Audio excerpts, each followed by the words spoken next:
You have been successful because you have worked hard. You learned what you needed to learn, accomplished what needed accomplishing so that you could get promoted to management. You have earned your place through the sweat of your own brow. But when you manage other people, you succeed through their sweat. Not literally, if you're managing knowledge and creative workers, but effectively, managers are not individual contributors. As Mary Parker Follett wrote, management is the art of getting things done through people. In this course, you will learn how to get the right things, the things that support your organization's mission, vision, and strategy, done right, on time, and on budget, through the active involvement of other people. Managers have a tremendous amount of influence over the lives of the people who report to them, not just over their tasks or even over their careers, but truly over the daily experience in the workplace. Whether you are a team lead, a department head, project manager, president, vice president, group supervisor, foreman, committee chair, regional manager, plant manager, or have any other job or title that requires you to engage the active involvement of others toward the completion of tasks that support your organization's goals and implement its strategy, this course is for you. I hope it helps you become the best manager you can be.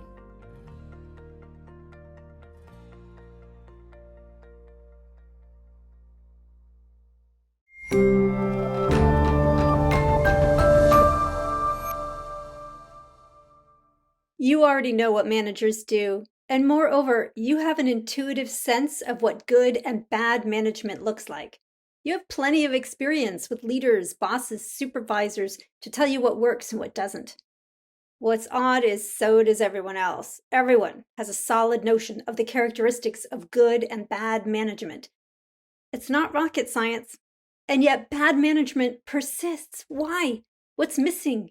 If everyone knows what good management is, why isn't everyone a good manager? Management is easy to understand. It's not so easy to do. Gallup estimates that bad management costs the U.S. economy up to $398 billion annually. Yikes! Many people rise up to managerial roles because of successes as an independent individual contributor. You've been successful at work. You're smart, you're hardworking, you're dedicated to meeting the goals that lead to your organization's strategic success. That's how you got promoted to management. Now that you're a manager, your success is no longer dependent on your own hard work. You have to get other people to work. And if you want high quality work sustained over time, your direct reports, those who report to you, must be committed to it, to the work, the organization's goals and values, to the customer, to you. You know that to do the kind of high-quality work you do, you have to give your heart and your soul and your mind to it. But you cannot pay for hearts, souls, and mind. As the manager, you can guide, direct, delegate, inspire, encourage, train, require, dictate, teach your employees to do what you need them to do, but their motivation must be internal. You cannot make someone committed.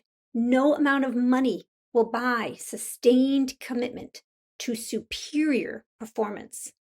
Therefore, your job as the manager is to set the conditions that enable and facilitate the internal motivation your direct reports already have to shine through when things are going well and when things get tough.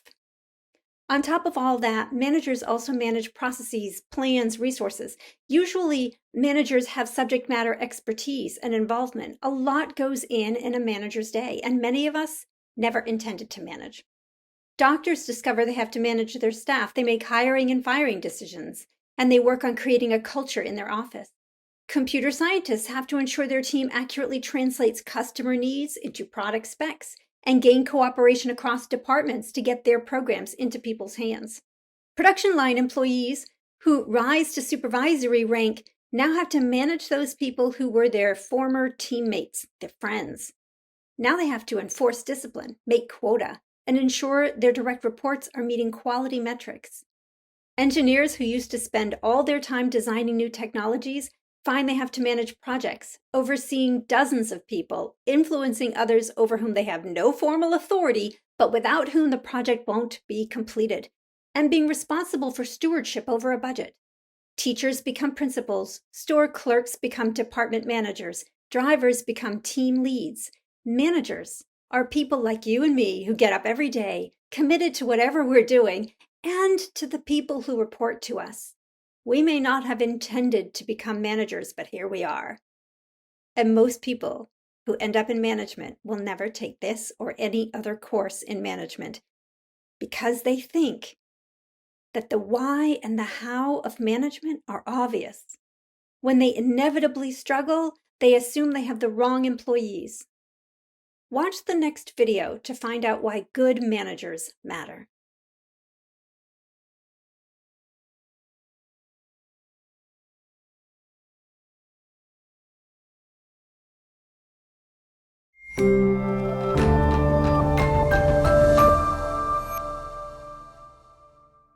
Management theorist Henry Mintzberg said, "No job is more vital to our society than that of the manager." Why is the job of managing so important? There's the obvious stuff. Managers are concerned with efficiencies. Somebody has to ensure the organization's resources are used to meet its strategy and not squandered elsewhere. Managers watch the deadlines. Good managers get higher productivity out of their employees. Stanford economics professor Catherine Shaw found that workers' productivity is determined by a set of factors: personal ability, learning over time, the quality of the current boss, the quality of the previous boss, whether the current boss is a good match for the worker, and the effects of peers. So how much does the current boss matter in all of that? Her research in the US, Canada, and parts of Europe showed that the move from an average quality boss to one in the 90th percentile raises worker productivity by 50%.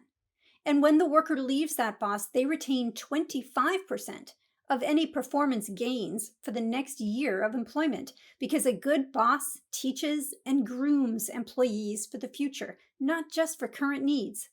Good managers provide immediate and long-term benefits to productivity and therefore to an organization's profitability.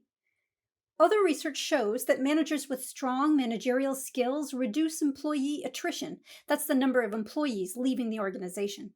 And because those managers positively influence employee motivation, and the researchers posit more motivated workers are less interested in outside opportunities, and so they're less likely to quit, and they're less prone to behave in ways that result in their being fired. Managers provide the coaching, real-time feedback that is so vital to employee success and commitment.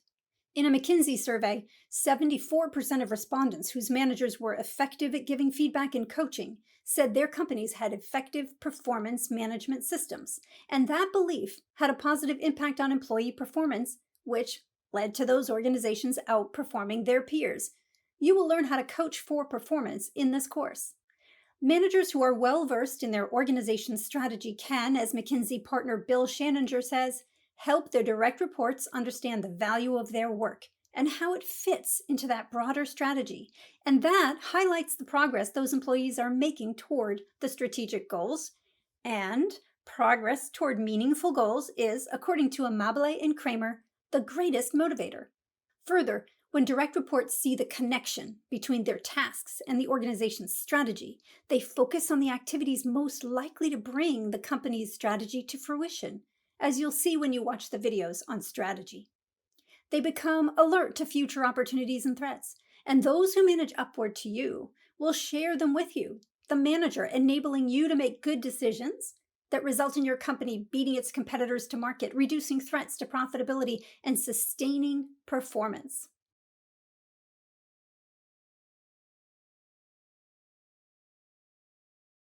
Other research presented in the HBR article, What Great Managers Do Daily, show that employees who receive one-on-one time with their managers are less likely to be disengaged.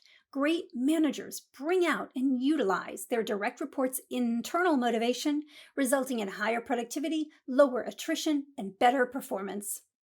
But there are also less direct and visible outcomes of manager behavior. Managers are vital to our society because they influence the daily life of tens, hundreds, maybe thousands of direct reports. A study by the American Psychological Association found that 75% of Americans say their boss is the most stressful part of their workday. Managers who berate, excessively criticize, and bully create stress, not only for their employees, but also for the families, as employees displace their pent up aggression at home. How many lives does a bad manager influence? If the average manager has 10 direct reports and each of them lives with at least 2 other people, one crappy boss can negatively affect the lives of at least 30 people. And that's not counting anyone else to whom those direct reports might offload their stress. The bus driver, the grocery store cashier, the neighbors. Do good managers affect home life? Yes, you do. Research showed that the home life and well being of distressed employees improves when their supervisors make themselves available to talk. This does not mean you should act like a therapist. Unless you are a licensed emotional health care provider, do not attempt to play armchair psychoanalyst to your employees. And it does not mean that a good manager seeks to uncover the inner home life of their direct reports. Rather, seek to understand their inner work life. Amabile and Kramer say this has a potent effect on creativity and productivity. Make yourself available to talk and discover your direct report's inner work life. And that means being respectful and supportive with them every time you interact with them. It means talking with them about their work and how it contributes to the organization, providing feedback when they do things well, and guidance when they need it. You'll learn more about this throughout the course. Managers matter. You matter because you influence employee commitment and engagement, productivity, attention to strategic goals, the likelihood of their remaining with the company, and because you contribute to the quality of life for both employees and their families. I believe that management is a noble profession when we decide to be a force for good.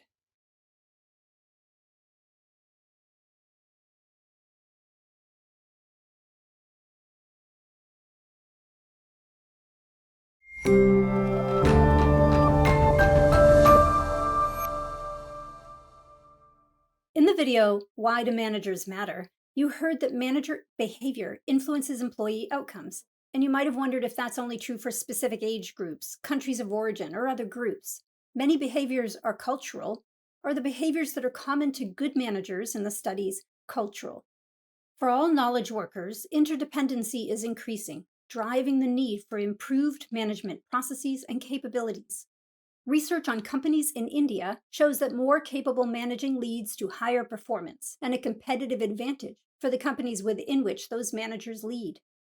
Research on companies in Japan demonstrated that bosses' management and communication skills, especially having good communication with subordinates, is an essential factor in improving workers' well-being and productivity, just as did research presented in the video, Why Do Managers Matter? Research on the Korean leadership style showed that employees whose managers build a strong and trusting relationship with them share their creative thoughts more freely. Although, in keeping with a hierarchical culture, this happens in informal gatherings outside of work rather than in formal meetings. There is strong evidence that while management styles do change across culture, the skills that support the things that good managers do daily are highly similar.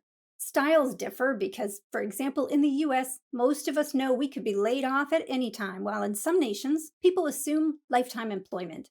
In the US, the workplace might be what I'll call competitively collaborative, where a group of individuals work together to accomplish goals. In other countries, the workplace might be not only collaborative, but also feel like a collective, where members are de-differentiated. In the US, we prefer a sense of egalitarianism, whereas many others in the world prefer to work in a distinct hierarchy. And these cultural differences do tend toward different organizational structures and human resources, policies, and procedures. I encourage you to learn about these. They are beyond the scope of this course. This course will focus on the content and process of managing. Your style is your own. I would recommend you attempt to adapt to the style that works best for your direct reports within the culture of your specific organization, while engaging in the behaviors and activities common to good management. If you do intend to manage in a workplace that differs greatly from those in your home country or culture, I recommend strongly Professor Andy Malinsky's book, global dexterity, how to adapt your behavior across cultures without losing yourself in the process. Dr. Malinsky teaches how to work productively with those whose level of directness, assertiveness, formality, and other dimensions of communication differ from yours without requiring you to completely assimilate. Regardless of where you're from or where you work now, you have the capacity to learn to manage well. Shaw writes that while the value of some management behaviors differs for different industries, types of managerial roles, and cultures, the managerial behaviors most influential on employee motivation and productivity are universal. And these are teaching, coaching, being experts in the area, and implementing the company's vision. I cannot teach you to be an expert in your area in this course, but you will learn quite a bit about using coaching to teach, provide meaningful feedback, and implement your organization's vision, mission, values, and strategic goals. Are the things that make someone a good manager inherent traits, or are they skills we can learn? What does it take to be a good manager? People often assume it's about personality. I can think of 2 great managers I've had who had polar opposite personalities. The only character trait they had in common was enough confidence to get their ideas heard and therefore get promoted, and enough humility to listen to their employees' ideas. And I'm not so sure those are even character traits. Confidence and humility can be learned, and both can be taken to excess. According to Columbia University professor Chamorro Premuzic, when it comes to leadership, manifestations of hubris, often masked as charisma or charm, are commonly mistaken for leadership potential. And this mistake is costly, because those with excessive confidence or hubris generally do not believe they need to learn new skills. What are the skills? Google undertook a study to figure out what the best managers do on a day-to-day basis, and they identified 8 behaviors of high-performing managers that other managers do not engage in. Coaches well, empowers the team, expresses interest in employee well-being, is results-oriented, listens and shares information, helps with career development, has a clear vision for the team, has key technical skills. The Royal Bank of Canada undertook a similar study and found that employees are more engaged when they have a good boss who coaches, gives feedback, addresses obstacles, and sets direction. Again, these are not traits, these are actions that are supported by skills that can be learned. Both Google and RBC train for these skills. They both report that not all managers succeed in the learning, yet both companies found that the training resulted in overall managerial skill improvement. Becoming a good manager takes consistent, directed practice. I've been taking dance lessons for a few years now, and if there's one thing I realized is that you cannot cram in dancing. You can't learn a new move, not do it for a couple of weeks, and then the day you go dancing, practice it and be able to do it well. You can learn choreography, specific steps to take, just like you can learn managerial scripts, specific things to say, of which there are many available online, and you'll even get some in this course. But to have the underlying skills that make the choreo look good, to have the underlying skills that enable authentic communication, you have to create a body memory for it, and that cannot be crammed. You have to practice every management skill as you learn it, continually reinforcing previously learned skills to be able to use them well. This course offers many learning opportunities. There are workbooks, discussion board questions, and journal prompts, all designed to direct your practice on the most needed skills. Follow along with these, keep up with them each week, and I will bet that as you do so, you'll see where they fit at work and how they can help you improve your management. You can learn these skills and you can manage others to produce high-quality work consistently. So, what do most managers actually do? How do they fit it all into their day? Watch the next videos.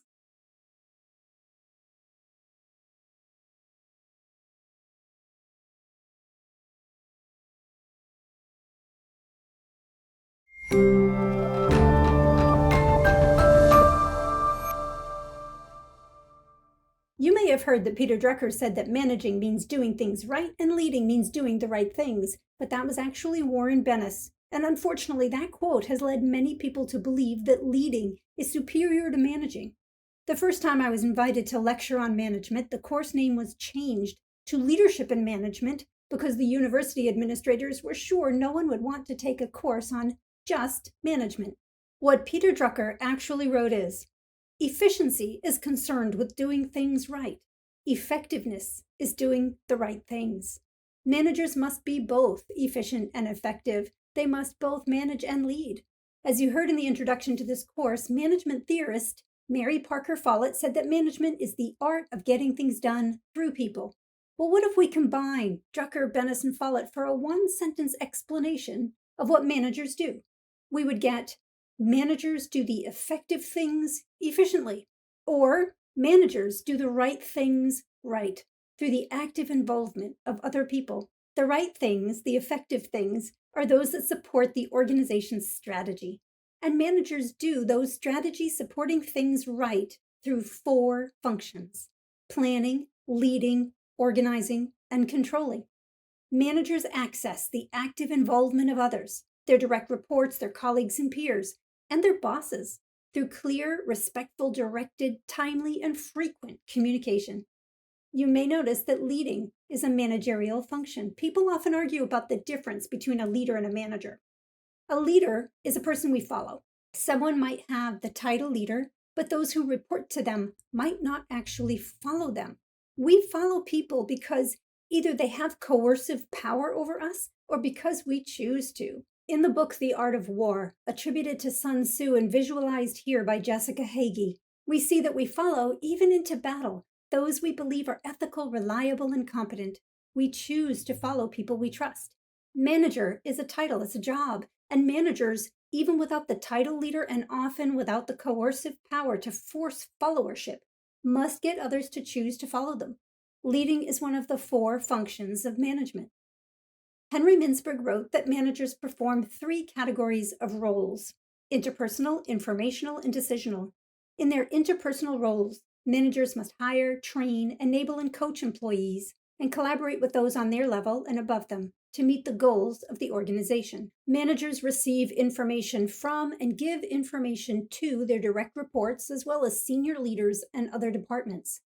They act as both a bridge and a buffer between their direct reports and the rest of the organization, liaising and negotiating with others to ensure their employees have the resources they need to do their jobs well. I had a boss tell me once, "Alyssa, you are the glue that keeps this place together." The interpersonal and informational roles are where managers create the greatest cohesion. Managers make numerous decisions every day, choices among various alternatives. The best managers have formed relationships across their organization so that they have needed information, the input of others to broaden the range of options, and the capability to make strong decisions.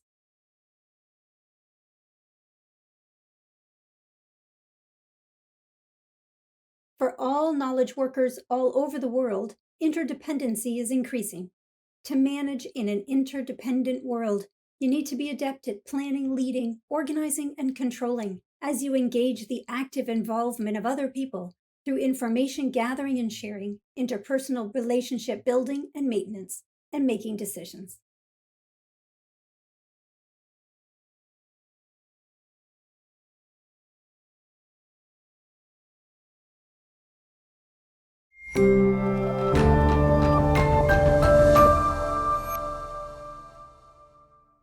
A manager is someone to whom others report. Those others might be a group of individuals all working on their own tasks, or they might be a team working collaboratively toward a goal. And most managers also are members of teams that report to a higher level boss. I'm betting you are too. So you have to be adept at managing individuals and teams that report to you, co-leading teams on which you're a member, and leading upward to a boss. Throughout the course, we'll learn about all of these needed skills. In these next few videos, we'll focus on how you, as both a team lead and a team member, can set the conditions and manage the process for team success. Have you ever been on or led a team that started off with great energy and enthusiasm, and then as time went by, lost its way? As the leader and even as a team member, you do everything you can to keep your team on track, yet individuals get pulled into other projects that take up time, or worse, that they'd rather do. Some members dominate meetings, and little by little, the other members lose interest. Teams fail to determine in advance how leadership will be shared, how conflicts will be resolved, and how decisions will be made. Challenges come up that lead to disagreements, and stronger personalities may win arguments, leading to resentment and lack of commitment to decisions. Some members may believe a decision is going to be a majority rule, while others assume that a member with a particular expertise will have veto power. Many members see themselves as contributing the largest share of work. Think of teams you've been on recently. Do you think that you did most of the work or more work than other people? That's not unusual. Sometimes subgroups form in the group and the daily work experience is diminished for everyone. And eventually, commitment wanes, and commitment is key to team success.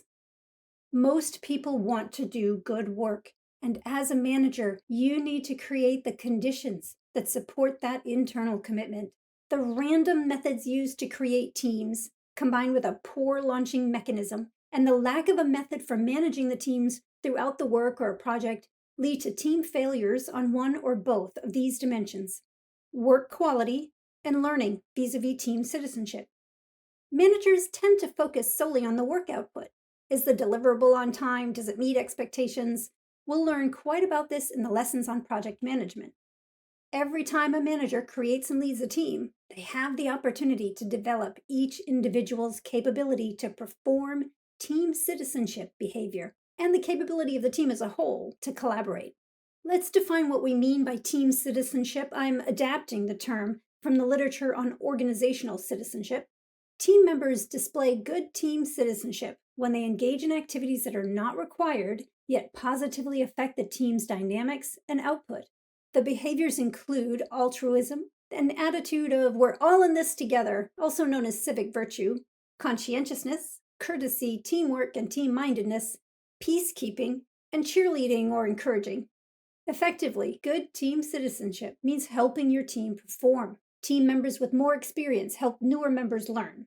Those who understand the organization's strategy offer their manager useful suggestions, and they engage in activities that enhance team spirit, morale, and cohesiveness. Research shows that citizenship behaviors can strongly influence team outcomes across numerous dimensions: productivity, efficiency, reduced costs, customer satisfaction, and turnover. And when your team members engage in these behaviors, you, the manager, have more time to focus on things that only you can do, like strategic planning or recruiting. Don't inculcate team citizenship solely to free up your time and attention. Overemphasizing them can lead to employee overload, but do promote them. Research shows that the team leader's encouragement of these pro-social behaviors has a clear influence on the level of team citizenship. In collectivist cultures, team citizenship behaviors boost job performance ratings for those engaging in them. For many of us in the West, these behaviors can be deemed too difficult to measure, and therefore they're not commonly included in a job description. There's some organizations that hire, evaluate, and reward team citizenship, but not a lot of them. Team citizenship behaviors may be vague, but they have an outsized influence on performance. As the leader, and even when you are on a team as an equal member, promote and model team citizenship. The amount of collaboration needed for a team to succeed depends on the level of interdependency in the team's tasks. Holzer and Snook define task interdependence as the extent to which features of the work itself dictate that it can only be completed by the combined efforts of multiple individuals working together. There's two types of task interdependence. Pooled interdependence means that team members work on separate components that combine into a coherent whole. Members can work independently, but their work informs or influences others' work.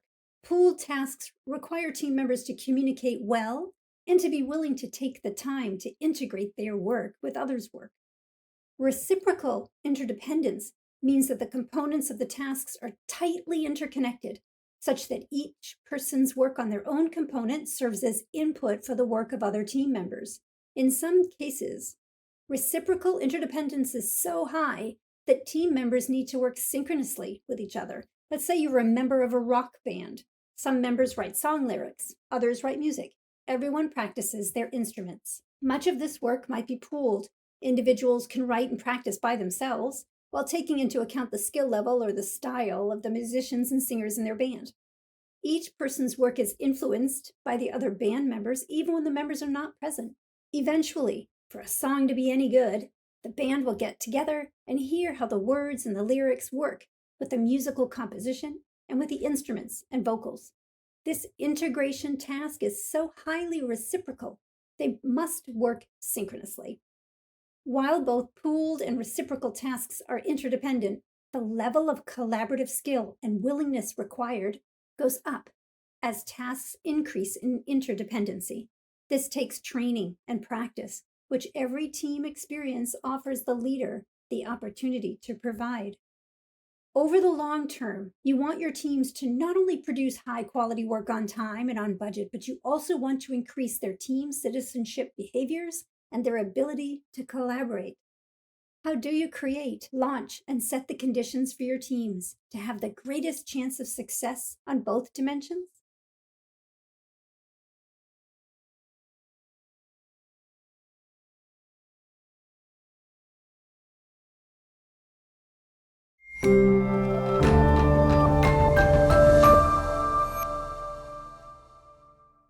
From launching the team productively to improving teams that are struggling, sustaining teams that are performing to expectations, and maximizing team capacities as they achieve higher levels of performance, research shows that team leaders and managers must intentionally intervene in the team's development throughout the team's life. How do you create, launch, and set the conditions for your teams to have the greatest chance of success from the start on both dimensions in the team chart, work quality and team collaboration? Open the workbook, Forming and Launching Teams Optimized for Productivity, and scroll down to Creating Teams.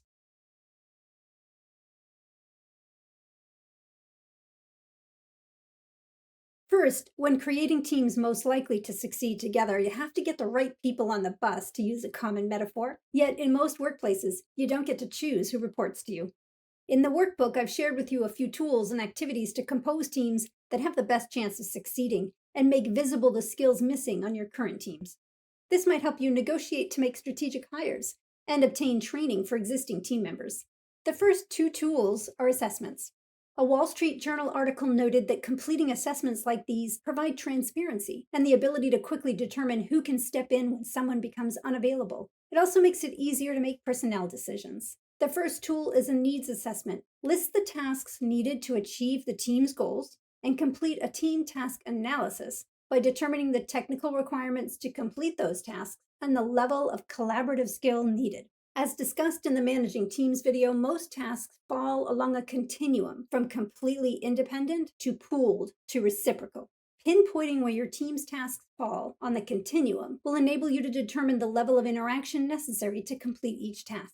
This team task analysis will make numerous challenging decisions easier. Do people have to work synchronously, or can each individual work wherever and whenever they prefer? How deeply must the members trust each other? Is there a good enough level of collaborative skill, or will we only achieve success when team members have top-notch collaborative skills? The employee column should be filled in after completing the next assessment. This needs analysis is considered the first intervention a leader makes in a team's development. Research shows that the breaking down of the team's tasks ensures the leader knows the knowledge, skills, and abilities, thereby shaping who should be on the team and how the work should be designed, delegated, and evaluated. Moreover, this activity will help you determine what other interventions might be needed, like coaching or training, and when they might be needed. For example, the integration of pooled tasks requires careful attention and oversight, and highly reciprocal tasks might require training on collaboration tools and skills.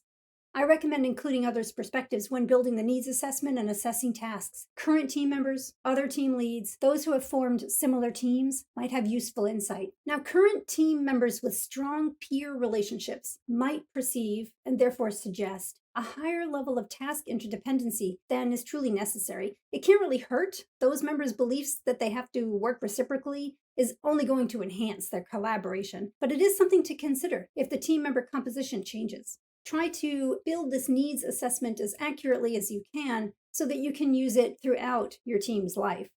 The next tool is the current employee skills assessment. These assessments often focus solely on technical skills, the skills the employee studied or has experience in, the things that they put on a resume. In the current employee skills assessment provided in your workbook, you're going to notice there's a column for collaboration. Scroll down a little further, and you'll see that these include the employee's ability to communicate clearly and persuasively in the lingua franca your team uses, to listen to others, to restate their ideas in ways those with different skills and experiences can understand, to demonstrate empathy, to maintain composure under stress, and ask for advice. Consider their willingness to admit errors, support a decision even when they disagree with it, and engage in the other team citizenship behaviors discussed earlier. Being as specific as you can be with the technical and collaboration skills will help you select employees for each task and will highlight the additional training or new hires needed, if any. The next page in your workbook offers examples of these assessments.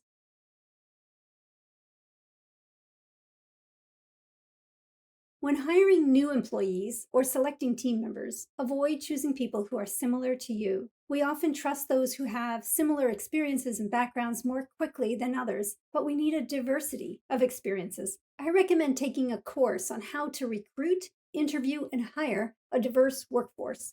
The last video in this series offers some suggestions for onboarding new hires. If you don't get to choose who works for you or who's on your team, the inventories and activities may be all the more important because they'll help you make the absolute most of what you were given. For long term, you need your employees to not only produce high quality work, but also be strong team citizens and collaborators. These activities should help you get a good start toward that.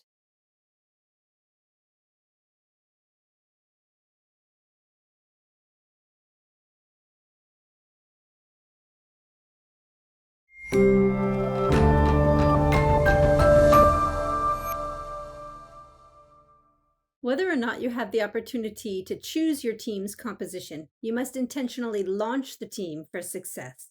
Research suggests that a team launch meeting has lasting effects on how the team functions. I recommend holding a launch meeting with dual goals. One, ensuring all members know each other, not just by name and site, but by job, specialization, and capabilities, so that they can build trusting professional relationships.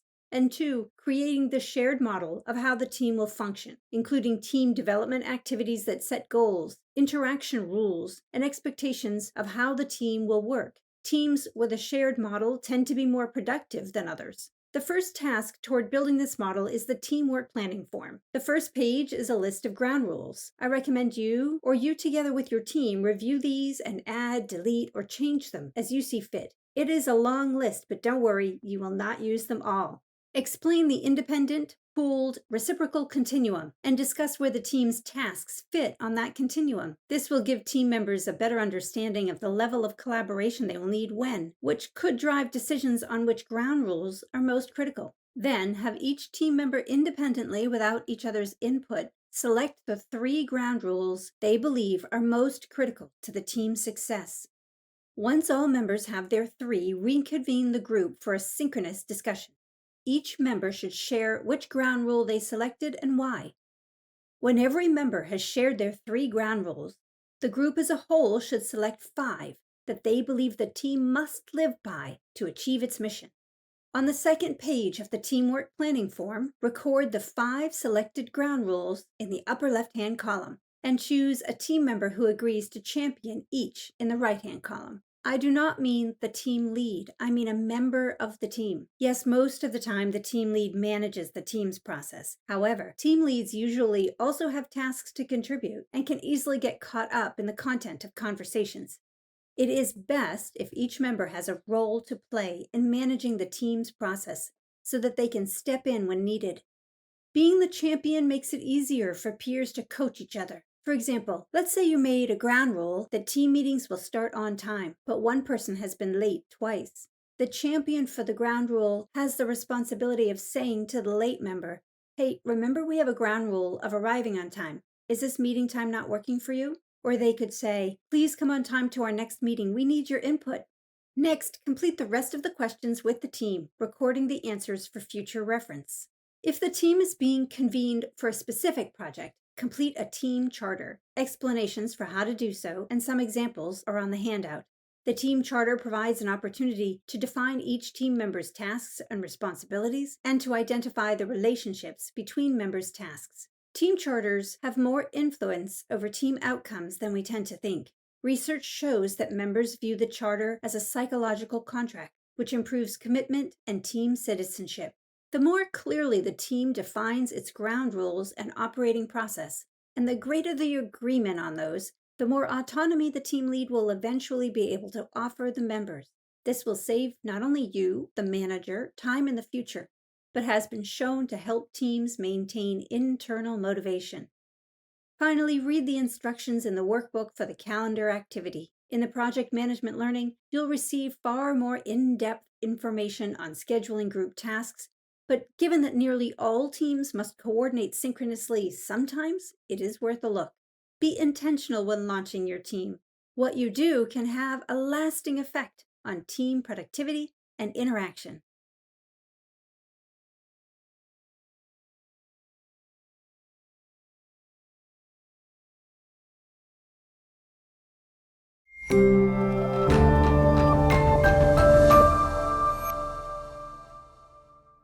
I mentioned in the video Creating Successful Teams that you, the manager, should get involved in the team's development whether they are struggling or succeeding.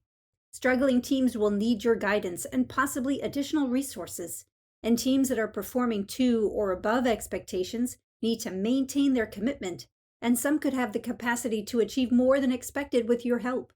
And by succeed or struggle, I mean along both the work product continuum and the team collaboration continuum. In the videos on project management, you will learn how to monitor a project team's performance against the work product metrics specific to the project. At this stage of our learning, let's discuss the team's performance in collaborating. In the article Developing, Sustaining, and Maximizing Team Effectiveness, in which you will read tables 1 and 2, the authors refer to team interaction not specifically related to team tasks as affective behaviors. As stated in the video Managing Teams, when leaders promote teamwork, team citizenship improves. Don't assume that when things are going well, teams are interacting well, and when things are going poorly, teams are interacting poorly. You may not be aware of the underlying causes of work success or failure. A team member may be doing little work, but you would have no way of knowing that if other team members step in to cover for them. Alternatively, all the members could be working as hard as possible, but lack the resources to succeed at their tasks. And sometimes, teams just have bad luck. So make no assumptions about the team's interactions. Instead, I recommend 2 methods to get a view of them. 1, consistently be alert to affective behaviors in meetings. And 2, implement team debriefs at major milestones. When meeting with teams, pay attention to whether team members use inclusive language. Did they use I, they, or we most often? I found this error that they made, or we discovered and solved this problem. Does it seem that there are in-groups and out-groups within the team? Is information being shared adequately? Does anyone seem to be hoarding resources? Are there any negative behaviors such as eye-rolling or smirking? If so, the team has serious affective conflict that requires remediation. Watch the videos on conflict to learn more. Team debriefs are meant to be from the team members' perspectives, not from the leaders. While many organizations use team debriefs at the close of a project and call them after-action reviews, I recommend debriefing after every 2 to 3 major milestones, or at least every 6 to 10 weeks. Research has shown that debriefs result in an average 25% improvement in performance compared with teams that do not debrief. The team debrief tools in the handout help you see if you need to make any adjustments to the team's process. You'll see that these are not interim reports or even weekly updates. They're deeper than that, and they surface challenges that may be early warnings of future problems. Sometimes even micro adjustments can influence the team's productivity. When your direct reports tell you they don't have time for a debrief, and they will, explain that research shows that decision quality improves and decision-making time decreases after this type of exercise. They will save them time in the long term. Team debriefs must be framed as learning tools, not assessment tools. Introduce them as views of the team's current interactions that are meant to inform future interactions. The minute someone on the team perceives these to be personal about them or to create any risk to their future, you're not going to get an accurate reading. Frame them carefully and clearly as learning tools for the team and for the future. If you use them to punish anyone, you will never get accurate information in the future. Instructions and sample surveys for individual team members and full team debriefs are in the handout, Team Debrief Tools. Please don't shortchange this activity and don't avoid it. Team debriefs are rarely used, yet powerful tool for team management.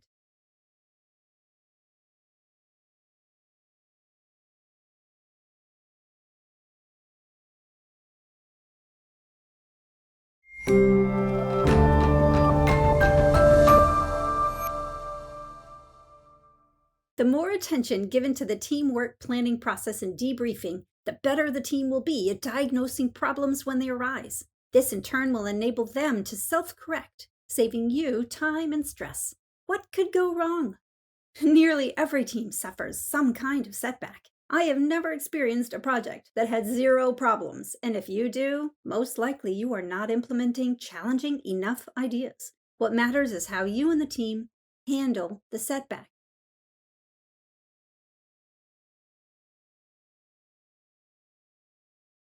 You can see from the chart that unresolved setbacks or problems lead to poor results in one or both team dimensions. When the team views setbacks and problems as learning opportunities, diagnoses them, and makes corrections quickly, they can achieve success on their deliverables and also enhance their team's citizenship and collaboration skills. This leads to an upward performance spiral as every challenge improves their skills, as well as their belief that the team's work is a valuable use of their time. For this reason, I recommend using the team debrief tools early and often in a team's life. When learning occurs too late, the team may fail on a deliverable. This can lead some team members to lose commitment. Teams that do not resolve their setbacks might deliver high-quality work if a few members carry the team. Your manager or client might be happy with the results, but unfortunately, your best employees may feel frustrated or even burned out. That can also limit the use of teams in the future, as members carry a negative attitude regarding teamwork forward. Negative team performance spirals can spread. And obviously, when setbacks are not resolved, and even the most conscientious workers either will not or cannot carry the team themselves, the team's work quality suffers, and no one learns anything about teamwork except that it stinks. Here is an image from Rosabeth Moss-Cantor's work on performance spirals. Everyone thinks team debriefing takes too much time until they experience a negative performance spiral. Once you have been in one, you never want to be in one again.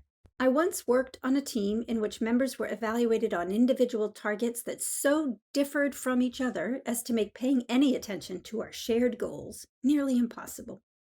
Company leadership believed that teams that compete internally will work harder because each person needs to achieve their own goals. Our raises and promotion opportunities were based on our individual performance appraisals.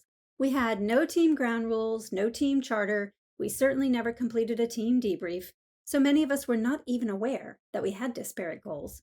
We might have been okay had we not immediately faced a problem. Sales of one of our key product lines began to fall. Immediately, the company wanted to reduce labor costs so as to maintain margins. Instead of working together to negotiate for the staff our full project needed, each of us, and yes, I'm sorry to say including me, went to our boss to negotiate for our own staff. And we did so as quietly as possible so as not to alert our fellow team members for fear they could copy our negotiating tactics. Step 1 on the downward spiral: secrecy. Before long, we were accusing each other of causing the sales downturn. Step 2, blame, and not sharing critical information, with some subgroups only talking outside of the office for fear of being overheard. Step 3, avoidance. +1, secrecy. Eventually, it seemed like nothing we could do would turn around sales. Step 4, helplessness. Now, this will never happen to you, because had you been the team lead, you would have held a launch meeting during which you would have quickly discovered the disparity in individual goals. That knowledge would have led you, I am sure, to either change evaluation systems, or if you didn't have that power, work with senior leadership to change the systems so that assessments would be based on team goals. And 2, you would have had information from the team debrief surveys that would have alerted you to the obvious task and affective conflict. During the team debrief that I know you would have held, you and the team would have discussed these and devised an action plan to resolve them. Sadly, neither I nor our leaders nor any other team members on that team knew about any of that. Regardless, no matter how well you manage, problems and setbacks will occur. and research by Amabile and Kramer shows that even small losses have a negative effect on team productivity. It is critical that team leads and members of self-managed teams react quickly to prevent negative performance spirals. The first thing I recommend is framing any loss as a learning opportunity. In the face of a setback, call a team meeting with two goals. One, resolve the setback, obviously, and two, discover what can we learn from it. The first will require the team to diagnose what happened, brainstorm options to resolve it, choose one, and delineate an action plan. Generally, this will be the most urgent need, and you may not have time to get to the learning stage.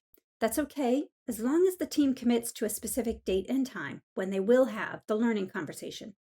You will likely have an employee or two who say that the learning meeting is a waste of time. It's obvious, or it's touchy-feely, it's not necessary. I strongly encourage you to push forward on the discussion. According to Amabile and Kramer's research, even a very small win has a positive effect on team productivity. Framing setbacks as learning opportunities reframes them from a loss to a win. Cantor identified the ways a leader can turn around a negative performance spiral. In the earliest stage, prevent the spiral entirely by using fact-based dialogue. As soon as an error, a threat, a problem, or a concern arises, gather all information from everyone and be transparent with it. As Cantor writes, it is hard to play politics when everything is discussed openly. When the leader hoards information, Amabile and Kramer say their employees feel infantilized. When you share information, you highlight the setback as a team setback, not as a personal setback for one team member. As soon as you notice team members blaming each other or treating each other with open dislike or scorn, reiterate your belief that each member brings something of value to the team. This helps build respect as team members begin to trust the other's competencies. Behave respectfully toward each member and take aside members who engage in disrespectful behaviors and coach them privately on team citizenship. Don't lecture them, coach them. We will learn to coach in a separate lesson. The further down the spiral the team has fallen, the harder it is to turn it around.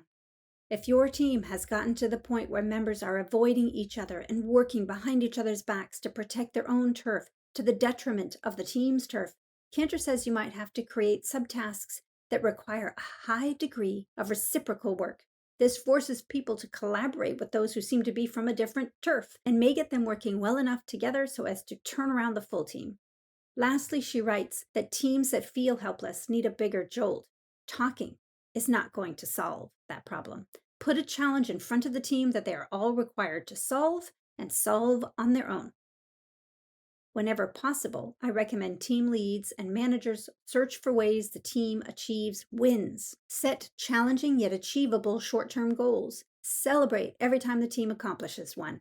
Create opportunities early and often to highlight wins and convert small losses to wins by focusing on learning. I do not mean in any of these lessons to send the message that you should talk extensively about employees' affective behaviors. Often, negative behaviors are related to task conflicts that are unresolved rather than personality differences. You are better off dealing with tasks, due dates, resources, workloads, than trying to psychoanalyze people. The fact is, most of us can work with just about anybody, so long as we don't see them as obstacles. Have you or your organization set up systems that mean that success for one member leads to failure for another member? Well, of course they're not going to get along in that case. Focus on systems and processes rather than people's personalities.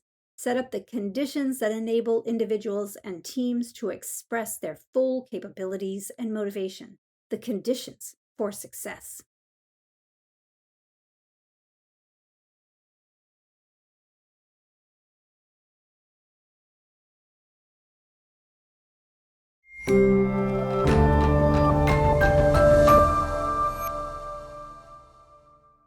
Have you ever heard of onboarding?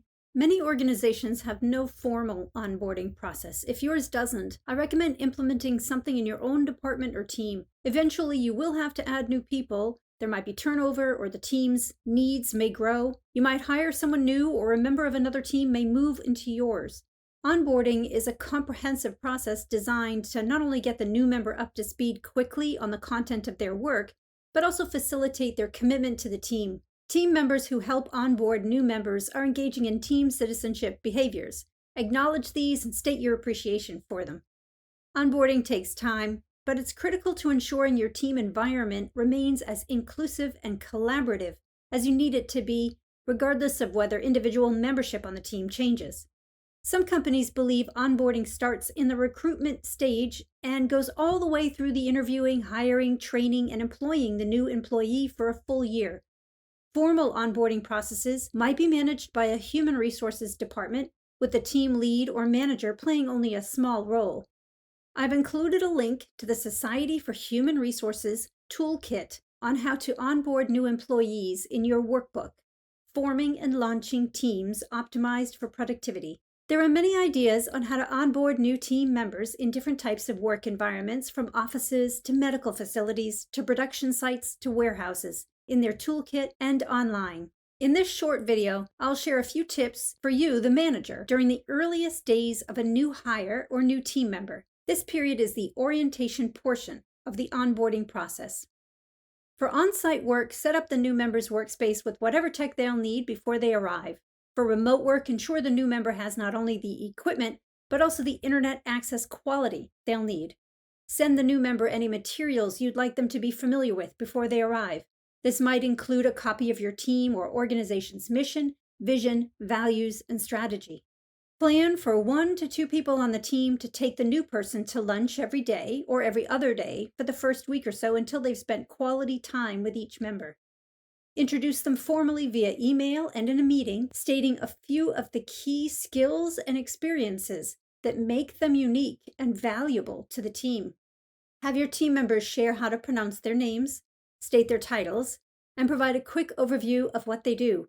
Provide the member with a document or link showing each member's contact information and responsibilities so that the new member knows who to go to for resources or with questions. Have a team member walk the new member through the teamwork planning form, the team charter, and, if any have been conducted, the most recent team debrief tool. This institutional knowledge will prevent the new member from making mistakes the team already has learned not to make. You don't have to throw a party or buy matching t-shirts to make someone feel welcome, get them acclimated to your group's culture, and prepare them for success. In these lessons on creating and launching teams, you have been provided with a lot of ideas and activities. You might find that some resonate with you and your direct reports and peers more than others. Feel free to cherry pick among the tools provided, as long as you intentionally follow the overall process to create, launch, and manage your teams. Make the materials work for you.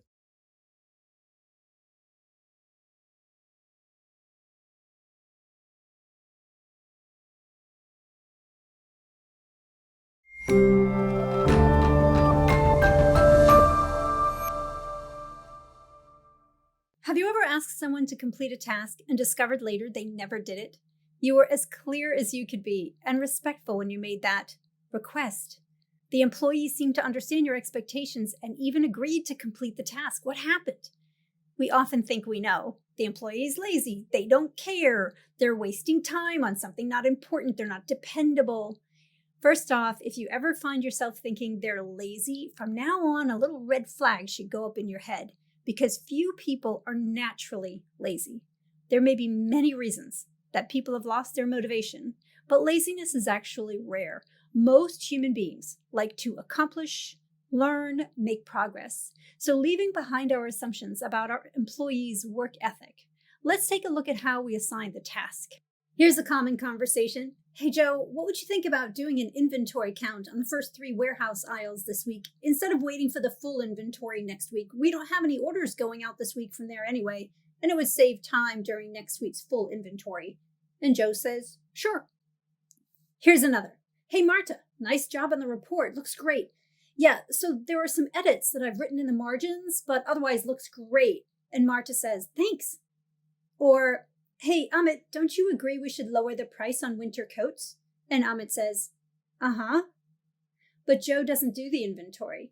Marta makes few changes to the report, and Amit does not lower the price on the winter coats.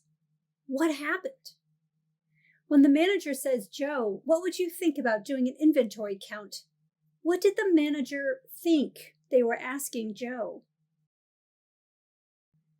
Actually, they were probably not asking Joe anything. They were telling Joe, do the inventory. And what Joe heard was, would you consider doing the inventory? Joe thought about it, and with the other priorities on his list, decided it would be more productive to wait and do all the inventory at once. The manager's intent was to get Joe to do the inventory, but what Joe heard was, what do you think about doing the inventory? Oftentimes, when we communicate with other people, we have an intent, what we mean for them to hear or understand or do or experience. But sometimes, the impact our words or actions have on the other person differs from our intent. The impact is what they heard or understood or experienced. I was working on a project with a new associate. We hadn't actually met in person. We were just talking via email and chat, and we were working on the project plan. And at one point, I sent her a message that said, I'm going to get really backed up toward when this project is due. And I'd really appreciate it if you could get me the information earlier, maybe by this date. And I gave her a date. A few days later, I got an email, and it said, see attached. And there was a document attached, and the name of the document was Your Mess .doc. Your Mess. Thanks a lot. I thought we were going to partner on this. I thought we were going to work together, but no, it's my mess. And it influenced the way I experienced this project. I felt like I had to slog through all of the information she sent and compile it and analyze it and assess it and write up my report. And then toward the end, I thought, well, I'll be a good team player and I'll send her a copy of the draft of the report for her comments before I send it to the client. So I email her, here's the draft, looking forward to your thoughts. 5 seconds later, I get a phone call. And she says, oh, I meant to follow up to make sure you got the information from your message. Your message. When she named that document, Your Mess, in her mind, she was thinking your message. But what I heard was your mess, and it influenced the way I saw the information. This happens with tremendous frequency. If you have a misunderstanding with someone, I recommend taking a look. Is that what they meant to say? Or did they hear what I intended for them to hear? Also, oftentimes, when we have a negative experience, we assume the other person intended it. I recommend going forward that you remember that intent does not always match impact and assume the other person had positive intentions when they began interacting with you. It will save you a lot of heartache and will encourage you to follow up and ask for clarification. I could easily have sent her an email back that said, hey, is there anything going on? I'm a little confused by the name of the file. And we could have cleared the whole thing up in a few minutes. And yes, she could have taken a few extra moments and named the file something more meaningful. But both people are always responsible to ensure that intent matches impact. So why doesn't the manager ask Joe directly to complete the inventory? Consider this before watching the next video.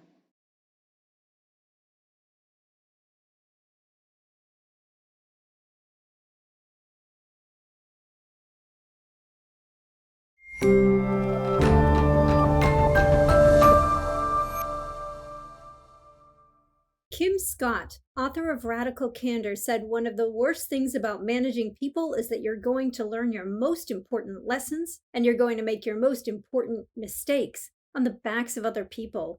So it's really important to learn quickly and to learn from other people's mistakes. In these next videos, we'll learn from Joe, Marta, and Amit's managers' mistakes. Why doesn't the manager ask Joe directly to complete the inventory? Usually I hear answers like, the manager didn't want to come across as rude. The manager was trying to be nice. The manager did not want to sound too demanding. Joe might be older than the manager or have more experience, and it's awkward and uncomfortable to ask for things, so the manager tried to soften it. Or the manager wants to be participative. They were inviting Joe to offer his opinions. He said yes, so that should mean Joe was on board. Well, a lot of this is about wanting to be perceived as nice, and that is because many of us want to be liked. But what does it mean to be nice at work? Go ahead and Google it. You will get over 5 billion answers, and I am not exaggerating. I did it. Most of the responses are contradictory. Headlines from some well known sources include: being too nice at work can backfire. The problem with being too nice. Being nice can hurt your career. Being honest and nice at work actually works. 17 random ways to be kind at work and why it matters, and on and on. And there's the book on negotiations, The Power of Nice. One reason all of these articles and books offer such opposite views is that each source defines nice differently. The articles that are anti-nice use words like passive, saying yes when you mean no, sugarcoating important messages. I have to admit that I used to say to my students, this course is not about being nice. I don't care if you're nice. I'm not selling nice. And my point was, much like these articles, don't be weak. The articles that promote niceness at work use words like inclusive, compassionate, warm. Now that I can get behind. I think that misdefining the word nice is causing us most of the confusion. The actual definition of nice is pleasant, agreeable, enjoyable. When Joe's boss says, what would you think about doing an inventory count on the first 3 warehouse aisles this week, instead of waiting for the full inventory next week? His intention is to get the inventory done, while also conveying to Joe that he is a pleasant and agreeable person to work with. Research by Casciaro and Lobo showed that when we have to make a choice between working with someone highly competent but not pleasant to work with, and someone less competent but pleasant, we choose the latter. Here's their breakdown. They say that at work we have the competent jerk, who knows a lot but is unpleasant, the lovable fool, who is less competent but likable, the lovable star, who is both capable and likable, and the incompetent jerk who, well, that's self-explanatory. Of course, everyone wants to work with the lovable star, and nobody wants to work with the incompetent jerk. The biggest challenge with being seen as pleasant and competent at work comes when there are cultural expectations for different groups. In many parts of the world, we have different expectations for women than men. In some countries, we expect different behaviors from people from different castes, ethnicities, and religions. In many places, behaviors that are considered both pleasant and competent for the dominant group are not the same for those who are in the minority. I once worked in a department where all of the executives were male except me, and the few women who worked there were secretaries or clerks. My boss told me I was too nice. He said, Alyssa, every time I look in your office, there are people talking to you. It's like you want everyone to want to do what you want them to do. Just demand they do what you tell them to do and move on. So I changed my style. I got more demanding and aggressive. When I left there and went to another company that was nearly all female, my boss said, Alyssa, you're too cold. The team feels like you don't care about them at all. You just tell them what to do without any discussion. As Alicia Menendez, author of The Likeability Trap, says, as a woman, you will either get feedback that you are too warm, everyone likes you, but people don't think you have what it takes, or a woman who asserts herself, who lobbies for things, will often be told that while she has what it takes to lead, she needs to tone it down, lest she ruffle too many feathers. Instead of changing myself to fit into what my first boss wanted, I could have said to him, you said the other day that you appreciated that I run this place like a well-oiled machine, getting work out of the team faster and more efficiently than the previous team lead. Now you seem to be saying my style is inefficient. So what I'm hearing is, my leadership methods are different, but they are working. Is that accurate? Nice and likable can be highly situational in culture. They're often about whether our behavior fits with the expected norms where we work, and sometimes those norms differ for members of different groups. I hope to share some ways of communicating that will enable you, no matter who you are or where you are, to be perceived as the lovable star. That's my goal. There are 2 things I would like to highlight as they relate to the story about the inventory. You cannot be the lovable star if you are not competent, and you cannot be competent unless the people who report to you do the work you need and expect them to do. So what we're really talking about here is getting others to do their work in a way that does not leave them seeing us as unlikable. And 2, the authors define likable as pleasant to work with. That is not the same as confusingly indirect. If you are worried you will not be liked if you tell people directly what to do, then know this. Being considered both likable and competent at work is not about whether anyone wants to go out for a beer with you. Likability means you are pleasant to be around. You treat people with respect and dignity. You honor other people's time and commitments. And you confront non-confrontationally and only when you have to. And all of that can be taught, even as we make some adjustments in the style of how we communicate to adapt to our cultures. So, do you want to know what the manager could have done that might have netted a better result with the inventory? Watch the next video.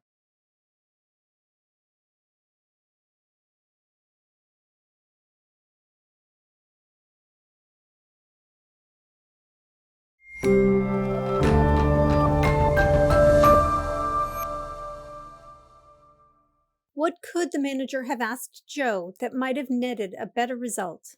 No matter what culture you're in, management requires completing work through the active involvement of other people. And we cannot get someone's active involvement in a vague impression of what we want. It is less pleasant to guess what the boss wants than it is to have the boss state their desired outcome clearly. So when you're trying to be nice, go for clear and respectful at the same time. The answer to the question, what could the manager have asked Joe that might have netted a better result? Well, it depends on your goal. How capable is Joe? Can he make all decisions regarding the inventory? Can he make some decisions? Can he make none? Do you want to give Joe autonomy and decision-making authority, which we learned in a previous video strengthens an employee's internal motivation? Do we want to learn from him? Does he know more about the day-to-day dealings in the warehouse that might enable him to devise ideas to improve efficiency that we would not have thought of ourselves? Do we want to build his planning and prioritizing skills now so that in the future we can give him more decision latitude? For the completely competent employee, we could ask, Joe, we scheduled the entire warehouse inventory for next week, and based on my estimates, it will take 8 days to complete. I don't think we will meet the Friday deadline if we don't start until Monday. Do you have any ideas on ways to get it done on time? Or even, Joe, would you take a look at your priorities and get back to me with a plan for getting it done on time? On the other hand, perhaps Joe needs to learn how to prioritize and plan so you can give him more decision latitude in the future. Then you could say, Joe, we scheduled, etc., etc. One idea I had was to complete an inventory count on the first 3 aisles this week. It won't affect operations because we don't have any orders going out this week from there. Can you think of any obstacles to getting that done? Or let's say Joe's a new learner and you wish to teach him so that in the future he can take more responsibility. You could tell him what you want him to do while involving him in the planning and getting him to think by saying, let's take a look at your priority list and see if we can move things around so that you have time to complete an inventory count on the first 3 warehouse aisles this week. Doing so will enable us to meet our deadline of a full warehouse inventory by next Friday. Or he's a new learner and you don't have time for the teaching right now. You can put that aside for another time and just say, I've made some adjustments to your priority list. You'll start the inventory tomorrow morning. None of these is rude or unpleasant, yet all are clear and direct.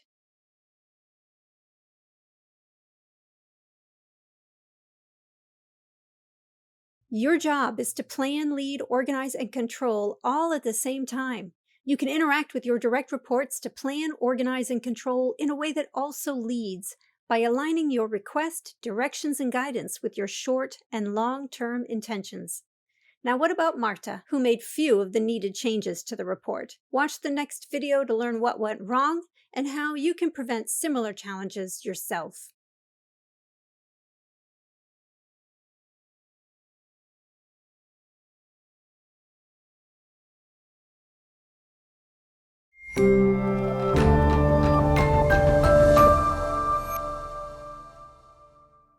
Remember Marta? The manager said, nice job on the report, looks great. Yeah, so there are some edits that I've written in the margins, but otherwise looks great. And Marta says, thanks, but makes few changes. What went wrong? Have you ever heard of the criticism sandwich? It looks like this. You start with something positive, then you say the criticism, then you end with something positive. It is supposed to be so gentle and kind that the other person will be more receptive to the criticism. And it could work, but unfortunately, most people use it exactly as did our manager here. That is to say, they turn the criticism sandwich into a giant hamburger bun with lots of fluffy carbs and a tiny piece of hamburger meat in the middle. Here's what happens when we use the hamburger method for criticism.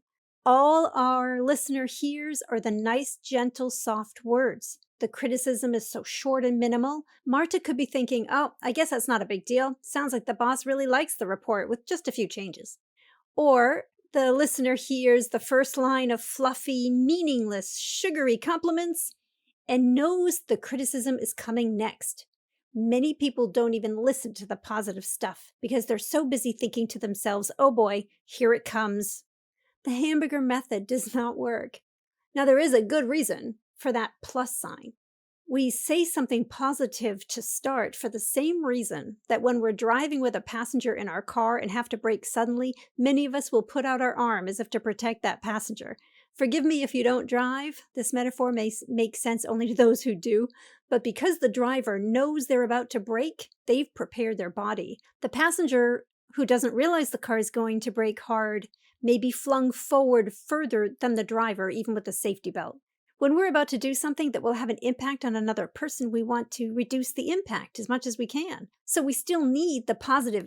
I recommend replacing the hamburger bun with the tortilla method, the chapati, the egg roll wrapper, the injera, the naan, the pita, whatever thin, soft bread in your house that wraps all the way around the protein source.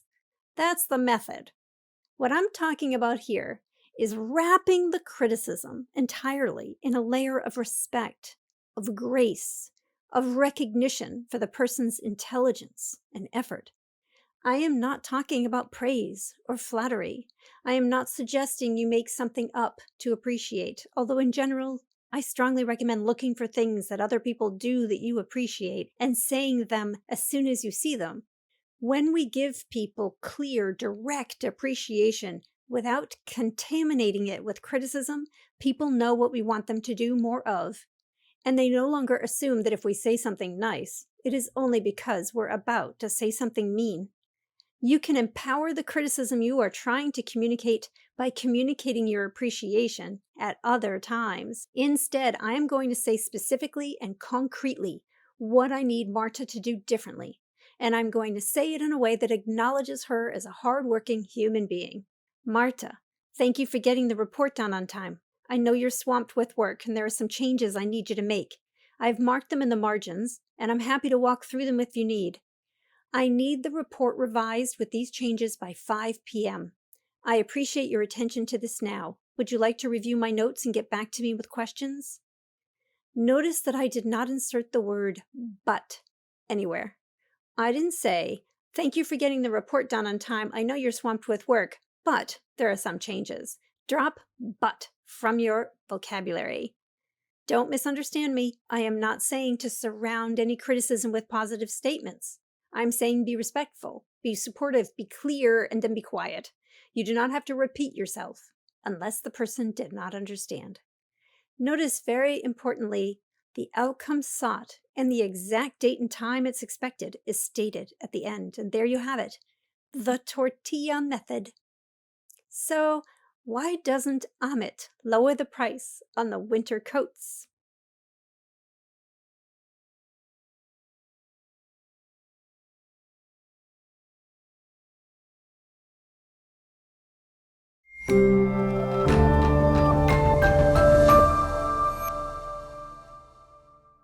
Remember Amit, the boss said, hey Amit, don't you agree we should lower the prices on winter coats? Why did Amit say, uh-huh, and then not lower the prices? Has your boss ever used these phrases? Don't you agree? Or you agree, right? Don't you think?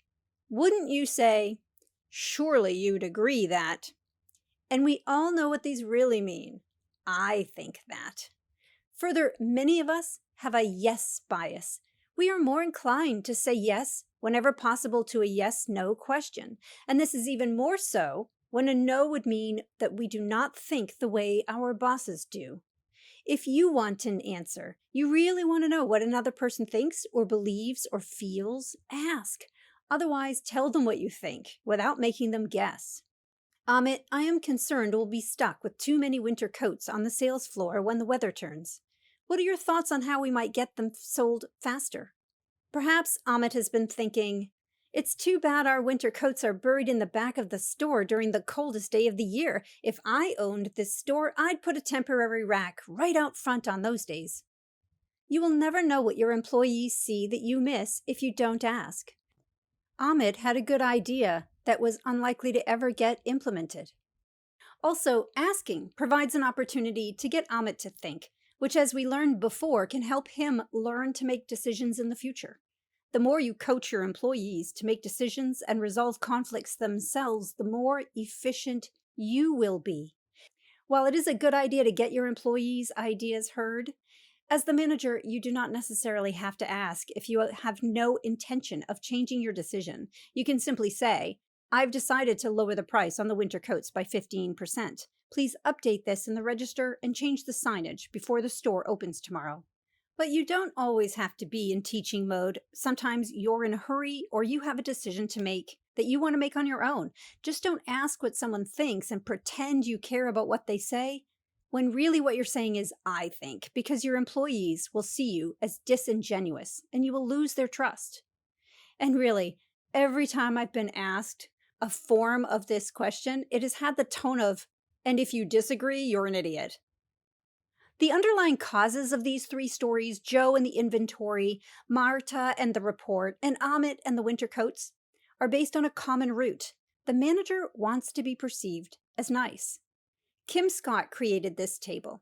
On the x-axis is the manager's willingness to challenge their employees directly, and on the y-axis is how much the manager cares about their direct reports. Joe, Marta, and Amit's bosses were unwilling to challenge them directly. We cannot tell whether their bosses care about them beyond not wanting to appear overly directive or aggressive themselves. And that is not the same thing as caring about one's direct reports. We will be better bosses for our direct reports when we think less about whether we appear to care and more about whether our direct reports experience our care. Scott says that bosses who don't care much about their employees and are willing to challenge directly, those employees usually come across as jerks. They may not intend to be a jerk, but because they do not express any concern for the employee when directing or correcting them, the employee experiences their manager as a jerk. And those who will not challenge their employees at all come across as manipulatively insincere. Managers who have learned to use the criticism sandwich and other managerial scripts and who use those scripts mechanically often come across as insincere. Many of us have worked for someone who really does care, but is unwilling to upset us in any way. And these managers, Scott says, may be expressing empathy, but they're ruining us in the process. We cannot learn from a manager who will not challenge us. Your employees are adults, capable of learning and growing. Failing to challenge them infantilizes them and prevents them from reaching their potential. And ruinous empathy limits your success. Managers succeed when their employees are working to their full potential. Finally, Scott proposes that managers challenge their employees in an environment of care and respect, what she calls radical candor. If you've heard of the term, please do not mistake radical candor for brutal honesty. I have a friend whose boss uses the term radical candor right before he says something hurtful. By challenge directly, I do not mean tell everyone all the different ways they annoy you, or do not live up to your expectations, or are not the person you want them to be. Radical candor means that the manager challenges their employee on behaviors and actions that need correction for the employee to succeed. Here are some questions to ask yourself to determine if you are using radical candor to help. What I am about to say is true. The other person needs to hear this truth. The other person needs to hear it now. The other person is most likely to accept this truth from me. I'm the best person to state this truth. Remember that intent does not always match impact. If you wish your employee to take an action or change a behavior, demonstrate that you care about them while also communicating clearly. Align your intentions with the impact your words and actions have on others by speaking and writing clearly and respectfully and asking for clarification from others. Use the tortilla method instead of the hamburger bun when criticizing others. And instead of asking questions that force a person to say they think you're wrong, ask when you want to learn what someone thinks, and tell when you want to tell others what you think.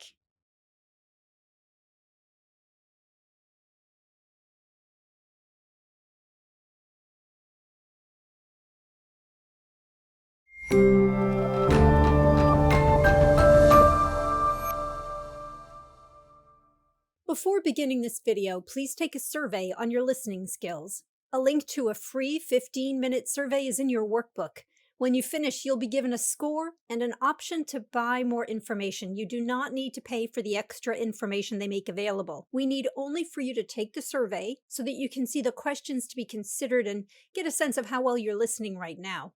Keep your workbook open as you take the survey so you can note down in your strengths section the listening behaviors you do well, and in the challenges section those you wish to improve upon. If you've not taken the survey yet, pause the video and finish it and the strengths and challenges notes, and then come back. Don't worry, we'll wait. Okay, one thing regarding any self-assessments you take. Do not assume that the answer you get is the answer, and do not let it define you. If you got a 50, you are not a poor listener. If you got a 70, you are not a mediocre listener. The survey is only one data point. We listen differently to our boss than we do to our direct reports and peers. We listen to our spouse or partner differently than we do our children. Some might say we listen less to those we love than to those to whom we report. Who were you thinking about? Or in what situation did you place yourself when you took that survey? That can influence your answers. Moreover, you're taking this course because you are becoming. So it isn't, I am a mediocre listener. It's, I am becoming a better listener. Or, I am working on my listening skills. We assume we know how to listen because we've been doing it since before we were born, but listening is harder than we think. I have been working on my listening skills for nearly 30 years, and I likely will have to keep working on them for the next 30. In your workbook, you'll see a little story I wrote for our newspaper that might give you a chuckle. And by the way, listening is not the same as hearing. Why listen? It's a lot of work, as you can see from the questions on the survey, and really, who has the time with all the emails, texts, other messages we get every day, not to mention all the meetings we sit through? Why bother? Think about other people. How might their relationship improve with you if they listened better to you? How might your work relationships improve with improvements in your listening? With your boss? With your direct reports? With your peers? With those over whom you have no direct authority but who you must influence? With other stakeholders, the public, etc.? How might your work quality improve, or your ability to persuade others if your listening improved? Would you better resolve conflicts on your team? Do you think that project team interaction and work output could improve? How about your productivity and efficiency? Note down your ideas in your workbook. When I ask students what might improve if they listen better, they often say things like, I would make fewer errors because I would better understand what other people ask of me. I would have fewer misunderstandings because I wouldn't make wrong assumptions about what others intended for me to understand. I could better negotiate deadlines and scope of work. I would get more information about what my customer or boss is really looking for, the sometimes less clearly stated needs, and this would enable me to clarify what I can and cannot do and ensure I am meeting expectations. I would be better able to ensure my ideas are heard. When I show that I'm listening to others, they are more likely to tell me that they do not fully understand what I am saying. Otherwise, my ideas may not get fully or correctly implemented because the other person's taking their best guess. Also, I'd be able to hear them fully express when they don't understand or when they cannot meet my requests. Students who work with people from other disciplines often say they would learn to understand their colleagues more easily if they listened more fully. A medical team may be comprised of surgeons, nurses, GPs, therapists, etc. An engineering team could be comprised of mechanical, civil, material engineers, plus marketers, financial managers, project managers, and more. Members of multidisciplinary teams need to learn the other disciplines' quote, languages. A key skill on multidisciplinary teams is expressing empathy for other disciplines' challenges, and empathy requires complete listening. Multidisciplinary team members need the ability to speak in a way other disciplines can understand, and again, these require fuller listening. I often get this response: other person would feel more respected if I listened better to them. But be careful, we are not trying to make someone feel a certain way. We want to actually demonstrate respect for them. So consider that. When I listen to others, they're more likely to listen to me. And what else did you all come up with?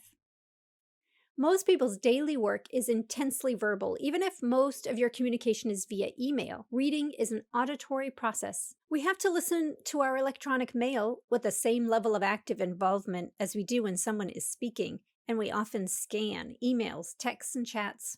But daily work is comprised of many small interpersonal and group discussions. We're constantly clarifying, negotiating, and even translating. And by that I mean translating the languages spoken by different types of group members, such as our organization's leadership, the other departments and disciplines with which we work, clients, suppliers, for some of you, the public. And as Susan McPherson wrote in her HBR article, "How much of your authentic self should you really bring to work?" Nurture your relationships, even when you don't need something from the other person. The best tool you have here is listening. The best tool to nurture relationships is listening to other people. And there's more to this than the usual answers. Quality management requires exceptional listening skills. We plan and organize best when we have all available information, some of which might come from electronic presentations of data, Gantt charts, shared calendars, resource lists, capability charts, and more. To control work, we have access to a lot of data, status updates, budgets, accounts payable and billable, and more. But to be great at planning, organizing, and controlling, we need to hear from people. I recall a mechanical engineer saying that when he had moved up to managing a 200-person team of many different engineers, I didn't understand some of their technical explanations, so I had to listen very carefully for the underlying unstated stuff. Is a direct report expressing concern about meeting the budget? Is a client intimating they might be delayed in making payments? Does a vendor sound like they're going to deliver parts late? Is a boss implying they're less concerned with some parts of the scope of your deliverable than others? Much of communication is subtle. Many people state partial truths and vague ideas for many reasons, not necessarily due to malicious intent, and only the most astute and active listener will catch the critical information needed to succeed as a manager. And if you work with people from other cultures, and really, who works in a monoculture, then this message from Hervé Koiko, former president of Michelin, may resonate. Listening is the one skill that is universally effective at building trust and respect across boundaries.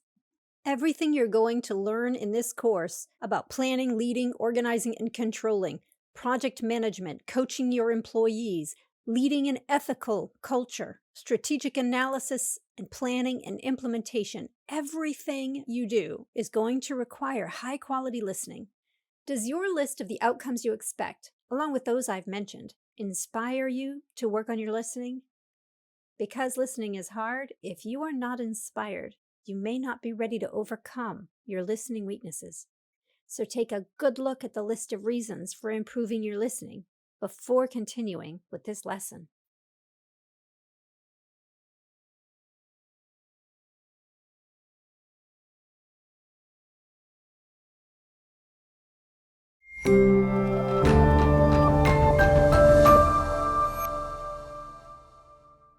Oh, good, you're here. So you must have decided you want to be a better listener. I'm so glad. And you've determined what your greatest strengths are in listening, so you know what to continue doing. And you know what challenges you face when listening, so you know what to work on.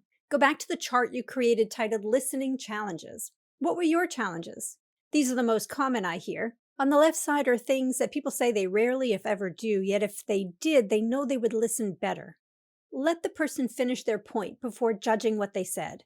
This is happening in our own minds while someone is talking. Most of us are in the habit of evaluating someone's ideas as they're sharing them. Turn off all technology. Summarize what the other person said. Ask questions to encourage the other person to elaborate. Physically turn away from my current task and face the speaker. On the right are things that people say they do frequently, that if they stopped doing them, they know they would listen better. Interject with my disagreement. Interrupt. Plan what I'm going to say. Let my mind wander. Pretend to listen. And the question I have to ask is, why don't we do the stuff in the left-hand column, and why do we do the stuff in the right-hand column? Some of it has to do with habit. We're used to glancing at our phone when it buzzes. We're in the habit of interrupting other people. We have a lot to do. We're in a big hurry to get it all done. And people, as we have learned, are inefficient. They're slowing us down. Often it's because we believe we know what the other person's going to say. Why keep listening? But more than that, what I have found it often comes down to is fear. Fear that if I don't interrupt or I do encourage the other person to elaborate, they will go on in greater depth or breadth and I won't be able to recall all I needed to respond appropriately. Or they'll go on to a new topic and assume I agree with their previous comments. Fear that if I fully stop what I'm doing or turn off my technology, I'll miss something important or I will forget what I'm working on. Mostly, it's fear that if I'm not ready with a response before they finish speaking, there will be an embarrassing pause when they're done. During that pause, other people around us will think I'm an idiot.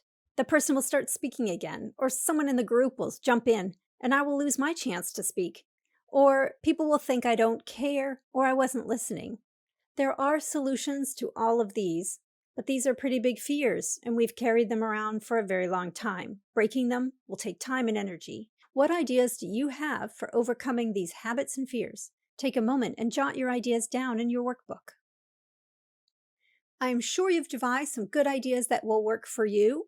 Here are some common tips you can add to your list if you don't have some of these. Take notes, ask for clarification before speaking, catch yourself when you judge others.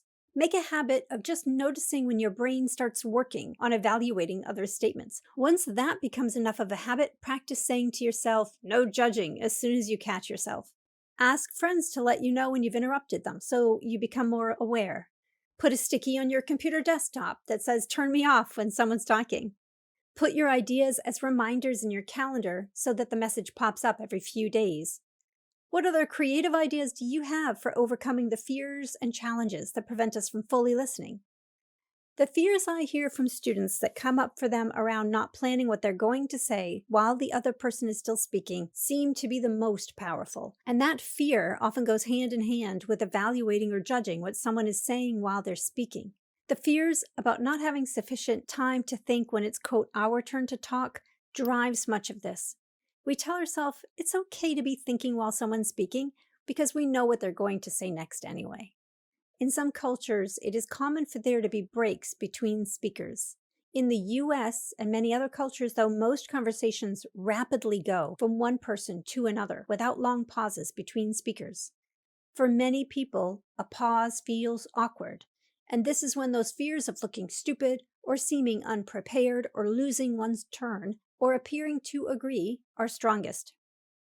I have some ideas to get past this, but first, I would like to reassure you about the awkward pause.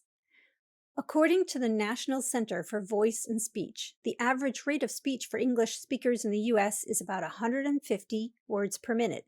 Rates differ a bit in different regions, and other languages have different rates, but let's say 150 words per minute is around the average for most speakers. We think much faster than that. I have read a wide range of rates from 400 to 800 words per minute. It's difficult to empirically test how fast people think, so the range is broad, but nonetheless, everything that I have read points to our ability to think far faster, at least twice as fast, than we speak. Given that, the awkward silence of which we're so afraid is likely to be much shorter than we imagine. We can think after they finish talking. And we don't have to let even that short thinking time be empty air. There are things we can do. Imagine letting the other person completely finish their thought, and now we have to absorb and assess what they said and devise a response. Here are some things that will help with both of those cognitive tasks, as well as fill the empty air if needed, or reserve your spot before someone else jumps in with their comments. You can say, "So what I understand you're saying is that accurate?" To clarify, are you saying? Be advised, some people will repeat what they said before. Well, that's fine. It gives you time to think. Your points are very important, so I'd like to take a moment to think about them before I respond. Or even, can we meet back at X o'clock after I've had time to think? You've given me some things to think about. Can I ask you a question? And if the person does start talking about another topic or goes on before you can process what they've said, you can interrupt gently and respectfully with, "One moment before you go on, I'd like to explore what you've said thus far a bit more." Or, "Excuse me, before we add a new topic, I'd like to consider some things you've said so far." Or, "May I ask you a few questions and share some of my thoughts before you continue?" Listening does not mean silence, and all interrupting is not problematic. You would be amazed at how much thinking you can do even as you say these phrases. But perhaps, most importantly, these phrases will help you ensure full understanding and prevent those miscommunications where intent does not match impact. I realize this is scary. I recommend testing it out for a few days. Practice with people who are easy for you to talk to. Talk with your best friend, your mom, your grandpa, whoever thinks you're awesome no matter what you do before you try it at work.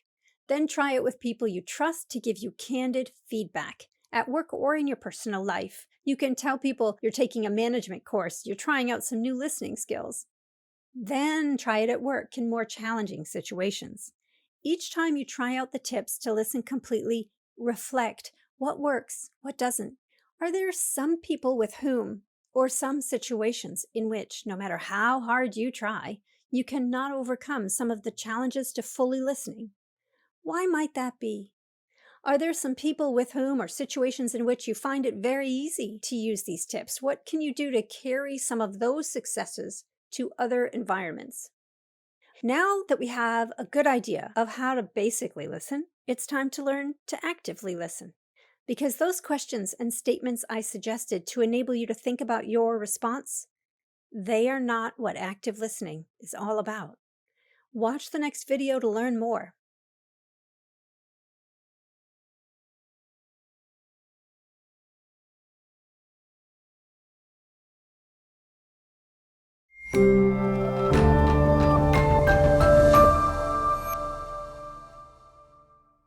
Some time ago, I was promoted to team lead, and my predecessor gave me their opinion about everybody in the group.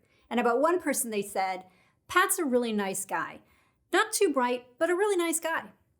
After about 6 months as team lead, I sent out a survey to get feedback that covered a variety of leadership behaviors like planning and guiding, visioning, and listening was one of the behaviors. When I received the completed surveys, I noticed something odd. Every single person rated my listening a 10 out of 10 except for one. Pat rated my listening a 2. And I thought, everyone knows I'm a good listener. Pat's just not that bright, so he doesn't know good listening. And as soon as I heard myself say inside my head, "Pat's just not too bright," I realized Pat doesn't think I'm a good listener because I don't listen to Pat. When Pat talks, my brain turns off. Why listen? I have other stuff to do. Pat's not going to say anything all that important. I vowed from then on I was going to pay extra attention when Pat spoke. And let me tell you, it was not easy. The first couple of weeks of listening fully to Pat, I found their input to nearly always be surface level, off the shelf kind of ideas. But over time, I noticed something. Pat's ideas were becoming more rigorously thought through. They incorporated more of what other people said. They looked at history and at the industry and where it was going. Pat's input became more useful the more I listened. And the better Pat's comments, the more other people listened to Pat. Because actually, few people had been listening to Pat. And that had created a reinforcing effect. Think about it. If you know that no one's listening to you, you probably don't bother thinking all that much or offering much. The less we speak, the less engaged we are, the less we pay attention to what other people are saying. Once Pat's comments started to have influence, Pat started to think more carefully and listen more carefully. Pat's candid response to that leadership survey was a gift to me. It was the moment I began working on my listening skills. I learned that everyone has something to teach me. And every time I listen to someone, they have an opportunity to develop as well. It's like giving them a gift. Let's take our listening to the next level now. What does it mean to actively listen? I know, plain old listening was hard enough. I think you'll find it's easier to listen actively than passively. But what is the difference? Wager, Castle, and Emmett defined active listening in the International Journal of Listening as having 3 essential elements. The listener's nonverbal involvement, indicating full attention. The listener reflecting the speaker's message back to the speaker. The listener questioning the speaker to encourage elaboration and further details. How we indicate we're giving our full attention differs by culture. In the US, it means we're looking at the speaker the majority of time they're speaking, and much of that in the eyes. We might nod, which does not mean agreement. It means I hear you. We might make listening sounds like or little words like oh, I see. Other cultures demonstrate full attention differently. So if you travel for work, learn these behaviors before you go. Active listening includes paraphrasing. I shared some of the ways to paraphrase when I discussed buying yourself time to think and preventing misunderstandings. Things like, so what I understand you saying is, but paraphrasing is not repeating what the person said. Don't be a parrot. It's annoying. You can check in on not only the content of what you heard, but also the emotions you heard underneath it if it's appropriate for you to do so in the context. For example, I hear you saying XYZ and it sounds like you're upset about that. Or, I hear XYZ and also that you have an underlying concern about that. Are both of those interpretations accurate? You would be surprised at how often either we assume an emotion inaccurately or the speaker does not realize how they're being heard. They'll appreciate the opportunity to reframe their ideas. You may have learned of these three elements before, being engaged nonverbally, reflecting, and questioning. If so, I am willing to bet two things. 1. When you first learned them and began practicing them, your listening skills improved. You were getting more and more accurate information, people felt respected, and you gained trust. And as you got better at these three elements to the point where they became habitual, your actual listening declined. Many people use the phrases I shared earlier and these three elements mechanically. They become overused when they're performative, when we're paraphrasing or asking a question because these are techniques, and not because we're engaged in interactive, non-judgmental dialogue. Paraphrasing is meant to ensure we understood the speaker's message accurately and to help them express their ideas in ways others can understand. And instead of asking questions to appear to be listening, ask questions that promote discovery and insight. Zenger and Folkman discovered in their research that people perceived the best listeners to be those who periodically ask questions that promote discovery and insights.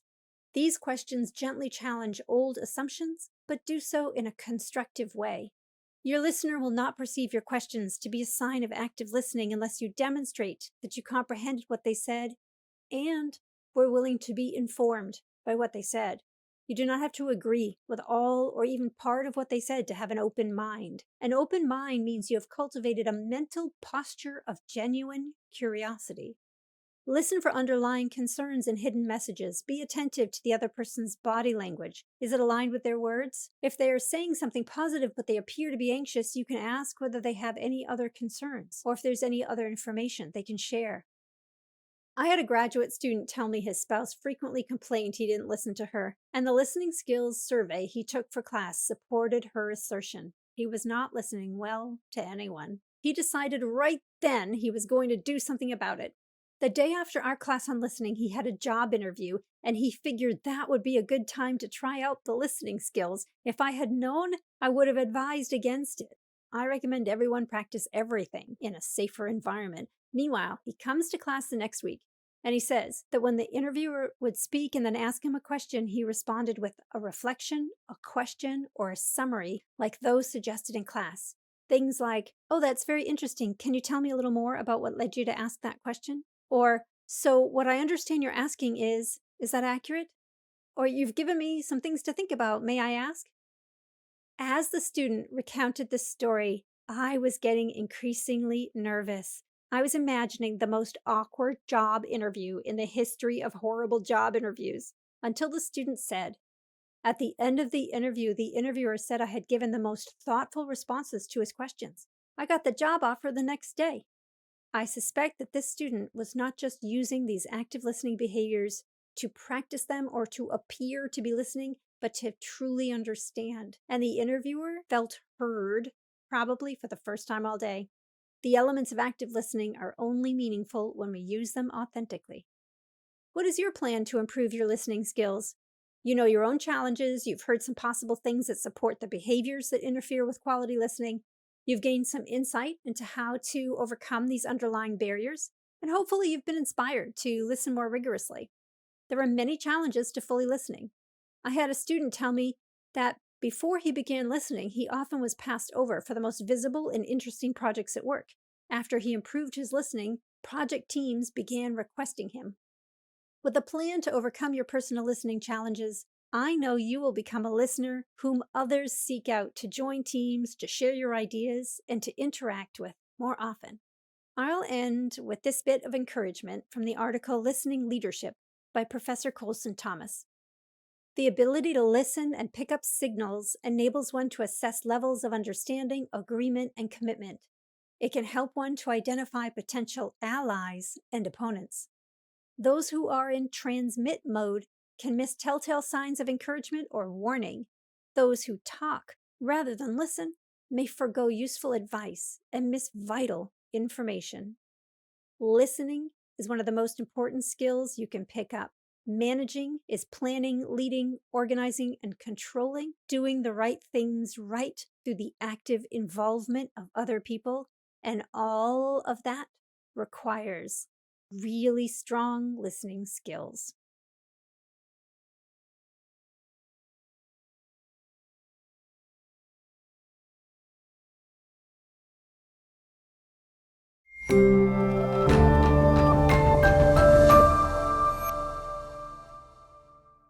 Most managers learn to manage on the job with little to no training. When they succeed, they figure they're pretty good managers. And when they fail, they figure the employees must be at fault, or maybe they're not so good at managing. Neither may be accurate because they don't have a good idea of what managers actually do, nor the skills needed to manage well. They can neither practice those activities and skills, nor can they self-evaluate when outcomes do not align with expectations. That's why you're taking this course. You will learn not only how to manage, but you'll have opportunities to practice what you learn and reflect on your practice. Guided, directed practice is key to learning. The journals will be your tool to access this learning. Every week, you'll learn key lessons you can use immediately the day you learn them at work. The learning is scaffolded. First, you'll learn what managers do and the interpersonal aspects of the job. The next week, you'll delve deeper into one of the most highly rated activities of the best managers, coaching. Then you'll learn how strategy aligns with every task you do, especially as they relate to projects. Finally, you'll use all you have learned to make high-quality decisions and lead your employees to do so as well. The journals are supports to this scaffolding, and they themselves provide a scaffold for your final project. Each week, you'll be provided with 1 to 3 journal prompts. Answer the prompts in writing so that you can refer to them later. You can use pen and paper or an electronic document, whatever works for you. These are different from the discussion board. In the boards, you'll engage in discussions with your learning community on the lessons learned during the week. Most of the boards encourage you to connect the learning from the readings or the videos to your current work. Participating in the boards gives you a chance to see how others interpreted the learning and incorporated it into their workplace, and share your own experiences. The journals are private to you. No one will see them. They're your practice logs, record of your reflection, and preparation for the final project. For example, in the first week, you will learn what managers do, how to create and launch a team for success, how to prevent some common miscommunications, listening skills, and conflict prevention and resolution skills. When you complete the lessons on listening, and again on conflict, you will be invited to write in your journal with a prompt. Sometimes prompts will be questions to consider. Other times you will be asked to complete a task and then write your reflections on the tasks as they relate to the learning. At the end of the course, you will write a final paper. Those of you who plan to earn a certificate of completion must complete the final paper and grade several others. To write the final paper, you'll need to have completed the journals throughout the previous weeks because you're asked to read all of your previous journals and write up the themes that come up and the changes you have made in your management since you began the course. Don't worry if you're not a manager right now because you can also write your plans for managing well when you do become a manager. So keep up with the journals each week. Even if you do not intend to complete the final project, research shows that reflecting on learning immediately after learning leads to longer-term retention. Good luck!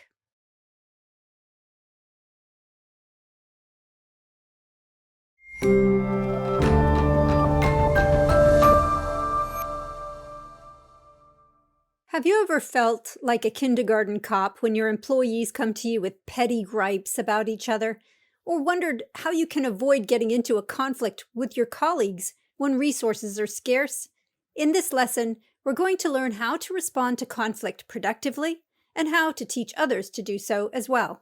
There are many types of conflict, but for the purposes of this course, I'm going to delineate conflict into two types: task and affective. Task conflict occurs when people have different ideas about what should be done, when, by whom, or how. We might have a big task conflict, for example, about our goal, or a smaller task conflict about how we're going to achieve that goal. Affective conflict includes personality, work style, communication style differences, and perceptions. We're having an affective conflict when one or both parties feel annoyed, frustrated, irritated, resentful, hurt, disrespected.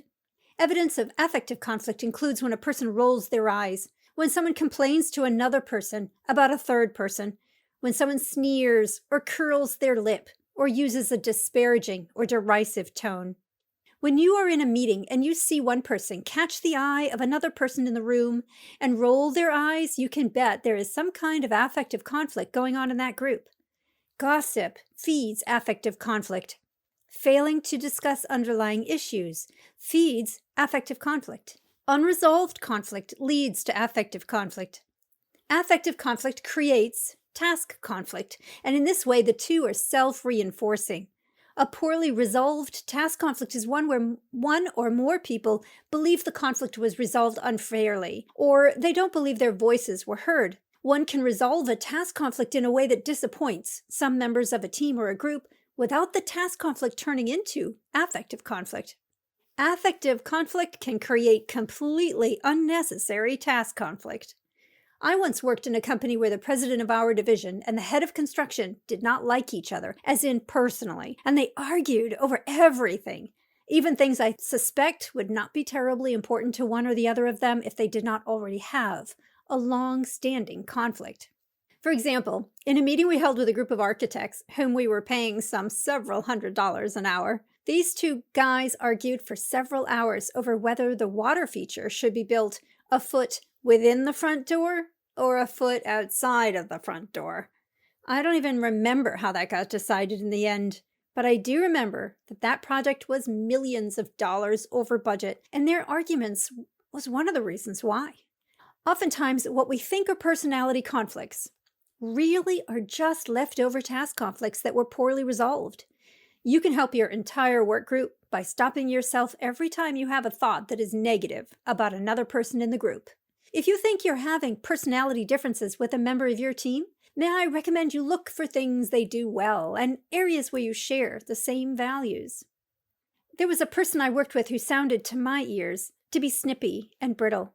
I paid attention to the positive things they did, and I discovered that they cared deeply about the learning outcomes for our students. Ever since then, I've heard them through the filter of this value that we share, transforming the way I understand the content of their messages. And by the way, we want some task conflict. Not all conflict is bad. Not all harmony is good. Innovation requires failure, and that ideas get challenged. Innovation, creativity, problem solving, they almost always require different viewpoints to achieve. Those differences might be challenging to work through, even uncomfortable for those of us who prefer that everyone get along. But if we all agree, well, either some of us are redundant or we're not truly utilizing the most and best of what we all know to create something together that none of us could create on our own. Consider this quote from Tom Harvey: "Conflict should occur in organizations. The presence of conflict is actually a sign of an effective business. Whenever there's a free flow of ideas, creativity, and activity, people are going to butt heads. If no conflict exists, something is wrong." Do you agree? Disagree? Why?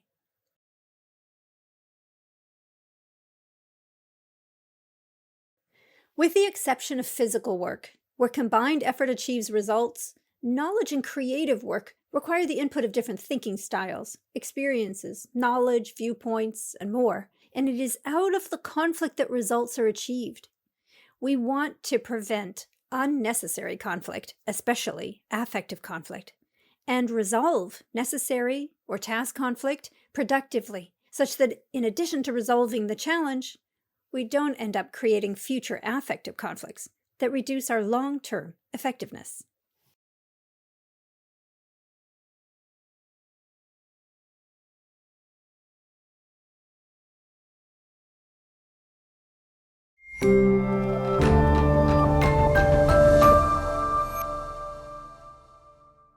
Before watching this video, please take a conflict styles inventory. There are some links in your workbook, and most free online tools take about 10 minutes to complete.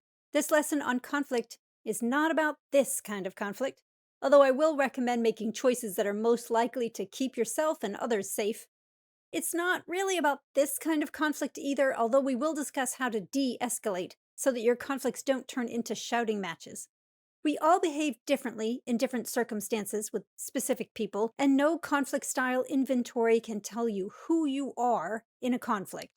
You might have gotten a result that says you are a quote avoider or a quote confronter, but really what the inventory is telling you is the style you use most often or more often than others. There are dozens and dozens of similar surveys, and there is a good chance that if you took several, you would get slightly different answers from each. No one survey has the answer to who you are in a conflict. So do not let that inventory define you. The survey gives us a point of data that might help us understand ourselves. Don't take the results as labels, even if they present them that way. You're not a confronter or an avoider. And to support that, I am going to use words like conflict position or tool, and instead of labels like avoider, I'll say avoiding going forward. So, what was the point of your survey? The goal is to consider how we usually act when we are in a conflict and to recognize, most importantly, that we have other options. We are all complex. We all react differently with different people and in different environments. The biggest takeaway here is that there is no one right way to respond in all conflicts. There are some wrong ways, but there is not one response that is always the best way in every situation. We have choices, and we should choose the option that leads to the outcome we seek. The conflict inventories I recommended were based on the Thomas Kilmann Conflict Mode instrument. You might have chosen one based on this. It's very often used. Or perhaps you found another one from a well-known research-based organization, such as the Blake and Moulton Grid or the Intercultural Conflict Styles Inventory. What matters is that the results show you which of the 1, 2, or maybe 3 of 5 conflict positions you most frequently use. So I'm going to use commonly used terms across many different instruments, but some versions of the inventory are going to use different terms. Avoiding or withdrawing, accommodating, competing or power dominance or confronting, compromising, and collaborating. Here's another way to look at those choices. Imagine you were feeling highly assertive, but not very cooperative. Or perhaps you're in a conflict with someone else who is being highly assertive and not very cooperative, and you find yourself following their lead. Or maybe you work in an organization where the common culture is one of high assertiveness and low cooperation. In these circumstances, we might be more likely to be competitive or use our power to dominate others. What if we're feeling neither cooperative nor assertive? Or perhaps that's the culture where we work. In these cases, we'll usually avoid or withdraw from a conflict. Perhaps we're being highly cooperative, but not very assertive. In these cases, we tend to accommodate others. Alternatively, perhaps we're feeling highly assertive and cooperative.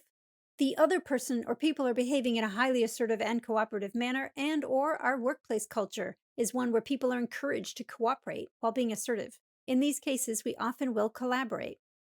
Let's differentiate assertive from aggressive before we go on. There is a lot of confusion about this. They do share some things in common.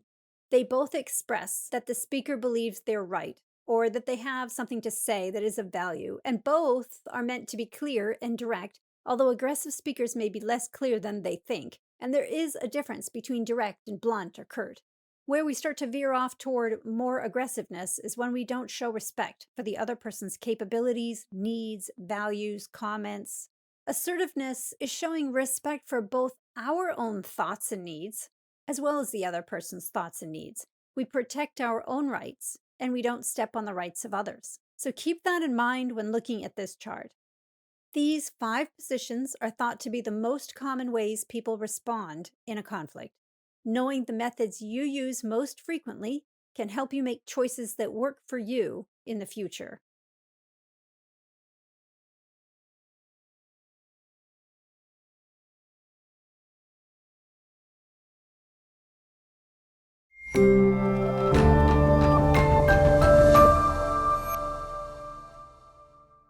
Because when we are in a conflict, we usually are also under stress, we often will choose one position over another without considering which would be best for the specific situation we face. Our brains access most quickly the scripts where it has the most practice and experience. How did conflict get expressed in the environment in which you grew up? Did family members argue productively with each other, or did a parent yell and another storm off? Were children expected to stay silent, or were they encouraged to disagree? How about in school, in your first job? Our earliest experiences teach us the right way, quote, to manage conflict. Now that you're deciding to be the best manager you can be, you can choose to change those habits of mind. Imagine the brain is like a file cabinet where we have stored all of our learning and experience, starting in early childhood and adding more throughout our lives. Each conflict position has a folder: power dominance, avoidance, etc. And within each folder are all the notes we've taken throughout our lives on how to behave in each condition. What worked in the past to get us what we wanted is likely to be imprinted in those files. The more practice we have pulling out a specific folder, the quicker we will be to go to that folder when faced with a conflict. But that position may not be the most productive at that moment in that situation or with that person. So, how do we choose? How do we know which position might offer the greatest chance of resolving our conflict productively and for the long term?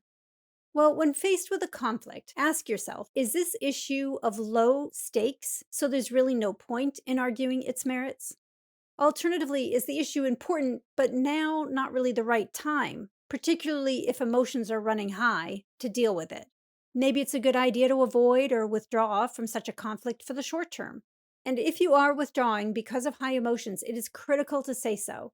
I think we need a few minutes to cool off. Let's leave this discussion for now and talk about it again after we both had some time to think. How does 3 o'clock sound for you? Make sure all parties put the time on their calendars. Otherwise, there's a good chance that conversation will be avoided entirely. And as you recall, unresolved task conflicts become future affective conflicts.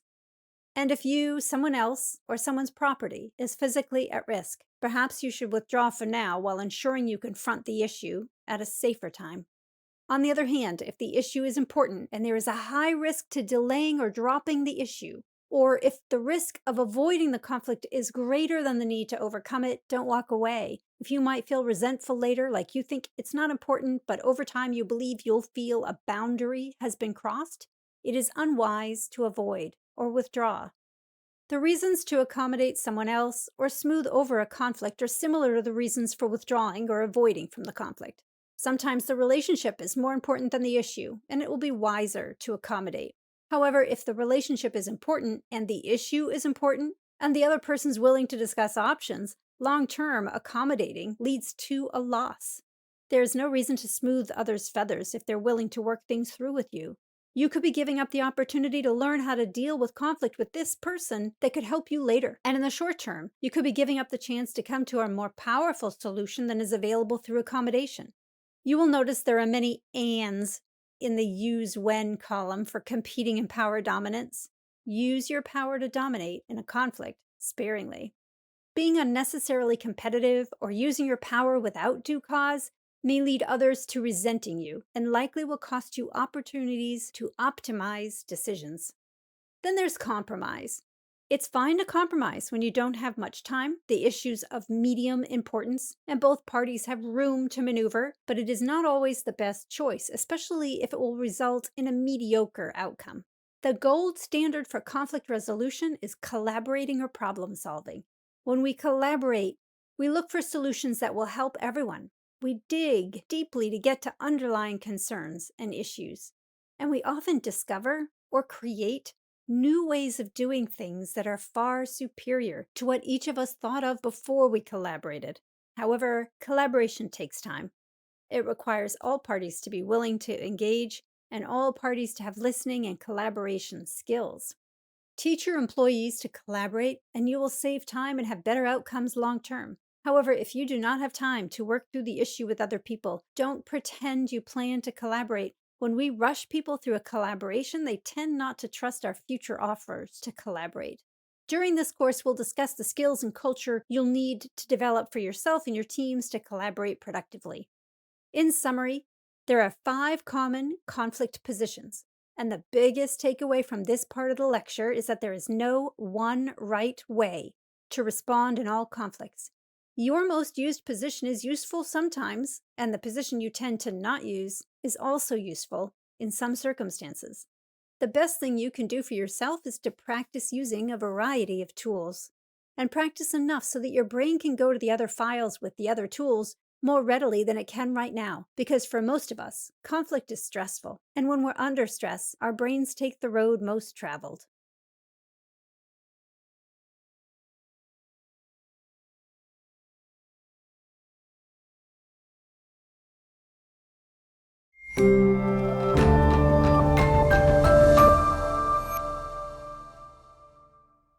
We have choices when we're in a conflict. There's a space between the other person's actions or words and our own, and how we use that space will influence what happens next. And that will affect our relationships, our work productivity, and our leadership development. When you are in a conflict, make an intentional choice about which position to use. Throughout this course on management, you're going to get ideas on how to speak and interact collaboratively, and how to coach your employees to do so as well. Teach your employees to recognize their own conflict positions and ensure that they know that they have choices too. They don't have to be at the mercy of old habits and old scripts. Now, let's talk about leading a group when the group has a conflict. I had a new client named Chris. She invited me to a department meeting, and she warned me in advance it could be contentious. She didn't give me a clue about the people in the meeting or what to expect, and I later realized that was because she didn't want to influence my views of anybody with her own. There were maybe 20 or 25 people attending the meeting, and there was a long conference table. I noticed that Chris arrived a couple of minutes early. She greeted all the other early arrivers personally, and she introduced them to me. And then she took a seat in the center of one of the long sides of the conference table, and I thought that that was a mistake. I thought she should have sat at the head of the table to demonstrate that she's the head of the department, especially as she was one of the few women in the room. The meeting goal was to make a decision, and immediately there were several factions pushing their own agenda. Chris went around the room and asked each person to share their concerns, their preferred decision, any additional information, and she noted down their ideas. And I thought, oh my gosh, this meeting is going to take forever. When she had heard from everyone, she looked at her notes and she said to one person, Mika, you expressed concern about the budget if we choose X decision versus Y decision. Is that accurate? And Mika agreed it was, and she added a few more comments. And Noah, you expressed concern about the deadline if we choose decision Y versus decision X. Is that accurate? Noah agreed that it was and added a few more comments. And again, I thought, oh my gosh, this meeting is going to take forever. She did this several times with various people, checking in for accuracy about their concerns. And then she said, Noah, if your greatest concern were the budget, which decision would you choose and why? And Noah kind of hemmed and hawed. And then he admitted he might be tempted to go with Y, but he still supported X. And Mika, if your greatest concern was the deadline, which decision would you choose and why? And Mika admitted she might be tempted to go with X, but she still supported Y. And Chris said, what ideas do people have for meeting both our deadline and our budget? Dead silence. And I thought, Chris, don't ask a question you don't know the answer to already. And then someone who had been pushing for the decision that met the budget cleared his throat and said, maybe we could spend a little more here and save money on the other project we're working on. There's a competitive advantage to meeting that deadline that seems to override the budget concerns in the short term, and I have some ideas for cost savings there that we can't use here. Chris again checked in with the people who are most concerned about the budget, got their agreement with some caveats, and said, "It sounds like most of us are in agreement that decision X makes the most sense right now. That's the decision I'm going to bring to management. Can I get everyone's agreement to support the decision even if it was not your recommended choice?" And everyone agreed. I looked at the clock and I realized only 32 minutes had passed. The meeting had been planned for an hour, and Chris had gotten the entire group agreeing to the same decision within that time. And throughout, no one interrupted anyone else. No one expressed even the most minor behaviors of affective conflict, even though it was clear upon entering the room that each faction believed they were the holders of the right answer. There were a few raised voices, but they quieted down as soon as they realized they were getting fully heard. Frankly, I've never seen anything like it. Chris also, while being a participative and empathetic leader, while being her authentic self, was clearly the leader in the room. Being participative does not mean being a pushover. I was dead wrong about everything. How do you mediate other people's conflict or manage conflict productively when you're involved? There are 3 key conflict resolution skills: active listening, assertive communication, and de-escalation. In the next videos, we will explore each of these.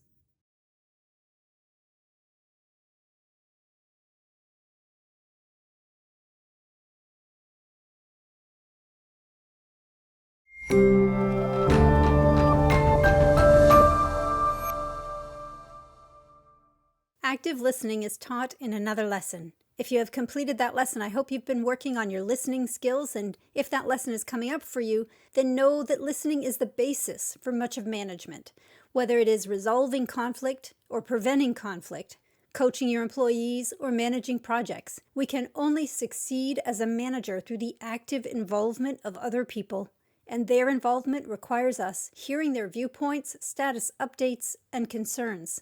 When we listen actively, we indicate our full attention, reflect the speaker's message back, what we heard or understood, and if needed, encourage elaboration and further details.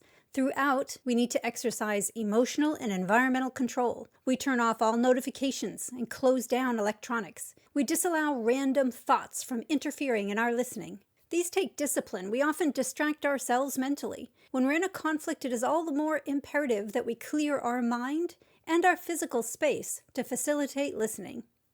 The next key to conflict resolution is assertively communicating. As you may recall, assertiveness is not the same as aggressiveness. When you are in a conflict, you do not have to only listen. We need to be heard as well to honor our own values, needs, and commitments. You have the right to be listened to, as well as a responsibility to listen to others. If the other person is unable to hear you at that moment, there are too many distractions, or their emotions are running high, suggest a break, but be sure to set a clear time to regroup. Otherwise, you may never be heard. There is no point in continuing to talk when the other person cannot listen. You can help yourself speak assertively by first recognizing whether you are speaking from a place of emotions, thoughts, or self-identity. This is a concept from the book Difficult Conversations, How to Discuss What Matters Most by Douglas Stone, Bruce Penton, and Sheila Heen. Most of us assume we're talking about facts when we're in a conflict. I encourage you to consider before you speak, what am I feeling? If you are angry, know that anger is often a proxy for frustration, hurt, or disappointment, or even fear. Pinpointing your true feelings will help you express yourself and help the other person understand your position.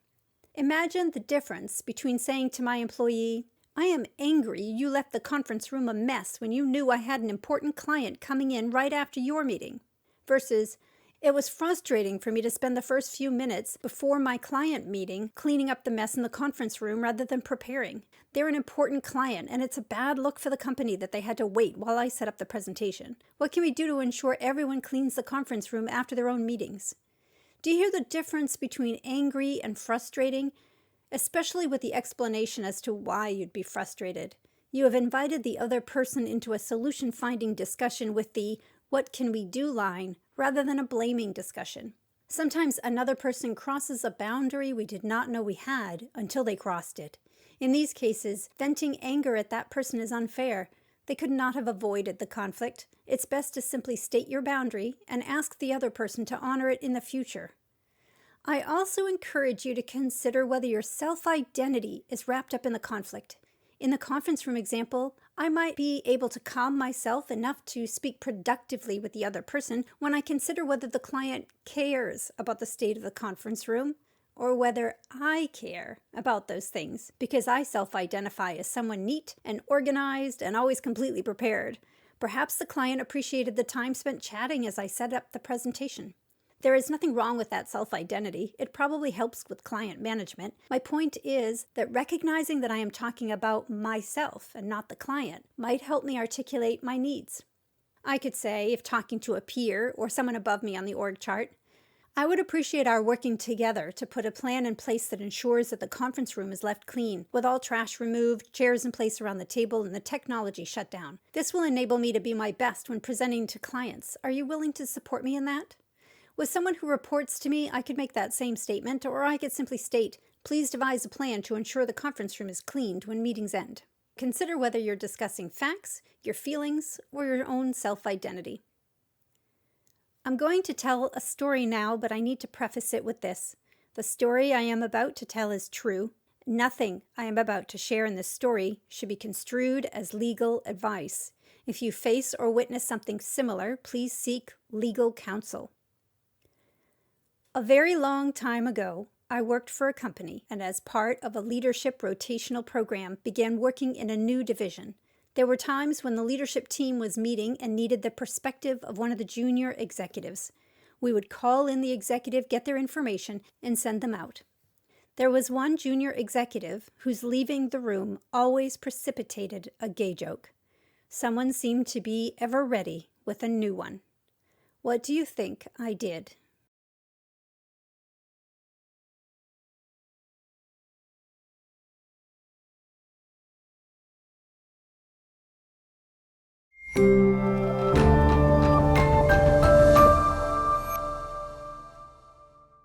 Quick reminder, nothing I say as I tell this story is meant as legal advice. Please seek legal advice if you face or witness something similar. So there we are in a meeting. The junior executive comes in, gives his information, walks out, and someone tells an LGBTQ+ targeted joke. And I do? Sorry if you had any faith in my backbone, because I did nothing. Why? A lot of reasons. As the newest member of the team, the only female in the division, not a clerk or a secretary, and the person most reliant on others' collaboration to get anything done, because my position had a huge span of accountability and a tiny span of authority, I was afraid to speak up. I didn't want to come into work and hear everyone go, "Here comes Alyssa, be very careful what you say, she's very sensitive. How would I get anything done?" So yeah, I'm ashamed to admit I said nothing. I didn't laugh. I tried to use nonverbal cues that I didn't appreciate the jokes, but I've learned over the years that that does nothing to diminish or prevent harassment. After a few months, though, when I really could not stand the way the man was treated, I decided to say something. But what, to whom, and when? At the time, I thought I had two options to deal with the group harassment. I could say something to the full group, making it clear to everyone where I stand, or I could pull aside the ringleader.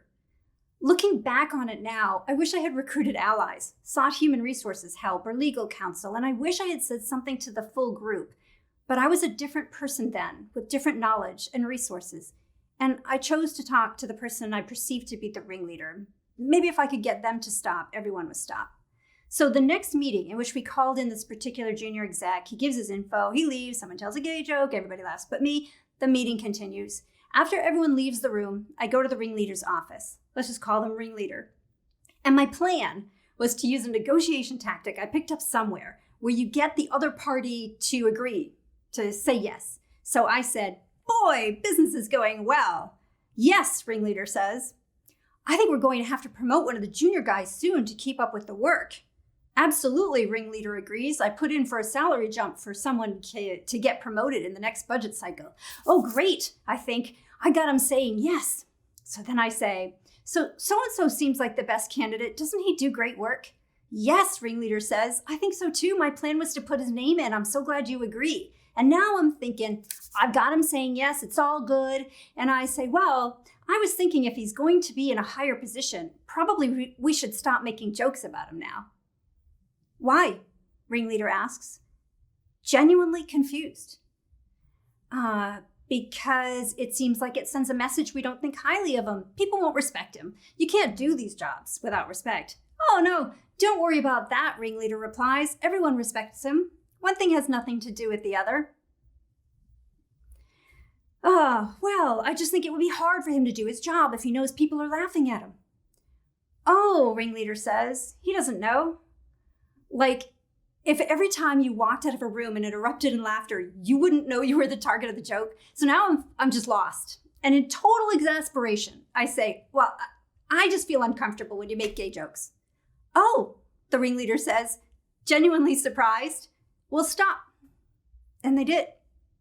That was the last time anyone told a joke targeting LGBTQ+ or any other group, at least in my hearing, and I was in that office all day, every day. I'd used the iMessage. I didn't know it at the time. I had never heard of it. Have you heard of or learned the iMessage? If you have, stay tuned anyway. There are a few things you should know that often do not get taught, yet have a huge influence over the value of it. The iMessage is just a statement that here's the impact another person's words or actions had, and a suggestion of a different way of expressing the same ideas if possible. I feel when you, I would prefer. Unfortunately, it has been so misused that people often assume it is not the valuable communication tool that it is. In the next video, I'll share some ways you can use the iMessage constructively.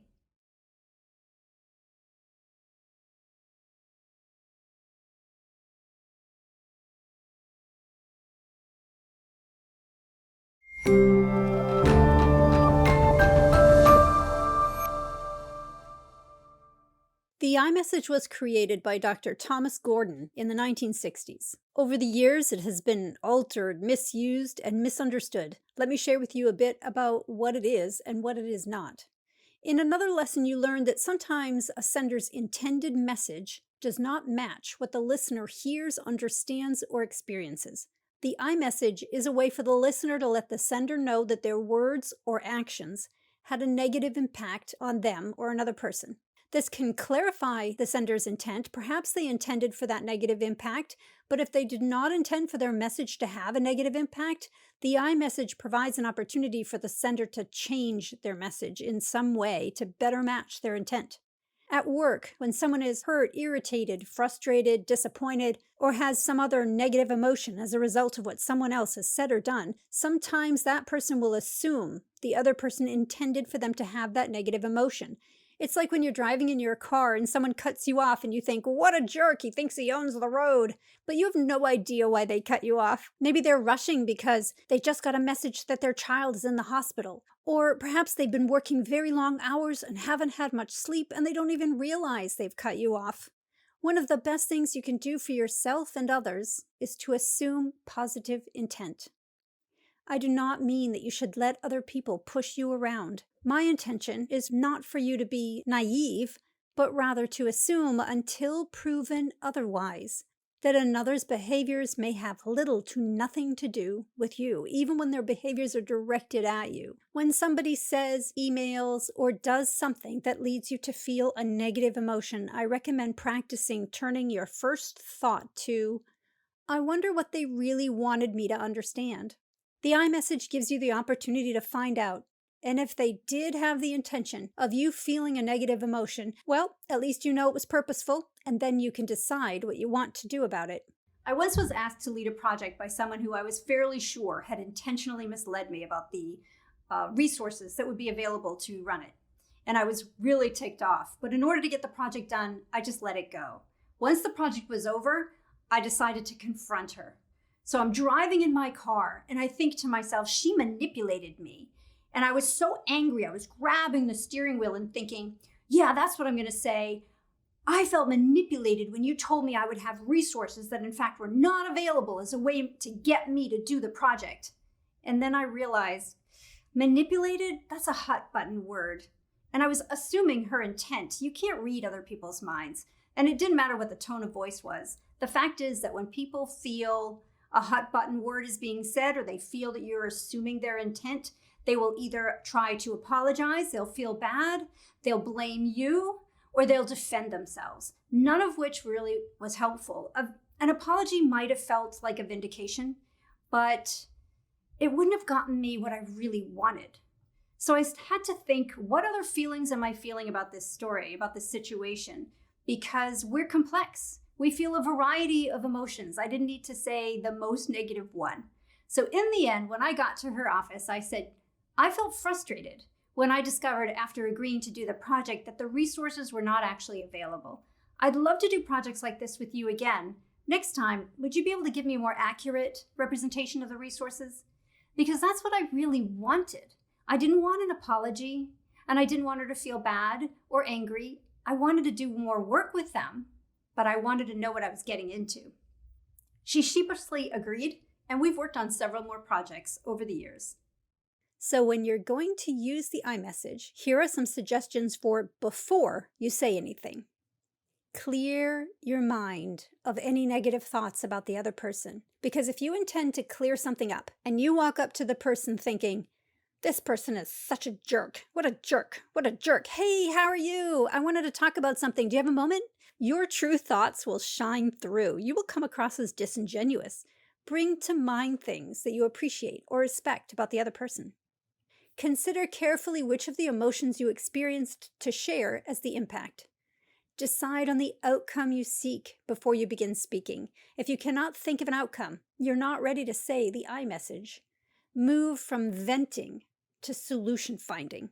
Realize you might have contributed to the situation as well. Do not seek to affix blame. The only outcomes of blaming the other person are that they apologize, they defend themselves, or they blame you back, none of which leads to a solution. Think contribution, not blame, whenever bringing up a conflict with another person.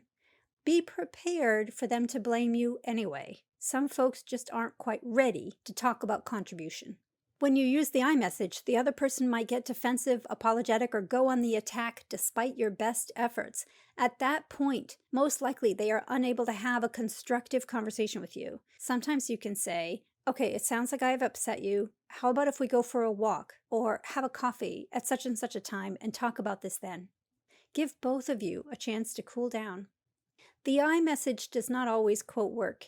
It's not like a universal key that you can put in a lock and know the door will open. Sometimes the key will not work with that lock. And that's because every human being is different. Everyone has off days. There are a multitude of things that influence how a person behaves at any given time. If you try the iMessage with someone and have a negative outcome, please do not give up. This quote is attributed to Mark Twain, although I cannot find an original source. A cat who steps on a hot stove lid will never step on a hot stove again, nor will it step on a cold one. Do not give up. My experience has been that the majority of people respond to the iMessage positively. Very occasionally, you might have someone who will say, well, I meant for you to feel that way. Well, okay, at least you know, and now you can respond to that.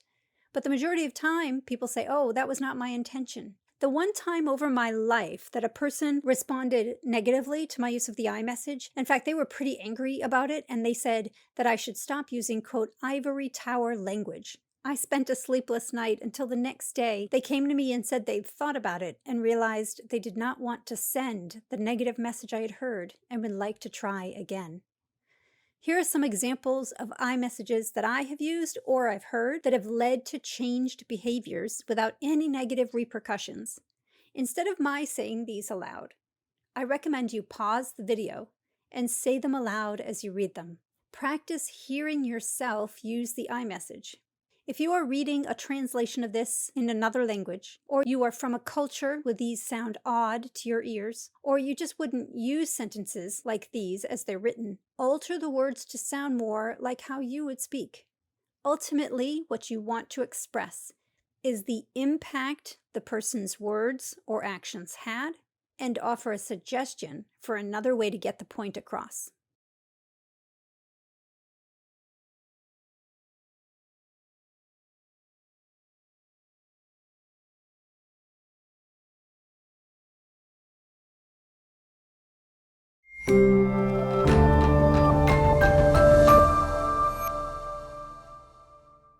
I was coaching an executive whose boss belittled her. We talked about the specific behaviors he was engaging in that interfered with her work quality. I taught her the I message, and in our follow-up meeting the next week, I asked how it went, and she said, "It was awful." I said, "Oh, okay, tell me what you said to him," and she said, "I said exactly what you told me to say. I feel that you are a jerk when you talk to me like that." I feel that you is not the I message. First, when you say I feel that, you are about to say something that is not an emotion. I feel that we did a good job. I feel that the customer might leave. People say I feel so often, it has become meaningless. Unless you are in a culture where all this hedging is necessary, save the I feel for the I message so that it has more power. But meanwhile, I feel that you is the opposite of the I message. The purpose of the I message is to affect change by letting the other person know their words or actions had a negative outcome and giving them the opportunity to clarify if they did not intend that outcome and change their behavior. I feel that you is not going to be followed up by the impact you experienced. It's going to be followed up by your characterization of the other person. Like my client did with her boss, I feel that you are a jerk. I've heard others think they're using the I message by saying, I feel you are unethical. I feel like you are a liar. Don't assume someone's thoughts, feelings, or purpose. I feel like you don't care, or I feel that you want to hurt me, or I feel that you're jealous. The most common errors in using the I message are when the speaker characterizes the other person or assumes their intent. These defeat the purpose, and anyway, they nearly always put up a wall between the speaker and the other person. That's the opposite of the intention we have with the I message. So do not characterize. Focus on the problem, not the person. Do not blame. You made me feel is not the I message. Do not give someone the power over your feelings. No one can make you feel anything. I hear this one a lot when students have just learned the I message and they have a hard time letting it go. Yes, there are some normal and natural emotional reactions to certain behaviors. It is normal to feel insulted when someone insults you. If you say to someone, I felt insulted when you said that, and they say, good, I meant to insult you, well, in that moment, I would advise you to tell yourself, well, tough luck, buddy, you can't have that power over me. And if you say, I felt insulted when you said that, and they say, oh, I'm sorry, I did not intend to insult you, I only meant to express XYZ. Well, then you know their true intentions, and they have learned a better way to communicate with you if they choose to use it. And by the way, a couple of times I have said I felt X, and the other person looked stunned, had no response, and after a moment continued talking. And I realized that not only do they have no idea how they're coming across, but also they're not able to hear what I'm saying. That's about them, not about me. And from then on, whenever I interact with those people, I just tell myself, listen for the content. You cannot change another person. The I message gives the other person the opportunity to change, but they are not required to change. We do not have an inalienable right to not be insulted or hurt. In the US, we have the right not to be harassed or discriminated against due to protected characteristics, and that is different. I'm talking about the emotional response we have to others' non-harassing words and actions. There are people who seem to communicate their thoughts in a hurtful way. Let it go. Look for the content. There is no point in blaming someone for something they cannot do otherwise, again, with the exception of harassment or discrimination, which everyone is responsible for stopping. Accept your own contribution. Look for what contributed to the problem rather than looking for who to blame.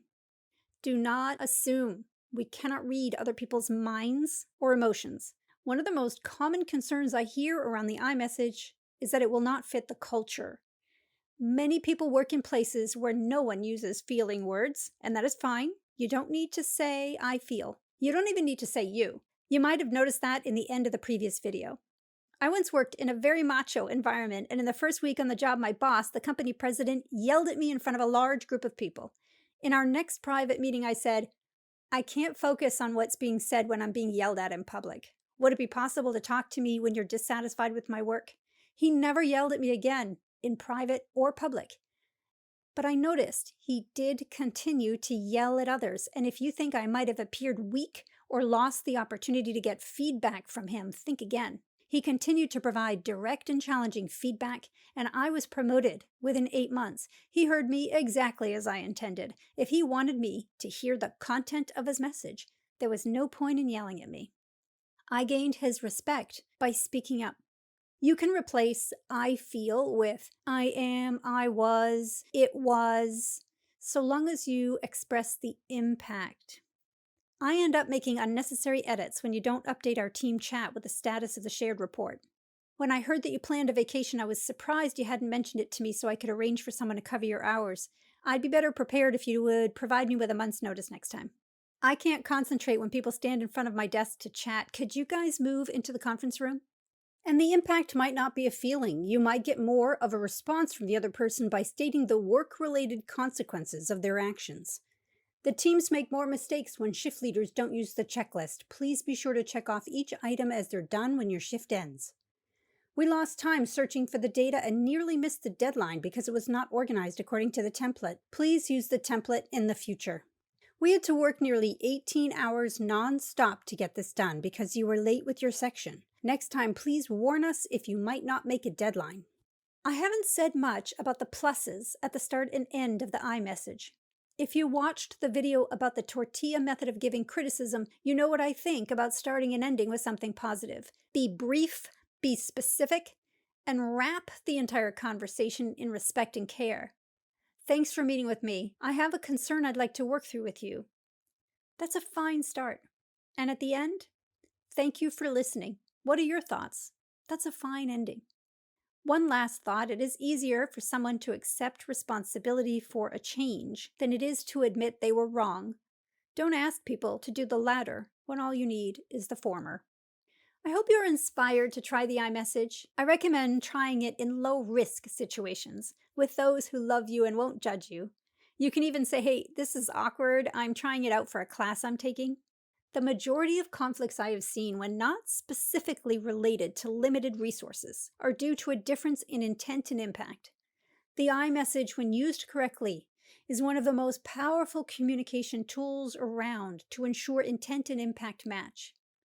By the way, you can use the iMessage to let people know when their actions led to a positive outcome for you. The more you do that, the more people will know what works for you and what doesn't.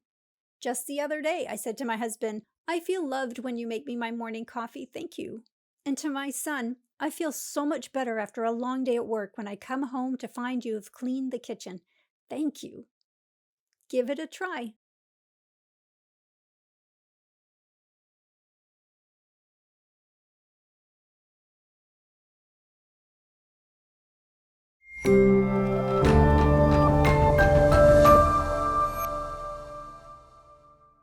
I was coaching an executive whose boss belittled her. We talked about the specific behaviors he was engaging in that interfered with her work quality. I taught her the iMessage, and in our follow-up meeting the next week, I asked how it went, and she said, "It was awful." I said, "Oh, okay, tell me what you said to him," and she said, "I said exactly what you told me to say. I feel that you are a jerk when you talk to me like that." I feel that you is not the iMessage. First, when you say I feel that, you are about to say something that is not an emotion. I feel that we did a good job. I feel that the customer might leave. People say I feel so often, it has become meaningless. Unless you are in a culture where all this hedging is necessary, save the I feel for the iMessage so that it has more power. But meanwhile, I feel that you is the opposite of the iMessage. The purpose of the iMessage is to effect change by letting the other person know their words or actions had a negative outcome and giving them the opportunity to clarify if they did not intend that outcome and change their behavior. I feel that you is not going to be followed up by the impact you experienced. It's going to be followed up by your characterization of the other person. Like my client did with her boss, I feel that you are a jerk. I've heard others think they're using the iMessage by saying, I feel you are unethical. I feel like you are a liar. Don't assume someone's thoughts, feelings, or purpose. I feel like you don't care, or I feel that you want to hurt me, or I feel that you're jealous. The most common errors in using the iMessage are when the speaker characterizes the other person or assumes their intent. These defeat the purpose, and anyway, they nearly always put up a wall between the speaker and the other person. That's the opposite of the intention we have with the iMessage. So do not characterize. Focus on the problem, not the person. Do not blame. You made me feel is not the iMessage. Do not give someone the power over your feelings. No one can make you feel anything. I hear this one a lot when students have just learned the iMessage and they have a hard time letting it go. Yes, there are some normal and natural emotional reactions to certain behaviors. It is normal to feel insulted when someone insults you. If you say to someone, I felt insulted when you said that, and they say, good, I meant to insult you, well, in that moment, I would advise you to tell yourself, well, tough luck, buddy, you can't have that power over me. And if you say, I felt insulted when you said that, and they say, oh, I'm sorry, I did not intend to insult you, I only meant to express XYZ. Well, then you know their true intentions, and they have learned a better way to communicate with you if they choose to use it. And by the way, a couple of times I have said I felt X, and the other person looked stunned, had no response, and after a moment continued talking. And I realized that not only do they have no idea how they're coming across, but also they're not able to hear what I'm saying. That's about them, not about me. And from then on, whenever I interact with those people, I just tell myself, listen for the content. You cannot change another person. The iMessage gives the other person the opportunity to change, but they are not required to change. We do not have an inalienable right to not be insulted or hurt. In the US, we have the right not to be harassed or discriminated against due to protected characteristics, and that is different. I'm talking about the emotional response we have to others' non-harassing words and actions. There are people who seem to communicate their thoughts in a hurtful way. Let it go. Look for the content. There is no point in blaming someone for something they cannot do otherwise. Again, with the exception of harassment or discrimination, which everyone is responsible for stopping. Accept your own contribution. Look for what contributed to the problem rather than looking for who to blame. Do not assume. We cannot read other people's minds or emotions. One of the most common concerns I hear around the iMessage is that it will not fit the culture. Many people work in places where no one uses feeling words, and that is fine. You don't need to say, I feel. You don't even need to say you. You might have noticed that in the end of the previous video. I once worked in a very macho environment, and in the first week on the job, my boss, the company president, yelled at me in front of a large group of people. In our next private meeting, I said, I can't focus on what's being said when I'm being yelled at in public. Would it be possible to talk to me when you're dissatisfied with my work? He never yelled at me again, in private or public. But I noticed he did continue to yell at others, and if you think I might have appeared weak or lost the opportunity to get feedback from him, think again. He continued to provide direct and challenging feedback, and I was promoted within 8 months. He heard me exactly as I intended. If he wanted me to hear the content of his message, there was no point in yelling at me. I gained his respect by speaking up. You can replace I feel with I am, I was, it was, so long as you express the impact. I end up making unnecessary edits when you don't update our team chat with the status of the shared report. When I heard that you planned a vacation, I was surprised you hadn't mentioned it to me so I could arrange for someone to cover your hours. I'd be better prepared if you would provide me with a month's notice next time. I can't concentrate when people stand in front of my desk to chat. Could you guys move into the conference room? And the impact might not be a feeling. You might get more of a response from the other person by stating the work-related consequences of their actions. The teams make more mistakes when shift leaders don't use the checklist. Please be sure to check off each item as they're done when your shift ends. We lost time searching for the data and nearly missed the deadline because it was not organized according to the template. Please use the template in the future. We had to work nearly 18 hours non-stop to get this done because you were late with your section. Next time, please warn us if you might not make a deadline. I haven't said much about the pluses at the start and end of the iMessage. If you watched the video about the tortilla method of giving criticism, you know what I think about starting and ending with something positive. Be brief, be specific, and wrap the entire conversation in respect and care. Thanks for meeting with me. I have a concern I'd like to work through with you. That's a fine start. And at the end, thank you for listening. What are your thoughts? That's a fine ending. One last thought, it is easier for someone to accept responsibility for a change than it is to admit they were wrong. Don't ask people to do the latter when all you need is the former. I hope you're inspired to try the iMessage. I recommend trying it in low risk situations with those who love you and won't judge you. You can even say, hey, this is awkward. I'm trying it out for a class I'm taking. The majority of conflicts I have seen, when not specifically related to limited resources, are due to a difference in intent and impact. The iMessage, when used correctly, is one of the most powerful communication tools around to ensure intent and impact match. By the way, you can use the iMessage to let people know when their actions led to a positive outcome for you. The more you do that, the more people will know what works for you and what doesn't. Just the other day, I said to my husband, I feel loved when you make me my morning coffee. Thank you. And to my son, I feel so much better after a long day at work when I come home to find you have cleaned the kitchen. Thank you. Give it a try.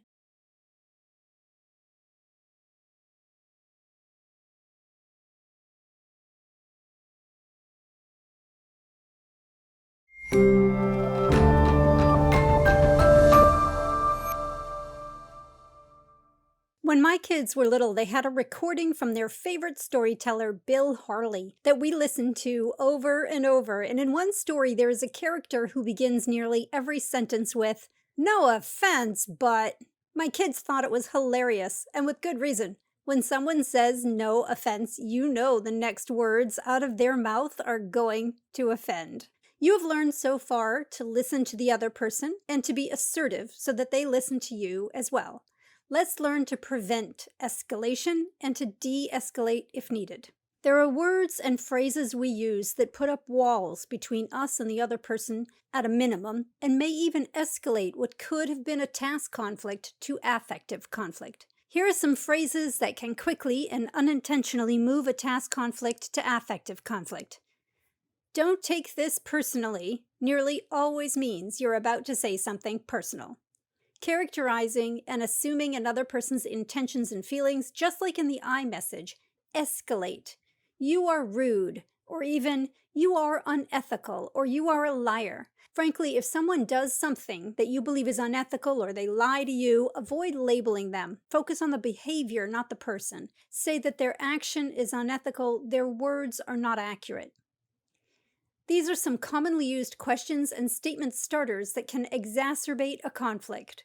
Why did you? What makes you think? Avoid these frames. As soon as you put why and you at the start of a question, your listener puts up a wall. They are ready to defend themselves, and nothing is never or always. Here are some ways of phrasing your questions and requests that are more likely to net a positive response. Not guaranteed, but more likely. What led you to? Help me understand. Would you be willing? Would you consider? How about we? I need you to, or the team needs you to.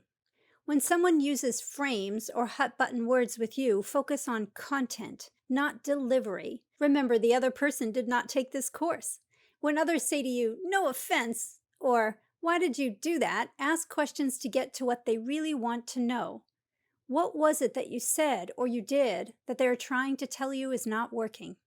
Another way to prevent a task conflict from becoming an affective conflict is to explore more about their concern and yours. What is being left unsaid that might be supporting the escalation? In the exploration, ensure you're asking questions designed to deepen or broaden everyone's understanding, not questions designed to get the other person to agree with you or come to your conclusion. If the conflict has escalated despite your best efforts, I recommend doing all you can to maintain your own composure. Do not tell another person to calm down. They will likely feel patronized if you insinuate that they are not behaving in a way you believe is appropriate. When we can keep our own composure, often the other person will calm. It is possible they'll stay emotional, but I promise you, if you also become emotional, they absolutely will not calm. I'm not suggesting you mask all emotions. You can come across as uncaring and uninvolved. I am saying do not engage in escalating behaviors like screaming or yelling or eye-rolling or sneering, and absolutely never get into a physical altercation with someone from work. Some of the corporate leaders I have coached say that they leave their emotions at the office door and their employees should do so too. Well, no, you don't want your employees leaving their emotions at the door. Ambition, Competitive spirit, passion, and pride can drive persistence. Frustration with current product drives innovation to new products. Affection for our colleagues leads us to want to help them when they struggle. Dissatisfaction with the status quo leads us to implement important change initiatives. Emotions can be harnessed to solve problems, create and maintain team identity, and push organizations forward. Don't ask yourself or your employees to leave emotions at the door. They're valuable. When you're interacting during a conflict, be sure to continually express positive intentions toward the other person. You don't have to keep saying it. Your body language, your vocal tone, and facial expressions can present what's in front of your mind. So keep reminding yourself that the person with whom you're in conflict is competent, and you have confidence that you can work through whatever the challenge is together. By the way, this is one reason why it's not a good idea to handle a conflict via email. The other person is likely to hear negative intentions and emotions when they read about a conflict on a cold, hard screen. Walk down the hall, pick up the phone, or ask them to meet you on a video call. Lastly, take a break if needed. If you cannot maintain composure and you're worried that you'll say something that escalates the conflict, ask to meet back after you've cooled down. Don't drop it. Put a time in your calendar to face the conflict head on. Prevent escalation as much as possible and de-escalate if needed. If the conflict has become a physical confrontation or you are in any danger, seek help or walk away. These are the 3 keys to conflict resolution: active listening, assertive speaking, and preventing escalation or de-escalating.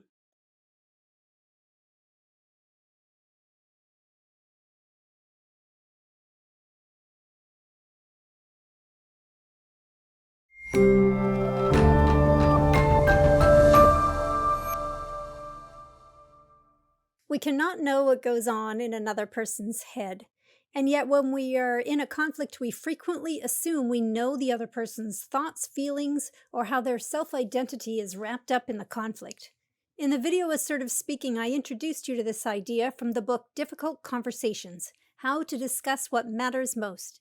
Many of us assume that our conflicts are about facts that we all agree on, and therefore that such a conversation should be fairly straightforward. And when we find that the facts get interpreted differently by different people, as each brings their past experiences with them to the conversation, conversations become confusing and more confrontational than they need be. We also tend to discuss what's important to us as if those things are objectively true. It is important to me that my children go to college, and it's important to me that they have a good life. Throughout their childhood, I talked about college like it was a foregone conclusion, as if it was the only next step after high school. Yet it is not objectively true that my children must go to college to have a good life. My beliefs about college and a good life may not be facts to someone else. When you are in a conflict, the question I recommend considering is there an objective story that is true for all parties involved in the conversation? Such a story is the one that would be told by an impartial observer. Let's say Jack and Jill work in a consumer products corporation. Jill is director of engineering, and Jack is director of procurement. Jill's group has been tasked with developing innovative product offerings, and to support her engineers, she has emailed Jack 3 times in the past month, asking for updated computers. She has yet to receive a reply, and she is very angry. She decides to confront Jack, but she wants to be respectful, so she plans out what she'll say. Jack, I have asked 3 times for new computers for my team, and I haven't heard back. What have you got to do that is so important you can't take the time to order the equipment? This conversation is not going to go well. First, Jill thinks she's talking about facts, but what she is saying in the second line is not a fact. It is both an accusation and an implication that Jill's work is more important than Jack's. Let's say Jack has received the 3 emails and is facing 2 issues. 1. His budget has been cut, and although he has gone to the CFO on behalf of Jill's engineers' requests for computers, he has gotten a no. And 2, he receives hundreds of emails a day, and for that reason implemented an order request system months ago that Jill is not following. He has decided to confront Jill, but he wants to be respectful, so he plans to say, Jill, I don't know why you keep emailing me. Your department is no more special than anyone else who wants something around here. You have to follow procedures. Yeah, that's not going to go well either. Again, it's an accusation, this time that Jill's behavior implies that she thinks she is more important than other employees. Notice that it doesn't matter what tone you use. It's about the story you're telling. Neither Jack nor Jill plan an opening to a conversation that will be about facts. What is the third story? Let's say Jack and Jill come to you, their manager, asking you to mediate. You can start the conversation from a shared third story. You might say, I'm getting the idea that first, you have different ideas about how equipment should be requested. And second, it sounds like both of you want to find a way to get Jill's engineers the equipment they requested. Are those two interpretations accurate? This is not about what is right and what is wrong. There is no moral issue.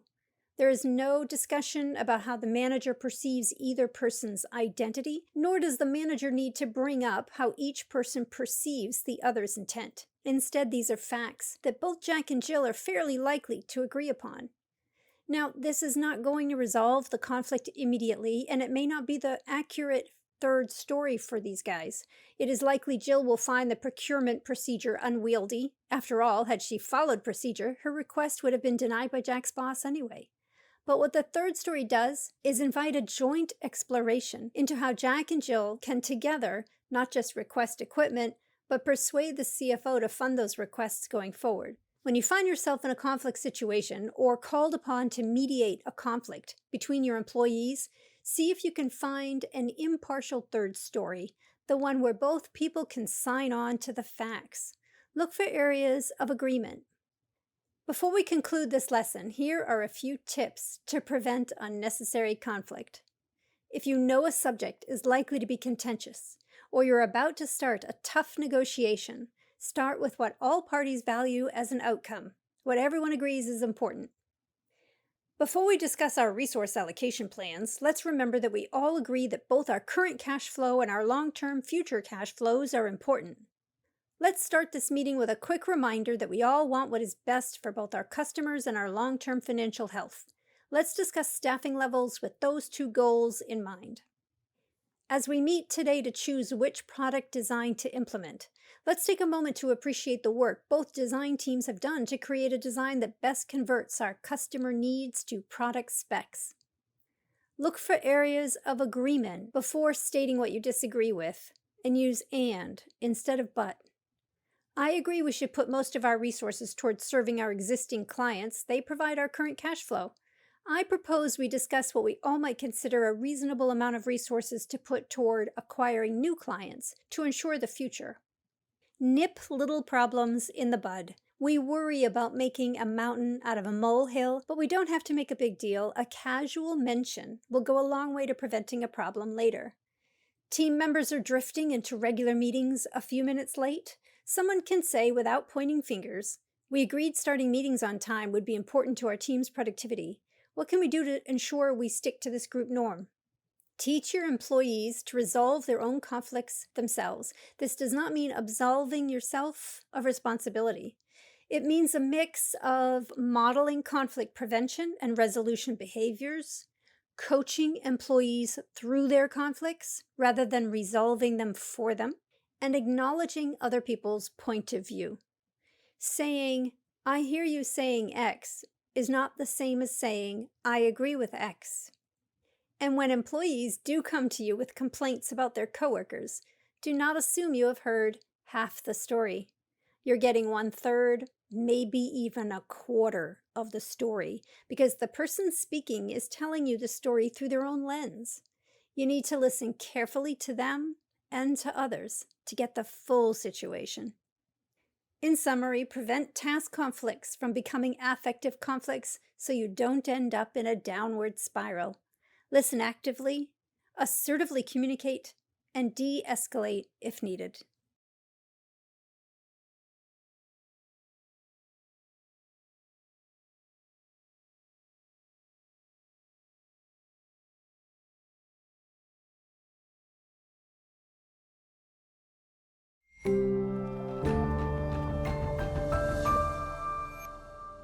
Gallup studied performance at hundreds of companies and measured the engagement of 27 million employees. And according to their research, employee engagement is correlated highly with performance.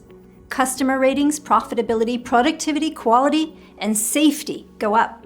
And turnover, absenteeism, and theft by employees go down. Employee engagement increases productivity. Yet according to Gallup polls in 2020, only 20% of employees worldwide were engaged at work. Do you have any influence over your employees' engagement? Gallup says that managers account for 70% of the variance between the most engaged teams and persistently disengaged teams. What are those top-performing team managers doing that engages their employees and leads to high productivity? Gallup and other researchers have discovered, through studying what the best managers do differently, that great management is an act of coaching. This week, you will learn to use this powerful management method. You'll learn the theories that support managerial coaching, gain practical skills to coach today, and practice the process of coaching. You can coach everyone, not just your direct reports, but your peers and your colleagues, even your boss. Additionally, you'll learn how to influence those over whom you have no direct authority, because often we find ourselves needing someone from another department, a partner organization, or higher up on the org chart to provide information or complete a task. Management is the art of getting the right things done right through the active involvement of other people. This week is all about facilitating that active involvement.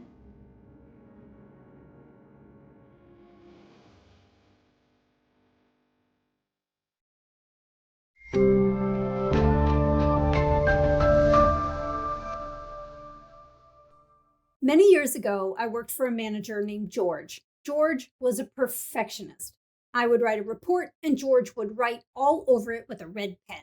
He'd circle a paragraph and write insert A, and then on the back of the page in tiny chicken scratch writing would be A and a whole new paragraph. He'd circle a word and write AWK for awkward and WC for word choice. He'd circle a line and point with arrows where he'd like it moved to. Back and forth would go draft after draft until the report was late to the client, even when we overnighted it.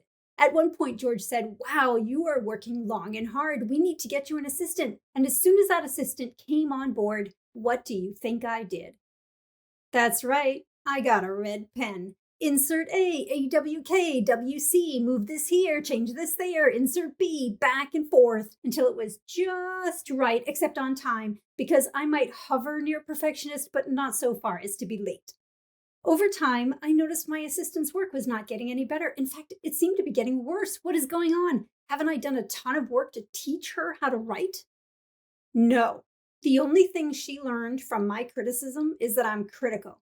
Why should she do her best work when she knows I'm just going to change it all anyway?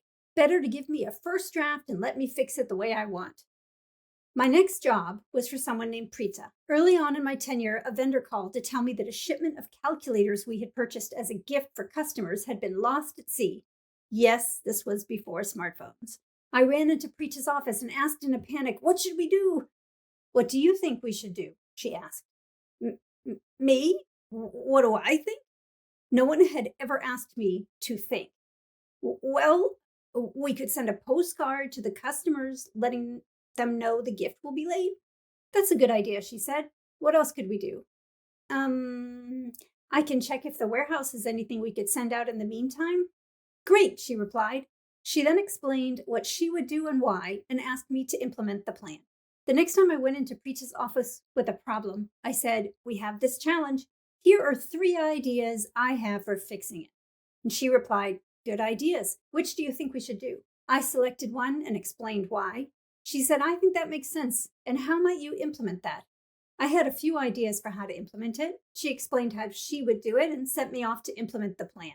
And from then on, whenever there was a challenge, she could walk by my desk and I could say, "Oh, Preeta, we had this challenge and here's what I did about it."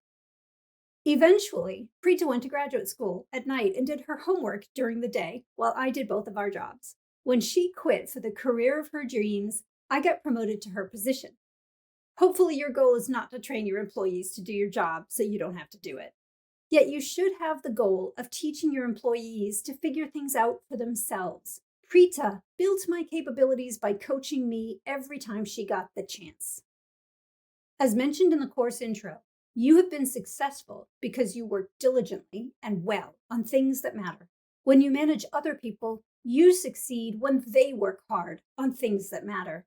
You can pay people to use their hands to get a job done, but you cannot stand over a knowledge or creative worker with a clipboard and a stopwatch to get them to give you their heart and their mind. As Dennis Kinlaw writes in the book, Coaching for Commitment, a knowledge worker could be doing a whole lot less than you think they're doing. Your direct reports could even do the minimum necessary to meet their job requirements, and you might meet your commitments with that. But you will not fully succeed if members of your team are not working to their potential. You will not have time to take advantage of new opportunities or to change work processes that cost time and effort. You will not be able to set yourself and your work group up for future success because you won't be able to count on your employees to do their work as well as you could. On the other hand, your direct reports could be doing a whole lot more than you think they're doing.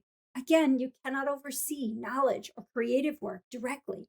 If your employees receive little feedback or appreciation from you, they may not realize that what they do matters. Eventually, they may become disinterested or worse, resentful.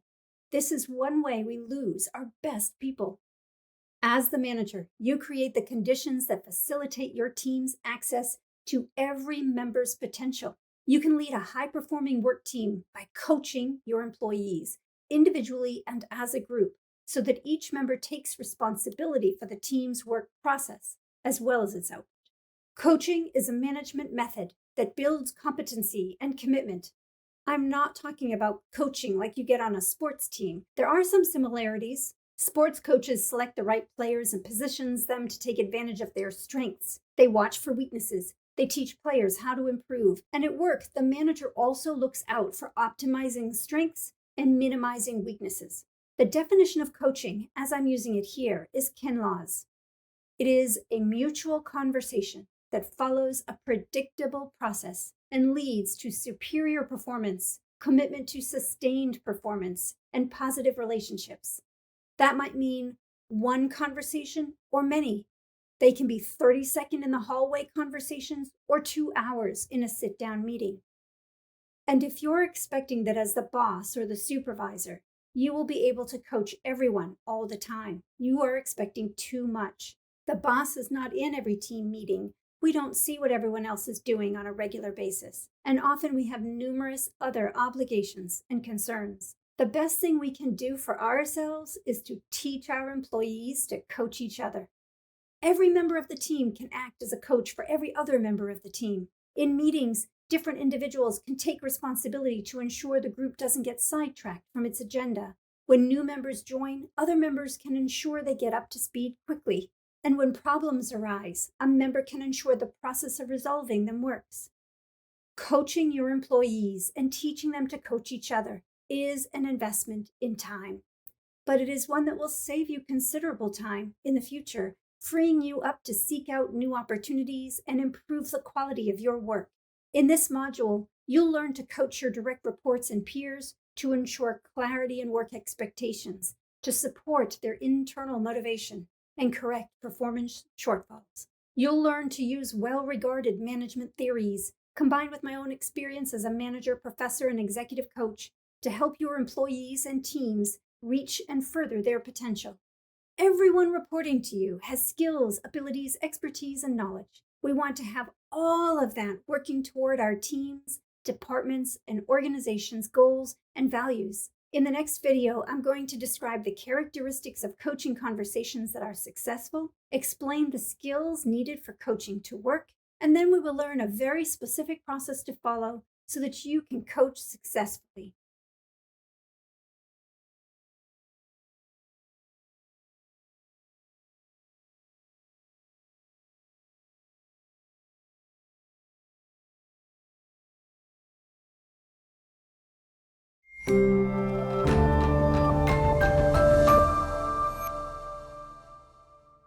Coaching as a management method is supported by highly regarded management theories.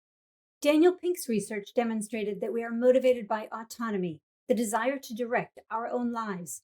Charles Clinton Spaulding's writings and work demonstrated his belief that a strong organizational culture that supports employees' intrinsic motivation promotes progress. And Amabile and Kramer showed we are motivated by progress toward meaningful goals. Chris Argyris wrote that employees will make the most use of their own potential when they have influence, the independence necessary to develop a deep interest in and a long-term perspective toward their work. Victor Vroom's expectancy theory states employees are motivated when they believe their efforts will produce expected or superior performance results, which will lead to an outcome they desire. Notice the effect is multiplicative. Henry Mintzberg wrote that to learn, employees need opportunities to practice combined with systematic feedback on their performance. Many other management theories promote these same ideas. Employees are most likely to work to their potential when they have influence over the work and when the work environment supports their internal motivation. Coaching is the theories in action. The characteristics of coaching conversations are designed to ensure the conversation itself is a practice space. Consider sports or music. Everyone knows that to make the team or the orchestra, you have to practice. Practice gives people an opportunity to make mistakes, to try new things, a new play, a new skill, a new move, and often we fail. In fact, we seek to fail because that is the only way to know when we have gone beyond our capabilities. The goal of practicing is to learn, improve, and grow. If you are succeeding at more than 80% of what you are trying, it is time to try something more challenging. We learn from failure so that when we're in the game or the race or the arena or the performance, we can use what we learned. Some work environments are all about the competition or the performance all the time. Employees are in the arena all day, every day, and it is always the medal round. Without the space to practice, we do not give our direct reports the opportunity to try out new ideas, to test themselves on something that is a little bit tougher. They neither feel allowed to fail, nor do they have a process for learning from failure when it inevitably occurs. Coaching creates a practice space at work. It is a safe space within which direct reports can try new things, fail, learn, and try again. Moreover, it is a space where your employees can disagree with you, the boss, so that you do not miss opportunities and threats. A coaching conversation is an interactive exchange. It is not didactic. It's not how-to conversations. If someone comes to you with a problem and you solve that problem for them, you are not coaching. When we tell someone what to do and how to do it, we are not coaching. Sometimes you have to do those things as a manager. You have to delegate both the task and the method for completing it. We will learn about those in this course as well. Not every conversation with every employee can be an opportunity to coach. But if you want the coachee, the person being coached, to learn, or you want your team to develop new skills or improve its processes, then you want to have a mutual exchange of ideas, one that facilitates exploration and is open to dissent. It does not just include the person or team being coached. More than half of the content is from the coachee. Ceding that control without knowing what the other person will say is very difficult for some managers, particularly new managers. What we as the coach control is not the content of the conversation, but the process of the conversation. When an employee does not share what they know because it differs from what we have said, or they otherwise feel any pressure to say yes to us when they have privately held concerns about what we're requesting or speaking about, or they only speak to gain our favor because we have sent a message, subtly or overtly, that we prefer employees who agree with us. If any of those things are in place, we have created a process loss. That is, our work outcome, whether in quality or quantity, is reduced, not because of the lack of skilled people, not because of the lack of any resource, but solely because we do not have access to the best this employee has to offer. Managers cannot be everywhere and know everything. To succeed, we have to be able to trust our employees to fill in the blanks in our knowledge and make good decisions themselves. As uncomfortable as it makes us, We need our employees to argue for positions that are different from ours. That is where new ideas come from. According to Adam Grant in his book, Think Again, it was not Steve Jobs who thought to add phone capabilities to the iPod. It was his engineers. And it was not Mike Lazaridis' idea to add music to the BlackBerry. It was his engineers. Jobs listened, and Lazaridis did not. And the rest is history. Now, I'm oversimplifying the differences in Apple and Research in Motion stories, but you get the idea. We need our employees not to just use their brains to get their immediate jobs done. We need them to have the heart, the commitment to seek opportunities, and we need to create the space to share what they see.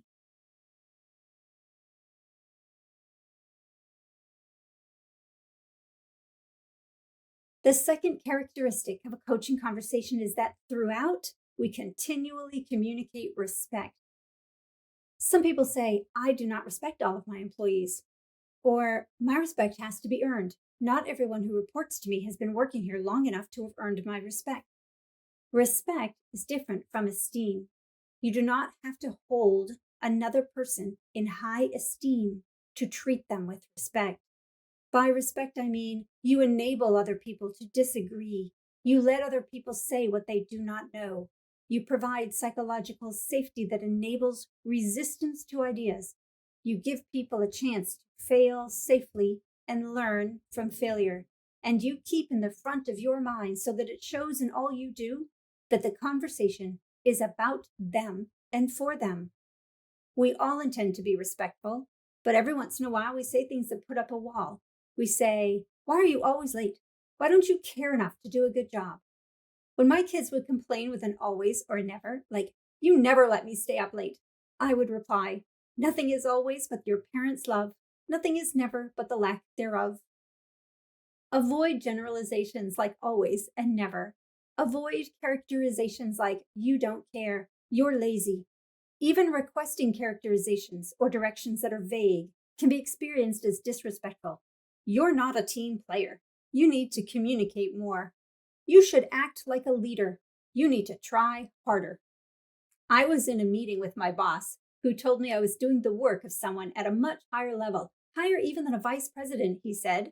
Sensing an opening, I said I had been meaning to ask for a promotion to vice president, to which he replied, you don't look like a president. At that moment, I realized that 100% of the presidents in that company were bald and bearded, characteristics I would never have.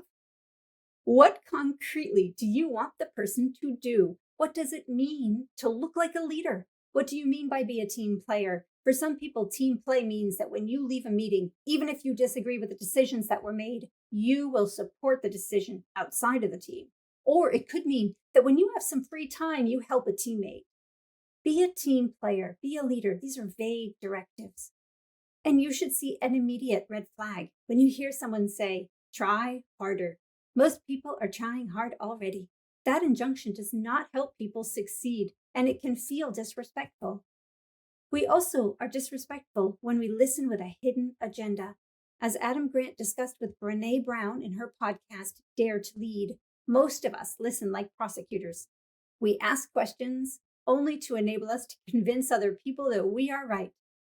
That is neither respectful nor productive when coaching. Coaching conversations are characterized by mutuality. They are interactive, and by respect.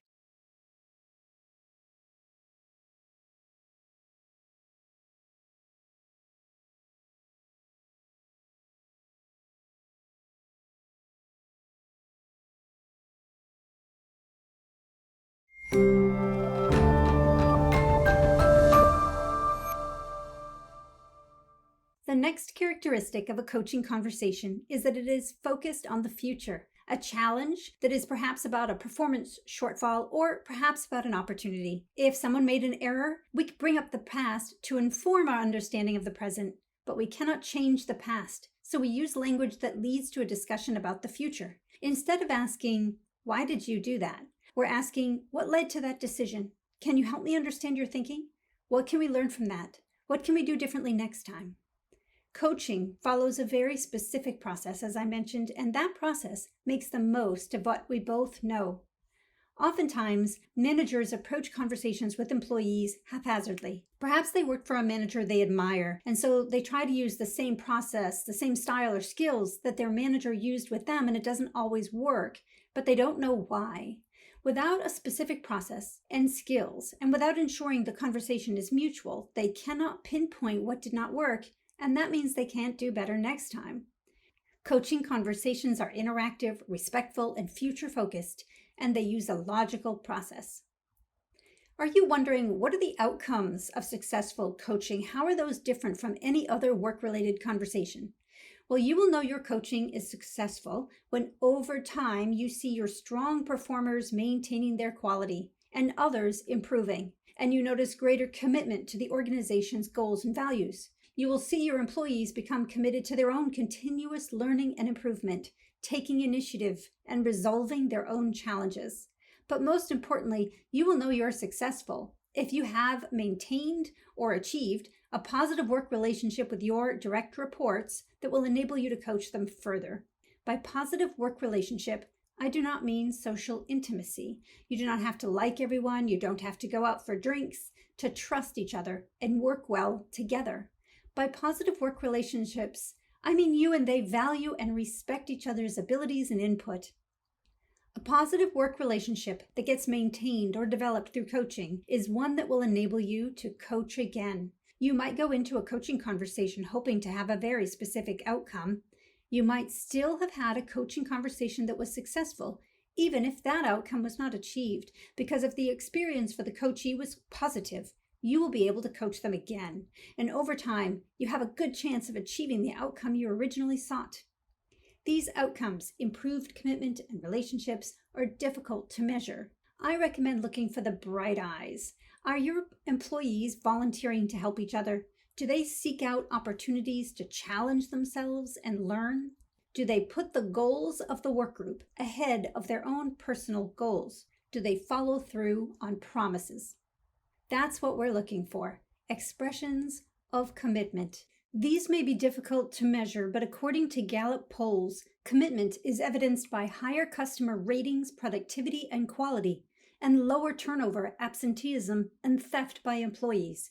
If you have benchmark data for these, you might be able to track improvements over time.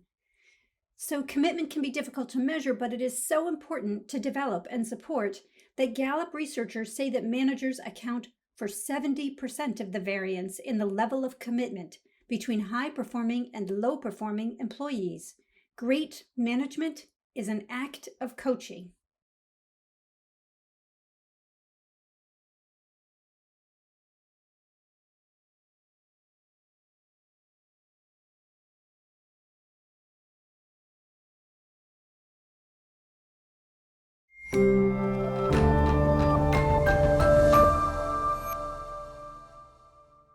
Google undertook a massive research study to understand why some teams succeed and others fail.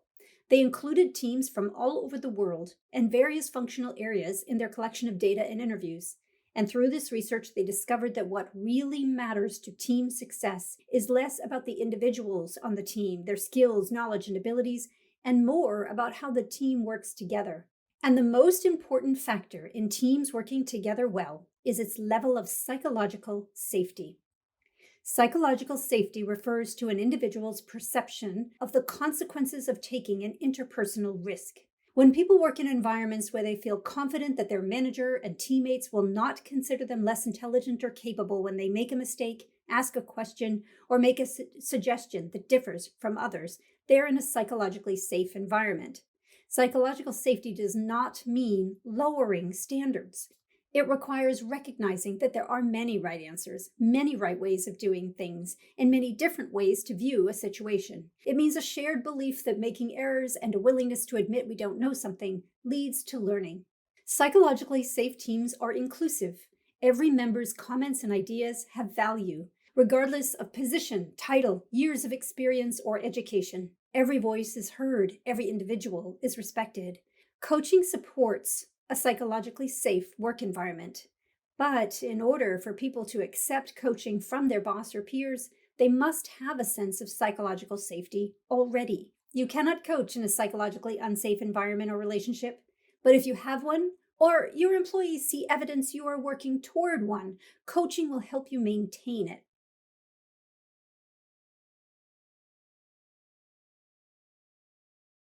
These are the necessary supports or scaffolding for a conversation that is entirely interactive and inclusive. If any of these are missing between you and an employee or a team, focus your efforts on building them. Confidence means the employee has the competency, they're capable of accomplishing the tasks, and they believe they have that competency, or at least they believe they have the capacity to learn it. And thirdly, they believe they're competent. It sounds a little convoluted, but you might have worked with people who have the ability to do a thing but don't believe they do. And you might have worked with someone who thinks they can do anything when in fact they can't. A small lack of confidence in a specific task is better than overconfidence. When we are a little unsure, we are more open to learning and feedback. We have what Adam Grant calls confident humility. When we're overconfident, we might be closed off to coaching. Why learn something we already know?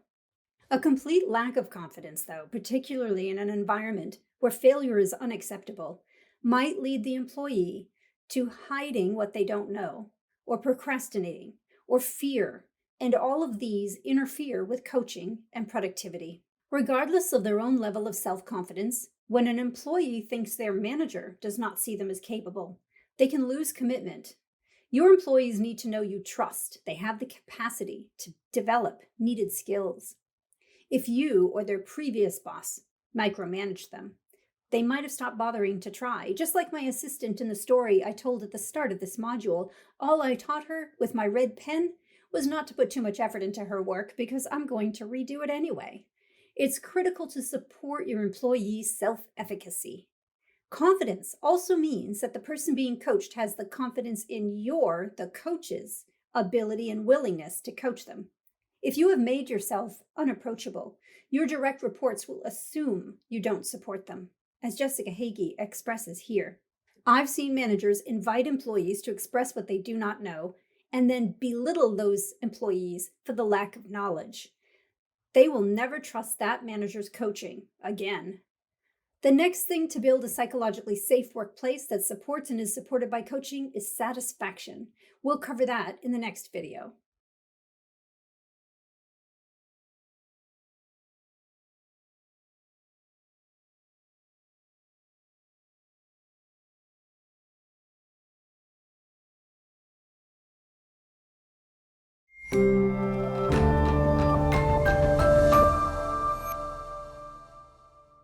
Satisfaction supports commitment. We often think that what satisfies us will satisfy others, but actually people differ in their satisfiers. I once had an executive coaching client say, for what I pay them, they better be satisfied. Money is a short-term motivator, and using only the promise of more money to incentivize knowledge and creative work can actually squash work satisfaction. First, people forget about their annual bonus just a few weeks after they get it.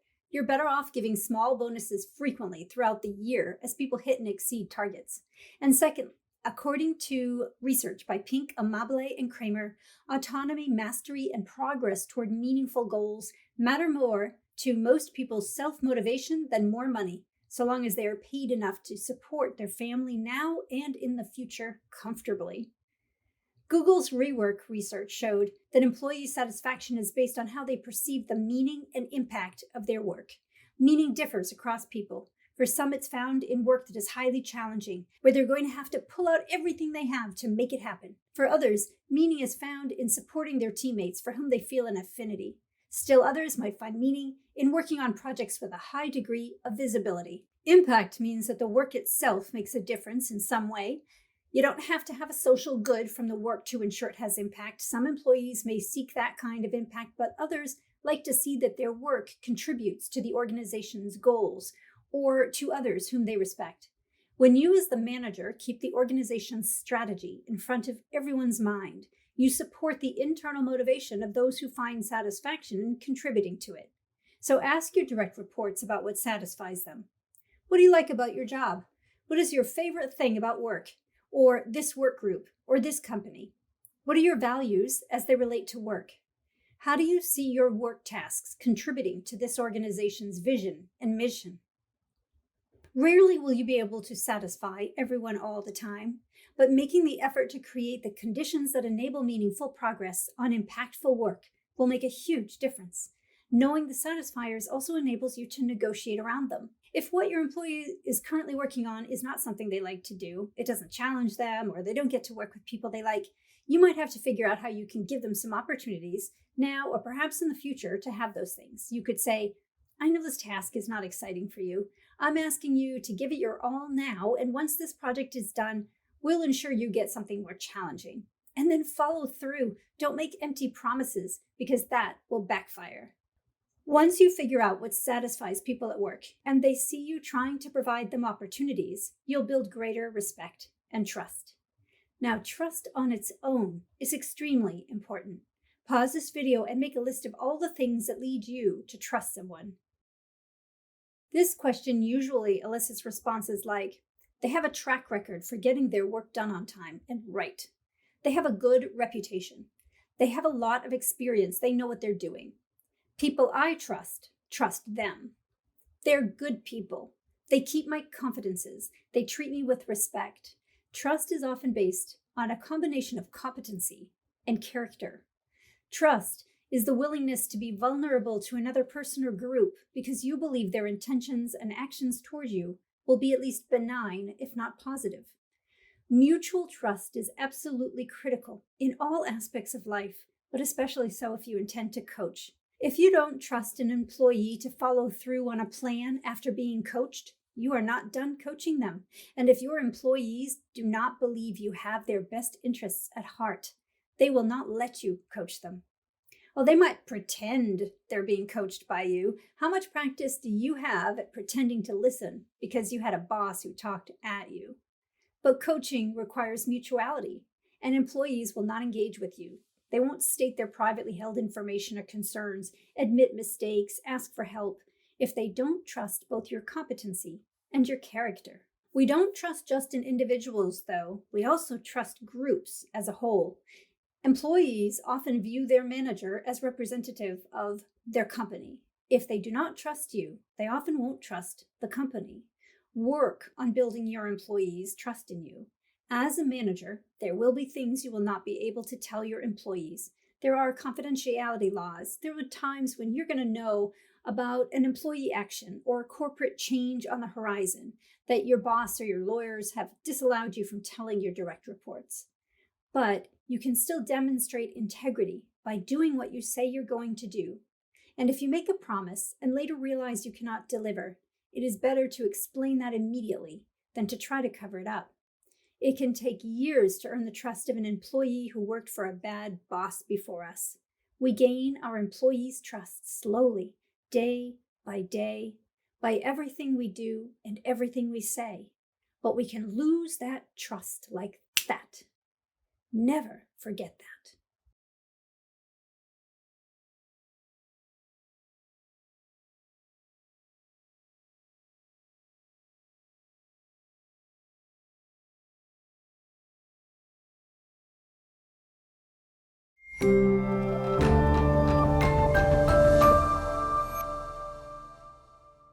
Communication at work can be vague. Emails and text messages can be especially confusing.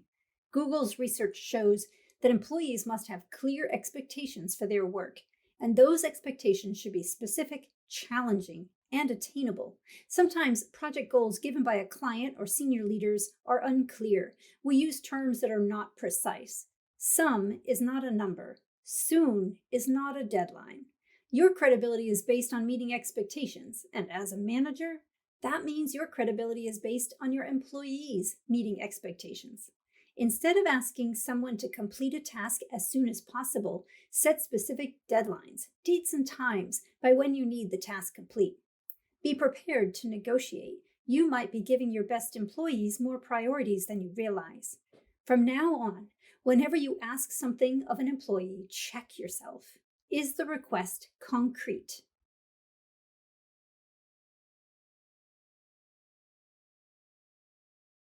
Influence means that employees believe they are heard. The culture is inclusive, and they have some autonomy at work. As Follett and Argyris showed, when employees have influence, they're more motivated and productive. If you let some employees dominate meetings, if you go out to lunch or coffee with specific employees and not others, or some direct reports are frequently in your office while others rarely are, it is likely that your employees perceive there to be bias in who can influence you.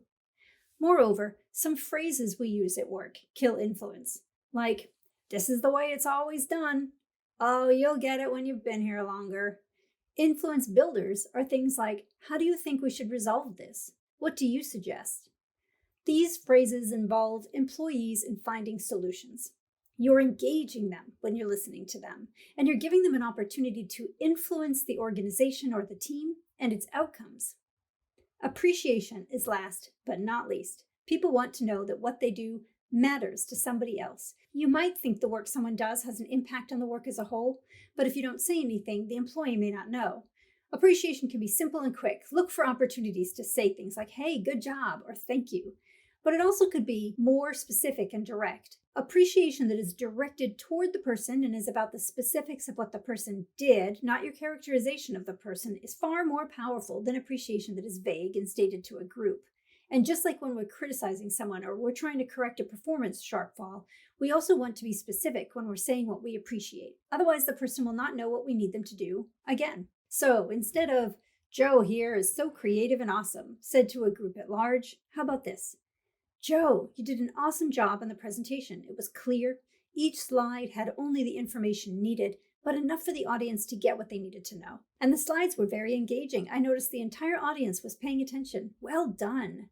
That is specific. It also is non-attributive. It did not characterize Joe. "Joe, you're so creative" sounds like such a nice thing to say. And if Joe wants to be perceived as creative, it will feel nice for him. The thing is, maybe Joe wants to be seen as the technical guy or the quantitative guy, and he keeps getting these creative labels. It's like you handed him a suit of clothes that don't fit.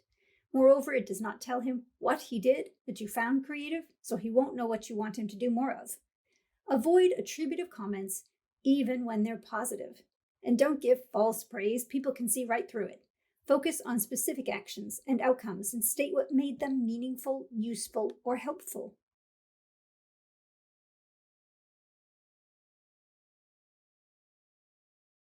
These represent the scaffolding, the supports for a climate that enables employees to express their full potential and commitment. A psychologically safe work environment facilitates successful coaching, and using the coaching skills and process frequently supports the psychologically safe environment.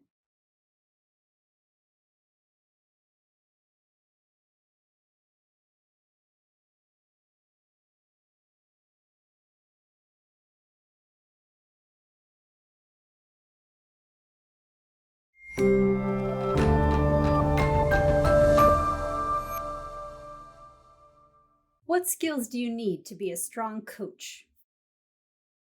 We have already developed some of these in previous lessons, especially the criticality of listening and actively listening without evaluating. When you're coaching, you must turn off all technology and stray thoughts. Be fully present for the person you're coaching. In Wendy Moffat's biography of the novelist E.M. Forster, she writes, "To speak to him was to be seduced by an inverse charisma, a sense of being listened to with such intensity that you had to be your most honest, sharpest, and best self." When coaching, listen with inverse charisma. The next skill is interviewing, asking both open and closed questions to get all the information available. Many new managers ask lots of closed questions because that's what they're comfortable with. How much will it cost? Who did you speak to? What are the next steps? These are fine. We do need data. But if asked too many closed questions in rapid succession, the coachee will feel they're being interrogated. Most importantly, though, coaching is ultimately about developing another person's capabilities, and closed questions do not invite the other person to think. Open questions allow for discovery, pulling out privately held information. What have you done so far to solve the problem? What ideas have you come up with? What else do you think we should do? Open queries allow you to develop and build on new information. Don't ask questions just to ask a question. That's not really coaching. Ask a question because you want to understand, know more, or help the other person think more deeply, rigorously, or broadly. Reflecting means that you're stating in your own words what you heard the other person say. So, what I understood you to say is that accurate? What I'm hearing is, did I miss anything? You're testing to ensure you understood and providing an opportunity for the person being coached to clarify if needed. I asked a client for whom I was preparing a competitive analysis to provide me a list of all of her startup business's offerings.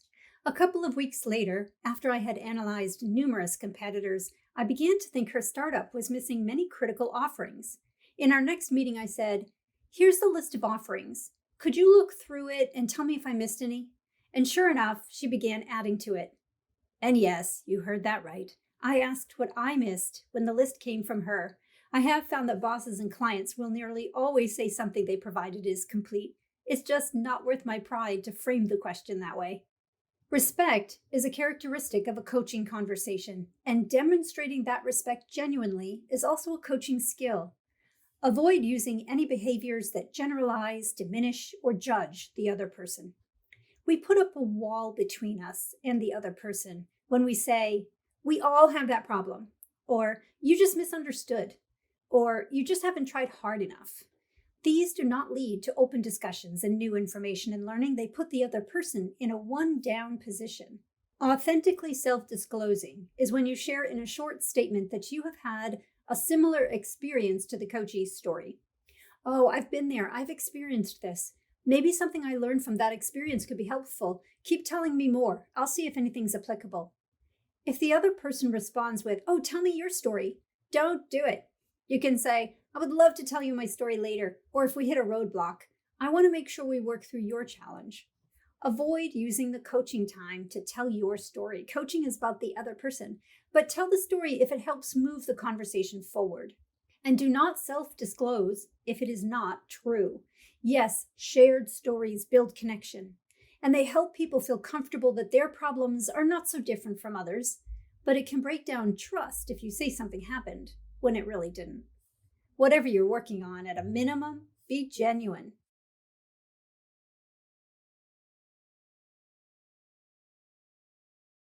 Recognizing others' stress means that something seems to be happening that is interfering with the mutuality of the conversation, but it is not being stated. The other person seems irritated, isn't treating you with respect, or seems distracted, or you feel like you're talking in circles. These usually indicate there's something happening underneath the conversation that is preventing the coachee from being fully involved. Bringing it to the surface will prevent the coaching conversation from being a waste of time. You might say, "You seem distracted. Is there something going on that's making it harder for you to have this conversation?"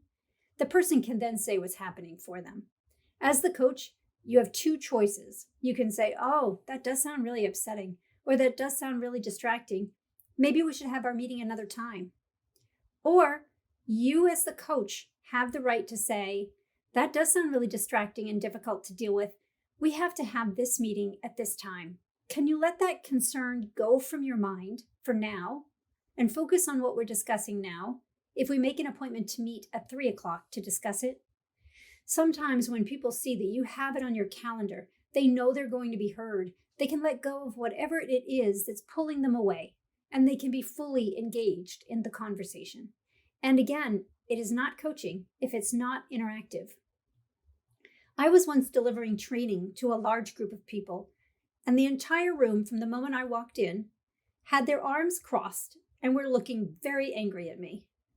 But I hadn't done anything. I couldn't figure out what they were so angry about. And so at one point, I stopped and said, "I'm getting the sense that a lot of people in the room are upset about something. Is that accurate?" And someone in the room said, No, it's fine. Keep going." But they all still sat there, leaning back in their chairs with their arms folded across their chests and scowling. So I said, "No, really, I get the sense there's something going on." And someone said, "Oh, we know why you're really here." "Oh," I said, "tell me." "Because the president thinks we're all a bunch of idiots, so he brought you here to fix us." It happened that the day before, the company had lost a massive client, and the president was infuriated, called the entire company in for an all-hands meeting, and yelled at them for some amount of time, during which he told them he thought they were all idiots. Now, there was no point in explaining that I had been contracted for this training program 6 months prior. It had nothing to do with what the president said. What really mattered at that moment was whether or not these folks could let go of that anger from the day before and focus on what we were training on. So I said, tell me a little bit more. What led to losing the client? And out of that discussion, we discovered that the company had silos, that the directors at the top of different departments were in constant conflict and they could not work together. And because of that, there was a massive mistake that led to the loss of the client. That enabled us to have a very productive conversation about working across departments and divisions. And we ended up having a good 6 or 8 months worth of coaching on that specific issue. If you see something is happening, if you get the sense that something is happening underneath the conversation, you're better off bringing it up than trying to pretend nothing's going on and hope it goes away. It's not coaching if it's not interactive. Lastly, summarize. Summarize. Pause a couple of times in the conversation as well as at the end to summarize key points, decisions, discoveries, action plans. This helps everyone move from one stage to another. For example, it sounds like we both agree that the biggest thing in the way of keeping customers is that our response time to their help desk requests is slower than they would like. Let's dig into what might be underlying that. I'm not sure whether our response time is slower than it could be, or if customers perceive it to be slower than it should be. The first sentence of that paragraph summarizes what the conversation has accomplished, and the next expresses where the conversation is going. When we learn about the stages, the need to summarize each before moving to the next will be clearer. These are the 7 skills needed to coach successfully. When you're coaching, you're clarifying the outcome you seek and guiding a process that will enable your employees to achieve that outcome and become more self-directed in the future.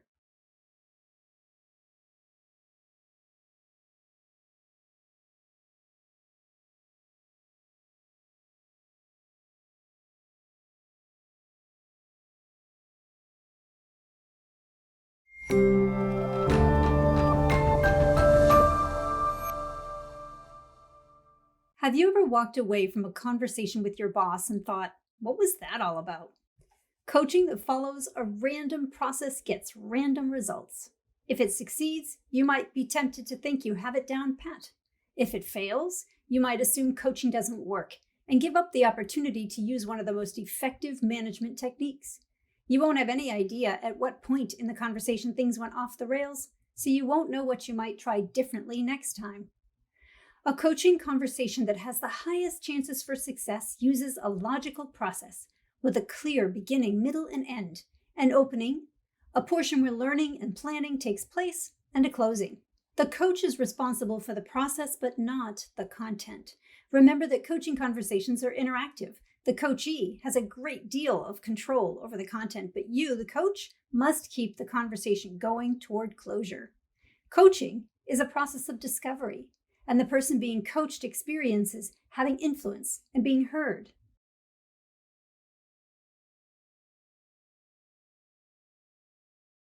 In the opening stage, you're inviting the other person into a coaching conversation. Even when the coachee began the conversation, unless they specifically asked to be coached, you must invite them into the coaching conversation. Have you ever had someone come to you seemingly for advice, dump an entire list of complaints, and then get frustrated when you offer solutions?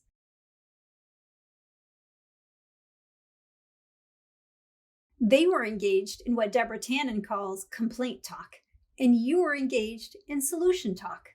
Coaching is neither complaint talk, nor is it one person solving a problem for another. It is often not the coach who holds the solution. Through the coach asking open questions that pulls out the deeper knowledge and then links that information with their own knowledge and ideas, much stronger answers are devised than either the coach or the coachee could have devised on their own. This is one of the toughest things for a new coach to understand. It takes tremendous discipline to focus our words on a successful outcome and not on providing a solution we believe will work for the other person. Therefore, Even if another person comes to you with a problem, assume neither that they are asking you to solve the problem nor that they are willing to be coached. I love a dance called West Coast Swing. A guiding behavior for those of us in my local community is that it is okay to say no when someone asks for a dance. And you don't have to explain why you don't want to dance. The asker should not take it personally because there's many reasons for the no. The same is true with the invitation to coach. You could say, "It sounds like you're having some challenges with X. Would you like to discuss it and see if we can come to some solutions together?" Or if they know about the coaching process, you could say, "Would you like to have a coaching conversation on that?" If they say no, even when the offer to coach them is on a complaint they brought to you, let it go. You can say, "Okay, let me know if you ever want to talk more." I coach so often that my direct reports will often email me with, "Hey, can we have a coaching conversation on a challenge I'm facing?" We will discuss what to do when you want to coach someone through a challenge, but they are hesitant to be coached in the video Applying Coaching to Developmental and Performance Shortfalls. For now, suffice it to say that in the opening stage, you are inviting the other person into a coaching space where they should expect to be engaged and involved. Next, you and the coachee define the challenge. Sometimes what people lead off with is not the real issue they're facing, and you might need to ask open questions to dig deeper. It sounds like you're concerned about X. Is that accurate? From what you're saying, you're not sure about Z. Is that about it?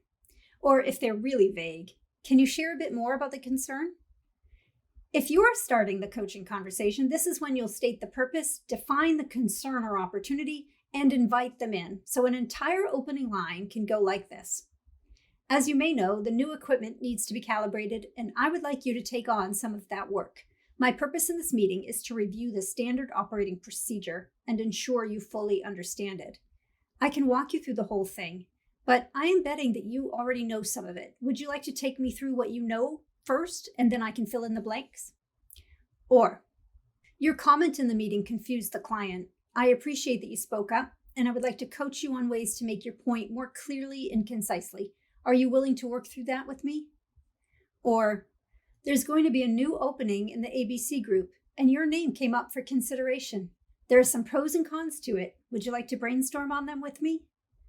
Once the other person has made it clear they are prepared for an interactive conversation, and you both have the same definition of the problem or opportunity, you can move on to the learning stage.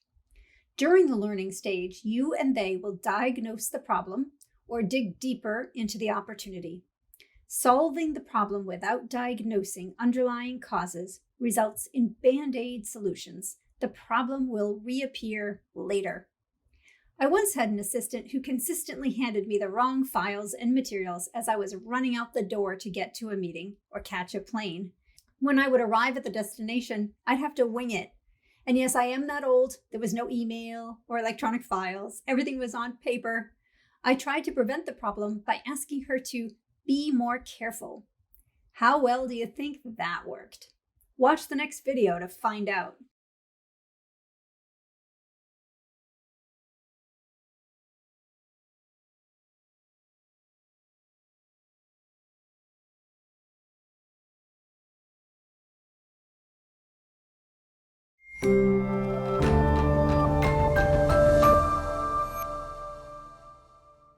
When I asked my assistant to be more careful to ensure everything needed was in the correct folders, she sincerely responded, "I'll try harder." Just as we should not give vague directives to our direct reports like "be more careful" or "try harder," we should see a red flag waving when they say it. What specifically will they do? And as you can imagine, this did not work. I took to preparing to leave earlier, going through everything she handed me first. I figured she's just too distracted to get it right. I'll deal with it. Until one day, I just did not have the time to double check. I'm running out. She hands me a package. "You sure these are the ones for the group?" "Yep, absolutely. I double checked," she assures me. I get to the site, open the packet, and yep, not the right materials. By the time I got back to the office, I realized I need to figure out what's going on. I asked her to meet with me to discuss the problem. She came in apologizing, breathless. "I'm sorry, I'm so sorry. I know how important this was, and I was so sure I handed you the right packet." But I did not want her to feel badly. I wanted to be able to count on her.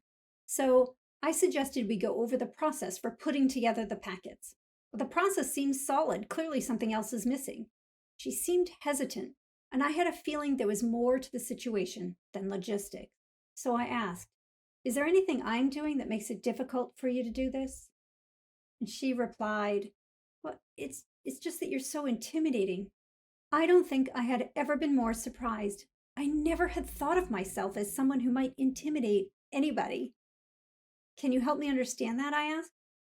"Well, you're just so put together. You talk fast, you walk fast. I can't keep up. I'm afraid to ask questions. Sometimes I just guess what you want. When you ask me for something, I'm so sure I'm going to get it wrong that I do." Well, I did not want her to feel intimidated at work, even if she got everything right all the time. "What can I do to change that?" I asked. After this conversation and many others, she and I developed a wonderful working relationship. I learned to slow down a bit, and she became more comfortable asking questions. We rarely had any more mix ups. Diagnosing takes more time and discipline than does jumping straight to solutions.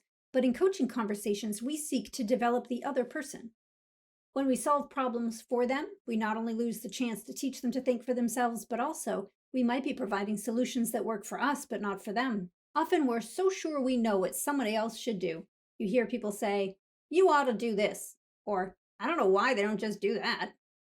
I once had to deliver a difficult message to a group of senior leaders, all of whom were at a higher level in the organization than I was. The company president advised me to go in there with both guns blazing. This metaphor means forcefully, aggressively, or enthusiastically. Given that the message was negative, clearly he did not mean for me to be enthusiastic. But forceful aggression is not my style. And as I would be not only the youngest and lowest level employee in the room, but also the only woman in the room, I felt unsure how to approach the meeting. I chose to be assertively direct, stating the negative message clearly but not pointing fingers, and I suggested ways we could work together to overcome the issue.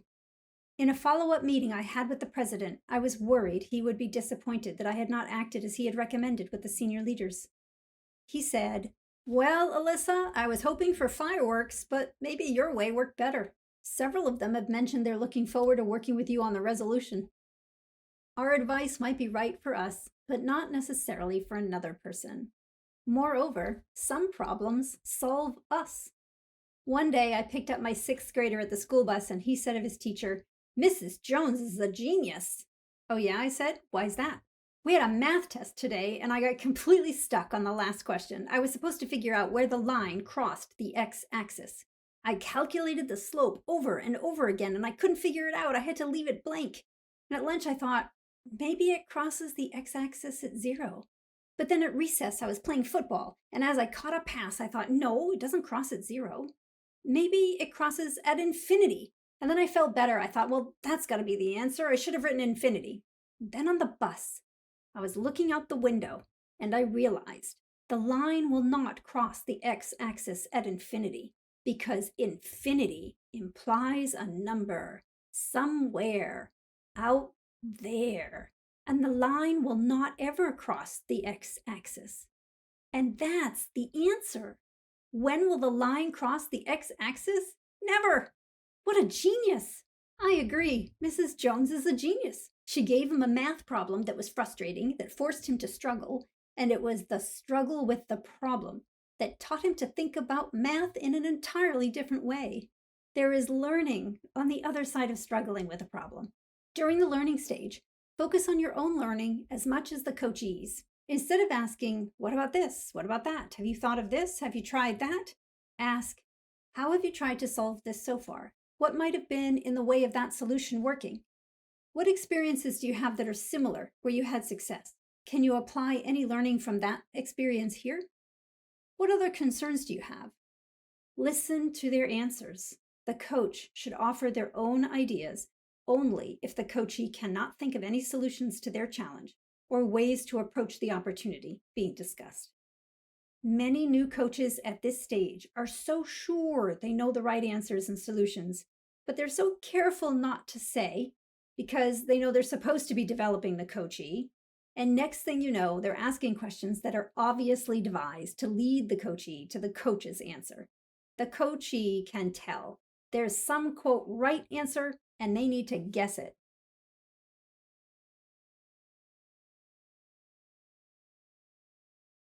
If after developing new knowledge and answering open questions designed to get the coachee to think, the coachee still does not have any ideas, you as the coach can state your own, but just state them. Don't try to get the coachee to guess them. Make clear they are ideas, not directives, and recognize that the coachee might be able to modify your ideas to better fit them. So you could say, if it were me, I would take a course. Would you consider searching for one that would help you build skills in this area? Or, one idea is to talk to the other team leads to see if they've had this problem before. I bet they have some ideas that could work for you. Would you be comfortable doing that? Or, I found this process to be most efficient. Might it work for you? If these sound tentative, it's because coaching conversations are not demand conversations. That doesn't mean as a manager you cannot make demands on your direct reports. When you do, you choose to state exactly how you want them to implement that demand, or you could coach them through how to implement your demand in their way. You do not always have to coach. A manager could say, complete this process by noon and follow standard operating procedure.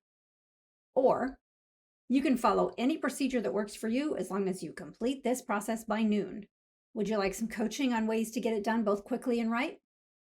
Remember, when you're coaching, you are in an interactive conversation during which both people learn and teach. During the learning stage, you and the coachee are diagnosing together. You're digging into underlying causes of a problem or brainstorming on an opportunity. And you as the coach are not the holder of all information, all knowledge, all answers. You are creating wisdom. You as the coach have provided a space where both of you can take risks, test out new ideas, examine things in different ways. Information privately held by one or both of you has space to bubble up and be understood and influence decisions. And from that, you'll develop next steps. Sometimes that means you devise a solution or you make a decision, and sometimes the steps are directed toward getting more information before finalizing answers.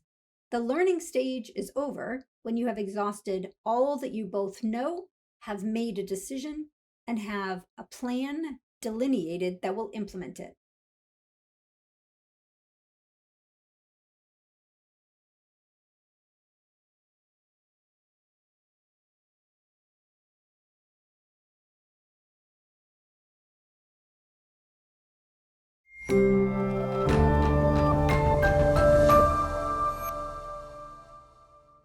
The learning stage is over when you have exhausted all that you both know, have generated options for resolving the challenge or opportunity. And the planning stage is over when you have decided on an option and listed the next steps to implement it. If you do not have confidence the coachee can implement the action steps you delineated in the planning stage, the coaching conversation is not over. Most likely there is something missing in the action plan that is needed for the coachee to achieve it, but occasionally you as the coach might have to go back to the learning stage to discover what that is. Assuming you feel confident in the plan and the coachee's implementation ability, you and they need a sense of closure now at the end of the conversation. You have a shared understanding of the challenge or opportunity, and that insight is on a deeper level than it was when the conversation began. You have selected an option to resolve the challenge, meet the opportunity, or investigate further, and you have a plan of action that the coachee will engage in to accomplish that. You might feel closure here because you have been managing the process, but the coachee may not be aware of all that was accomplished. Without closure, the coachee might be unsure about what was resolved, what they are to do next, and by when, and could be thinking that the conversation was a waste of time. During this final stage, you will gain the coachee's commitment to the plan of action by having them summarize what they will do and by when. Put a follow-up date and time on your calendar for a status update, and let the coachee see you do it. Ask them to do the same. It's a commitment for both of you when it's on your calendar. If the plan is to gather more information and then make a decision on something, then set a date for the decision meeting now.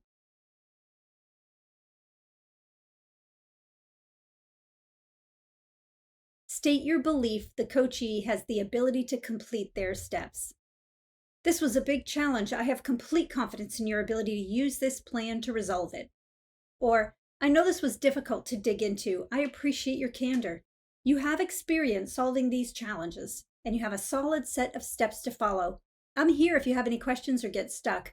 I have confidence in you. Thus, during the closing stage, the coachee states their understanding of the next steps. You both have put a follow-up note or a meeting time on your calendar, and you, the coach, have affirmed your belief in the coachee and their plan. I have presented this as a linear conversation, open, learn, plan, close, but it tends to be a little more iterative, especially with people who have no experience being coached like this. It looks efficient, but people are not efficient. You can be efficient with your work, your projects, your work email, your folders, your workspace, but you cannot be efficient with people. With people, your goal is effectiveness. As a manager, you will be far less stressed and frustrated when you accept this as fact. When talking with my direct reports, it is more important to be effective than efficient.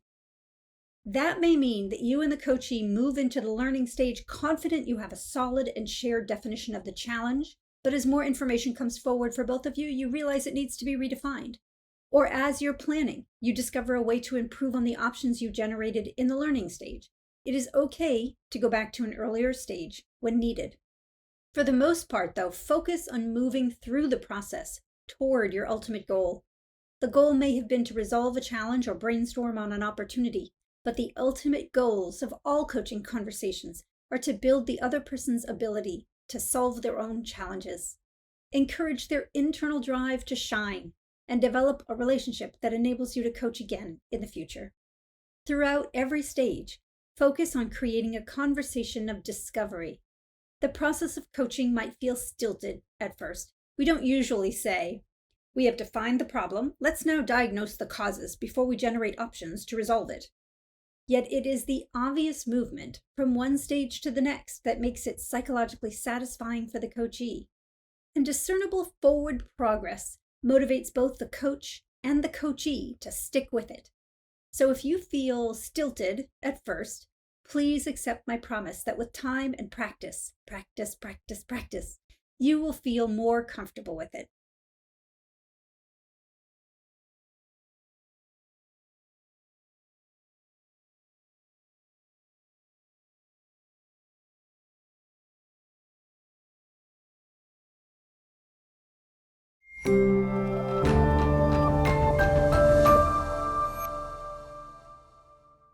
Managers can use the coaching skills and process effectively, whether the coachee brought a concern or opportunity needing exploration to the coach, or the coach brought these to the coachee. Yet when there is a performance shortfall, there are a few extra things to keep in mind. The coachee is likely to feel a negative emotion as soon as the problem is brought up, and that can interfere with the interaction needed for coaching. Usually they will feel defensive or apologetic. Sometimes they'll feel ashamed or resentful. The coach must be all the more focused on ensuring the 4 characteristics of coaching conversations are present. These are, they are interactive, respectful, future-focused, and use a logical process. The coaching skills must be brought to bear, actively listening, interviewing, reflecting, demonstrating respect, recognizing the other person's stress, and summarizing. If accurate, also authentically self-disclose. Being respectful and aware of the other person's negative emotions, especially not meeting them with your own, is crucial. I once had a boss criticize my work, and when I attempted to explain why I had done the things that I did, a typical defensive mechanism, he responded with, "Don't you know how hard this is for me?" That shut me up, but it did so because I felt guilty for making things hard for someone else, not because I bought his criticism. Shutting the coachee down does not lead to an interactive conversation and therefore does not lead to learning. Yes, it is hard to criticize someone's work, but the manager has to manage their own emotions, not ask it of their direct reports. As the coach, our job is to let that person express their own emotions while maintaining our composure. I am not saying you need to agree with what the coachee says. I am saying we must understand their expression of emotion. Practice all of the coaching skills every chance you get so they're easy to access when you must coach on a performance shortfall. The process will basically be the same: open, learn, plan, close. In the opening stage, the highest likelihood is that the coach is bringing up the problem. The coach must invite the coachee into a coaching conversation and express the performance shortfall So what do you do if the coachee declines the coaching? It might depend on their reason, which in this case they do need to express. They may not be able to be involved in a conversation right now because their emotions are too strong, and in this case, set up a meeting for the next day. They might want to solve the problem on their own without your coaching input. In that case, give them a date by when they will provide you with an action plan. And if, when you see the plan, you do not believe it will solve the problem, then you probably have a larger performance issue that needs a firmer hand to resolve. If things have gotten that far, I recommend documenting the situation and sending the documentation to human resources. You might need to even begin a performance action plan. Not documenting it could open you up to some kind of liability in the future. Start the performance conversation by describing the performance you see and the performance needed. Do not ask them to guess what their shortfall is, and don't hope they will bring it up.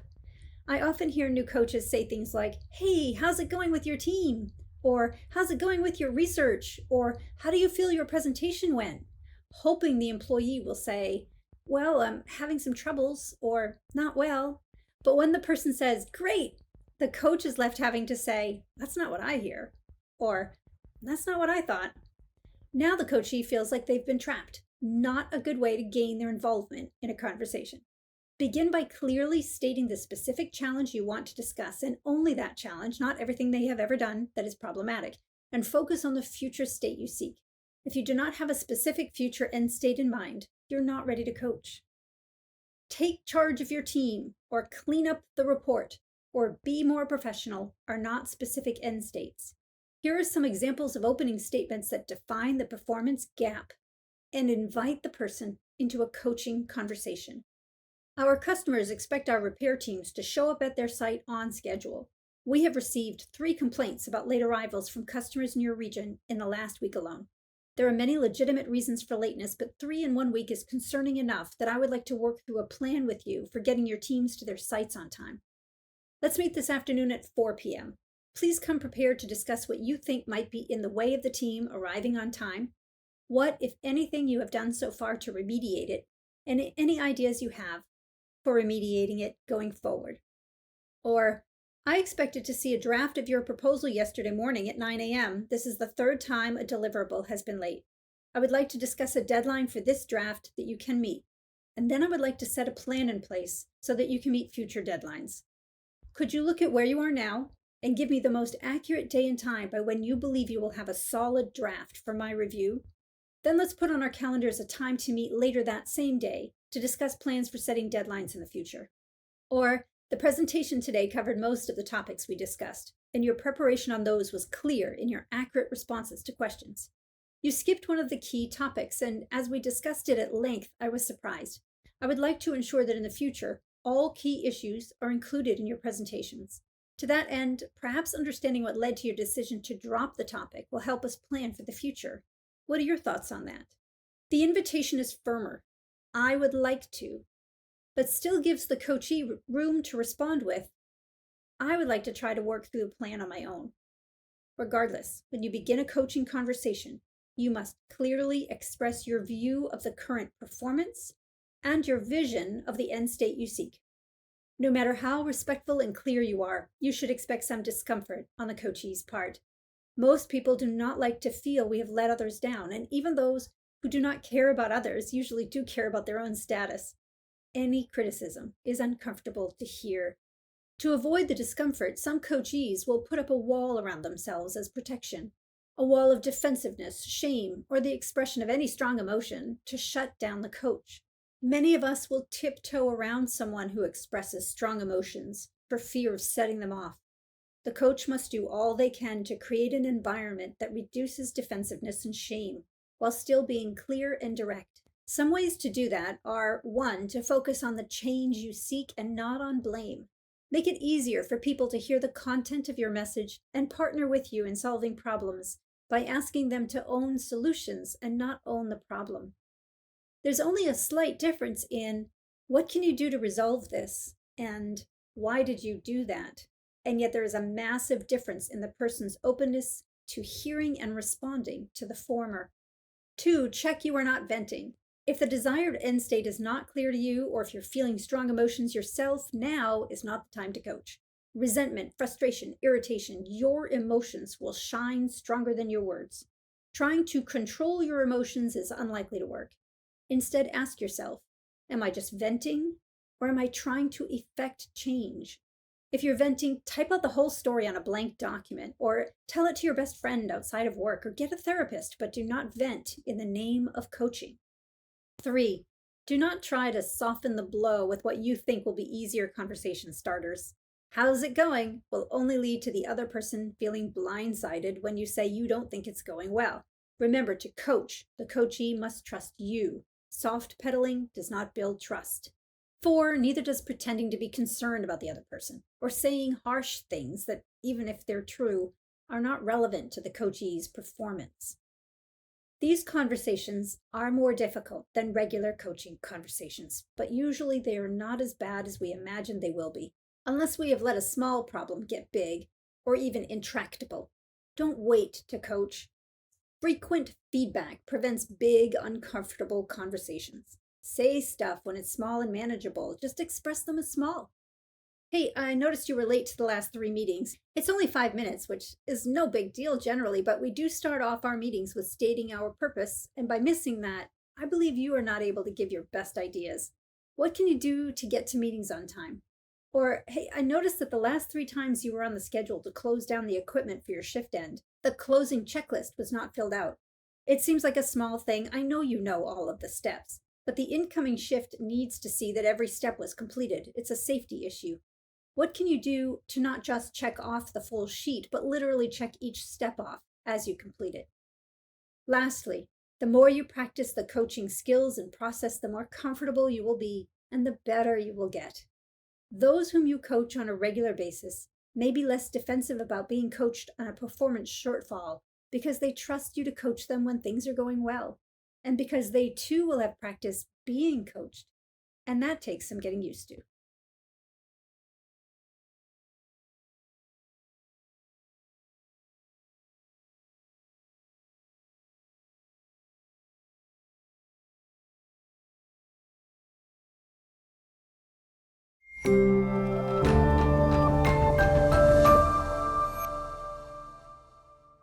Now you know the characteristics of coaching conversations, the culture that supports coaching, the skills needed to coach, and the coaching process. Leadership and management theorist J. Richard Hackman wrote that while a manager can and should coach their direct reports, leaders and members of self-managed teams should coach the full team as well. Hackman says that over the long term, a manager will gain great value in helping a team develop ways of working together that engage and sustain the commitment of all of its members and foster member learning in the process. We've talked before about how psychological safety is the most important condition for team success. Teams are formed because no one person can do all of the work, and not just because they don't have the time, but because they don't have all the needed knowledge, skills, and abilities. We expect the synergies of a team to ensure that the whole will be greater than the sum of its parts. This saying, derived from several different quotes by Aristotle, effectively means that when we combine one individual's work with other people's work, the result will be something greater or better than simply the 2 pieces of work added together. It is as if 1 + 1 = 2.5. We will refer to this as process gain. However, many teams operate at a process loss. That is, the less is whole than the sum of the team's parts. Psychologist Gerald Stasser has documented that this is often due to the fact that information privately held by individuals is less likely to be shared with a full group, and when it is shared, it is less likely to be discussed or given the same weight as information already known by the majority of group members. In one of my courses, I run a simulation in which students work in teams of 5. While some information students receive is the same for all teammates, some information differs. I then give them a series of problems to solve. The only way to solve many of the problems is to combine knowledge from every member. Teams usually correctly answer the problems that rely on information they all have, and most teams incorrectly answer the problems that rely on privately held information. Why? because individual members do not share information that the entire team doesn't seem to already know. And when they do, the teams don't give that information as much weight in their decision-making. Most work teams are not meeting their potential because members do not share their privately held information. Why don't individuals share information they privately hold with their teams? Partly, it's just that we take for granted that if we know something, probably everybody else does too. And if no one brings it up, maybe it's not that important. One student, when asked why he did not share information that was relevant or necessary to answer one of the questions, responded with, "I didn't think anybody cared about what I had to say." But Stasser says it's also because members are judged as more competent and credible after discussing commonly held instead of individually held information. Commonly held information is judged as more accurate and decision relevant than information held by only one member. As we've discussed, a lack of psychological safety leads people to be more concerned about their peers' and bosses' judgment. In the activity I described, student teams that earned the lowest scores on the problem set often rate their team's effectiveness higher than do those teams that get more problems correct. Teams often misperceive effectiveness based on how harmoniously they work together. Psychological safety does not mean team harmony. In fact, there might be more conflict on psychologically safe teams, but the conflict is managed well, preventing process losses, as the team uses the conflict to surface disagreements that lead to a deeper understanding of the work, highlight potential pitfalls in decisions, and creatively solve problems. Coaching, both by a team lead and by team members themselves, supports the maintenance of a psychologically safe team, one where the whole is likely to be greater than the sum of its parts. Team members can help each other learn ways they can strengthen their personal contributions, while, as Hackman writes, exploring ways the team as a whole can make the best possible use of its member resources. Hackman suggests that we get more traction by focusing on the team task than on interpersonal relations. Other than airing and overcoming serious grievances, keep everyone focused on the work and the team's process. When something goes wrong, do not assume group members have a personality difference. Often conflicts arise because of miscommunications and different understandings of key issues. So, what does inter-team or peer coaching look like? The team can coach an individual or the whole team at once, and one team member can coach another team member one-on-one, or one team member could coach the whole team. The only thing that really matters is that the people being coached accept the person who is coaching in that role. Here are some examples of statements anyone on a team can make that effectively facilitates the team's process. General comments to a whole team. We have a team norm that we would not interrupt each other, and right now we're losing a lot of information because people are talking over each other. How can we capture everyone's ideas?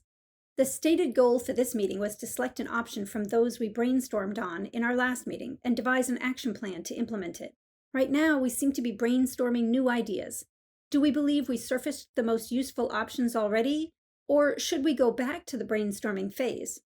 What is working well? What might we do differently over the rest of the project to improve our group's process? Coaching statements that keep the team on track.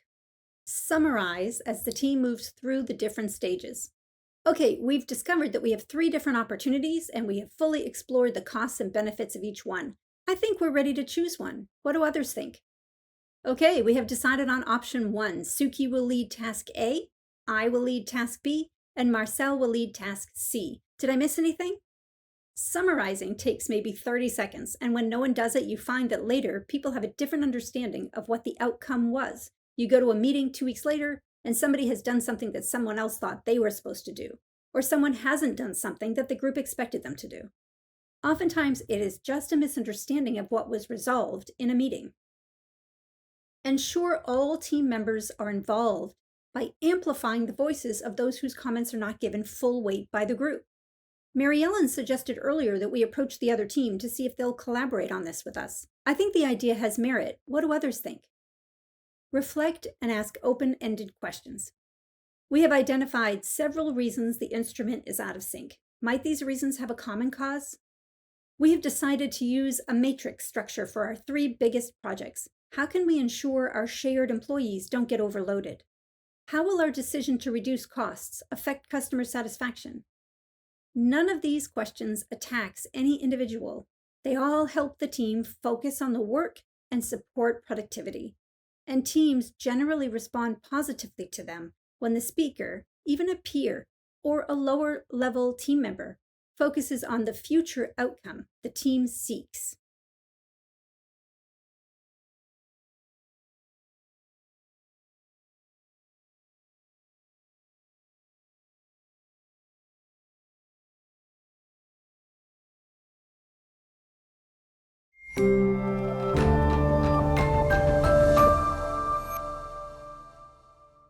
I suggest practicing coaching frequently. There are times when I recommend against coaching, though. When you have a very specific outcome and you want the direct report to accomplish that outcome in a very specific way, there's no room for them to use their own thinking or creativity. Don't coach, just tell them what you want them to do and how. There might be processes required by safety regulations or that reduce a financial risk. In these cases, state clearly what you expect, ensure the employee understands the directions and has any resources they need. Perhaps observe at the start to ensure they are completing the work as expected, and then get out of their way. Remember, coaching is about the other person, their learning and development, and delegating cannot always be combined with learning. When you are in a hurry or the task needs to be done immediately, don't coach. People are not efficient. Save the coaching conversation for when you have the time to listen and ask deeper questions. Now, I did say that coaching conversations could be 30-second conversations in the hallway or a 1-hour sit-down meeting. But if you can see that what you thought would be a 30-second conversation is going to take more time, it's better just to say that to the other person than to pretend you're listening and coaching. You could say, "It sounds like I could help more if I had more time to focus on this. Can you meet me at?" Look at your calendar and choose a time. If you feel unable to drop your own biases about the best decision, you think there is one right answer, don't coach. You will find yourself trying to lead the other person to your answer in the way you frame your questions. Leading questions do not expand others' capabilities, and they don't facilitate the mutual sharing of ideas and information. When you cannot respond with composure to the other person's strong emotions, you are likely to show something on your face or say something that will shut the other person down. The conversation will lose its interactivity, and you won't be coaching. I do not mean that you should be an automaton. Of course, you will have emotional responses. I do mean that if you are feeling a negative emotion strongly, you are likely to express it. And if you feel personally attacked or affronted, you might have lost perspective.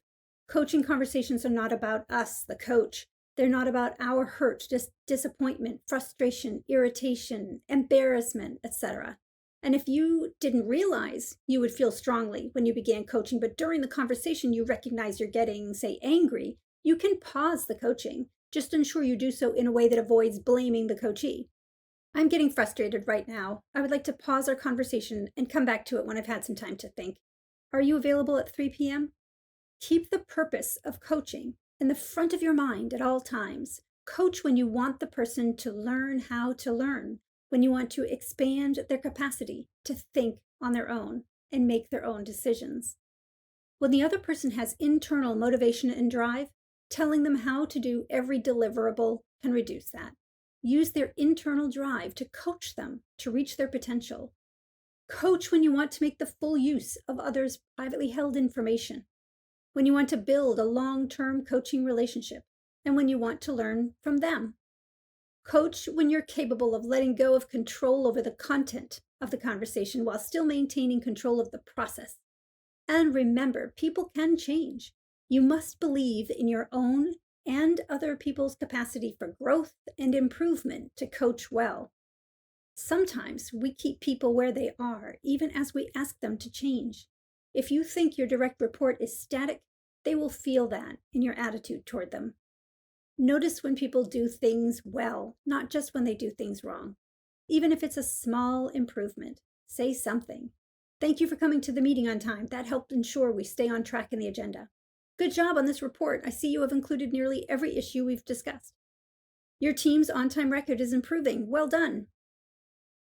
Research by Emily Heafy and Marcial Losala showed that top performing teams make more than 5 positive comments for every critical comment. The highest performing teams ratio was 5.6 positive to negative comments.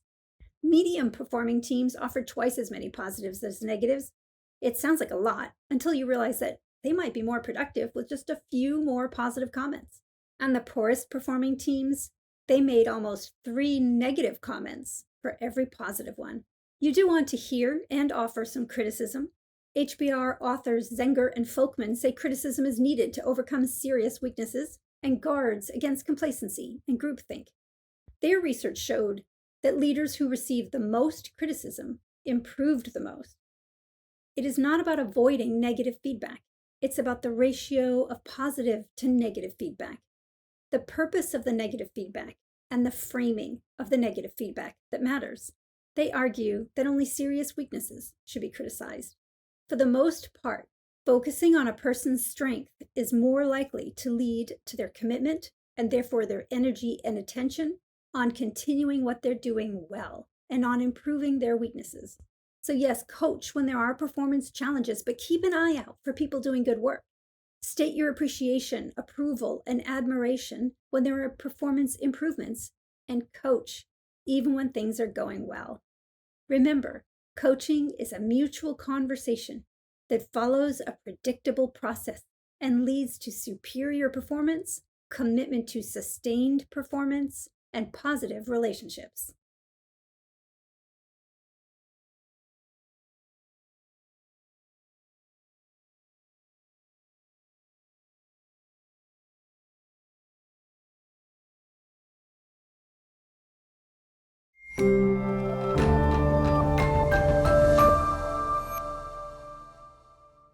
Have you ever had a hard time influencing others to buy into your ideas?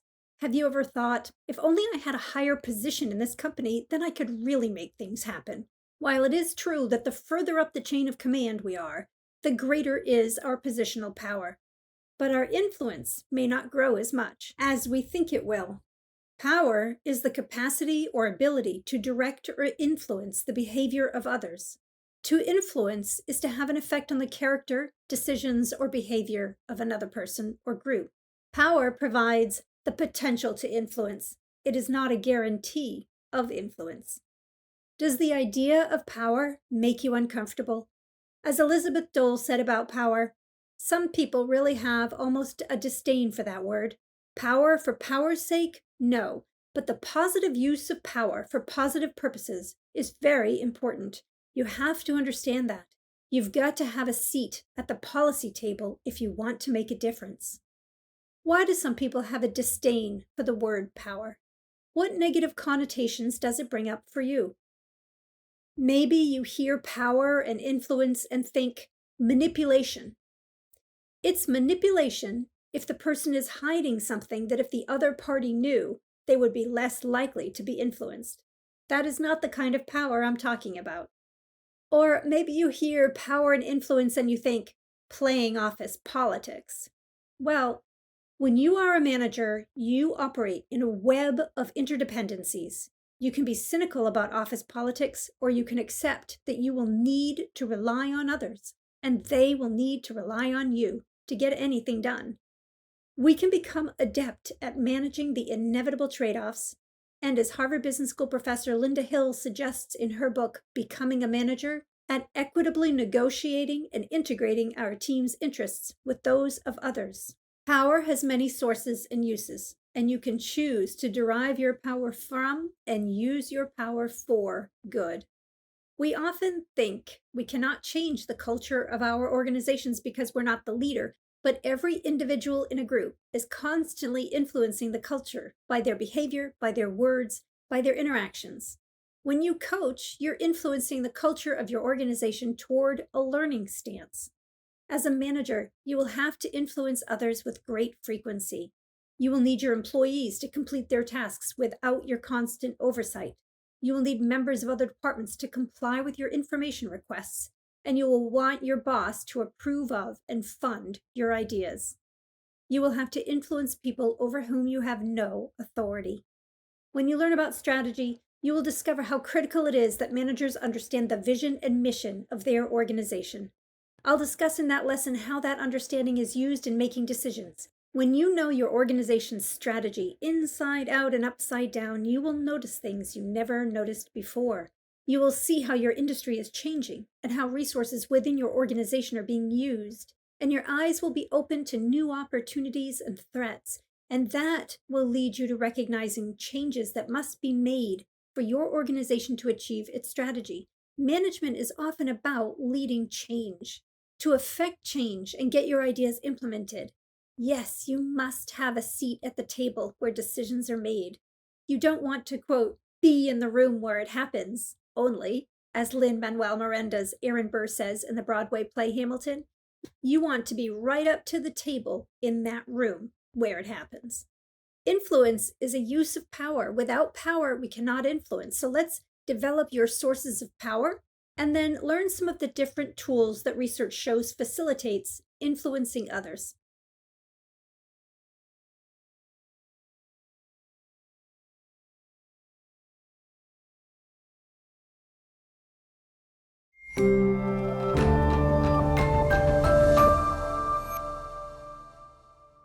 What are the sources of power in your organization?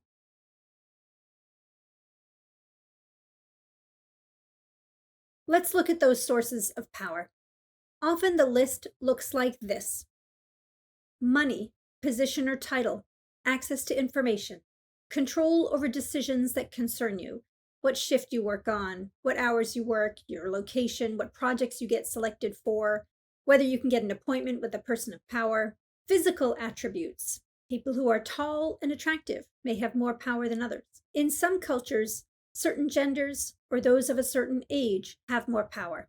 Education, experience, shared values, relationships with those who have power, having the ear of a person with power, the ability to model desired behavior or outcomes, and personal traits that people find attractive, like confidence and energy, enthusiasm and integrity.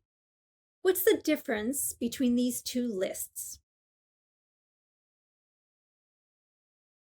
Some might say that the things on the left are obvious, perhaps not visible, but clear anyway, while the things on the right seem less visible. There's no sign on the door that says, "Good person works here," or "Plays golf with the boss." Some folks think that the things on the left-hand column are those over which we do not have ultimate control. We can save or make money, but this is about the money we control at work. So we can negotiate for budget, we can change our appearance, you can work hard for a promotion, but the budget ultimately is approved or denied by others. Looks can be time limited, and our title can be taken away as easily as it was given. Even if we're the founder of our company, the board of directors can remove us from the CEO position, or our funders can withhold the resources we need. The things on the right are permanent. Once you have learned something, the learning cannot be taken away. You have ownership over the things on the right. Others might say that the sources of power on the left enable a person to coerce others. The boss can say, "Do this or you're fired."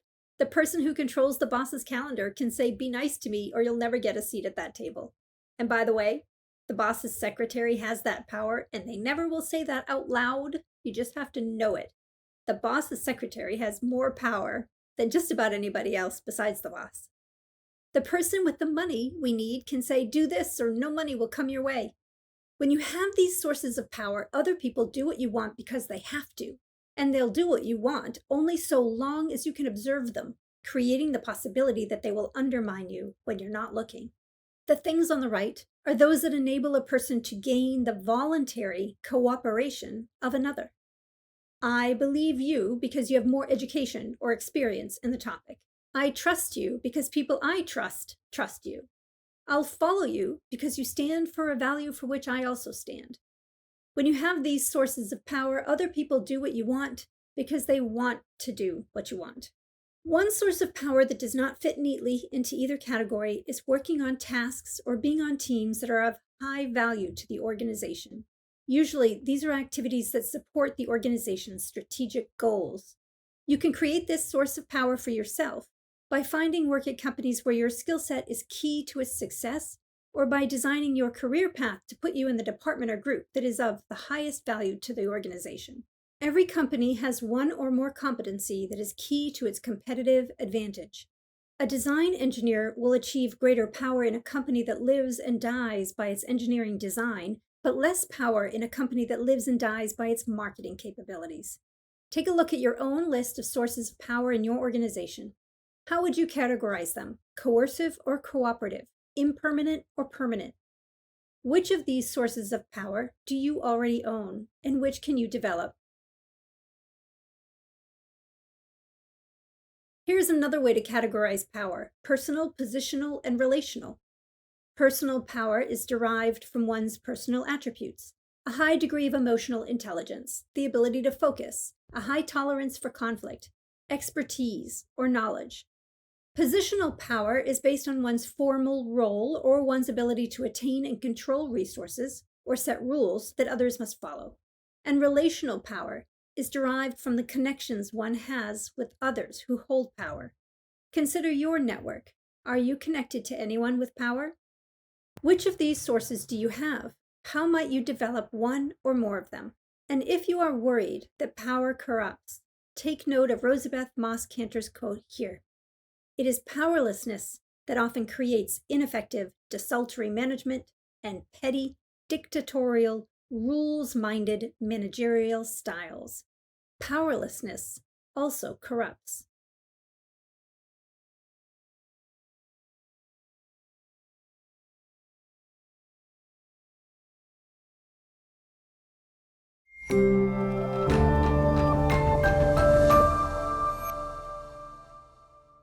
In our last video, we learned about the sources of power. In this video, we'll learn some ways we can use our power to influence others. According to the authors of Influencer, the new science of leading change, influencers do three things better than others. One, they are clearer about the results they want to achieve and how they will measure them. Two, they focus on a small number of vital behaviors that will help them achieve those results. And three, they overdetermine change by amassing 6 sources of influence that both motivate and enable the vital behaviors. You learned the first two in coaching. Let's look at the third, amassing 6 sources of influence. What motivates the person you are trying to influence? The influencer authors say that when you're providing reasons to do something, use reasons that are aligned with that person's motivators. You might have a great idea that will lead to customer retention and need leadership's approval to implement it. But you find that your leaders are more concerned about saving money and may not want to invest in your idea. You will get more traction in influencing leadership to adopt your ideas by focusing on how higher customer retention will save money in the long term. Do the people you are trying to influence have the ability to implement the change? That is, do they have the skills or knowledge? By social motivation, they mean find the influencers and enlist their help in promoting your idea. I once was able to influence a senior leader to invest in an idea by asking people in my network who had a good relationship with that leader to casually mention the idea whenever meeting with him.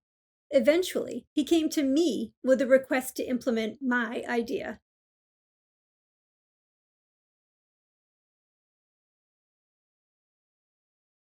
By social ability, they mean find allies and work together to influence others.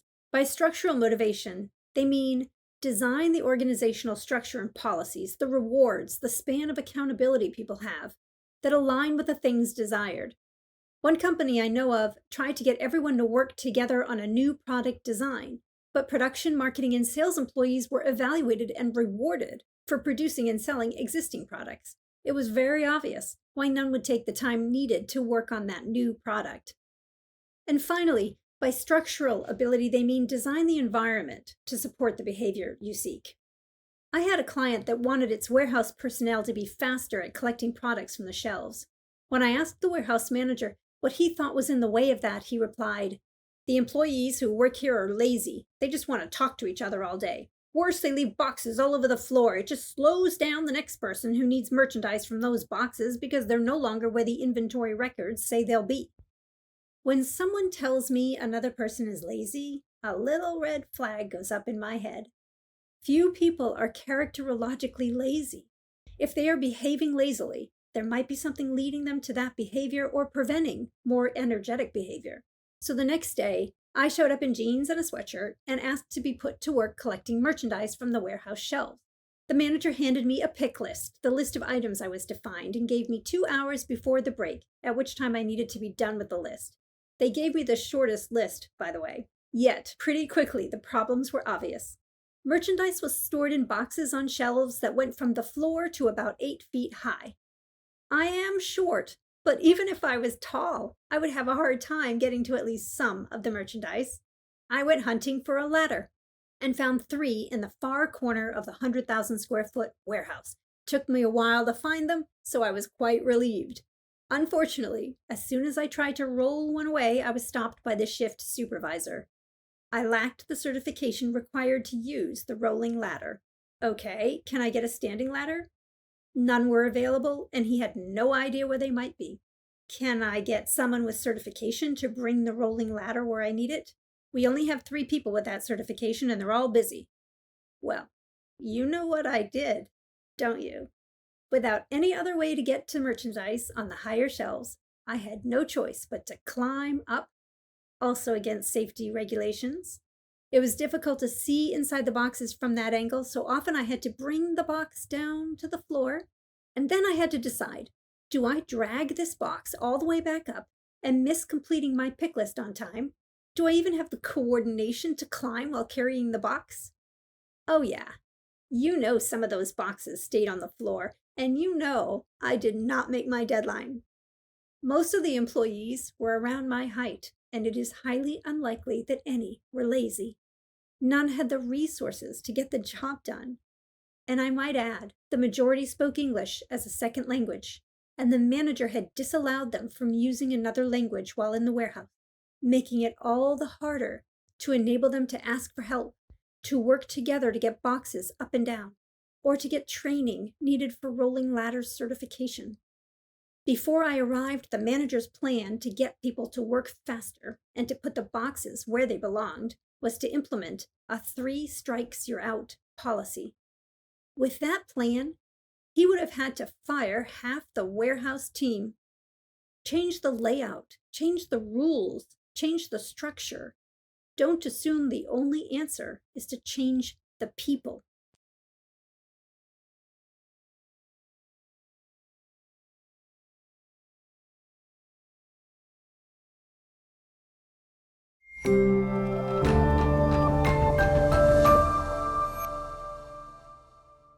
These tactics come from HBS professor Todd Jick. The tactic most people go to first is reason. We think if I could just get this other person to see reason, obviously they'll do things differently. Well, yes and no. At work, yes, you need the data to back up your ideas. Leaders will not hand over money because you have an idea to raise sales by a lot.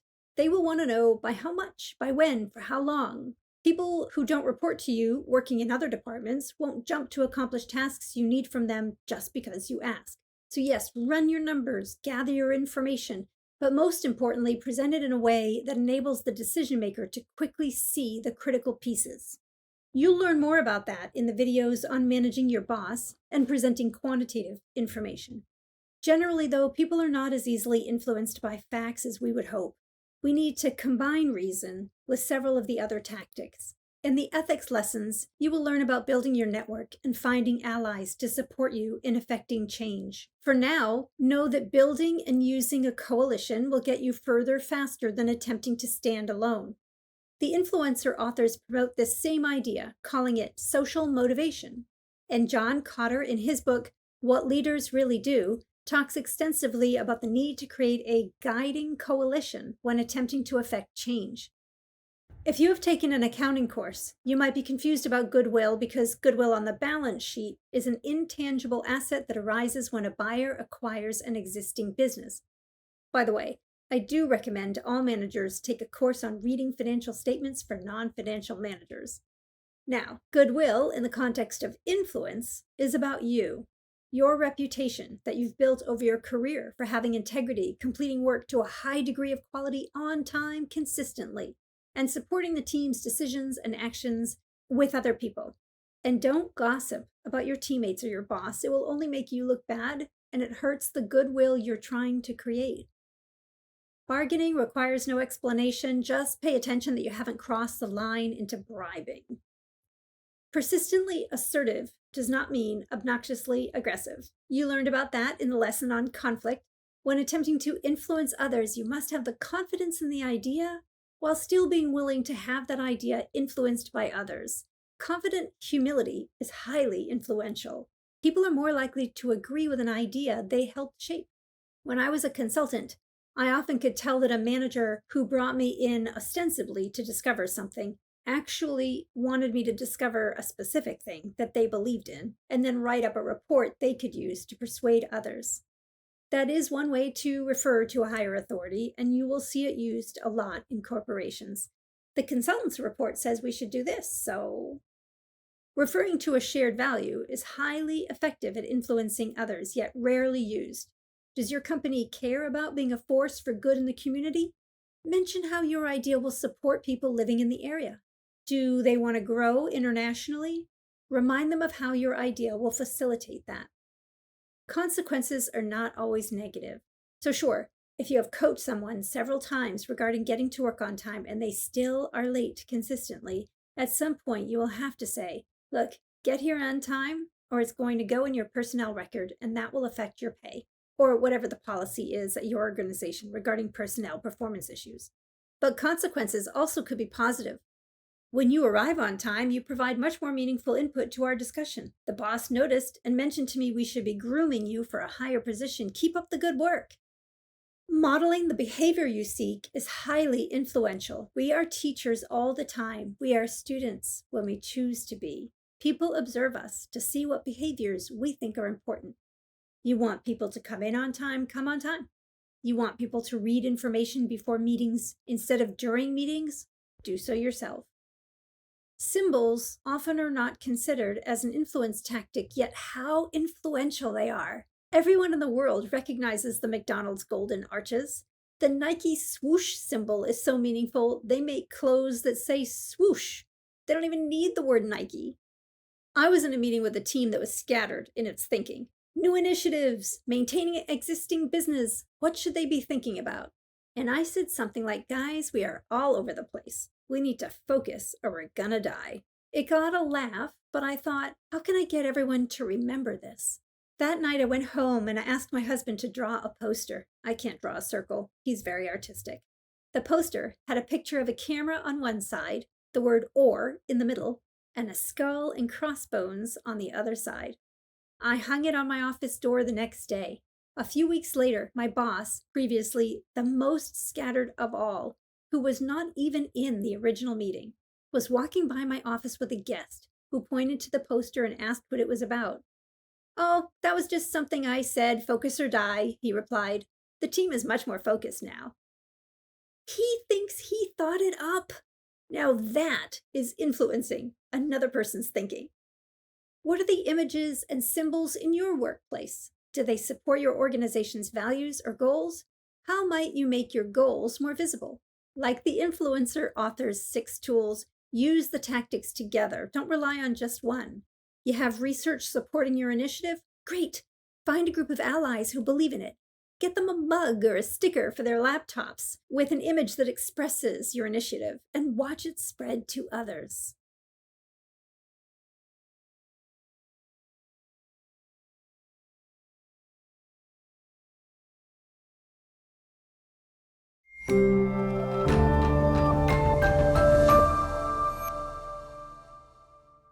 After spending 6 months leading a company-wide initiative for a major Fortune 50 company to save $5 million, nearly $10 million in today's dollars, I had earned the nickname the Grim Reaper. I could get off the elevator to any division and hear people picking up their phones and whispering, "She's coming, and she has her calculator."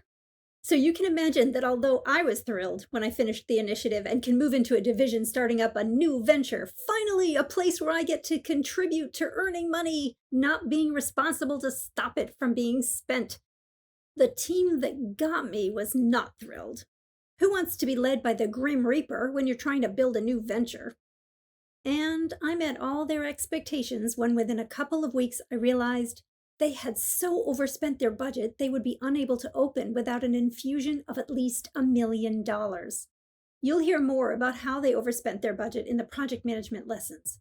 What matters here is that I needed to persuade leadership to hand back a fifth of what I had spent a year saving. Once I figured out where the money had gone and what we still needed to buy, I called the team into a meeting and said, folks, we need about $1 million to open the doors and turn on the lights October 1, the date our new venture was to open.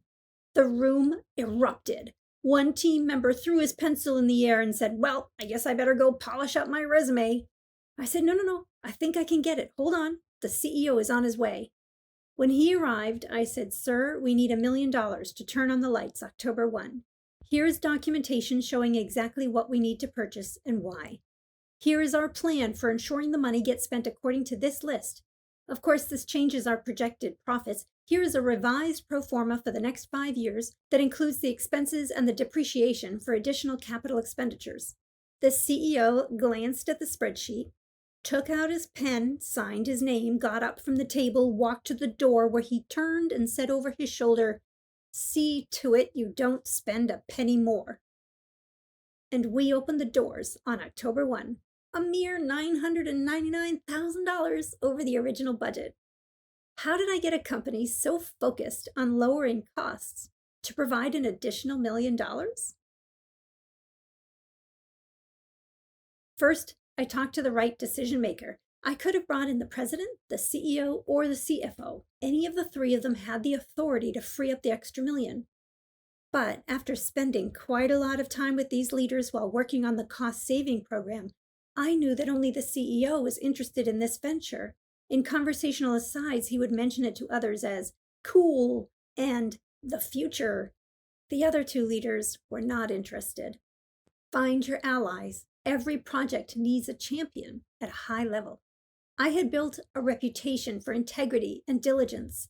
The CEO knew when I said, this is the plan, that I would not spend $1 on anything not promised. I had built goodwill and used facts to support my request. I showed the consequences of adding funds versus not doing so. And I did one more thing not listed in the influence tactics. I provided the information in a way I knew he would understand immediately. Some bosses want to read a report. Others want to read the summary. Some want to hear the report, and others want to hear a summary. Some want to read or hear a story, and some want to read or hear the numbers. This CEO wanted to hear from me, not read reports. He wanted to see the most relevant numbers, but he also might want the supporting data available in case there was some detail he needed to make his decision. I had available every number he possibly could want, but the key numbers were bolded on the front page.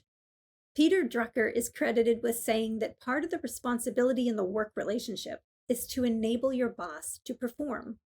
Many managers who do a great job managing their direct reports take a stance with their boss that is unproductive. They see the boss as a parent and then feel resentful that they have to ask for permission or money to make something happen. They see the boss as an all-knowing entity and fail to provide necessary information and advice. They see the boss as an enemy and actively undermine them by speaking ill of them to others, failing to support them in meetings, and in other ways act to bring about their failure. I admit that I did this, and boy, do I wish I hadn't. Managing your boss does not mean kissing up, nor does it mean playing politics. It means recognizing the interdependency you have with them, understanding their stressors, their weaknesses, their fears, and communicating with them in the way that is best for them. We think our boss should behave a certain way or should believe a certain thing rather than working with them as they are. I once had a boss who wanted to be consulted on every major decision, even those that were within my span of accountability and control. I had a decision to make that was urgent. My boss was out of town, so I took action and infuriated my boss in the process. For a while, I could not understand why he was so angry. It was my job to make such decisions, and it had to be made quickly. He even agreed with the decision. So what was the problem? But because I knew he preferred to be consulted, I should have tried to reach him and given him at least a day to get back to me. We have to know ourselves to manage our bosses well. If you chafe under authority, try not to take a position working for a dictatorial boss. If you have no choice, Remind yourself to focus on the content of their words and not their delivery. If you love to get into heated arguments, but your boss prefers to work harmoniously, find other people to debate with. And when you disagree with your boss, do so without vehemence and in a way that demonstrates your respect for them. I had a boss who would react swiftly, strongly, and negatively when disagreed with in public. But they'd be open to hearing disparate ideas in private. Over time, I learned to note down anything I disagreed with in a meeting, and then I'd visit their office afterward to share my ideas. In this way, I was able to influence numerous decisions. Finally, don't waste your boss's time. Write concise emails. Avoid arguing over decisions already made. And when you bring a problem to your boss, come prepared with several solutions. And while we're on the subject, teach your employees to manage you. Tell them how you prefer to get information. Teach them the strategy so they are alert to threats and opportunities. Be approachable so that they share those ideas with you. Listen to them. Be confidently humble enough to let their ideas influence your decision-making. Create a leading up culture, and you will be the wiser for it.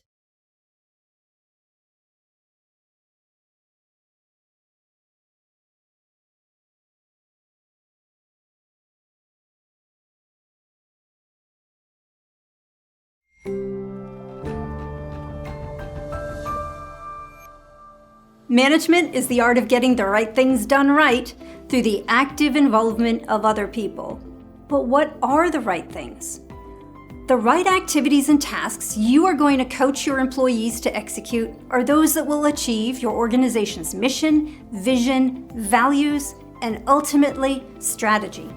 This week, you will learn how to devise a strategy, how to use it to determine priorities for yourself and your employees, and how to manage the projects that will comprise the implementation of that strategy. I hope you enjoy this learning.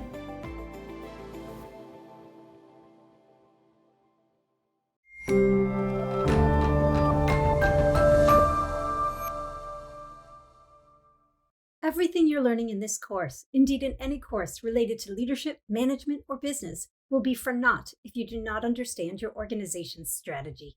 You can use all you learn about planning, leading, organizing, and controlling, implementing each brilliantly, and succeed without knowing your organization's strategy, if you're lucky. Or you could brilliantly lead people in a completely different direction than your organization intended. I once joined a team developing a new retail concept. The team had completed nearly a year of development work and was close to its first store opening when its leader quit and I came in. I worked very hard to catch up and eventually became skilled at facilitating the team's work, negotiating for needed resources, and overcoming obstacles. After I'd been with them for about a year and a half and we'd opened 3 sites, the division president's secretary came to me with a folder that said, Strategy. She said she'd been cleaning out her boss's office, found the folder, and thought I might want it. The document inside presented a brilliant strategy for our new concept, providing both big picture and detailed views. It looked like an amazing retail concept, and it had nothing in common with what we had created. I had taken my predecessor's plans and implemented them to the last detail, completely and accurately. But so what? That plan not only did not lead us to the strategic goal, in some cases, it was at cross purposes to that original goal. It had not occurred to me to ask, what is our strategy? And it did not occur to the president to share his strategy with anyone. He wrote it out, put it in a file, and seemingly forgot about it. By the way, that company went bankrupt. I never have joined a team since without asking, what is our strategy?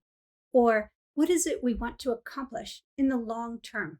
And I've never launched a new team without starting with either developing the strategic goal and plan with the team, or if the goal is already set, ensuring all members buy into it and understand it. So if you do nothing else as a result of this lesson, at least do this. Ask. For any initiative you're working on, for any project you begin, for any major task delegated to you, ask, what is the goal? Does the implementation of this project, initiative, or task support my organization's strategy? Talk with senior leadership. Say you would like to understand the strategy so that you can do your best work to ensure it comes to fruition. And if you're the leader, then please collaborate with those who report to you to design a strategy and ensure all employees know it and are working toward it. I've taught a full semester course on strategy, and we have just this one lesson. For our purposes, I'll give you the very basics you need to manage well. We'll learn about strategic analysis and competitive advantage. I hope to give you some of the language of strategy so that you know what questions to ask and can understand the answers given. And if you want a great primer on strategy, I strongly recommend the book The Art of War, attributed to Sun Tzu, or Jessica Hagee's version, The Art of War Visualized.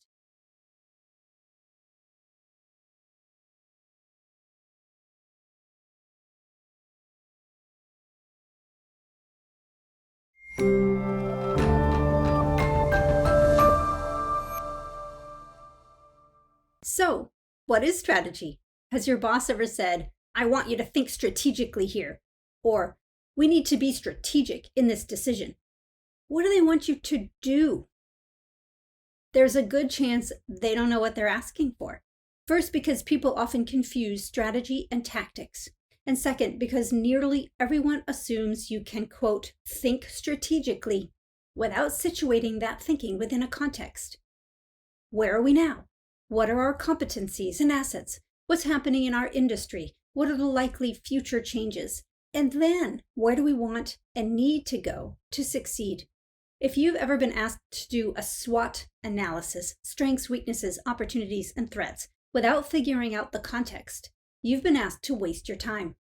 The strengths and weaknesses are vis-a-vis the internal capabilities in relation to the external environment. Your organization's specific opportunities and threats are in relation to its capabilities and external environment. Strategy, as a term, came from war, military strategy. It's been applied to business for many years, but you can have a strategy for your long-term savings, for your career. You can use strategic analysis and strategic thinking and planning in just about every area of your life. A strategy is basically a plan that is designed to help you achieve a strategic objective, a big picture, long-term goal that enables you to achieve your mission and your vision. Tactics are the steps within the strategic plan, the actions you'll take to achieve your strategic goal. As a consultant, when companies ask me to facilitate a strategic planning meeting for their senior leaders, and I say, "Sure, would you share with me some of your research on your competitors, customers, industry trends, and internal capabilities?" the vast majority of time, the company has no idea what I'm talking about. They want to get their senior leaders in a room and in 2.5 hours, knock out their strategy. But you cannot write a strategic plan in a vacuum. Furthermore, to achieve your strategic goals, your organization must ensure that all investment, all decisions, all actions are directed toward achieving that goal. And when no one knows what the strategy is, when it is written entirely by senior leaders or a consultant without the input of employees at all levels, only sheer luck ensures that the time those employees spend and the money that gets invested actually achieves the strategic goals. Because people make dozens of daily decisions that add up to something, and if they don't know what that something is that they're headed toward, employees may act at cross purposes to the strategic goal. Another reason to ensure everyone in the company has a shared and accurate understanding of the strategic goals: a 15-year longitudinal study showed that a 10% increase in strategic clarity can improve truth-telling by 5%. Sharing the goal can facilitate ethical behavior. So what is a strategy? A strategy is a plan to develop, maintain, and grow a competitive advantage. That is, how we are going to provide value to our customers that exceeds the value those customers could get from a competitor. When we think about where we are competing now, we often use the word scope: product or market scope, geographic scope, and vertical and horizontal scope. The scope tells us the width of the market in which we intend to compete.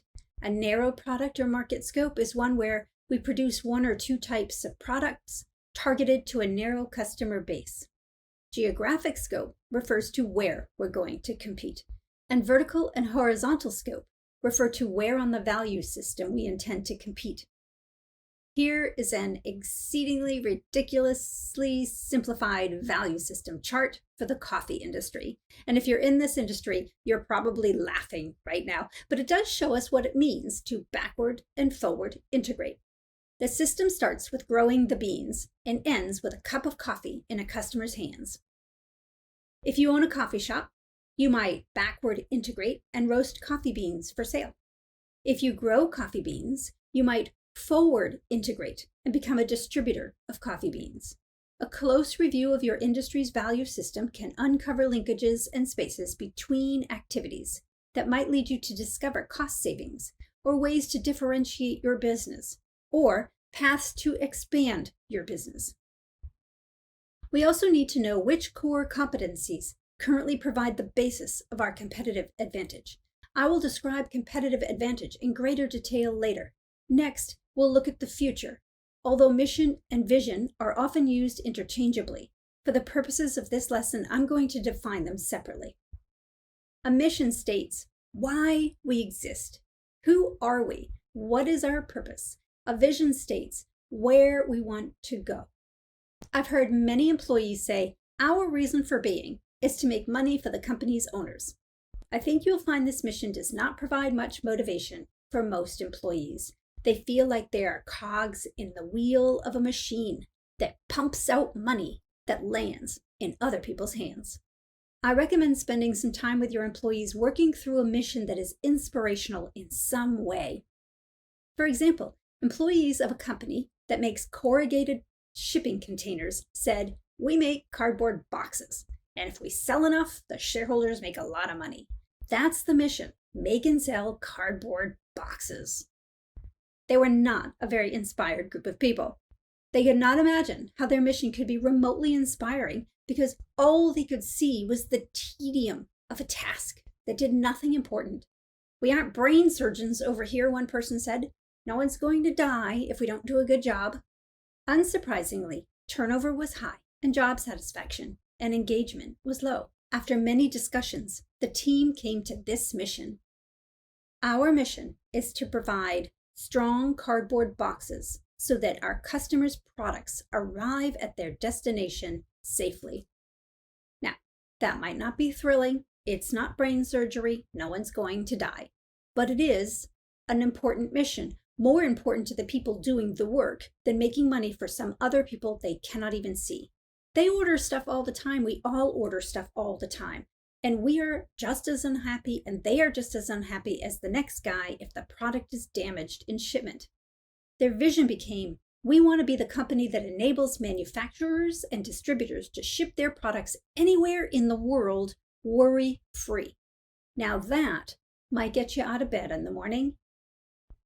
PetSmart is a pet supply store in the United States, including Puerto Rico and also Canada.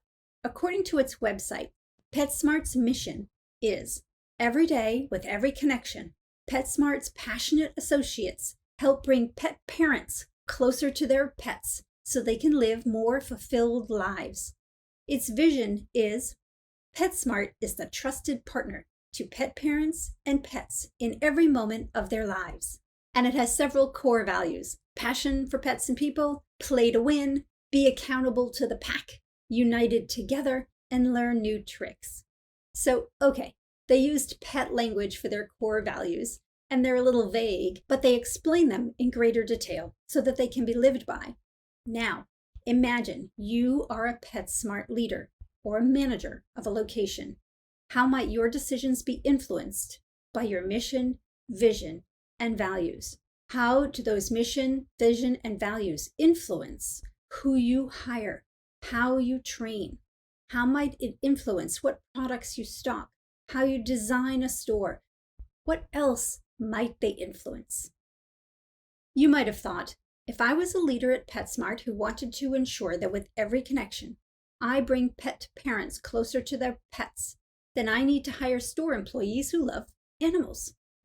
If I was hiring for another store that sells pet supplies, I might just look for someone with cash register experience, for example. But if I need people who can make that kind of connection with a pet parent, I need someone who is completely comfortable walking around with a rat on their shoulder. Someone who would love to scooch down and pet your dog and won't express disdain when the dog slobbers and sheds all over their clothes. And if the vision is to be a trusted partner, and my values include learn new tricks, I might invest heavily in employee training that goes beyond how to restock shelves and count the cash register at the end of a shift. I'd want my employees to know how to care for a wide range of animals from parrots to goldfish and be able to advise the pros and cons of getting a gerbil versus a ferret with parents of small children. If I were designing a store layout for a different company, I might focus on how people will move through the aisles with shopping carts. But at PetSmart, I would also consider how dogs might move through the aisles. Every decision at every level must be aligned with your mission, vision, and values. How will you allocate investment and capital expenditures for research and development? Will you grow organically or through mergers and acquisitions? Which customer segment will you target and how? What will be the new employee onboarding process and how will you resolve customer complaints? No matter what the decision is, it must be aligned with your mission, vision, and values, or it will not help you to achieve your strategic goals. You might have a vision and a mission for yourself personally, as well as your organization. For example, my mission is to facilitate students in getting their brilliant ideas heard and implemented at work. That's why I get up and go to work every day, to help you succeed. My vision is to be an instructor who designs and teaches current management theories and practices in a challenging yet supportive learning environment. What is your mission? Why are you in your job? What is your vision for the future? In summary, your strategy is your plan for how you will deliver value to your stakeholders that they cannot get from a competitor. To figure out a strategic plan, first, we conduct a strategic analysis, an internal and external analysis of where we are now and what might be changing for us and our industry in the future. In the next video, we'll explore a framework for evaluating one's industry.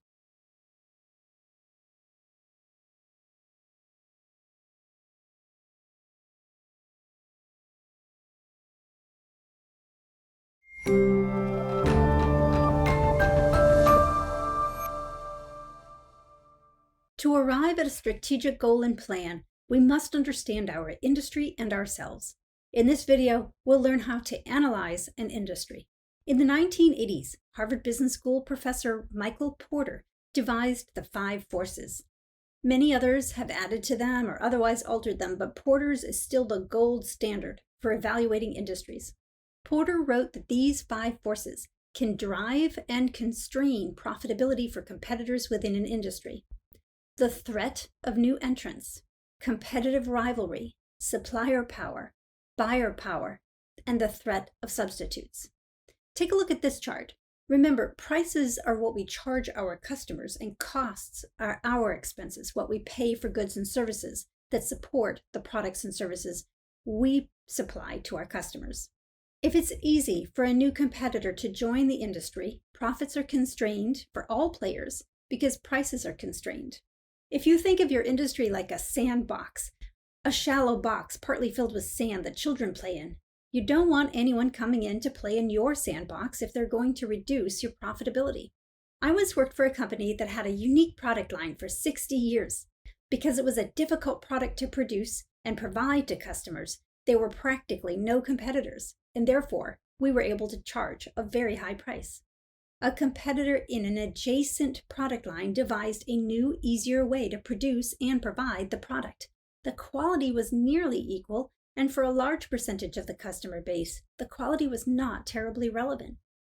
When I heard about this competitor's intention to sell their product in 5 of our markets to test the potential, I suggested to leadership that we drop the price in those 5 markets. I wanted to make trying to get in and play in our sandbox very uncomfortable. I wanted to put them on notice that we would fight for every inch of space, but no one agreed with me. My colleague said, "We own that market. No one can do it as well as we do. They'll give up soon. Customers won't like their products anyway. We created that market. It's ours." In some way, that product and the high prices charged were a part of their self-identity. In the first week in those 5 markets, our sales dropped 20%, and it only got worse from there. It took me nearly 6 weeks to convince the team we needed to lower the price, and by then the competitor had expanded to every market in which we competed. At that point, lowering the price would serve only to reduce our margins and diminish the quality halo that a higher price can create in the minds of those customers who were looking for quality. So you can see, if it's easy to get into an industry, the threat of entry is high. Prices usually are constrained. In my case, the team did not feel threatened until too late. If rivalry between competitors is high, each will be forced to either lower their prices or differentiate, which tends to cost more money. If the suppliers to the industry have high power, they can raise their prices, which serves to raise the costs to industry participants. Understanding and managing your supply chain has become a source of competitive advantage, as was made clear during the pandemic. Companies put a lot of effort into understanding their customers and their competitors, and they should, but don't forget to also figure out how to best manage your suppliers. When customers have high power, they can push for lower prices, and they can ask for things like bundled products, free training, or supplies, and those things raise our costs. Or they might require a long selling period with lots of hand-holding that is personal attention, leading to a high investment in marketing and sales to capture and keep them. A substitute is a product or service that can meet the customer's needs in a completely different way than the current market participants' products and services. For example, email became a substitute for fax machines. So you can see, looking at this chart, that the forces on an industry push prices down and costs up, constraining profits. Your job is to assess each force and ask yourself, what capabilities does my company have that others do not? What capabilities can we develop that others cannot, that might shift a force in our favor? How can we alter the power of one or more forces to increase our company's profits over the industry's average profitability?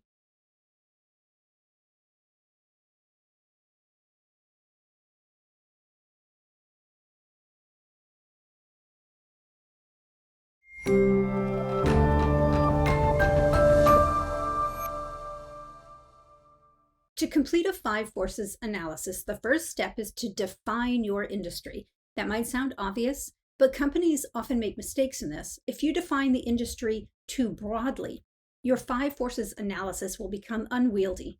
And if you define the industry too narrowly, you could miss important aspects of each force.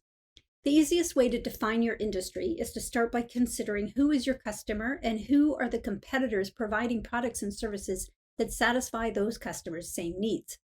So before we begin, I recommend opening your workbook and answering the question, in what industry does your company participate? In a semester-long course on strategy, it can take several class periods for students to fully understand the 5 forces. So for now, I'm going to introduce each one briefly, and afterward, you can learn more outside of this course. 2 of Porter's books are listed for you as optional, not required reading. They might be old, but they are not outdated. Threat of new entrants, also referred to as barriers to entry, are the things that make it easy or difficult to enter a market. Be careful which term someone is using. A high threat of new entrants means that there are low barriers to entry in the industry. Economies of scale means that the more units of a product a firm produces, the lower the costs per unit, or that the more customers a firm has, the lower the cost of acquiring a new customer, or the higher the price a firm can charge. For example, when you buy a product or service online, do you look for the number of stars the seller earned, or how many customers they have, or how many products the seller sold?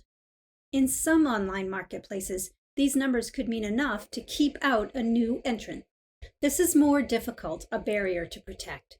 First, some online sellers use bots to pump up their ratings and customer numbers. And second, having deep pockets, that is, easy access to cash, can enable a new player to hang on, at a loss, for long enough to achieve the needed economies of scale. If it's hard for customers to change from one competitor to another, referred to as switching costs, it will be hard to get into the market as a new competitor. It's easier to sell a new brand of cell phone or cell service in a location where no cell service existed before than in a place where everyone already has a provider. In the early days of cell phones, customers had to change their number when changing cell providers, limiting new competition. When that barrier dropped, cell providers tried to keep customers by requiring long service agreements. New providers overcame that barrier to entry by offering to pay off the contracts. Industries that require extensive capital expenditures, for example, large brick-and-mortar locations, heavy equipment, or extensive research and development, are tougher to get into. And a high degree of government regulation is a barrier to entry. There's a reason you don't see many nuclear power plants being built in the backyards of people with a voice in their government's decisions. An industry's customers and suppliers might threaten to enter the industry if they have a key competency or resource that smooths their way in, or if the industry is not meeting their needs. As mentioned in a previous video, when a supplier enters its buyer's industry, it is forward integrating. When a buyer enters its supplier's industry, it is backward integrating. And of course, as I mentioned in my story earlier, industry participants can create barriers by reacting swiftly to any intruder. The threat of new entrants is always prevalent, as new players seek new ways to overcome the barriers. Competitive rivalry refers to the extent that industry participants will fight for every dollar and every customer. Industries that are fragmented are those where there are many small players. Industries that are consolidated are those that have a few very big players. Competition tends to be more rational among players in a consolidated industry. They can see each other and read each other's signals more easily, and they tend to set prices such that each player makes a good profit, but that does not encourage new players to join in. Competitors are less likely to fight over every last customer in fast-growing industries, as there's plenty of space for everyone, and business is growing so fast, companies are focused on meeting demand. They may not be paying much attention to other players. But when industry growth is slow, and especially when slow growth is combined with excess capacity in an industry with high economies of scale, competitors fight for every sale. Sometimes it can be hard to get out of an industry. You might have learned that Hernan Cortés burned his army's boats when they landed at Mexico's shores, preventing any opportunity to retreat was sure to force the men, many of whom were not loyal to him, to win or die trying. In the 1970s, Johnson & Johnson got into the medical imaging equipment industry and found they could not achieve profitability, but it was difficult to sell the division because they had contracts with large hospitals and medical facilities, customers whom they served with other products. They struggled for several years until finally they sold to GE for a much lower price than they paid to enter the market. Suppliers have higher power over industry participants when these things are true. They are more concentrated than the industry to which they sell, when the supplier's industry is comprised of a few very large players, while there are numerous small industry participants. They don't depend on you for revenues, but you depend on them as an input for a differentiated product. Industry participants face high switching costs. For example, let's say you want to switch to a new, better supplier for a set of machinery for your production facility, but the new machinery will require your employees to undergo extensive training. If industry participants cannot afford to close down their line or allocate even some of their employees' time to non-productive work, your supplier can feel confident you won't leave them. And if those who supply to your industry can forward integrate, they will have greater negotiating leverage over you and your industry rivals. Buyer or customer power is essentially the opposite of supplier power. Customers have greater negotiating leverage if they are in a consolidated industry and you are in a fragmented industry. if it's easy for them to switch from one industry player to another, or they can easily produce your product or service themselves. They will be very sensitive to price if they themselves are under intense pressure to cut costs. The industry's product or service represents a large portion of their budget, and product quality or differentiation is not important. Like with supplier power, you cannot look at just one thing on the list to determine the level of buyer power. For example, there are thousands of people who want to fly and only a few airlines going to their preferred destinations. So in some way, the airline industry has greater power over its customers. However, switching costs are incredibly low. I will take almost any airline going to my destination at the time I would like to go at the best price. Years ago, airlines tried to increase customer switching costs by creating frequent flyer memberships, but these did not provide a sustainable advantage because every airline created one. There was no key competency required to implement a frequent flyer program beyond flying to more destinations than others, and only those who fly extensively chose their flights based on those memberships. This may have changed over the years as credit card companies and others offered miles, and smaller airlines collaborated with large airlines to share points, but you get the idea. Substitutes are hardest to predict. Products and services that substitute for existing industries tend to come from outside the industry. It was not a record company that created digital music. For this reason, you always want to be looking ahead. How is technology changing such that the value your industry provides to customers can be achieved in a completely different way? What innovations in one area that might be unrelated to your industry might lead to the need for new products and services? Once you have looked at your industry through the lens of each of the 5 forces, see if you can predict likely changes. What trends might influence the balance of power with your suppliers? How might you position your product to better meet changing customer needs? Where might there be holes in your industry, spaces where there is a customer base, but few competitors are meeting their specific needs? You might even be able to alter the forces as they relate to your company within the industry.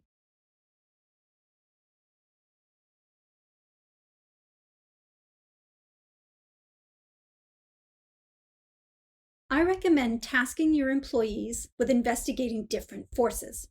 For example, this month, a couple of employees add researching customer needs to their tasks, while another couple of employees research competitors. Then switch off next month or add another force. Get everyone in the habit of keeping their eye on the industry. You want to continually scan the marketplace because the forces are not static, and you'll want to be the first to anticipate and exploit changes. Involving your employees will teach them to think strategically, to make decisions that support the organization long term. You cannot be everywhere, making every decision. Your employees can learn to manage upward. Besides, someone may surprise you with a new idea that enables your company to shape the balance of forces such that they are more favorable to your company compared to your rivals. In the next video, we will learn about internal analysis.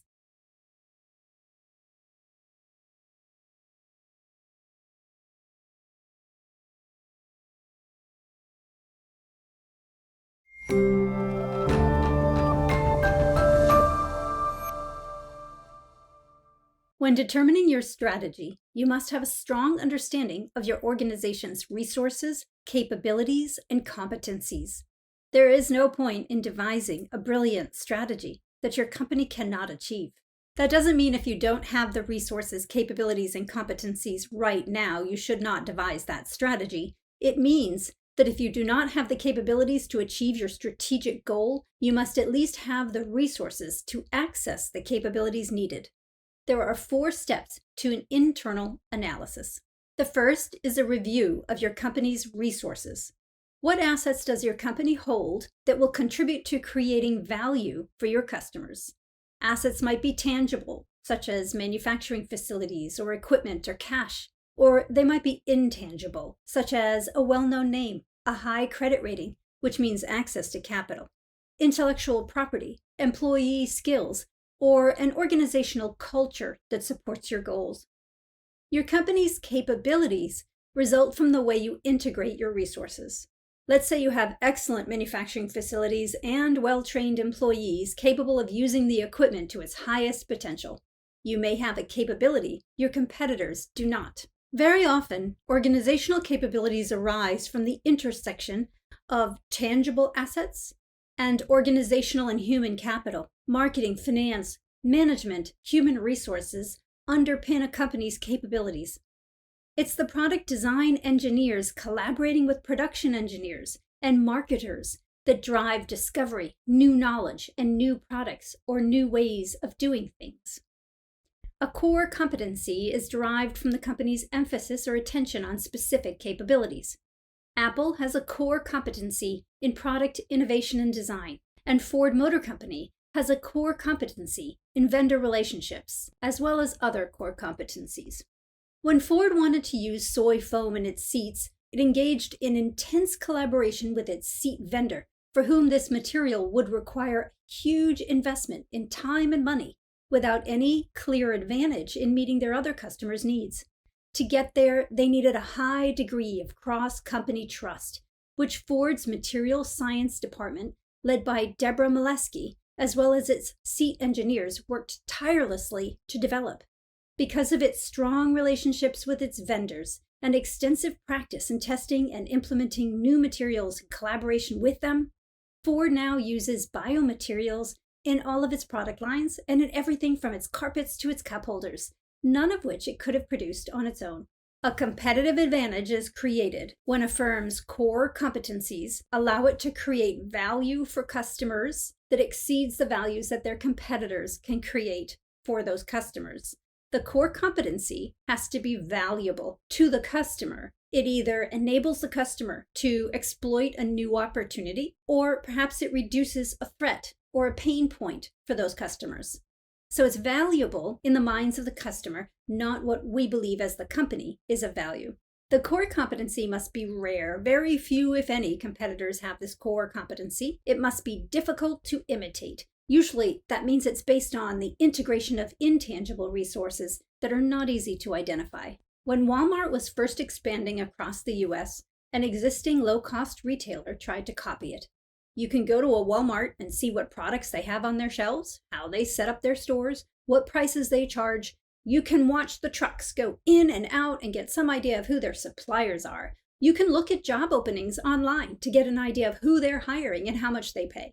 It all looks very easy and obvious, and it seems like one could copy a low-cost strategy like that. But here's what Walmart had that could not be seen by outsiders: a strong, personal, internal drive toward thrift. Internalized by every employee, executives weren't given expensive cars on company leases. Sam Walton himself drove an old truck. You might say thriftiness is in their DNA, every single step in the value chain. The activities that a company engages in to access, develop, produce, and distribute its product or service had that culture of thrift built in. Companies often lose financial opportunities in the transaction costs in between activities internally and externally to the company. Walmart has its eye on every transaction cost, every detail. A competitor can offer the lowest prices in town, but if they cannot buy and stock products at the lowest possible cost, they can't succeed. Culture is difficult to imitate, and the core competency must be non-substitutable. No one else can combine the resources and capabilities toward the same outcome. To succeed, the core competency underlying the competitive advantage cannot cost the company more than it can charge its customers. So even if your core competency is valuable, rare, difficult to imitate, and non-substitutable, it won't succeed if it costs you more to provide than you can charge for it. Protect the capabilities that support your competitive advantage. I'm continually surprised at how often companies will throw them away. The company whose competitive advantage relies on long-lasting, trusting relationships that its salespeople have created with key customers, that changes some policy or procedure, and eventually it diminishes the enjoyment salespeople get from their jobs. Next thing you know, we have high turnover and then lower sales. or the company whose competitive advantage relies on its engineers' ability to integrate hardware and software quickly and accurately, that then outsources software engineering, resulting in delays and less control over quality. Your competitive advantage relies on the combination of several core competencies. Don't outsource those. Do all you can to maintain, develop, and support those competencies.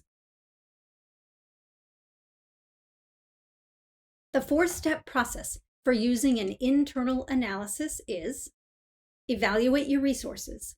Integrate several resources together to build capabilities, and emphasize particular capabilities to develop a core competency that supports a competitive advantage.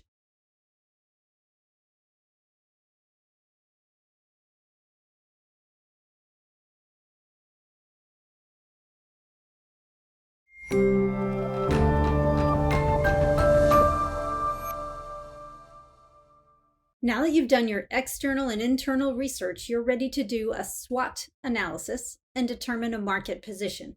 A SWOT analysis is an assessment of your organization's strengths and weaknesses based on your internal analysis and in relation to your external analysis, and of the opportunities your company might pursue and threats your company might face given its strengths and weaknesses vis-a-vis the trends in the industry. A SWOT is a simple tool, but it's only as good as the information included. This is not the place for raw data. It's where you put your analysis of the data you gathered on your competitors, buyers, suppliers, and internal resources into a context. For example, let's say that in your internal analysis you discovered that the core competency that supports your competitive advantage is based on your employees' skills and commitment to your organization. But in your 5 forces analysis, you learned that your key competitors are out hiring you. They are recruiting heavily to get employees with your current employees' skill set. Your SWOT will highlight the threat to your competitive advantage. I encourage you to create a SWOT for yourself personally, as it can help you plan your career strategically. So let's look at the SWOT matrix, both for your company and for you personally. In the strengths box, note what you do well. For your company, ask, what resources and capabilities underlie our competitive advantage? Beyond these, what else do we do well? What aspects of our culture support our capabilities? What skills do our managers have that facilitate the best use of our resources? Personally, what positive feedback have you received from your teammates and your bosses? What capabilities, skills, and knowledge do you hold now or easily can access that provide value to your industry that few other people have?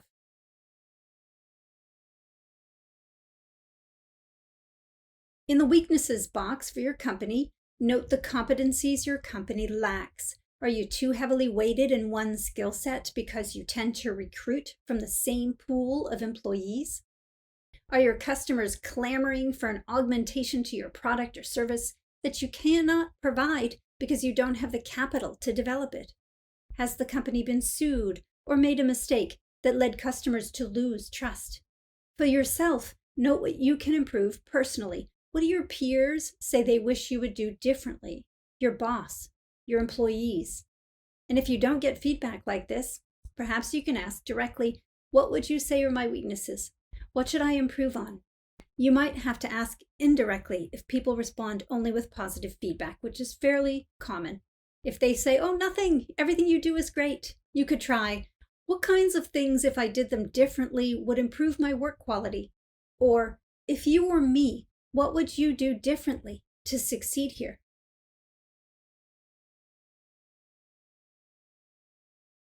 In the opportunities box for your company, ask, what customer trends might open new positions your competitors might not see?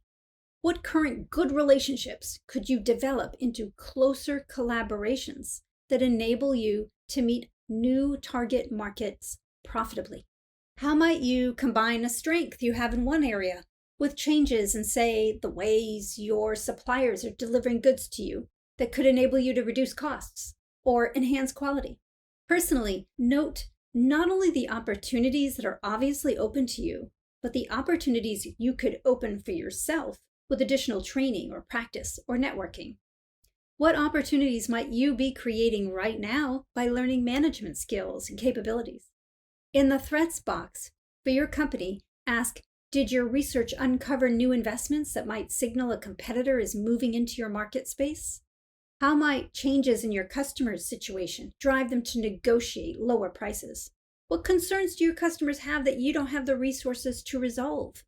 What trends do you see that your company lacks the resources to exploit or that might reduce your profitability? And for yourself personally, consider whether your weaknesses put your job at risk. Research new technologies that could make your work obsolete. Might artificial intelligence be capable of doing your job?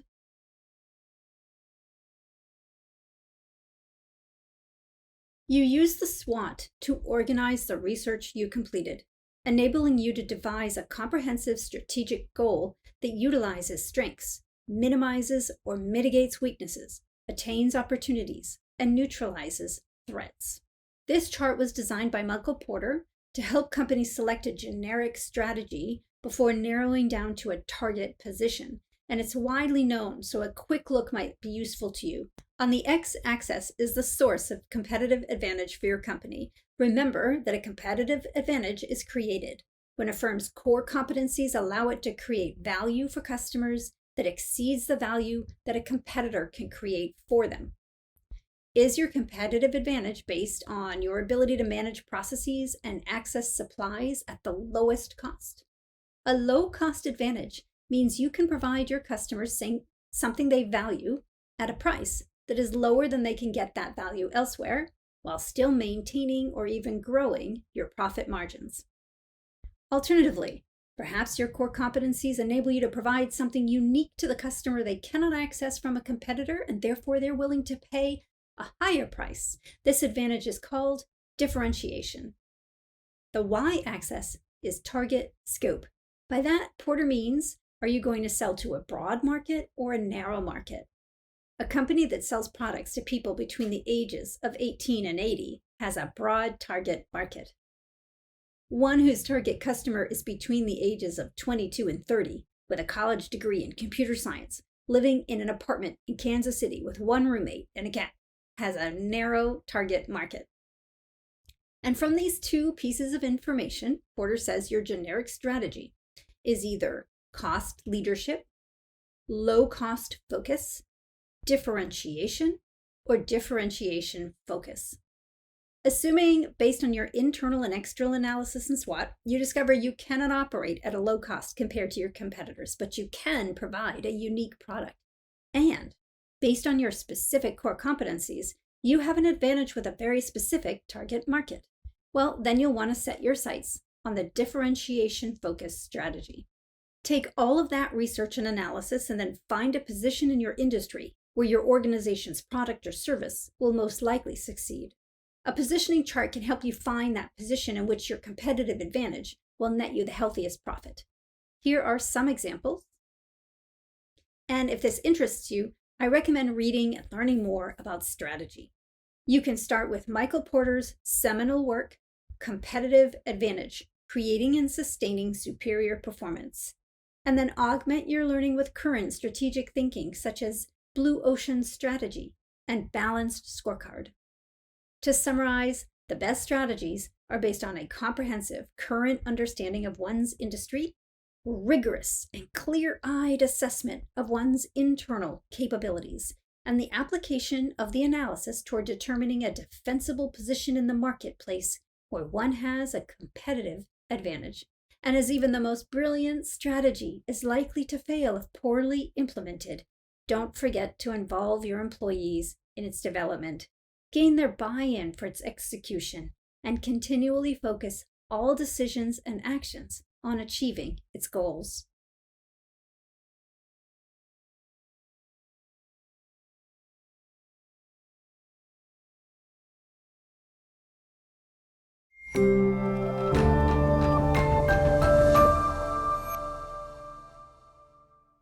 I once had a job where I worked from about 7 in the morning till 11 or 12 midnight. The company was growing rapidly through acquisitions, and every acquired company had to be integrated with our company's systems. My boss used to drop things off on my desk at 5:30 p.m. as he was heading out the door, saying over his shoulder, Could you get that to me by 8 a.m. tomorrow? The secretary I shared with my boss would sometimes bring me a sandwich at lunch. And if you came by my office in the evening, long after everyone had gone home, you'd see it sitting on my desk, forgotten. I was exhausted.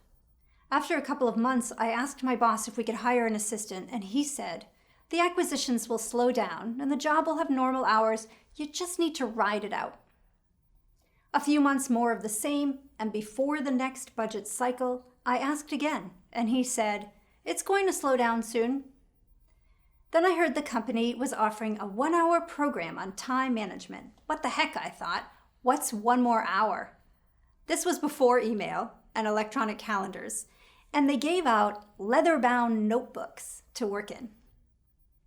They advised us to manage not just our to-do lists and calendars, but also our workspaces. So I went back to my office that afternoon, and like anyone drowning, I grabbed onto that leather-bound life raft with both hands.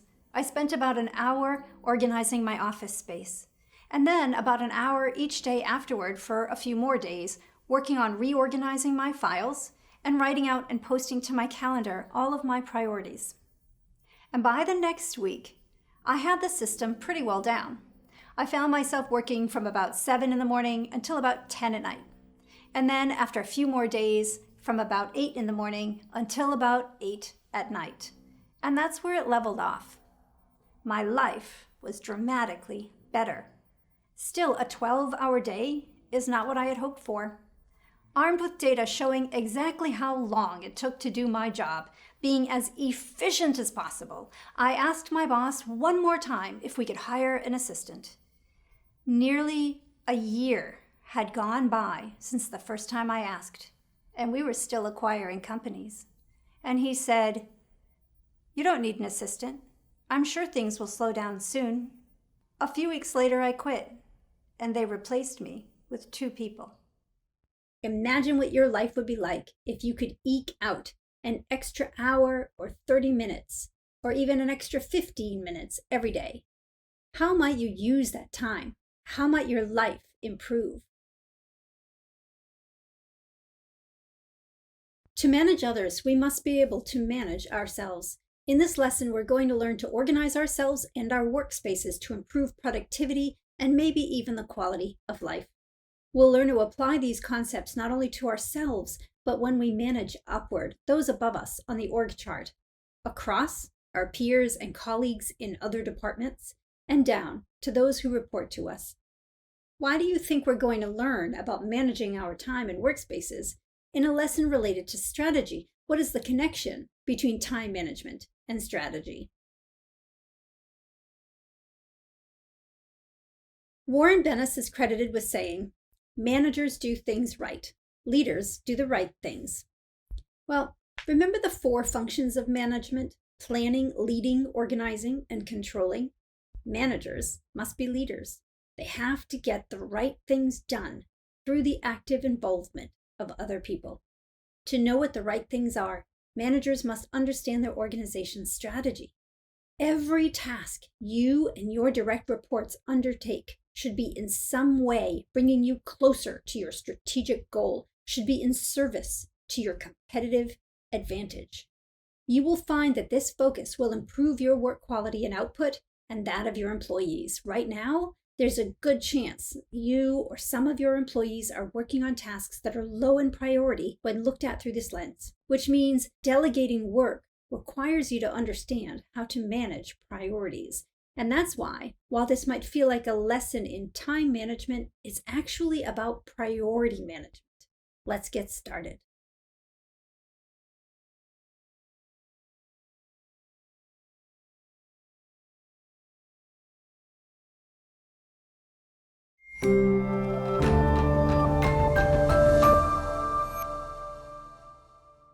Managers get the right things done through the active involvement of other people. You can pinpoint the right things because you know strategy, and coaching is how you're going to get the active involvement of others.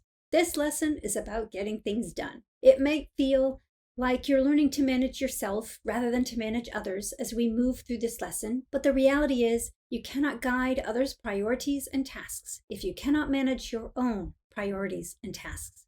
So yes, much of this learning will be personal to you, and it is why I asked you to take the time management skills self-assessment. Self-management is necessary to manage others. Some of what we discuss comes from Stephen Covey. I recommend his book, The 7 Habits of Highly Effective People. Before we dig into this lesson, I'd like you to consider Covey's question, what is one thing you could do that if you did it on a regular basis would make a tremendous positive difference in your life?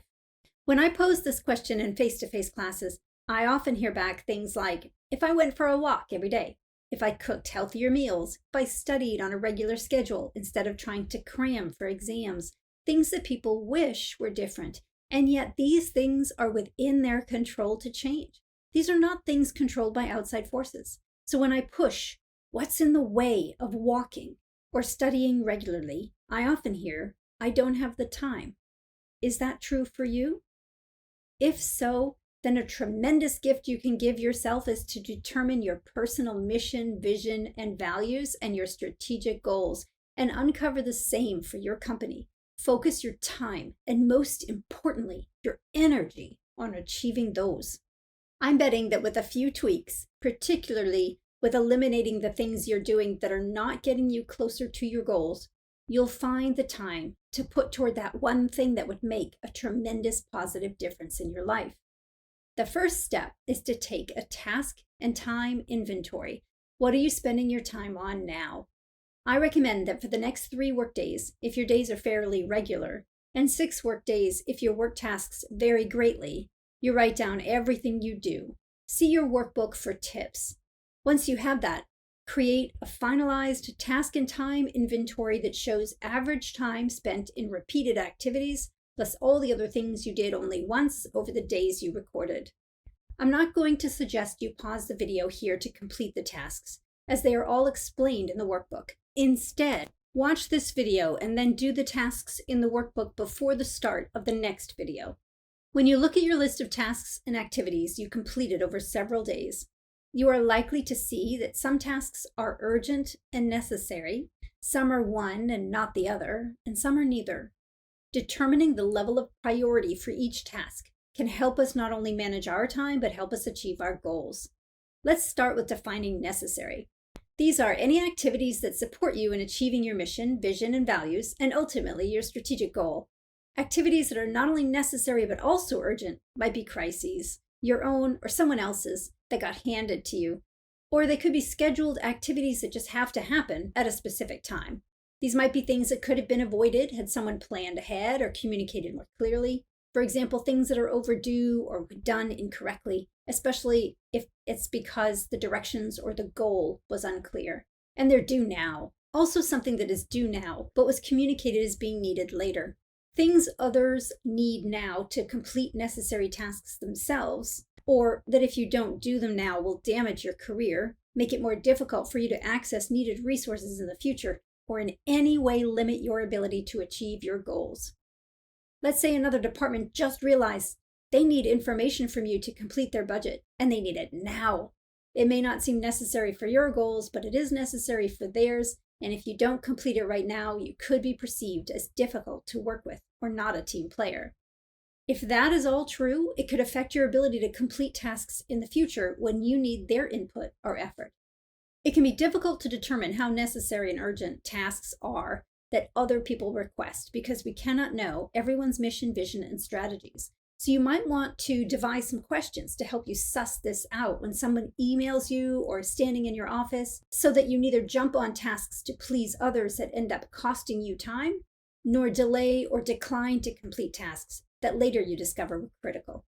Many crises and problems can be avoided with better planning and communication. When you're new or others don't perceive you as someone who cares, they will tell you something is due immediately when really they have time to wait for it. Build a reputation for being responsive and responsible so you are more likely to get accurate deadlines. We often assume that our urgent tasks are unavoidably urgent, yet I hope that you can see that for many, The urgency, the fact that the task is a crisis, is avoidable. The only tasks or activities that are not avoidable are those that are time-specific obligations or are emergencies. Nearly every job has aspects where time is completely outside of our control. People working in emergency clinics, firefighters, early childhood or elder caregivers, for example, have little to no control over this block of time, over those things that are urgent and necessary. Many of us have regularly scheduled meetings. Teachers have classes at specific times. So at least those are known in advance, but still they're blocks of time that are necessary and urgent and cannot be completed in advance. In the next video, we'll discover the tasks that support us in achieving our goals more efficiently and effectively.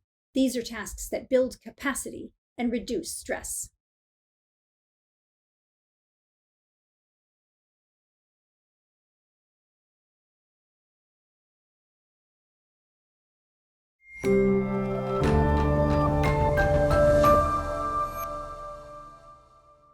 By now you have completed the workbook. You might have found you have many double stars on your list, the urgent and necessary tasks and activities. For many people, living with crises and near deadlines is stressful, so it's helpful to figure out how we can limit those. The activities that are starred but not double starred on your list are those that are necessary but not urgent. These are all things that reduce the time you spend on emergencies. These are activities that build your capacity to produce more and prevent future problems. When my children were very young, I complained to my husband that I was out of shape, but I had no time to exercise. He suggested I walk the kids to preschool, about 1.5 miles away, and I had all kinds of reasons why I couldn't do that. I don't have time. I don't own a double stroller. Eventually, I realized these were excuses, not reasons. I borrowed my neighbor's double stroller and walked the kids to school. After a few days, I started jogging part of the way. Then I ran them to school and walked home, and eventually I was running both ways with a little side trip around an extra block to make the run longer. The kids loved it, shouting, "Go faster, Mama!"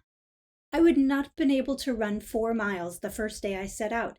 I had built the capacity to run by walking, jogging, and then running. Many activities enhance our careers and benefit our work in ways we don't realize. Taking time to build strong relationships with others in and outside of our department prevents disruptive conflict and increases efficiency because we can communicate better with each other. It enables us to handle crises that do arise in ways that are less stressful because we know who to go to for assistance.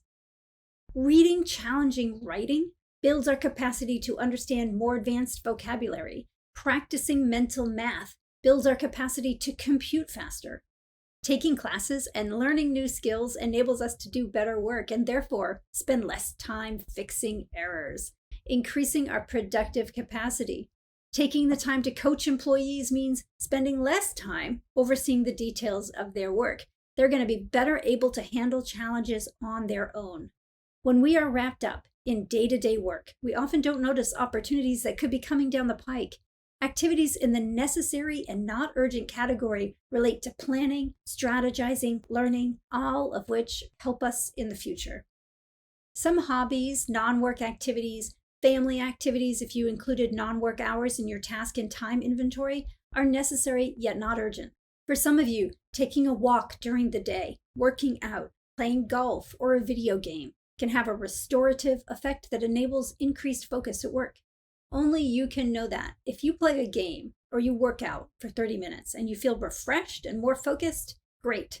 If you spend more time than will refresh you, the activity may have to be left unstarred on your list because it might not be necessary. Now, everything on your list that is necessary is starred.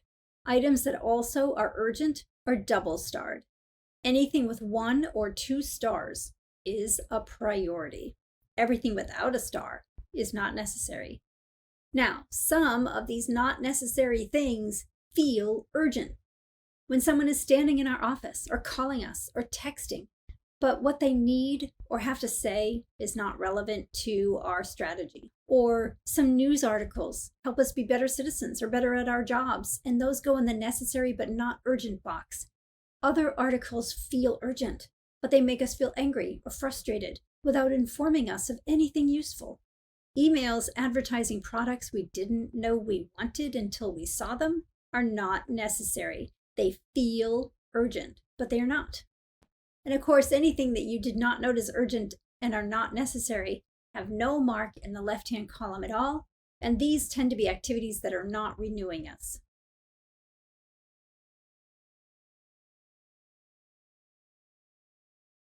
People often ask me about where to put social media, and I'm going to have to say it depends.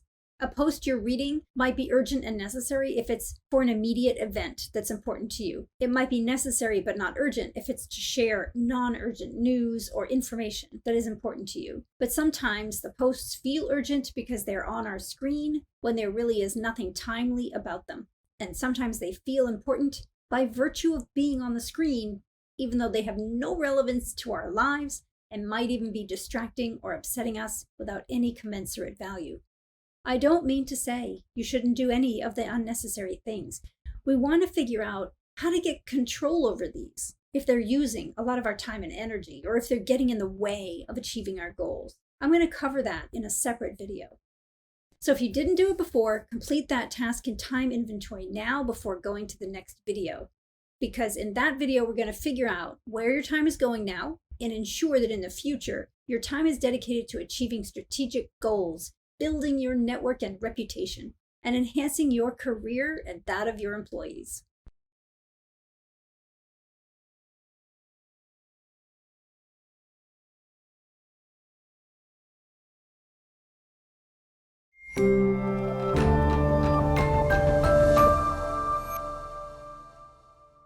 Okay, I hope you've completed the full task and time inventory activity.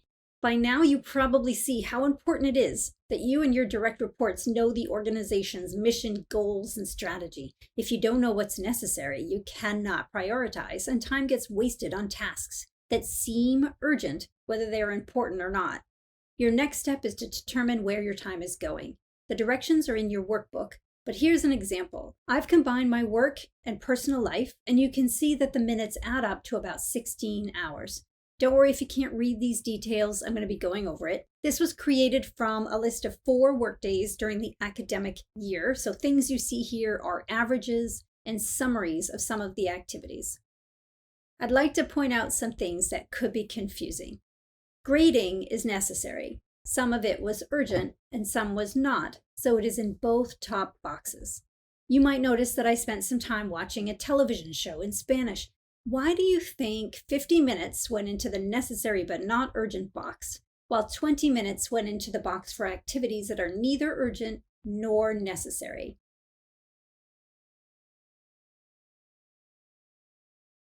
Right, I'm trying to keep up with my Spanish listening skills, and one show a day might help with that, but the next show was me not wanting to stop. You can see there is 15 minutes for chatting with my husband in the necessary but not urgent category. I mean, we talk more often than that. This is 15 minutes of just listening without doing anything else, like paying bills or washing dishes. I figure that 15 minutes every day listening to each other without any other distraction will save hours in arguments later. Once you have your task and time inventory complete, see what % of time is spent engaging in priority activities and non-priority activities. If most of your time is spent doing things that are both urgent and necessary, you might be feeling stressed. Worse, if you have a strategic goal that is not meaningful to you, and most of your time is spent doing urgent tasks toward achieving that goal, you might be feeling burned out. It's not working long hours that leads to burnout. It's lack of meaning plus long hours. And if other people are telling you to do tasks that they say meets the strategic goal and are urgent, you might be feeling resentful. Taking a close look at these activities might help you negotiate when other people delegate tasks to you. The more time spent in urgent and necessary tasks, the more likely we're going to feel we need to spend time in pleasant activities that are neither important nor urgent to decompress. Unfortunately, it doesn't work. If most of your time is spent doing things that are urgent but not necessary, you might feel you're living by other people's priorities, or that planning's worthless because you can't find the time to act on your plans.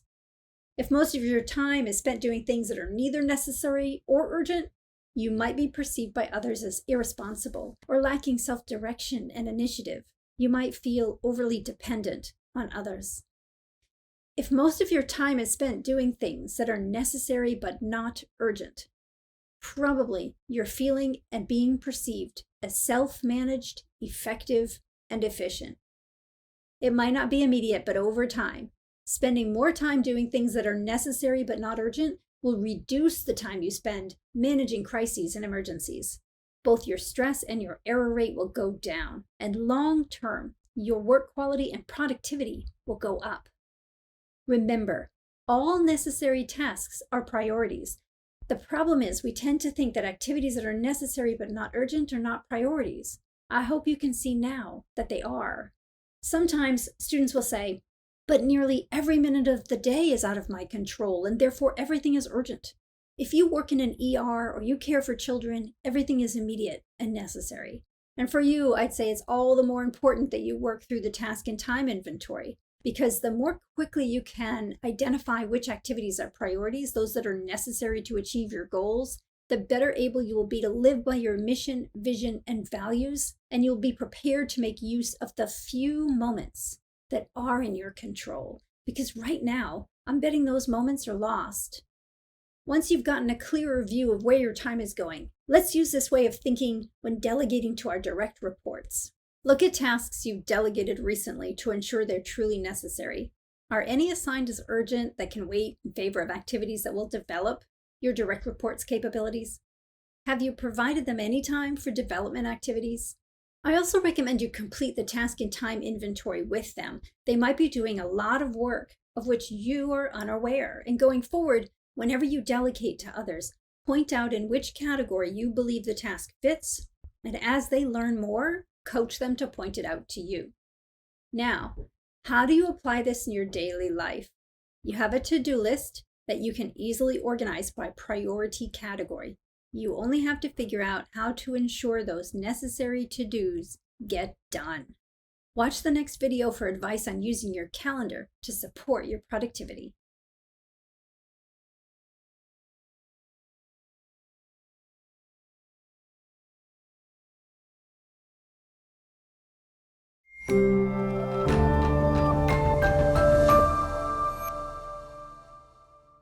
Now that we can identify quickly which tasks are necessary, we need some way to manage them.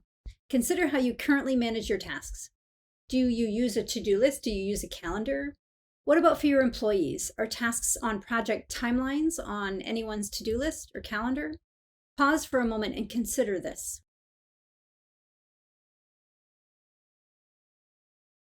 In this video, we'll learn to optimize our calendar, files, and communication tools to achieve our long-term goals, meet immediate deadlines, and improve our work relationships. Do you have a calendar or a scheduling tool? If not, get one. There are a million time and task organizational tools. Many are free online, with more added every day. So I'm not going to discuss specific tools, but I do recommend choosing those that work together. Use an email system that automatically adds events and accompanying materials to your calendar, or that enables you to show others when you're available, and that when they choose a time to meet with you, it auto-creates a calendar event. There are hundreds of books, online articles, and programs on time management, and there are hundreds of apps that help people stay on track. To be seen as dependable at work, you must complete tasks and projects on time. Research what's out there, choose what works for you. I'm going to share some tips that help me manage my workspace, calendar, and information flow, and you can decide if these might help you. I'm sharing ideas that should work regardless of the application you use or your company requires you to use, whether it's Outlook or Google or Apple, even if it's a piece of paper. What I'm going to talk about is a system, a way of thinking about your time that keeps you organized.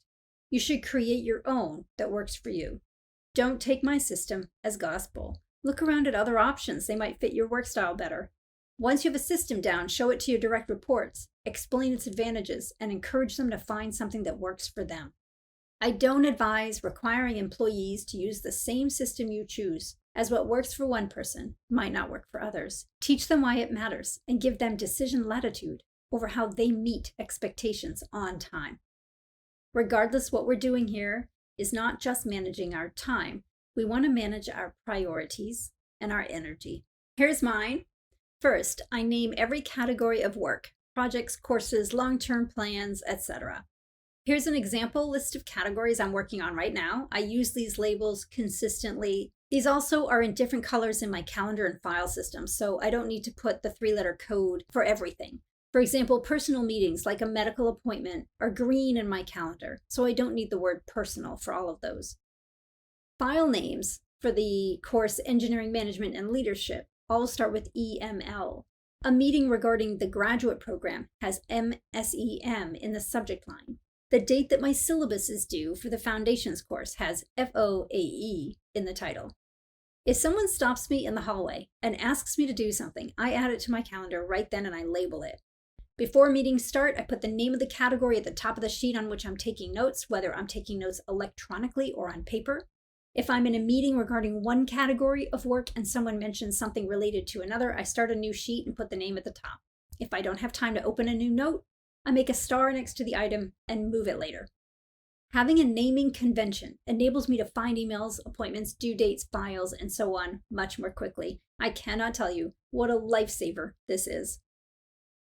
Items on your to-do list are not commitments until they're on your calendar. It's not a commitment if it's not on your calendar. So, at least once a day, I like to do this at the end. You might prefer the beginning. I review my to-do list against task and time inventory categories and narrow the to-do list down to priorities. That is, those that are necessary for achieving my mission, my vision, and my strategy. I estimate the time it will take to complete each task, and I can easily move things around if something takes less or more time or I get interrupted. Then I open my calendar, where again I've used colors to differentiate personal and work events.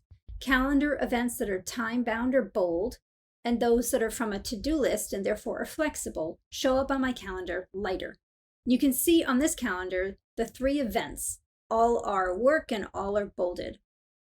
From my to-do list, I copy tasks that are urgent and necessary into available slots, like this. As you can see, grading the essays is urgent, and I have 1 item due in the afternoon. The blocks of time that remain, if any, are where I copy and paste tasks and activities that are not urgent or time delineated, but are necessary to meet long-term goals or prevent future problems. In other words, priorities that are not urgent. Have you ever had to wait 15 or 30 minutes when your doctor's running late, or worse, when people are late to meetings? I can use that time efficiently by quickly searching for the short duration tasks. Phone numbers, file links, everything I need to complete them is in my calendar. When I delegate a task to a direct report or ask a peer or my boss for something, even if it's just answers to questions in an email, I create a calendar event for it. That prevents me from micromanaging my employees or forgetting to follow up with others. So this is my system. It's not perfect, but it works for me. And I bet that once you create your own, you'll find you and your team complete more tasks in less time. And because you have learned to prioritize, these tasks will get you all closer to your goals. Now, have you ever been in a meeting and someone said, "What were your thoughts on that document I sent?" and you cannot remember what they're talking about? Watch the next video to learn how your calendar can help you be more prepared and professional.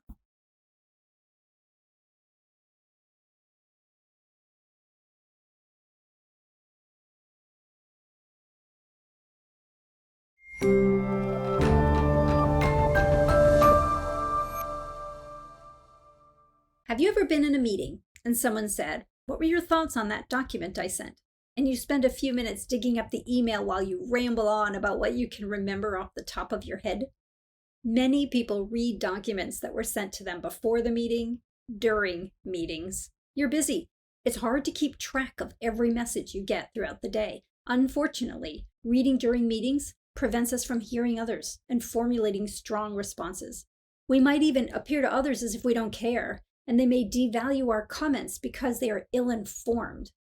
As a manager, your team is likely to follow your lead and get into the same habit, wasting your team's meeting time. There is a simple solution. Let's say I have an upcoming meeting for which I receive an email from a colleague asking me to review a document in advance. I create a to-do calendar event with the doc attached for a time block before the meeting. You'll see I've marked it as free so that others can set up meetings with me during that time. I can move it to another block if I need to. In the meeting event, I include a link to my copy of the document, which now has my notes. It's quick and easy for me to find and refer to them. Insist your direct reports do the same and encourage your colleagues to do so by making it easy. Create shared documents and ask everyone to post their comments before the meeting. Set a deadline calendar event and include everyone. Your colleagues will respect your rigorously supported comments, and they might seek to be as prepared themselves, thereby changing the culture. If you have any control over meeting schedules, set them for the time you think they actually will take. If they can be short, say 5 to 15 minutes, call for a, quote, stand-up meeting. If the duration is unknown, set meetings for 45 or 50 minutes rather than the full 60. Use that 10 to 15 minutes at the end of meetings to organize your notes, calendarize any commitments you made during the meeting, and access any materials you need for your next meeting. And just in case the point was not clear, always have your calendar accessible during any meeting.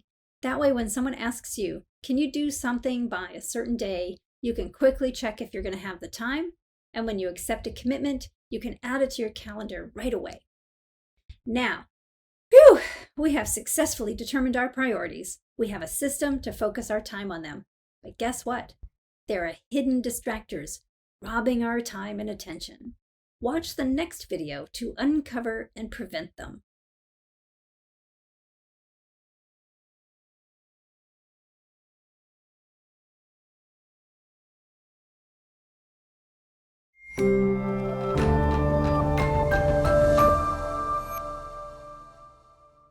Many years ago, I traveled to a remote area in a rainforest where I stayed with a local family.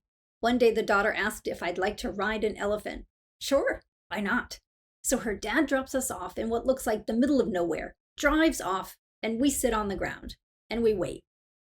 And we wait. And we wait. I'm trying to adapt to the local culture in which, like many around the world, time is elastic. So I don't say anything, but I am from the northeast of the United States, where time may as well be a fixed object. We say, a stitch in time saves 9. And our metaphors for time are visceral. We bide our time. We waste time. We even kill time. So try as I might, I couldn't help but ask her, what are we waiting for? For the elephant to arrive, she replies. What time does the elephant arrive? I ask. She turns to me with a quizzical look on her face, like that is the craziest question she has ever heard, and she says, when it arrives. Eventually, an elephant lumbers up, tosses dirt over its back a few times, lumbers over to us, and lowers its head for my host to give it a pat. We climb up on its back, and we ride through the rainforest toward home. That elephant had a lot more influence over what we were doing than we did. In what ways are all of us ceding control over our time, attention, and energy?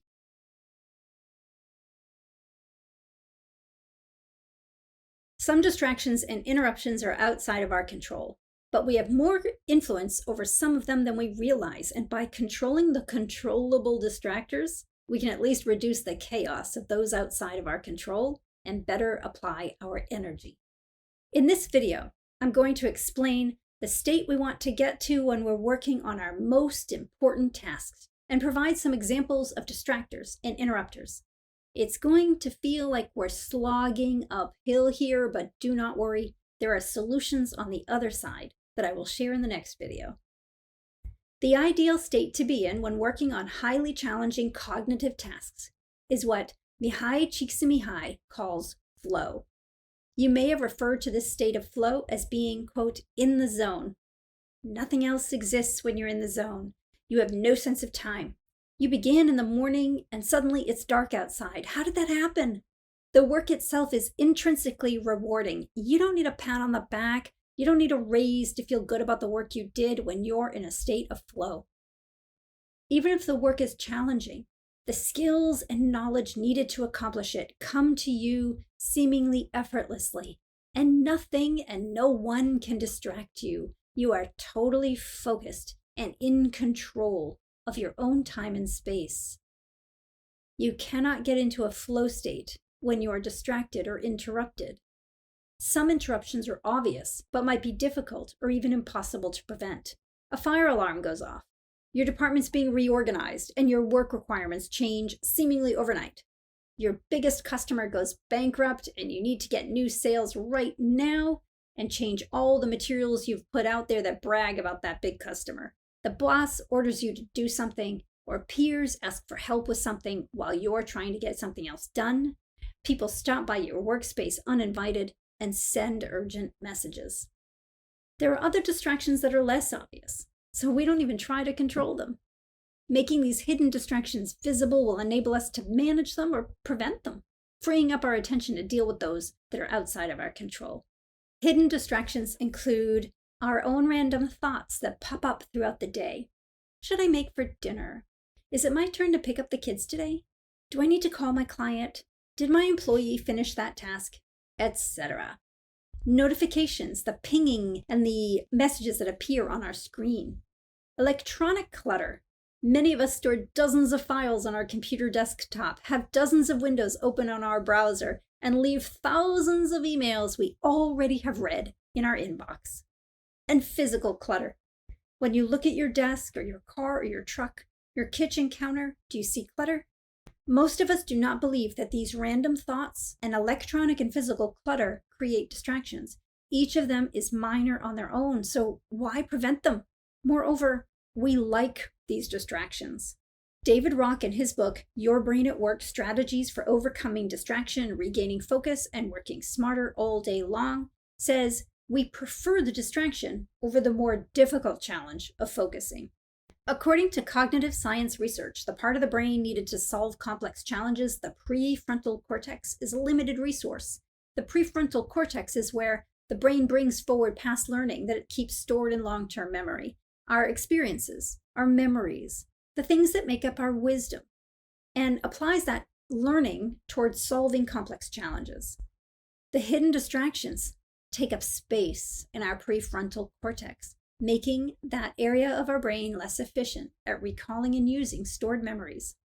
As each little pop-up or sticky note or old email comes into view, it robs a little piece of our mind share, fills a little bit of that prefrontal cortex with irrelevant information until in aggregate, there's less space for our long-term memories and creative thinking and problem-solving skills. When we're trying to get into and hold on to that flow state, these distractors make us less productive than we have the capability to be.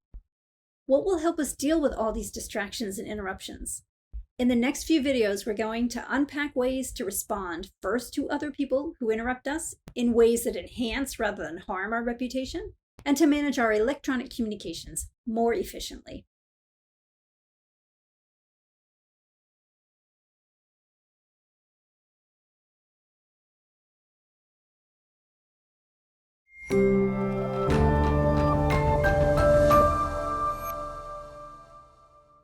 What can we do when other people interrupt or distract us from working on the things we deem necessary, as well as prevent ourselves from distracting our direct reports, the people who report to us? When other people stop by our workspace just to chat and we're working on a necessary task, we might be tempted to pretend to listen. Many of us think we're discreetly looking at our watch or glancing at our messages, but actually these signals can seem more rude than simply saying, I would love to chat. I'm working toward a deadline. Can we meet at X time and go for a walk or a coffee or whatever? However, when other people ask us to stop what we're doing and work on something else, we got to quickly determine how to prioritize their request against what we're working on and respond appropriately. That's a very challenging ask because we are not, nor should we be, automatons who can auto-sort tasks into boxes. While we have learned to align our actions with the strategy, it is not so simple when other people ask for an action. One thing I've learned is that when someone, particularly a boss, asks for something that I think is unreasonable, usually they have a reason I do not know. When given an unreasonable request, assume first they have a reason. Other people's needs feel salient when they're standing right in front of us. And for those of us who are real people pleasers, even a text can feel visible and insistent, regardless of the level of true necessity and urgency. Even when we're working on highly critical tasks, or what we believe is more critical than the requested task, An automatic no is not a good idea. We need to be good team citizens, and our reputation depends on meeting and exceeding expectations. On the other hand, if we accept all additional work unquestioningly, we will be overloaded. So first, when someone asks you to take on a task, try looking at your priority activities through the other person's lens. Maybe you'll see how their request fits the strategy. And if not, ask clarifying questions, especially if your calendar is already filled with time-based or priority activities. You can say to anyone, "I would love to help out with that," or "That sounds interesting, thank you for the opportunity." And then, to a colleague or peer, you might add, "I have some priorities that must be complete this week. I'll have a couple of hours to put toward that next week. Would that work?" And if it's urgent, the colleague can negotiate the time with you. Now, if the requester is your boss, you might need a little more finesse with that. "I would love to work with that," or "I can see how that would be important." And then, "Could you look through my priorities and help me select those that could be delayed so I can work on this?" Meanwhile, be advised that your boss cannot always explain more, as the request could be related to something confidential. But based on your questions, your boss either will recognize that your time is allocated to critical tasks and negotiate a later deadline, or they'll state that the requested activity is more important and urgent than others on your list. Or they might ask you to work more hours and do it all. And that's a drag, but it is better that it happens only when it needs to happen and not every time you're asked for something that is not a priority. Do you hear the difference between asking those questions and saying a direct no to your boss? The questions demonstrate respect for their position and needs and your genuine desire to be a strategy-focused, high-quality employee. Because you get things done through the active involvement of other people, make sure you are not putting your direct reports in the position of saying an automatic yes, boss, to you. You have promised their work output to your superiors, to other departments, to clients, and if your direct reports cannot meet expectations, it is you who will have to apologize and renegotiate deadlines. Better to enable your employees to say, "Here's what I can and cannot do," realistically, than have them hide problems. Before delegating work to others, ask yourself, is this task or activity moving everyone toward the goal, even indirectly? It is something that another department needs or that leadership requests, so completing it is necessary to maintaining relationships. Or is it something that develops your employees' skills or their network? You can delegate and you can take on tasks that do not meet your goals directly if they support learning and development. These are going to facilitate reaching your objectives in the future. Your employees might not understand the longer range implications, so whenever possible, explain the purpose of delegated tasks and show them how the task fits with the strategy. That kind of coaching conversation takes only a few minutes. So, what do we do about the hidden distractions, our own busy minds, notifications, and clutter? I'm not going to tell you to have more willpower and discipline. I'm not even going to tell you to be more organized than you already are or learned to be in previous videos. You're just going to have to watch the next one for some tips you can implement today.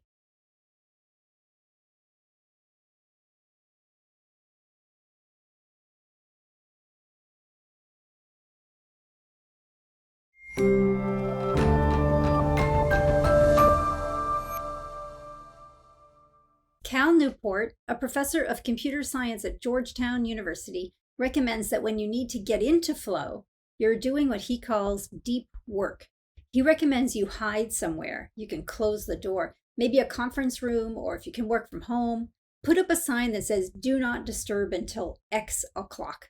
Turn off your phone, close your email, Teams, chats, turn off notification. Change your status to away or unavailable in your collaboration tool, and then use it. If you click the button that says "Do not disturb," yet you respond to every chat message, other people will learn to ignore your status. Preventing yourself from taking a peek at a chat or a text is, as David Rock says, like having a piece of chocolate on your desk and telling yourself not to eat it. You can exercise self-control, sure, but get tired enough or stressed enough and you're going to eat that chocolate. Put the metaphorical chocolate in another room by turning off your phone and notifications when attempting deep work. Consider this as a manager as well. Do you stop by your employees' workspace and expect them to drop everything and pay attention to you? to respond to your texts immediately? Now, some things may be urgent, like when a customer needs something right now, but not everything is an emergency. And requiring direct reports to act as if every message from the manager is urgent reduces their effectiveness. Devise a system with your direct reports that differentiates messages to which they need to be immediately responsive. You might say, only emails with urgent in the subject line and texts that start with urgent need to be responded to immediately. Otherwise, respond within 4 hours during the workday or the start of the next day afterward. And then use the system. Use the subject line judiciously. Write texts and chat messages more carefully so your employees can respond accordingly. Teach your employees to message you similarly. No matter how organized we are, random thoughts are likely to pop up in our minds. I recommend you write them down as they come, and then go right back to what you were working on. You're solving a technical challenge and an idea for dinner pops into your head, write it down in your calendar. You're writing a big proposal and you start to worry about whether a follow-up call was made to a client, note in your calendar to delegate that task to an employee. If you're working on a task and you realize you need information, what about this or this or this? Write down what information you need to accomplish the task, and then make accessing that information a discrete task on your calendar. Do not let the absence of information derail you. Barbara Hempf, author of Taming the Office Tiger and founder of the Productive Environment Institute, says that clutter is the result of postponed decisions. Look at your computer desktop. Is it cluttered? If you opened a few file folders, your Google Drive or whatever tool you use to save electronic files, do you see a long list of files? You can order them alphabetically or by the date they were last opened or changed. You can do a file search for keywords, but it could take a while to sort through all the results. Much of the clutter in our workspaces could be eliminated by making decisions. You might not think the clutter matters. You might think that having 5,000 opened emails in your inbox and dozens of opened windows on your desktop and sticky notes all around your workspace causes no trouble at all. Here's the thing. Each one of those little bits uses up a tiny amount of space on the prefrontal cortex. To be most effective, we are best off ensuring that only relevant, necessary information is taking up that space when we need to focus. Newport writes in his book, it might seem harmless to take a quick glance at your inbox every 10 minutes or so, but that quick check introduces a new target for your attention. Even worse, by seeing messages that you cannot deal with at the moment, you'll be forced to turn back to the primary task with a secondary task left unfinished. The attention residue left by such unresolved switches dampens your performance. Maybe it's a good idea to put on your calendar specific times of day to check your email, your team chats, and other messages. There will always be things that come up that are beyond your control. The best thing you can do is get organized so you can control the controllable, and then help your direct reports do the same. As for how to reduce the emails, texts, chats, proliferating files, and any paper that comes your way, Hempfel says there are 3 things you can do with any of it. Act on it, delete it, or archive it. Acting on it might mean responding, or it might mean putting a to-do list on your calendar. Use your email archive tool to get emails you already have read off of your desktop and off your mind space. We can be most productive by at least controlling the controllable. Emergencies will arise, but we will be able to respond with composure and professionalism. Managers get the right things done right. I hope that you find prioritizing your tasks and time according to priorities that meet your vision, mission, and strategy, and by responding effectively to distractors, reduces your stress and increases your achievements.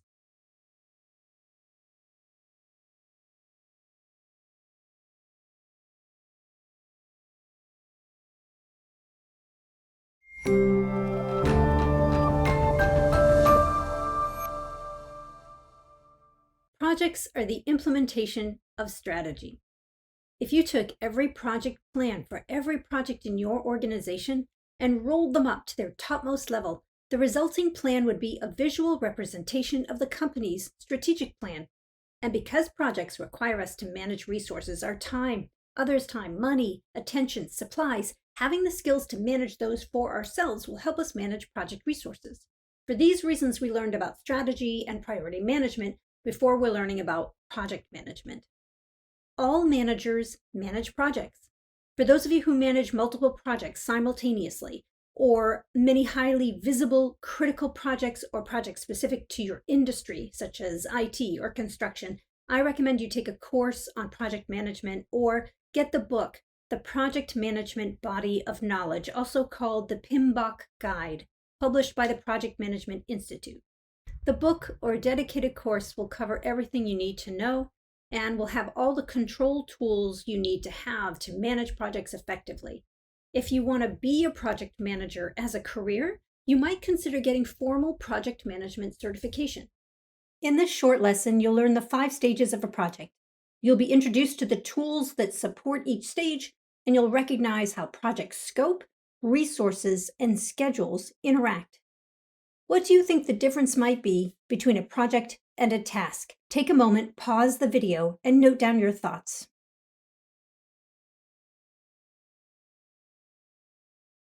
What did you write down as the difference between the tasks that you accomplish on a regular basis and a project?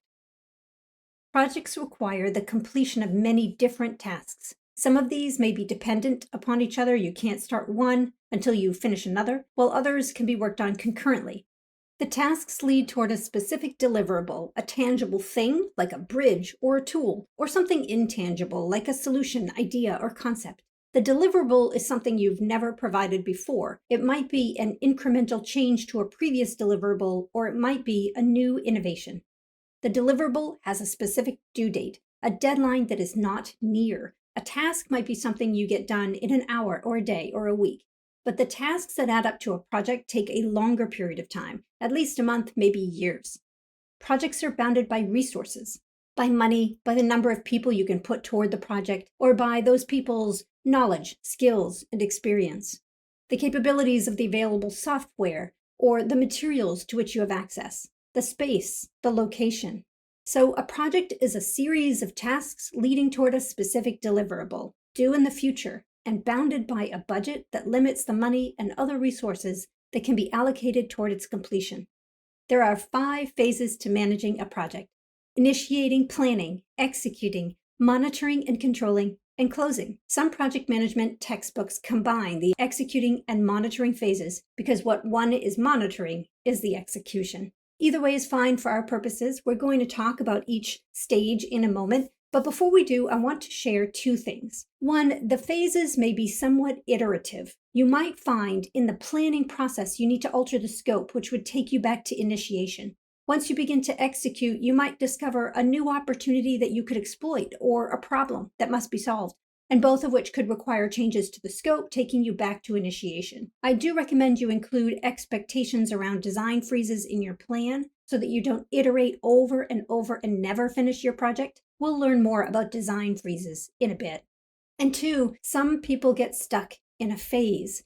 We all know people who love big picture ideation. They're visionaries, but they're not so good at dotting the I's and crossing the T's, things required to control a project, the details. And you probably know people who love to monitor.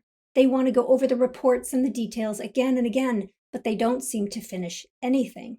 I once worked on a project that got stuck in the implementation phase. When I joined the team, they were about 25% of the way through their project plan, but had used over 75% of their budget.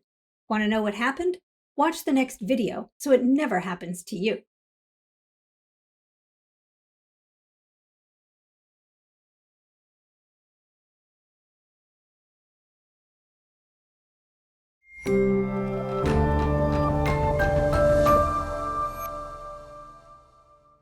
So this team had spent over 75% of their budget, but were miles from completion of the project. What happened? First, what did they spend it on? Some projects might spend the majority of their budget early on, but that was not the case here. The goal was to open an indoor entertainment venue. It would have a roller coaster and virtual reality games, laser tag, and all sorts of fun activities. They had architectural renderings showing where everything would go, but they spent thousands of dollars on things that were not in the drawings or the original plan. For example, they bought a flywall. Now you can rent an inflatable portable flywall, but at that time, they were very expensive and were fixed objects. A flywall is a massive Velcro wall. You put the player in a Velcro suit, they run some 10 or so feet, they jump up and they stick to the wall, and the fun is seeing how high you can get compared to your friend. It was ahead of its time, it was cool, it was amusing, as were all the other things that they bought, off plan and off budget, that were very expensive and very big. And none of these stationary, expensive items could fit in the space, not unless we were going to redesign it, and it was too late to do that. Moreover, they were more labor-intensive to run than we had budgeted, meaning we would have to charge a higher price to use them than fit our strategy for the venue. This wasn't going to be a high tourist area, for example. We needed activities that people would pay to do over and over again. There's a reason flywalls became inexpensive, inflatable, and portable. They're great for a party or a grand opening, but not for a permanent installation in an average mall in suburbia. This was just one of many of the items that were purchased without respect to the drawings or the plans. And when they did buy equipment that was on the plan, they spent more than budgeted, and they bought things that were duplicated in the architecture, such as lighting packages. How did this happen? No one, and I mean no one, was controlling the project. Everyone was having a lot of fun buying stuff, but we were going to need a lot more money just to open the doors on time. Know yourself and your team. Where are you likely to get stuck? What are you good at? What stage do you think you and they will prefer? Ensure that you have employees or teammates who can shore up your weaknesses. We often hire people who are like ourselves. 2 visionaries and no implementers equals unfinished projects. 2 controllers and no visionaries equals uninspiring goals and missed competitive opportunities. If you cannot access other people with various skills and preferences, then at least be very aware of your own so you can catch yourself before the phase catches you. We are going to walk through all 5 phases. We're going to spend most of our learning time in the initiation and planning stages. So in the next video, we'll learn about the first, initiating a project.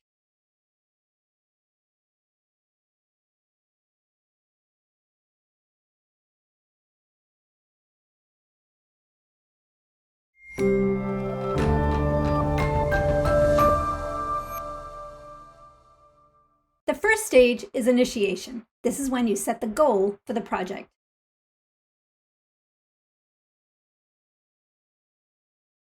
Which do you think is better? When those at the top, the senior leadership of an organization, defines the project goals, or when the doers, those who will be implementing the project tasks, and maybe at the lower level of the organization chart, define the project goals?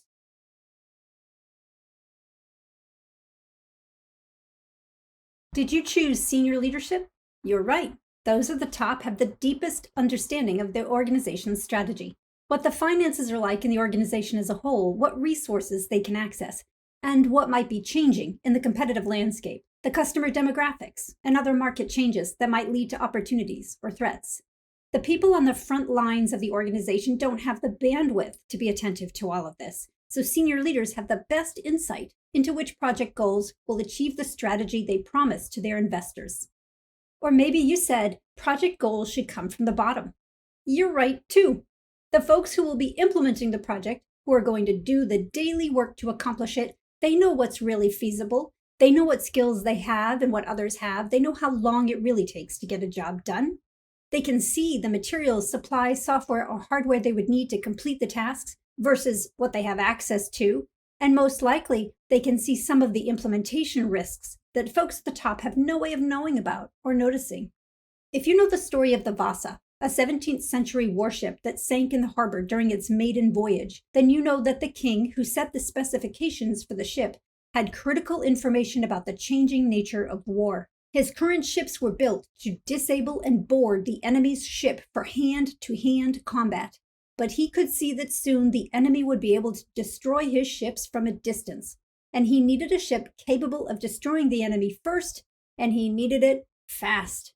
The shipwright knew how to build ships to spec. No one mentioned the purpose of the specifications, how the ships would be used, what the Navy needed. And so they built the ship, as they said in court after it sank, quote, impeccably, exactly as ordered. Had the shipwrights been solely responsible for ship design, They would have built a ship that was seaworthy, but unable to survive an attack by the enemy. The king could see changes in the marketplace, if you will, that required a new ship design. The shipwrights knew how to build a ship according to specifications. It would not occur to anyone in the 1600s to stop and say, hey, we need to convert the king's needs into product specifications. The only way to manage the paradox that neither the top nor the bottom can devise project goals by themselves is to include people from all levels at the ideation phase. Often communication goes from top to bottom, but not so much from bottom to top. Employees are more committed and engaged when they help define the goal. Moreover, in an organization where it is normal and natural for lower-level employees to speak up, to share their ideas and concerns, and to be involved in the goal-setting stage, goals are more likely to be realistic. Assuming that the boss, or the king in this case, is always right will lead to projects that sink, involve both leadership and the employees who will implement the project in the initiation phase.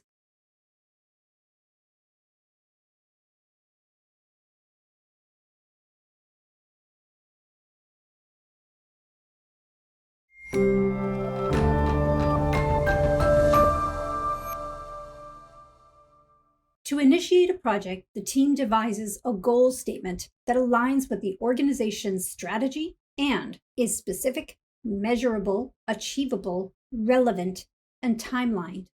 I am sure you have heard of SMART goals, first written in 1981 by George T. Doran in an article for the American Management Association. Doran wrote specific, measurable, assignable, realistic, and time-related.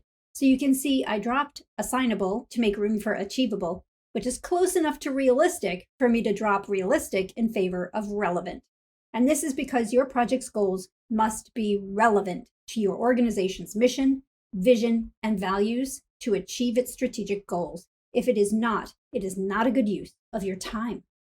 I often see SMART changed to specific, measurable, achievable, realistic, and time-related, but achievable is so close to realistic that including both is not terribly useful. And more importantly, when we miss the characteristic relevant, we miss the idea that the project implements strategy.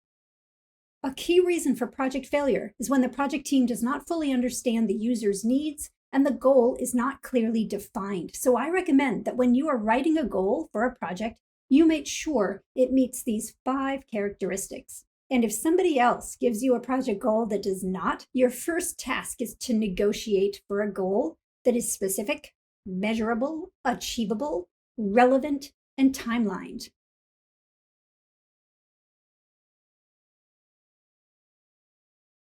Take a look at this goal. Somebody tells you to develop a new data entry system. Is that goal specific? Not really, right? What makes it new? Specifically, what are you expected to produce? How about this one? Develop an internal internet page that will provide fast, accurate product information to employees. Nope. How fast? How accurate? Is there an acceptable error rate? Is it 1 out of 1,000? 1 out of 10,000? If you're designing an airplane engine, well, the acceptable error rate is 0. But in this case, product information could change frequently. Within how much time must the site be updated to be considered accurate? When others give you goals without measurements like, I need this soon, or fast, or a lot, or they give you goals that are amorphous like improve teamwork, negotiate with those others to ensure you can meet expectations. Measurable means you can quantify your output.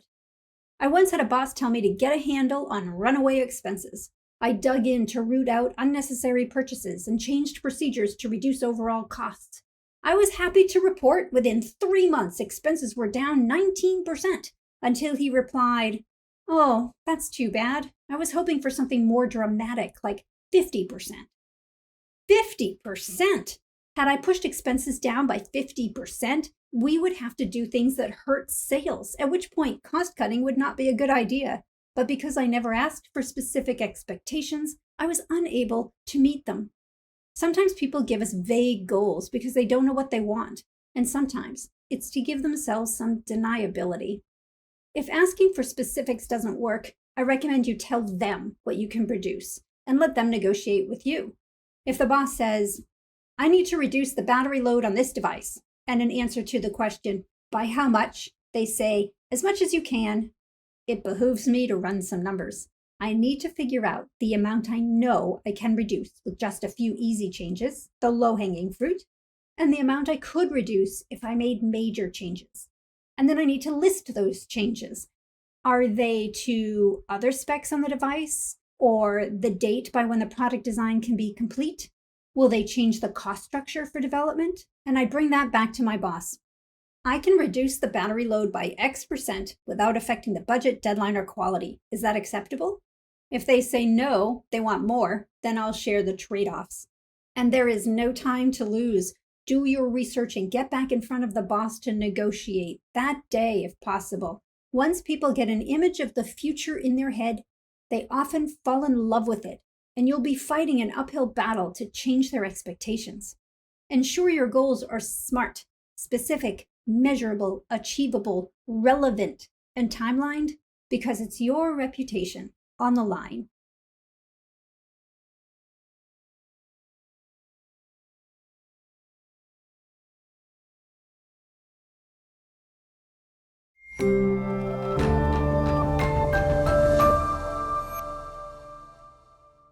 Everyone and anyone managing a project is evaluated on these 3 parameters.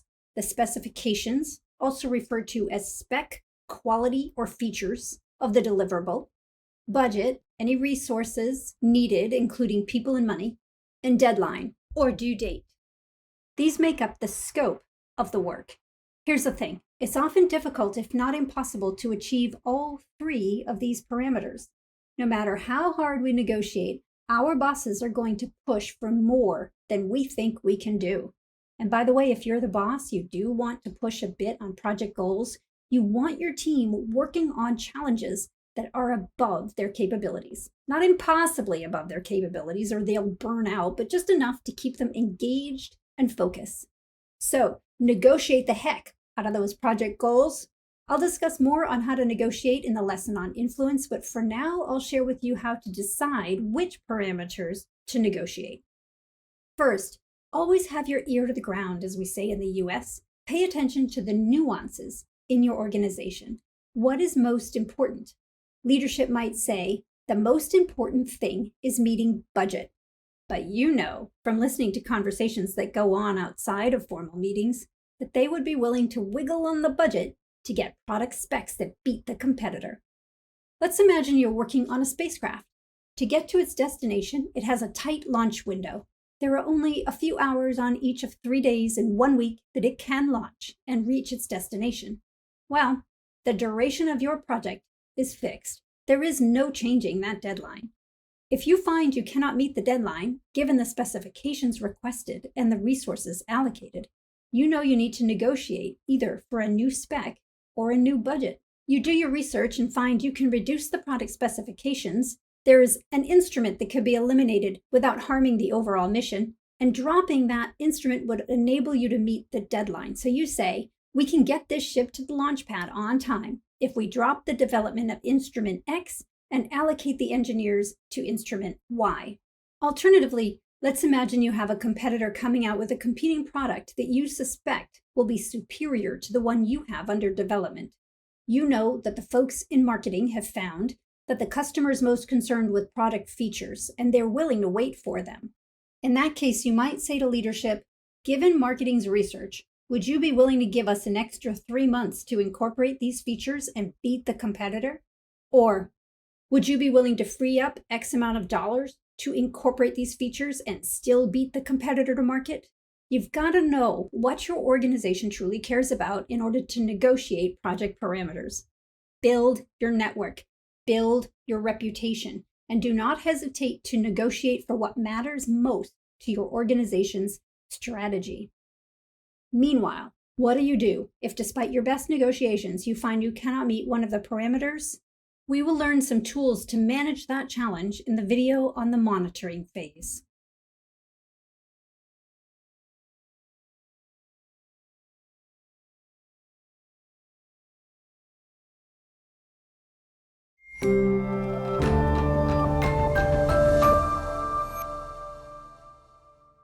As you know, there are 5 phases to managing a project, and thus far we've gone into detail on initiation. This is because many people skip focusing in on the project goal to ensure they can meet quality, cost, and time parameters. Many also skip the second stage, planning, and they jump right into execution.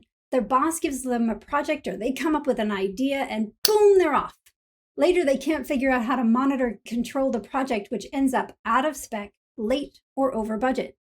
Over the next few videos, we will learn about project deadline planning, budgeting basics, the various tools available for planning, and risk assessment. It is in this phase, the planning phase, when the project manager and team map out how they will get the project done, when they will do each aspect of it, what it will cost, and what could go wrong in meeting the deadline, the budget, and the deliverable.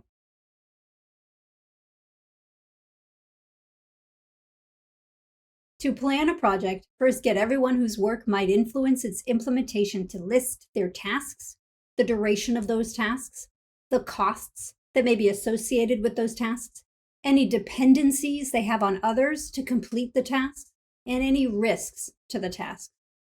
For very complex projects, you might ask each department or team member to input their milestones instead. They've completed a task list for themselves, but you as the project manager may not need to see that level of granularity. A milestone summarizes the completion of an important set of tasks or the completion of an important event in a project, such as a sub-project or a pilot test.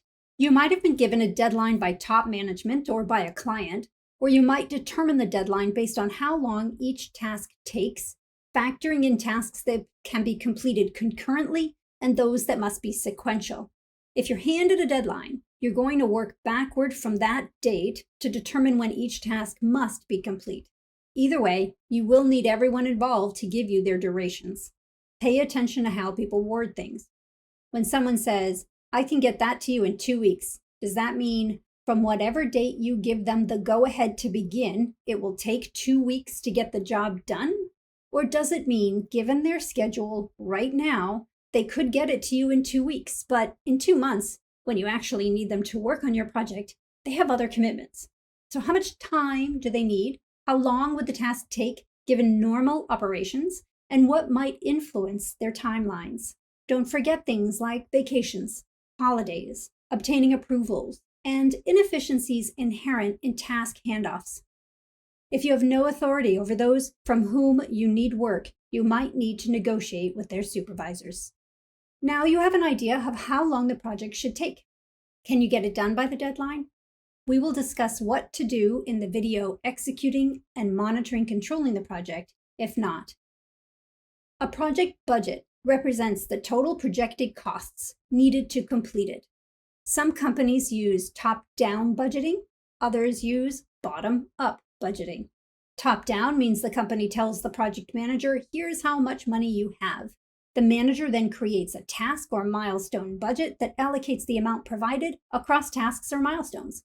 Bottom-up budgeting means that the total project budget will be the sum of the estimates given by each task or milestone manager, and usually this amount requires approval by top managers, and the project manager may need to negotiate it.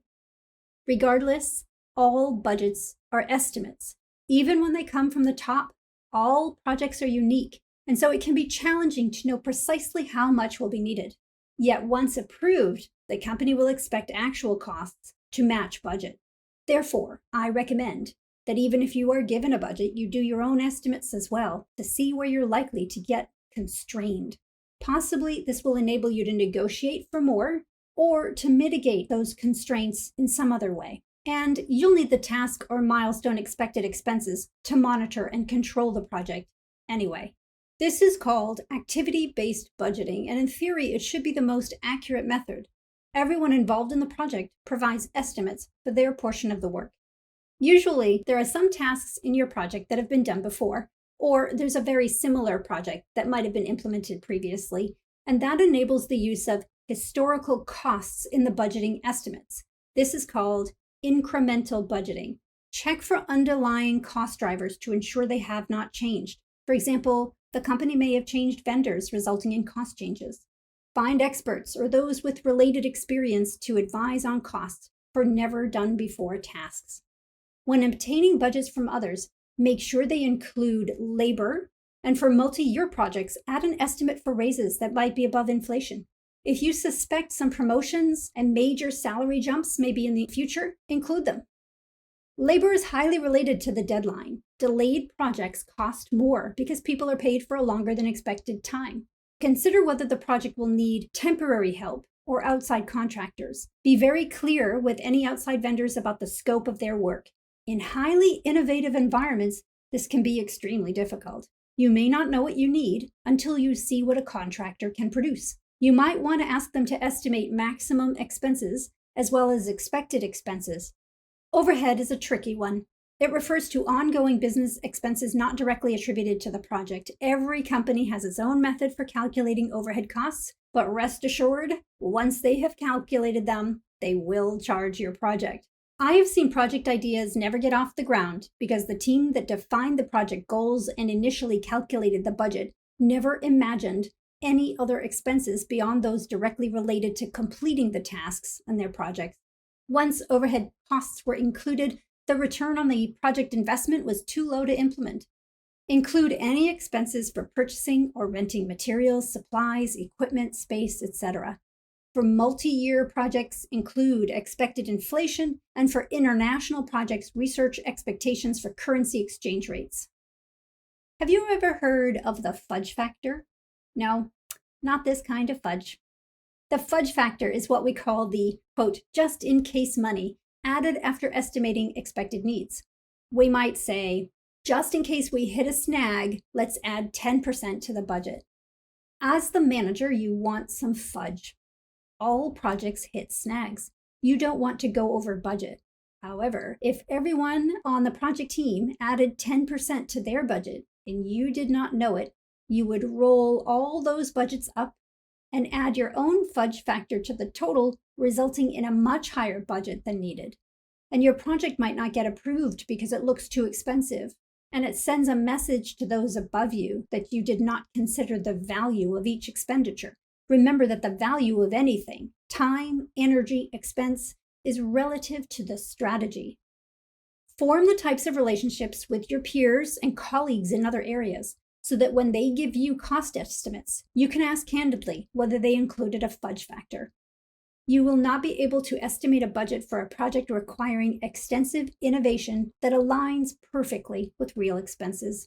Innovation, by its nature, is filled with trial and error, failures, restarts, and redefined project goals.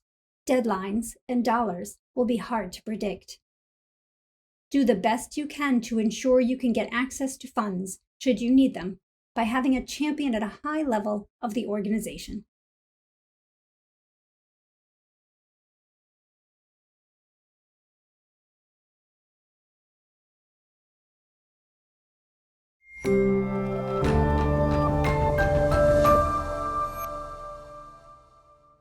There are dozens of project planning tools, some of which are free online. What you use might depend on what your company uses and should depend on the project's level of complexity and the communication tools already in place. You can plan out a project with an Excel spreadsheet and a calendar. Or you can use Gantt charts, outline method work plans, PERT charts, and more. For projects with many people, departments, or contractors, coordination is key. You will be most efficient if you can apply the tool you use to plan your project to the coordination and monitoring of the many players and tasks.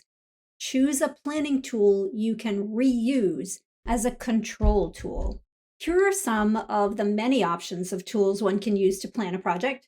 For simple projects, that is, projects with a few milestones and very few team members, a shared calendar might work best. For complex projects, you'll need more than a calendar. You might use a mix of several tools. The use of one does not preclude the use of others.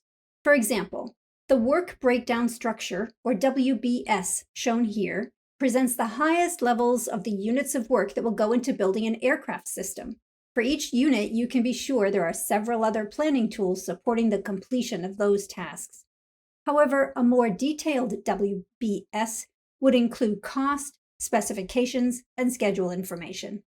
Here's a Gantt chart that was created from a WBS and a task list. A Gantt chart works for both planning and monitoring because it offers a clear visual representation of how closely the project implementation is following the plan. The viewer can quickly see whether the timeline is at risk because dependent tasks will physically move when a parent task is delayed. A dependent task is one that requires input from another task or that cannot begin before another task is complete. In this chart, you can see that activity C depends on activity B. Tasks that are not dependent on other tasks might be completed concurrently, assuming you have the resources. The outline method work plan can also be used to plan and to monitor. You can see this one is fairly simple. You can create this in any spreadsheet software. The communication loop column makes creating email and chat groups easy. There may be emails that go out to everyone on the team, but I recommend against sending all emails to everyone on the team because when people receive multiple emails unrelated to their work, they might stop reading emails from that sender. And if someone is missed because they were not on a list, their task might suffer. Dependencies on this sheet are clear. All folks whose tasks are dependent on others are looped into their communications. We can see that Aisha cannot begin subtask 5 until Mary, Mohammed, and Rick have completed their work, or at least gotten some portion of it complete. A PERT, or Program Evaluation and Review Technique, and the Critical Path Method, or CPM, are similar. A PERT helps find places to save time, while the CPM focuses on the trade-off between cost and time. The critical path is the shortest duration possible for a project. A delay in a task on the critical path results in a delay in the project by the same amount of time. This is a PERT highlighting tasks along the critical path. 88 days is the shortest amount of time this project can possibly be completed. It's useful to have this available to negotiate later deadlines. I have never been on a project so complex or time-dependent that I used a PERT or CPM. There are many other tools available, some of which may depend on the type of work you do. I encourage you to choose tools that everyone on your team can use with ease. Expensive and complicated software might offer great planning and controlling capabilities, but if some members cannot learn to use them, you might be better off with the basics.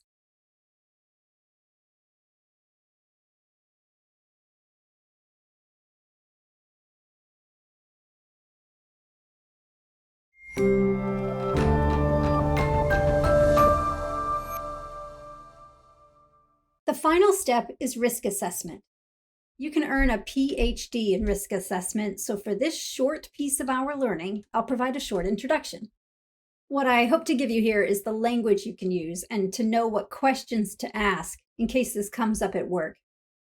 Recall that the task milestone list used to determine the duration and cost of a project and to create the project plan included a column for potential risks. Now it's time to dig deeper into the risks. Here's one way to look at them. In the risk column, define the challenge and be very specific. Any critical resource, a person with a unique skill set, a piece of equipment that is in high demand, should be listed as a potential risk. People change jobs, equipment breaks down. Include things like weather-related delays, customs-related delays for large ticket items purchased for international delivery, potential vendor issues, whatever is related to your project meeting one of its parameters. And remember, that is specification, budget, and deadline. Note what the risk might affect. Some risks affect more than one parameter, and it'll be useful if you can specify any parameters that apply. Let's say that there's one person capable of completing a key task on the critical path in your project, and that person is also a member of several other project teams. Is there a risk they will not have time to allocate to your project when you need them? If you would need to delay the project, the risk would be to the deadline. If you would need to hire another person, the risk would be to the cost and possibly also the deadline. In the probability column, note the likelihood the risk will occur. This could be difficult if you have no historical data, but the more you calculate risk probabilities, the better you're going to get at it. Highly complex projects might use algorithms to assess risk probabilities, but for most projects, follow the same process you used for duration and budget. Check historical information, ask experts, include all relevant team members in the debate. In the cost column, input the cost to the project if the risk were to happen. Even those risks that are not directly related to the budget can be quantified. Delays cost money. How much per day would you lose if the deadline was pushed back in revenues and extra costs? Some risks are qualitative. For example, our image will be damaged if the quality isn't right. Consider how much these problems are worth to you. Will lost image translate to lower revenues? One of my teenage children asked if he could borrow the car to visit a friend, but as he held what is called a driving learner's permit and not an official driver's license, he did not have the legal right to drive a car without a parent. Getting caught would result in the loss of the permit for a full year.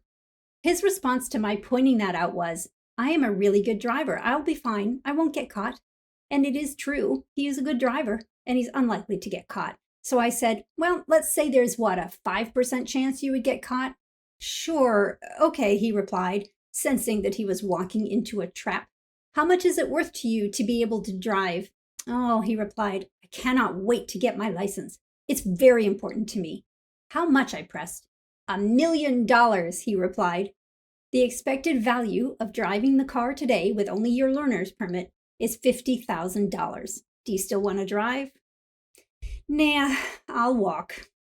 The expected value is the probability times the cost. Now, this is not advice for parents. Try it at your own risk. But for work groups, don't give up on quantifying risks just because they're qualitative. In this example, the engineering team is concerned that components needed for task A could be delayed up to 5 days in customs. Based on their experience, they estimate this has a 35% chance of happening. Task A is on the critical path. Every day's delay in completion equals a day's delay in meeting the deadline. Based on profit and loss estimates, every day the product is not on the shelf represents a loss of $10,000. The total risk of a 5-day delay is $50,000, but the expected value, or expected cost in this case, is $17,500. This can be very difficult for people to understand. Yes, if the product is delayed 5 days, the company would be out $50,000, but that is not guaranteed to happen. Expected value, or expected cost, represents the average of each individual risk. Over many projects with greater experience, the probabilities will become increasingly accurate, and the expected costs will come closer to actual costs. Eventually, this form will be filled out with all the potential risks, each with varying likelihoods of happening. We need to see the expected value for each to estimate the project's total risks. In the final column, WARM stands for Watch, Avoid, Research, and Mitigate. Risks with very high expected value should be avoided if all possible. In this case, the engineering team has decided to attempt to reduce the likelihood of customs delayed, and they're going to need to devise an action plan for that. All risk responses should be added to the project plan as action steps.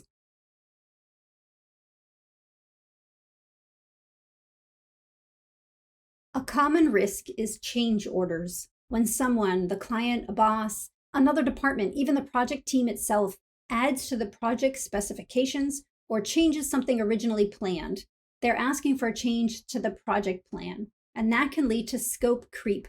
When the plan deliverable is changed or enhanced or added to over time, projects often get delayed and go over budget. Now, sometimes this is just caused by poor planning. Sometimes it's just a fact of innovation. We do not have experience with the thing we're trying to create, then it can be difficult to know that thing's possibilities.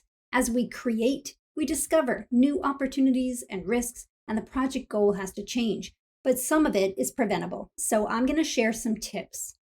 Prevent them with SMART goals that are clearly communicated. Involve the users in defining the goal. Ensure all stakeholders buy into it. Be as specific about the deliverable. How will success be measured? Is it achievable given available resources? What is its relevancy to the strategic goal? And when will it be completed and delivered? Clearly define formalized change order processes. Who can ask for a change? Who has to be included in any decisions related to a change? Numerous changes implemented on the fly by casual requests and easy OKs result in late and over budget projects. Included in the formal change order process should be running any requests through the project planning tool to see the effect the change might have on the project's 3 parameters. And if so, negotiate. We would love to add that to our project. Doing so will increase the cost by $30,000 and delay delivery by 5 days. Do you wish to add it, given that? Include in the project plan a design freeze, after which no changes will be accepted. If the deadline is the most critical factor, the design freeze should be either on a specific date or after a specific milestone. You would say, after X date, no changes to our specifications or processes will be accepted. Or, once milestone X is reached, there can be no changes to our spec. For example, once we've built the foundation of the house, no changes in square footage can be made. If budget is the most critical factor, then freeze should be after a certain amount of money is spent. Now, you can loosen these a bit if you need. You could say, no changes that will affect the critical path, or no change that will affect the budget will be accepted, meaning that you will accept other changes after the freeze. Your project plan cannot be set in stone. If you're in an innovation space, you should expect a highly iterative process. As Pinto and Carbanda wrote in their article, How to Fail in Project Management Without Really Trying, excessive bureaucracy can harm a project as easily as can a complete lack of planning and control. Planning managers must be able to deal with ambiguity and change while still keeping the team within set boundaries. This is just a small taste of how to assess and prevent project risks. If this intrigues you, I encourage you to study risk management more deeply. This also concludes our discussion of planning, and the next video will be about executing.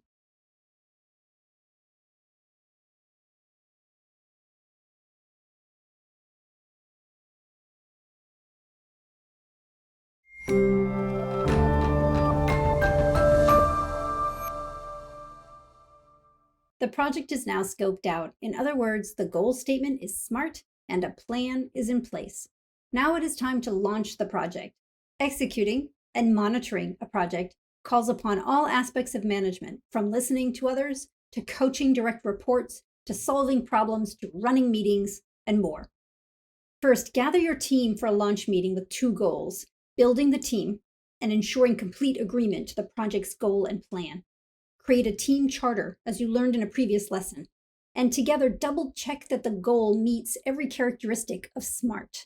Walk through the project plan, obtain complete agreement to the steps, review the risk assessment and mitigation plans, and create any communication systems that will support your team.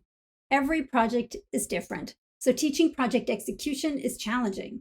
There are dozens of variables that go into how well a project is implemented.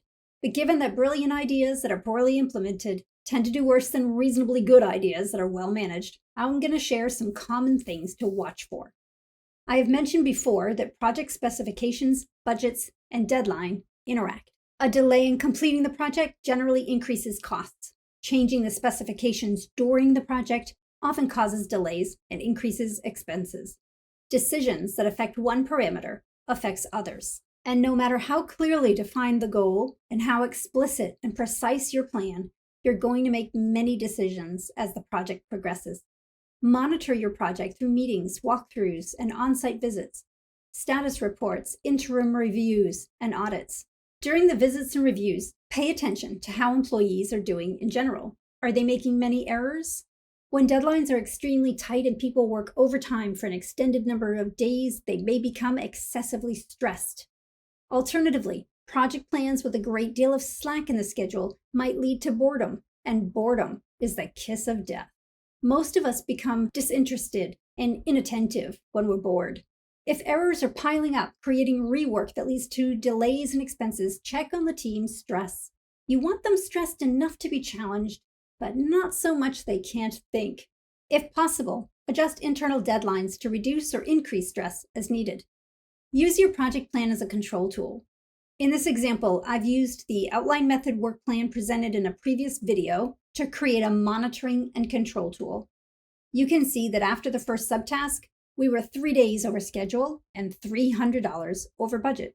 While we made up some time in subtasks 2, 4, and 5, and now we're on schedule, we have gotten ourselves deeper over budget, with subtask 3 being particularly expensive.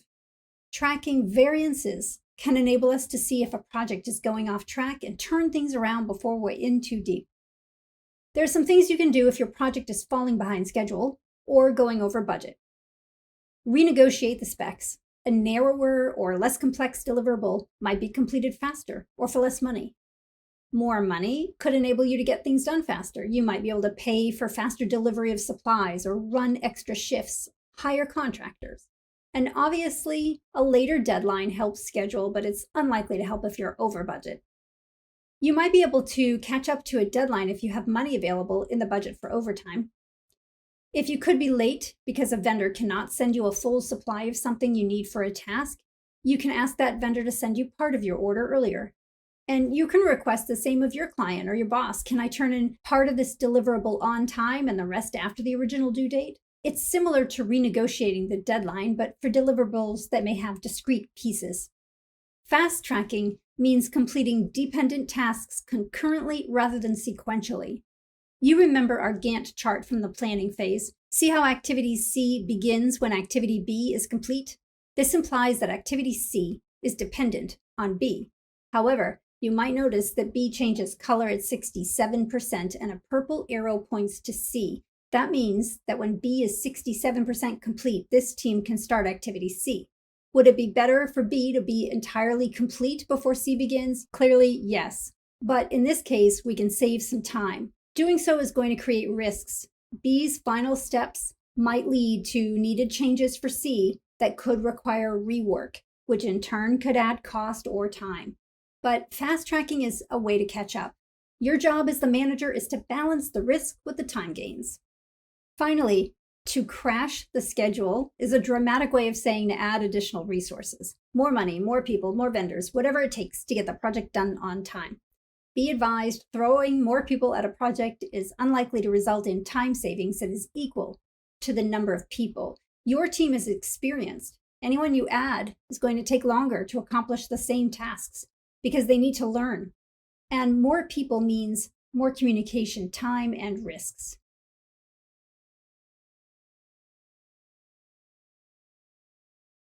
Throughout the entire phase of executing and monitoring and controlling the project, continually check to ensure each task is leading toward the final goal.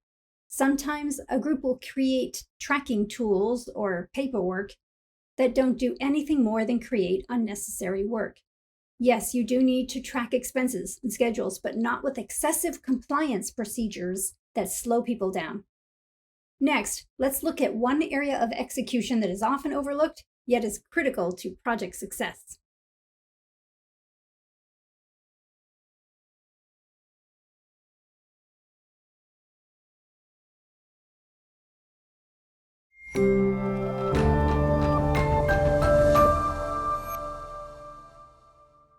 Let's look back to the project plans for a moment. I want to highlight an area the manager should especially monitor, and that is the space between milestones and work groups. You see in the Gantt that activity B will be handing off work to those managing activity C. And in the outline method work plan, you can see that Jose needs something from Mary, Aisha, and Kim.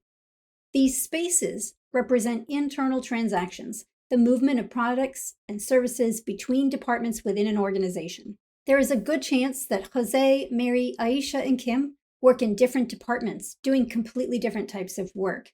These transactions have a cost that is not in the budget because no one pays a bill. Yet they are where time gets lost, errors requiring rework are made, and confusion reigns. Manage your project's internal transactions and your leadership will stand out because few other people pay attention. These spaces are like the baton handoff on a relay team. Although each runner runs their own race, their effort won't matter if they drop the baton. So they practice that baton handoff over and over until they have it down. The runner does not slow down or turn away until they are absolutely sure the next runner has the baton firmly in hand. What does the baton handoff look like in your project team? Is work completed, uploaded to a shared drive, and forgotten about as people turn their attention to other work for other projects? Resolving this requires inserting a couple of steps in the project process and ensuring the team has multidisciplinary emotional intelligence. Within a project plan, handoffs should be named milestones so they receive full attention. The group whose work is dependent upon by others must alert them that the task is complete, providing clear, precise information about where to find the work output, any challenges that were faced that might impact the final product, and any outstanding concerns. Likewise, those who depend upon others should add beginning steps to their task list, including stating that they have received the output, reviewing it for accuracy, and requesting clarification as needed. Emotional intelligence, or EQ, is the ability to recognize and respond appropriately to our own emotions as well as to others' emotions. Multidisciplinary EQ is the ability to empathize and communicate effectively with people of other work disciplines. Project team members speak the languages of their disciplines: accounting, engineering, marketing, production, sales, and we tend not to realize that the language of our discipline is different from others.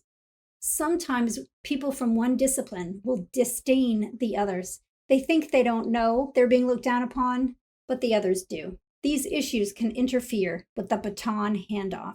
You can mitigate this by creating a team identity during the project launch. In the video on executing your project, I advised you to hold a launch meeting during which you were to meet two goals: build the team and ensure complete agreement to the project's plan and goal. You're going to build that team identity during that stage by devising a shared vision and guiding principles for the project. And then you'll maintain that identity by continually referring back to the purpose of the project, maybe even at the start of every full team meeting. Clearly state the value each group or department brings. The production team may not recognize that the salespeople have the strongest relationships with customers and therefore have the deepest knowledge of their needs. The engineering team might not realize that a certain design decision is going to add challenges to the production process. That does not mean they shouldn't revise the design if it's right for the strategy, but it does mean they need to communicate the change carefully and clearly with the production team. Decisions each group makes may have consequences for others that are invisible to themselves. As the manager, it is your job to ensure each team member respects the work of the others. Research shows that teams of people speaking many different first languages sometimes communicate better than teams that speak the same first language. Because they expect difficulty, members over-communicate. They spend more time carefully writing messages, they repeat verbal comments, and they frequently check that they've been understood and ask for clarification when others speak.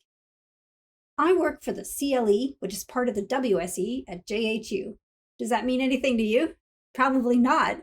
Every discipline, department, and work group creates acronyms that make sense only to those in the know. Those who speak the lingua franca as their first language must avoid using acronyms, idioms, and sayings, or explain them when they do use them. So I work for the CLE, the Center for Leadership Education, which is part of the WSE, or Whiting School of Engineering, at JHU, or Johns Hopkins University. Team identity and a focus on shared goals increases the likelihood that interdisciplinary teams will speak inclusively with each other. But even the best teams sometimes need a reminder. This closes our discussion on monitoring and controlling the project. You have tools to track actual time and expenses against the planned schedule and budget, and ways to ensure your project stays on track. The final stage is closing the project. Let's learn about that in our last video.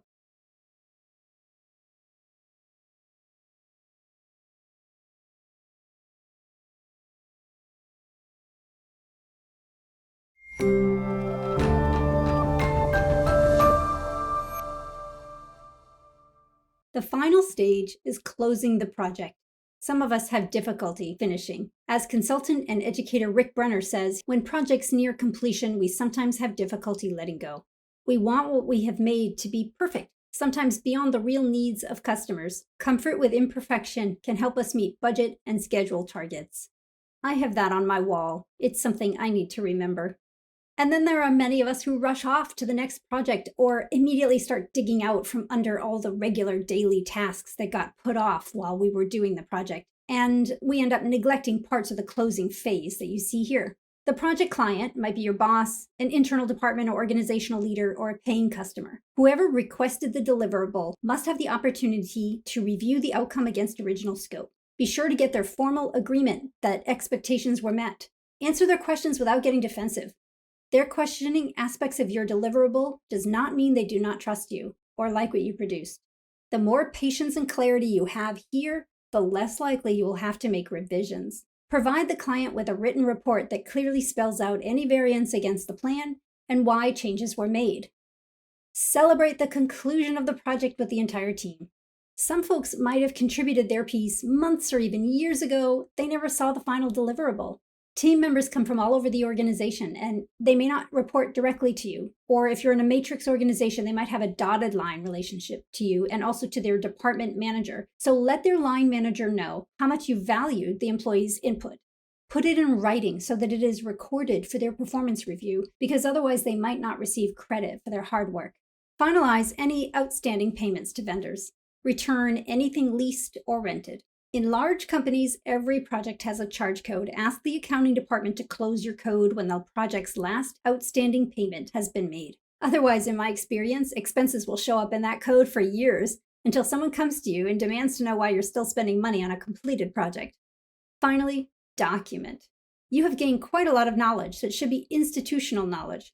Record the project goal and planning materials, change orders, variances to budget and deadline, and any learning in a shared file drive.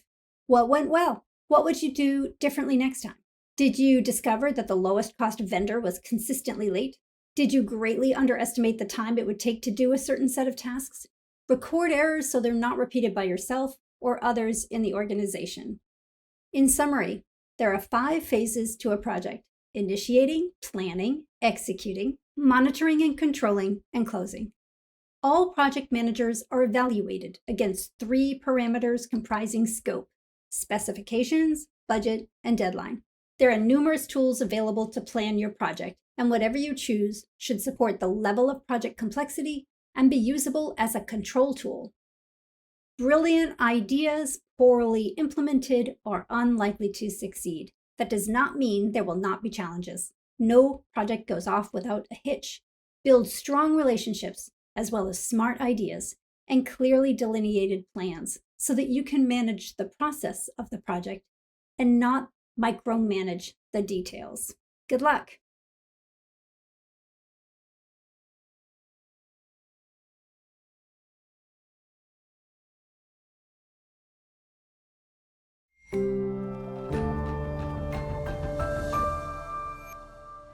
This week, you will learn to make and facilitate your employees' abilities in making higher quality decisions.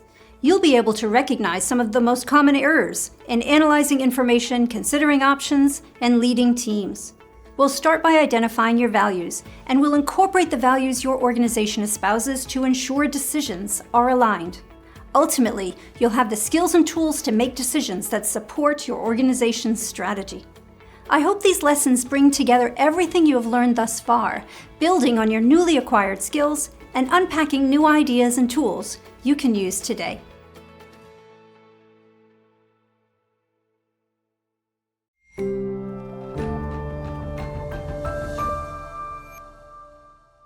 When I ask students to complete this values clarification exercise, I often hear back from them that they're not living by their own deeply held convictions, or even they're living in ways that are counter to their deeply held values. Is that true for you as well? Sadly, it's really not unusual. When we have no ballast, we're buffeted by the winds of life, randomly moving from job to job, career to career, friend to friend. Maybe we believe in living a healthy life, but we work long hours and we eat fast junk food and sit at our desk all day. Maybe we believe in having a happy family life, but we have a job that requires us to travel all week and we miss family dinner time. We believe in being financially independent, but we jump to buy the latest cool gadget that our friends have, or to buy stock in that hot company our friends think we should invest in, rather than using an investment strategy that is designed to lead us to our goals. Living by our values requires us to be intentional, or life will take over. Now that you can see your values in writing and have devised a step-by-step plan to live by them, you have a fighting chance at living the life you choose. Keep these plans in the front of your mind. Put them in your calendar, and otherwise, fight to protect them before other people, your boss, your friends, your family, the media, begin to drag you away.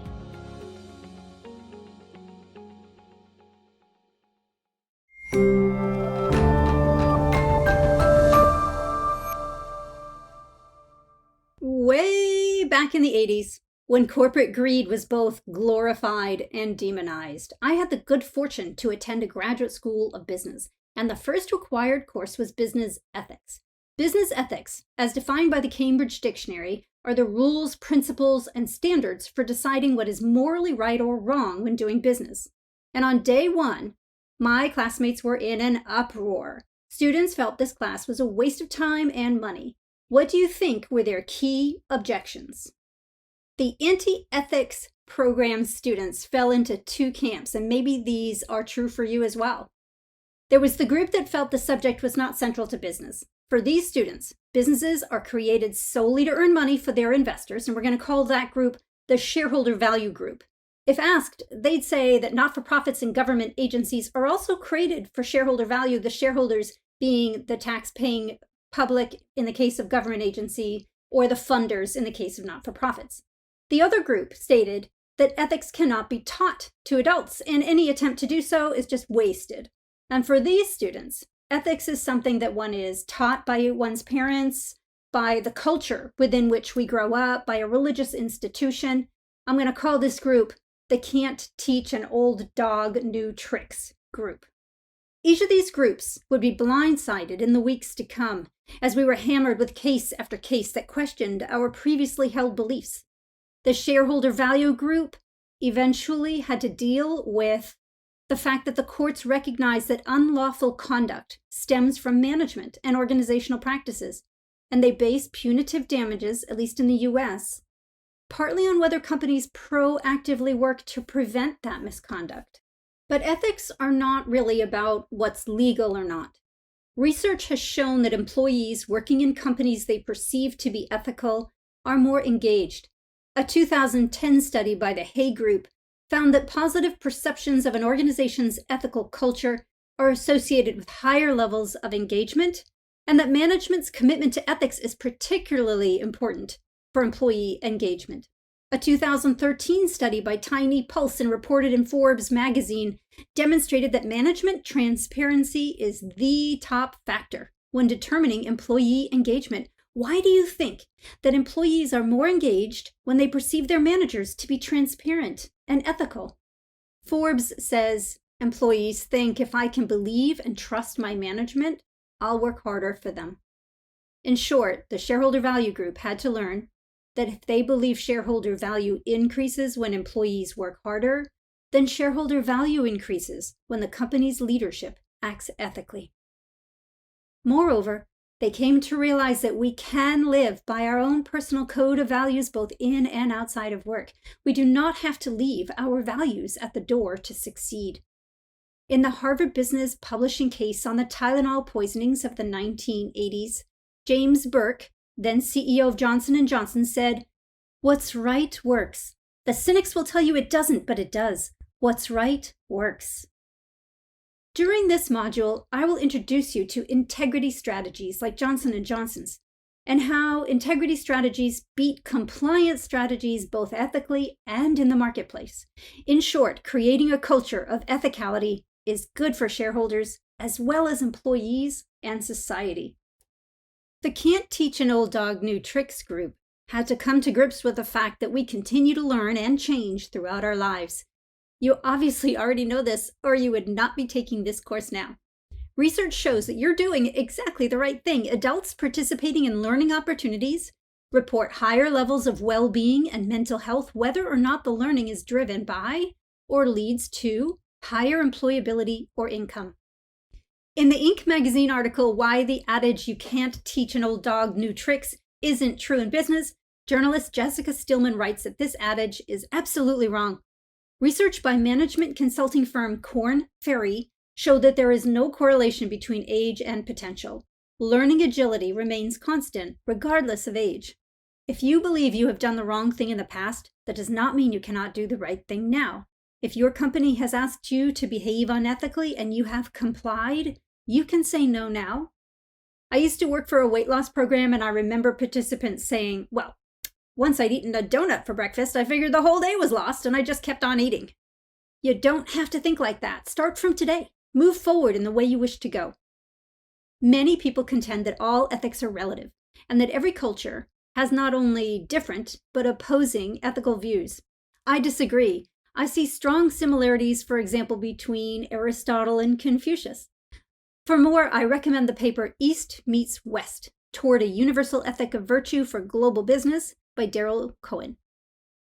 And for more on universal values that have stood the test of time and have been found in cultures throughout the world, read Stephen Covey's The 7 Habits of Highly Effective People. One difficult thing about ethics is they rarely have one right answer, and frequently they have wrong answers, but rarely are there specifically and obviously right answers. So why learn about ethics? Why learn about ethical decision making? Because it will flex our brain muscles. It's going to strengthen our understanding, our awareness, our comprehension of issues, and our ability to devise options. And the more mentally flexible we can become, the better equipped we are to handle challenges when they arise.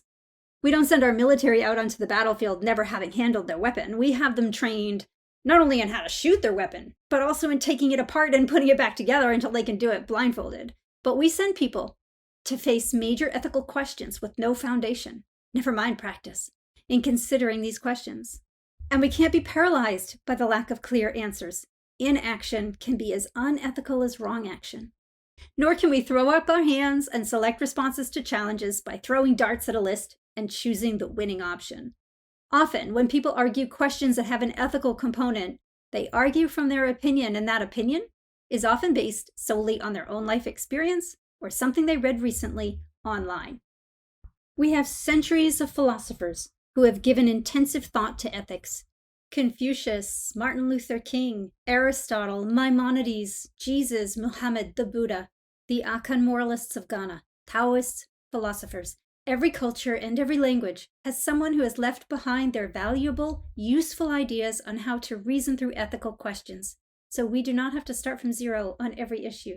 This module is going to offer just a small slice of ethical reasoning. And I recommend you read and learn further so you can discuss an ethical challenge from the position of an educated, reasoned framework, rather than spouting off the latest opinion. This is a very broad topic that includes adhering to laws, as well as to our own and our organization's values. And it includes more: inclusion, anti-racism, the environment, our employees' well-being, artificial intelligence, CRISPR and other technologies, trade secrets, and industrial espionage. It's broad. Consider these lessons an appetizer, not a main course in ethics.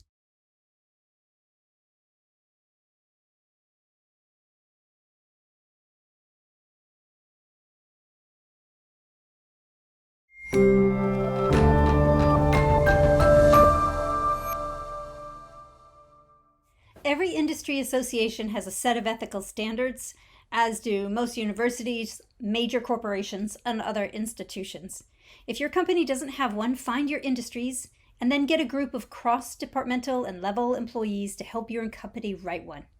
Get a mentor to review existing codes with you, as they may raise more questions than they answer, and none can prescribe precisely what you should do in every situation.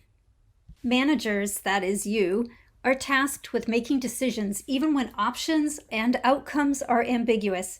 While it's nearly impossible to get an answer you can be sure is absolutely right, you will have a deeper understanding of the impact of any decision made, a greater ability to generate options that fit your values, and the language to help others prevent unethical behavior as a result of learning about ethics. So, is learning about ethics a waste of time because the obvious reason to be in business is to create shareholder wealth or be fiscally responsive to our funders? I'll share with you something my professor said.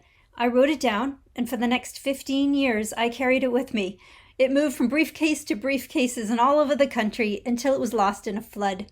He said, and I have to paraphrase because I no longer have it, yes, businesses exist for shareholders. And equally important, businesses exist for employees, customers, suppliers, citizens of the communities within which the business operates, and the families of all those constituents. His words have helped me stay focused and provided me with comfort, as I hope they do for you. I hope this module engages you, helps you clarify your own values, be emotionally resilient, and lead your team to think clearly and rigorously through solutions to ethical challenges. When companies are found, to have engaged in unethical behavior, we often see a hunt for bad actors. Usually, someone in middle or lower management is blamed and fired, and then everyone moves on. Witness the 5,300 mid and low-level employees fired by Wells Fargo for opening 2 million unauthorized customer accounts, even though those employees would have faced harsh punishments had they failed to meet aggressive, if not impossible to meet, sales goals. According to the U.S. Comptroller of the Currency, the root cause of the sales practice misconduct problem was the community bank's business model, which imposed intentionally unreasonable sales goals and unreasonable pressure on its employees to meet those goals, and fostered an atmosphere that perpetuated improper and illegal conduct. I doubt that business leaders thought, let's do the wrong thing and make more money, although we have seen that too. For example, the leaders of MoviePass who purposefully changed their customers' passwords and then made it impossible for them to access or even cancel their service, selecting what they thought would be a small enough percentage of customers so as to not get caught. In most cases where a company experiences widespread wrongdoing, we often find, as in the Wells Fargo case, that they created a business model and an atmosphere that, intentional or not, had the impact of leading people to behave unethically and ultimately illegally. Widespread organizational ethics challenges rarely result from one rogue employee's actions. People are influenced by the organization's tacit values, attitudes, beliefs, and culture, as well as its explicit systems and structure. You, as the manager, have tremendous influence over whether your employees act ethically. In this module, you're going to learn some of the ways you can create systems and structures that support ethical decision-making.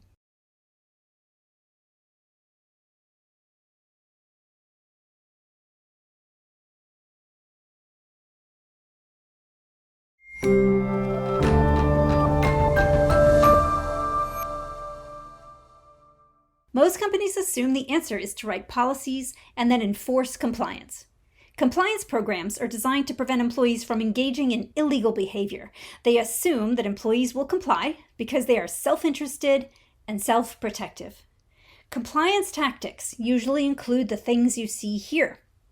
They increase surveillance and control their audits and monitoring processes.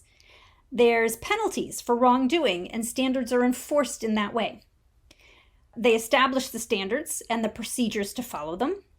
They designate a high-level manager to oversee the compliance, and they effectively communicate the company's standards and procedures. There's training, there's manuals, and there's some kind of system to report criminal misconduct without fear of retribution. Each of these is necessary. We do have to catch and stop misconduct. And having a compliance program in place in the U.S. does lower fines when misconduct is discovered. Because of this, the percent of U.S. companies implementing compliance programs has risen dramatically. If you're operating in the U.S., I do recommend reviewing the federal guidelines that relate to your work, such as the Foreign Corrupt Practices Act. You can find specific, up-to-date information here. And this link is also in your handout.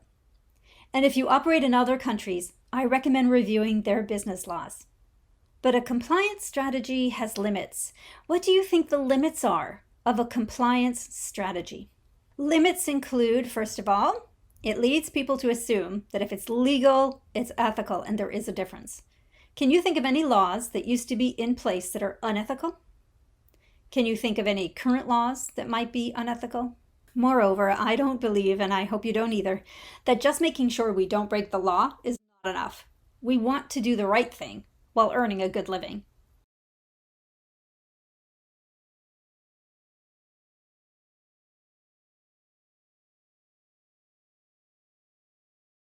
Second, it assumes deterrent theory works, but it doesn't incorporate actual psychology. Like our health, an ounce of prevention is worth a pound of cure, but we often assume that future me will be better behaved than current me, and that's just not accurate.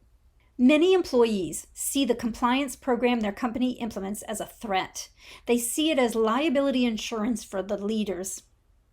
So what do we need beyond compliance systems? Those who advise companies on ethics at work suggest implementing an integrity strategy. The definition of integrity by dictionary.com is adherence to moral and ethical principles, soundness of moral character, honesty. In practice, it means doing what you say you're going to do, and if you absolutely cannot meet a commitment, letting your stakeholders know and attempting to do all you can to meet it. Another definition is harboring positions of consistency and durability manifested in a correspondence between authentic values, espoused values and behavior, and persisting in adverse situations. So what does this mean for you as a manager? Well, an integrity strategy is a conception of ethics as a driving force of behavior. It's a frame of reference for everyone, regardless of their function, their line of business, their department, or location. It's a clear statement of what the company stands for. It's our guiding principles. It's broader, it's deeper, and it's more demanding than a compliance program. And the demanding part is that it requires active efforts to define responsibilities and guiding principles, and then implement them and live by them. It's created with a cross-function team. It includes corporate counsel like a compliance strategy, but is not comprised solely of the legal department. There are a lot of different integrity strategies, but the best share these characteristics. They're based on guiding values and commitments that make sense and are clearly communicated. So they reflect shared aspirations that appeal to employees. They're clearly taken seriously. Employees are comfortable discussing them. They have a concrete understanding of those values. This may also be referred to as values-based decision-making, VBDM. Company leaders are personally committed. They're credible. They don't say one thing and then do another. They take action on the values they espouse. They make the tough calls consistently. The espoused values are integrated into the normal channels of the management's decision-making and are reflected in the organization's critical activities, plans, goals, opportunities, the way we allocate resources, the way communication flows up and down and across the organization, performance measurements, promotion processes. The espoused values are baked into the organization or poured into the concrete of the organization, depending on which metaphor you prefer, the concrete foundation or baked in. The company's systems and structures support and reinforce the values. Reporting relationships are structured to build checks and balances. Performance appraisals are sensitive to the means and not just the ends, the way we do our work and not just the outcome of our work. Managers throughout the company have the decision-making skills, knowledge, and competencies needed to make ethically sound decisions on a day-to-day basis. That means there's training, and the training is not just on the compliance policies and procedures, but also in how do you make decisions that have an ethical component. Given that, what would you say are the differences between compliance and integrity strategies in their objectives, their goals, in the assumptions that underlie them, and in how they get created and implemented? Pause the video here and complete this chart in your handout. According to Bruce Geddes of the Western Governors University in his article on integrity and compliance-based ethics, integrity-based ethics programs produce employees that are more prone to being committed to their organizations, more aware in an ethical sense, and more willing to report problems ethical in nature. For example, take a look at Johnson & Johnson's Credo, and the link is in your handout. The Credo is on the walls of every Johnson & Johnson office around the world. At headquarters, it's on a 10 by 20 foot wall that everybody walks by as they enter. Its code of conduct, which goes beyond the Credo to provide more specific guidance, is available in over 20 languages. All employees are trained on the Credo and the code of conduct, and the Credo comes up in business decisions. They ask themselves, what would the Credo have us do? The Credo has been updated over the years and usually includes a range of employees in shaping it. While Johnson & Johnson may have had some missteps over the years, over the last 100 plus years, this company has built its reputation of trust, and it has enabled it to weather tremendous challenges. Watch the 5+ CEOs of the past discuss the importance of trust between the corporation and its customers and leadership and employees. And the link to that is in your handout. James Burke, who led the company through the Tylenol crisis in the 1980s, said that the credo liberates creativity. It helps people do things better than they would do them if it wasn't there. In other words, a code of conduct is not enough. It's the culture created by not just the credo's existence, but by the attention they give to it that drives daily decision-making and behavior. And the integrity strategy it creates has built a competitive advantage for Johnson & Johnson. Companies need both compliance and integrity programs, and the two should complement each other. Employees need to know basically what's expected of them. What are the rules? How do we enforce those rules? What are the policies? What are the procedures that govern our actions in relation to our products and our services, our customers and our employees? They also need to learn how to generate ethical options, make decisions, and persuade others. And like all of management, these should build on employees' innate self-control and moral judgment. The more you lead by example, the more transparent you are, and the more you behave according to a set of clear guiding principles, the more likely your employees will trust you and follow you. We build trust slowly, over time, by our actions and our words, but we can destroy it in a moment. The more aligned your own values are with the values of your organization, the easier it's going to be for you to live them every day. If your company has a compliance strategy but not an integrity strategy, I recommend you find allies and together propose such a strategy to your senior leadership. That will also provide you the opportunity to practice leadership, which will develop your career.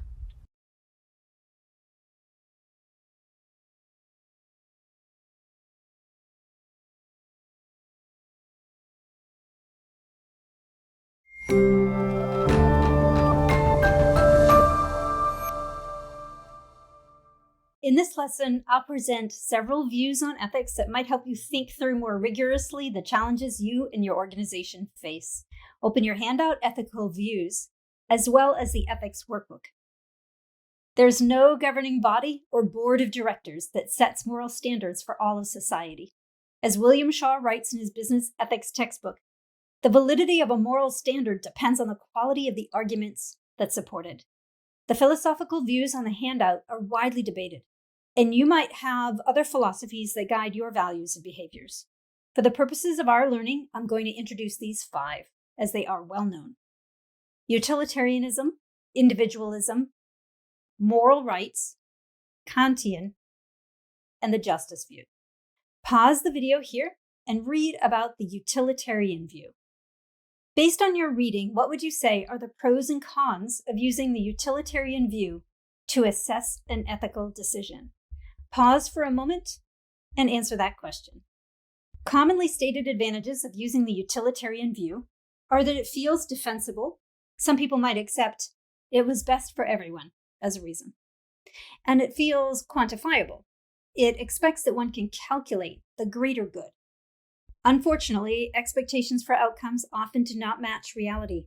As history has shown us, there are often unexpected externalities, consequences of commercial activity that affects others that aren't considered in our original decision.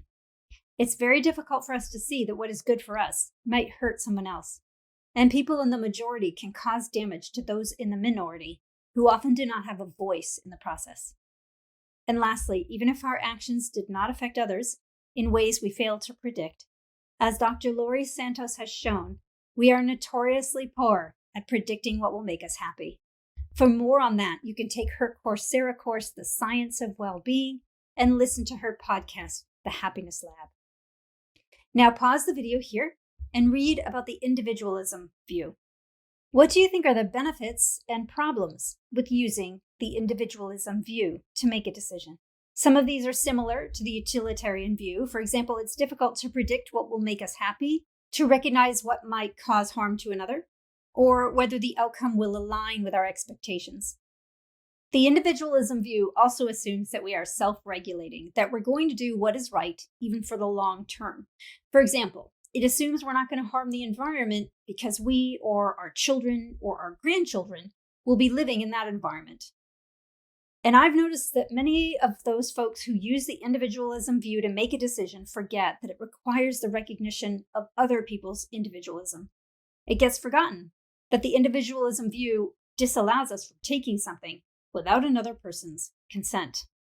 Okay, please read the moral rights view.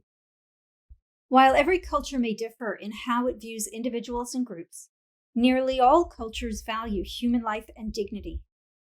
Now please read about Kantian ethics and deontology. While utilitarianism and individualism focus on the consequences of our actions, deontology focuses us on whether the action itself is right or wrong, regardless of the consequences. Kantian ethics assume that there are universal principles, that there are values or beliefs that all people would say are true. I've mentioned before that Stephen Covey discusses this in his book, 7 Habits of Highly Effective People. I recommend a quick review of the values that he mentions before you move on in this video. Suffice it to say that while we share some major overarching values, for example, most religions and cultures have injunctions against hurting others without due cause, it is difficult to state that any given action, particularly one that is unclear, would be moral or immoral according to all people around the world. Last but not least, please read about the justice view. As you can see, there are 4 types: procedural, distributive, interactional, and commutative. All the justice views are based on whether the decision is made fairly and impartially, and its outcomes, the benefits and the harms, are equitably applied. These are the most discussed ethical views, but as I've said, there are many, and none can stand alone to help us make decisions. We need to look at our challenges through several views.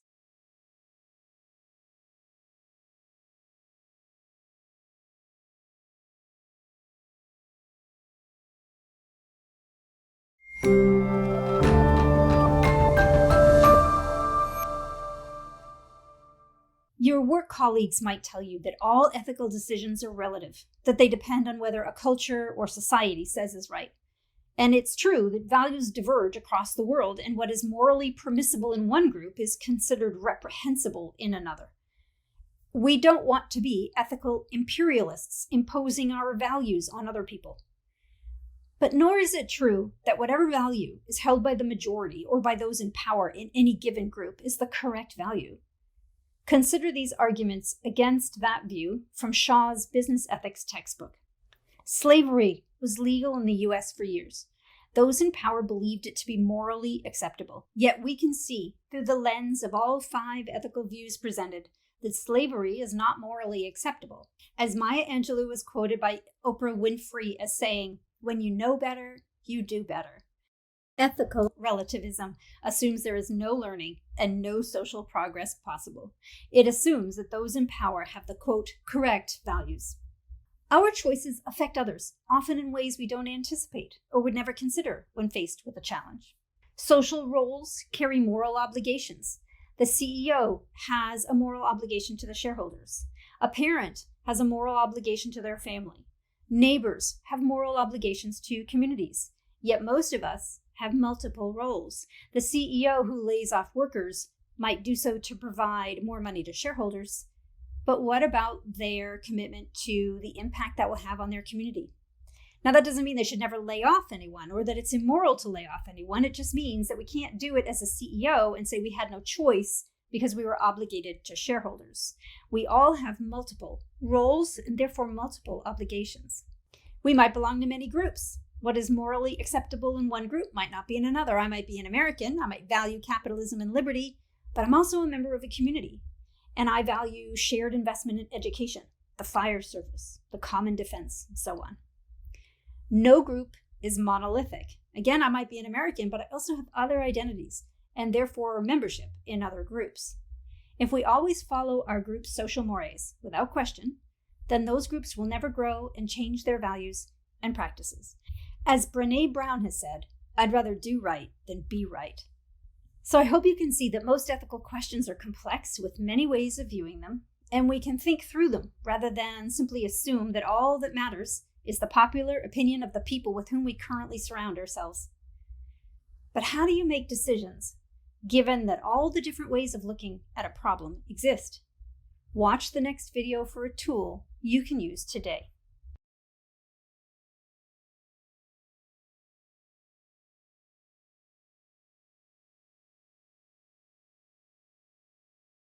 Here's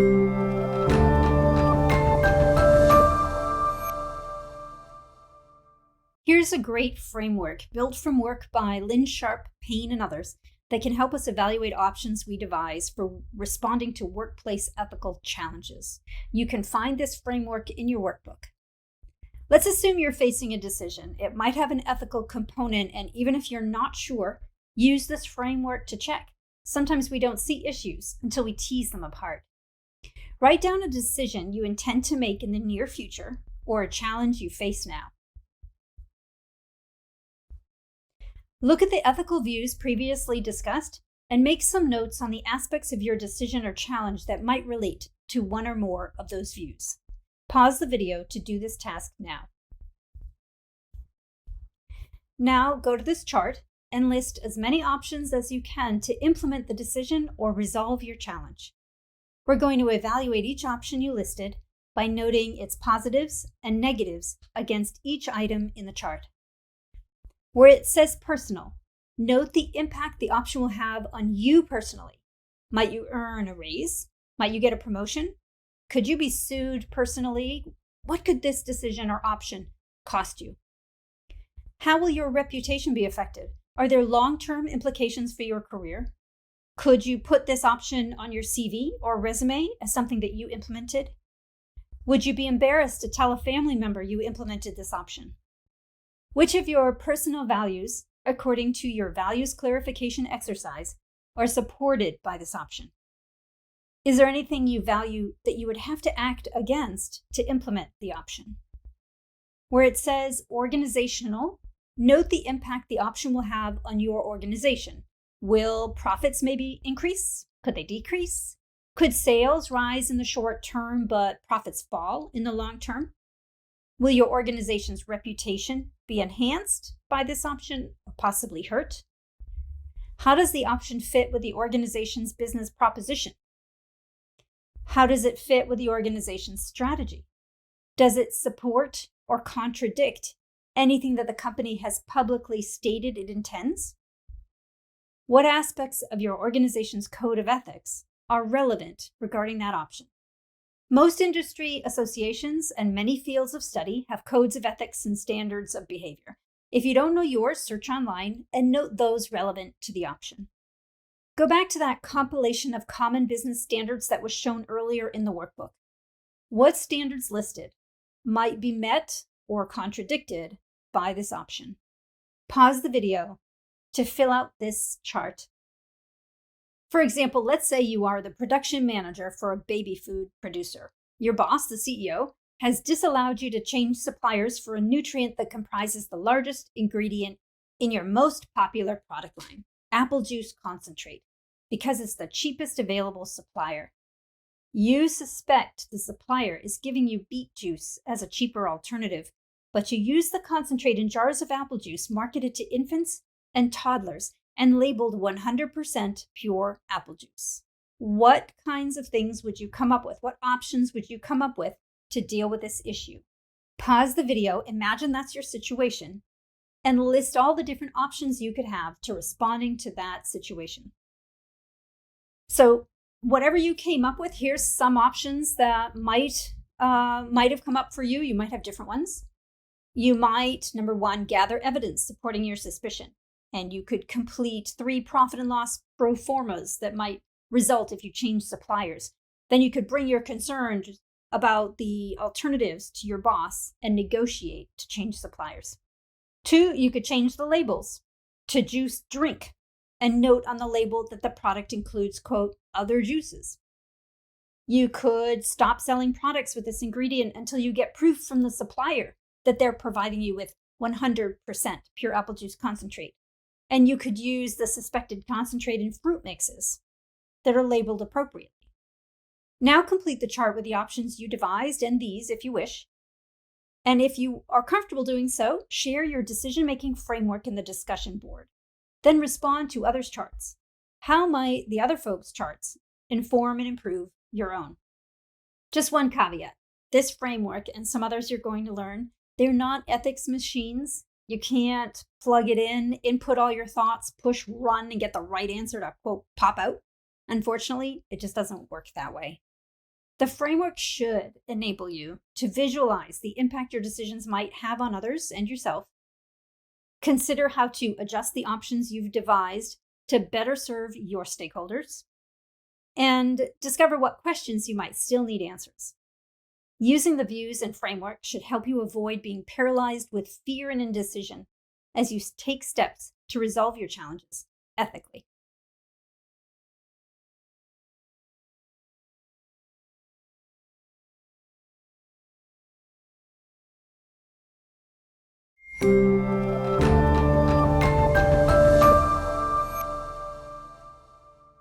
If you are asked by your boss to do something unethical, you have choices. It may not feel like you have choices, but we often have more options than we think we do.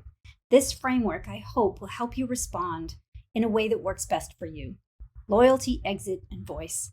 People often assume that loyalty means doing exactly what your boss tells you to do. But there might be ways you could meet your boss's request that are ethical. And if we don't stop and think about them and question that, we will never know. For example, when I discovered and reported to my boss that we were underpaying hundreds of employees, he responded, "Those employees will never notice. We don't have to worry about it." He believed that raising their pay would kill our business profits. And by raising their pay, I mean to legal rates. As the pay as it stood did not meet the law, and no amount of arguing changed his stance, I raised their pay, but I never mentioned it. Our sales increased immediately, and they stayed up. They sustained their higher levels over time, ultimately leading to higher profits. And he never noticed. So what does loyalty mean? Well, it could also mean if there could be a long-term cost to the company, loyalty could mean reporting up the chain. Estimate the costs. Be very sure before you go tell on your boss. I'm going to explain more about that when I discuss voice. Use the framework to devise and evaluate options that enable you to support your organization while living your values. Can you quit? Can you afford it? If you take nothing away from any of this, take this little piece of advice: save money. Save money. Every little bit will add up. You want to have enough money to support yourself for a few months, because if you have to leave, you don't want to get stuck. Let's say you quit. What happens next? Not just for you if you leave, but if you leave the organization, does the unethical behavior continue? It's not a quick fix to just leave.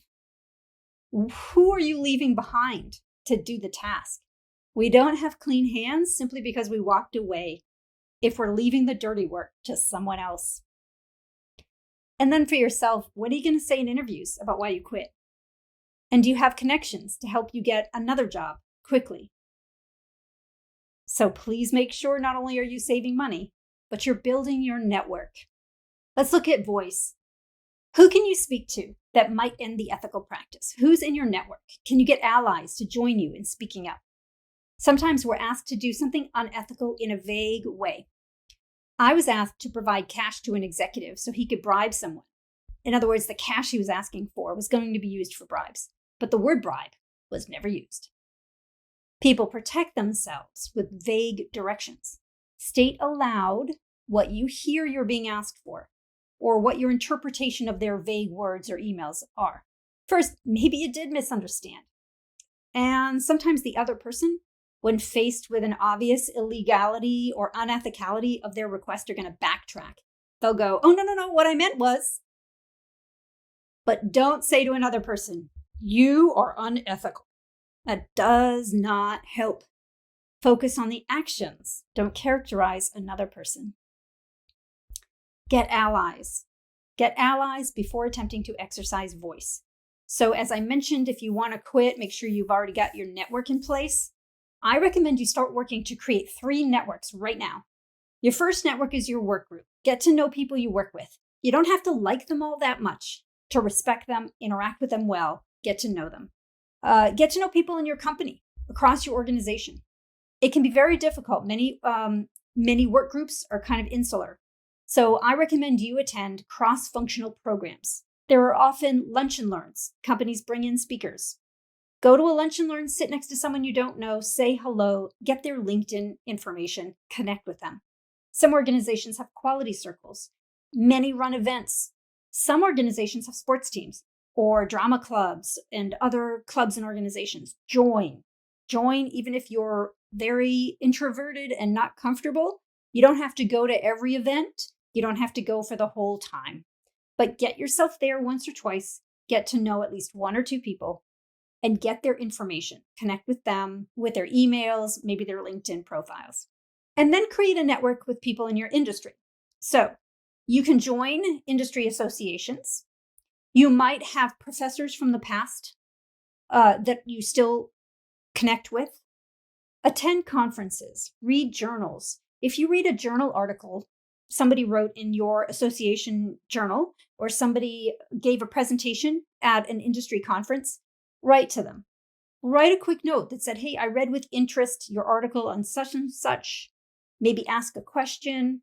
Can ask if they'll connect with you on LinkedIn. Within your organization, though, you should have a set of allies, people you trust who might be able to support you if you're asked to do something unethical or worse, illegal. Loyalty, exit, and voice are not mutually exclusive. They're not in any order. You can do them concurrently or sequentially, although once you quit, you've quit. This framework, in conjunction with a decision-making framework, might help you think through your personal options if your boss asks you to do something that you're concerned might be unethical. You don't need to blindly follow orders. Not even loyalty requires that. And in the US, it's illegal to follow an illegal order. We have choices, and we can practice leadership, and we can best support our boss when we take the time to consider other options to achieve our organization's goals.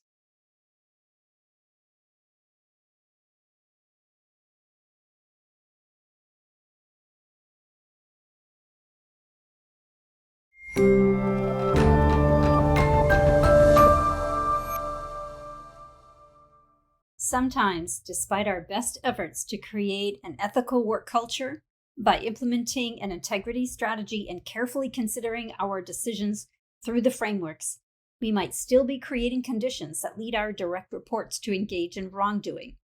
This fraud triangle was created by Steve Albrecht through work done by Edward Sutherland and Donald Cressy. Check that you have not put any of these in place in your work group. Opportunity, rationalization, and pressure. How is the organization structured? I advised earlier to ensure your employees have autonomy. As Daniel Pink demonstrated, this is a key motivator. That autonomy has to be balanced with some oversight, the monitoring and control systems to ensure that company policies and rules are followed. Do you allow your employees to hire friends and family members? What about for contract work? It could be a good idea. I'm not saying you shouldn't do it, but it does require oversight. It could lead to false billing. It could lead to a lack of equity in hiring or pay. What about government regulations? You don't have any control over these, but if they're not well designed or enforced, or become more about filling out paperwork, employees could be using the loopholes to engage in wrongful actions.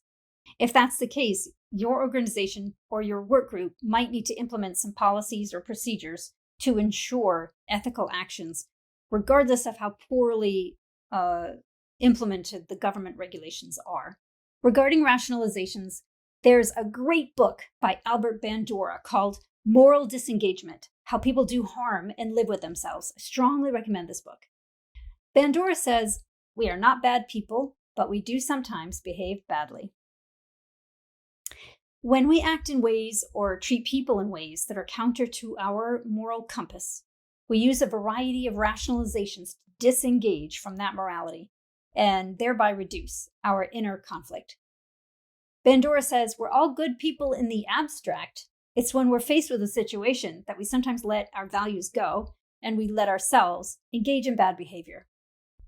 Rationalizations, or moral disengagement mechanisms, as he calls them, include euphemistic labeling. Did we downsize or lay people off? Did we overbill or steal? Advantageous comparison. Well, at least we're not as bad as that group is. Distortion of consequences. No one really got hurt. Displacement of responsibility. It wasn't my decision. Or diffusion of responsibility. Well, everybody does this. If you ever hear people say or hear yourself say any of those quotes, you're engaging in a moral disengagement mechanism. We as managers might drive our employees to rationalize unethical actions by setting up impossible targets with punishments for failure to meet them. Remember the Wells Fargo case. Employees may feel they have no choice. Yes, we should set stretch goals. We should ask our employees and ourselves to work toward far-reaching goals. But while reaching near them should be rewarded, failing to reach impossible targets should not result in punishments. Do we make it difficult for our employees to speak up? Or maybe even correct us if we do something unethical accidentally? I was in a meeting where our division president suggested doing something that we might euphemistically call fudge the numbers or cooking the books. And I, as the controller, knew that what he was asking for was not legal. When I said very carefully, so as not to accuse him of anything, "We should check with the accountants first. I'm not sure that's legal," he replied, "Well, Alyssa obviously failed finance." That shut me up in the meeting, but it didn't stop me from checking with the accounting department, discovering the action was indeed illegal, and making sure it did not happen. But that kind of comment in a room full of one's peers and superiors could have shut someone up going forward, and the company could end up engaging in wrongful actions because no one dared double check. Master manipulators often know the inner minds of those they intend to manipulate. Don't give people ammunition by demonstrating a lack of confidence, particularly in an area where you have competency. The point here is, your behavior can drive your employees' behavior. Create an environment of curiosity and candor to ensure there are checks and balances, rather than a culture of fear that shuts down all learning and creates legal liabilities. Pressure can be internal or external. Your employees might have personal pressures of which you're unaware, and really you cannot ask. They could have a mortgage or feel pressure to send kids to a private school that they can't afford. They might have healthcare needs or elderly parents needing expensive care. If your company has an EAP, an employee assistance program, make sure your employees know about it and make sure they understand that using the EAP is private or confidential. Talk it up when you can. There are many benefits, from mental health to debt counseling to child and elder care programs. If you work for a company that does not have an EAP, suggest one to your company if it's big enough to support it. Otherwise, you might need to be aware of how your employees are doing and be supportive when you can. But again, you cannot ask about these kinds of detailed things going on with your employees. External pressure is one where you have more control. External pressure might be coming from you, your organization or culture, or the industry. And as I mentioned in rationalizations, job output requirements might be too high. They might be vague, and that makes them unrealistic. Have you been completely clear in delegating tasks? Or did you demand something, quote, as soon as possible? Remember, soon is not a deadline. Some is not a number. Also, sometimes we expect people to be something they are not. Have you demanded someone hide who they are by creating a culture where everyone is expected to fit in? Do your employees need to wear a figurative mask to work? Not a real mask, but figuratively, in order to fit in? Do they have to pretend something about themselves that isn't true? Because this is a huge drain on mental energy. I once had a boss say he was very disappointed in me because he expected that I would be, quote, consistently brilliant, and I was only working hard and really smart. People cannot live up to images and icons. If you are in a highly competitive industry, you and your employees are going to be feeling the pressure. You're going to have to constantly innovate to ensure you are meeting customers' needs in a way your competitors cannot. Don't create additional and ultimately counterproductive pressure by being impossible to question and requiring people to be perfect. Bandura posits that our unethical actions are not a result of moral defect. We're not bad people, but of moral slumber. If we want to behave better, we need to wake ourselves up. One way to stay awake is to keep your values front and center. Find a place to put the ideal values you listed in the earlier exercise so that you can see it. And if that feels like too much, write down what it means to you to be a good person, or write down why you care about other people. Put it in a card that you carry in your wallet or on a Post-it note on your computer monitor. Put it in your phone. Set an alarm to read it regularly. Wake yourself up again and again to who you are and who you want to be. I have a sign on my wall that quotes a volunteer firefighter. He says, "Every day does not offer an opportunity to save someone's life, but every day offers opportunities to affect one." So as a professor, I might not change someone's life, but I can listen to each student completely and hope that when they leave my classroom or office, they listen to the next person completely, and so on, such as on that day, numerous people experience themselves as respected individuals with something of value to say. So write down what it means to you to be a good person and why you care about other people, and keep this wherever it will best serve you.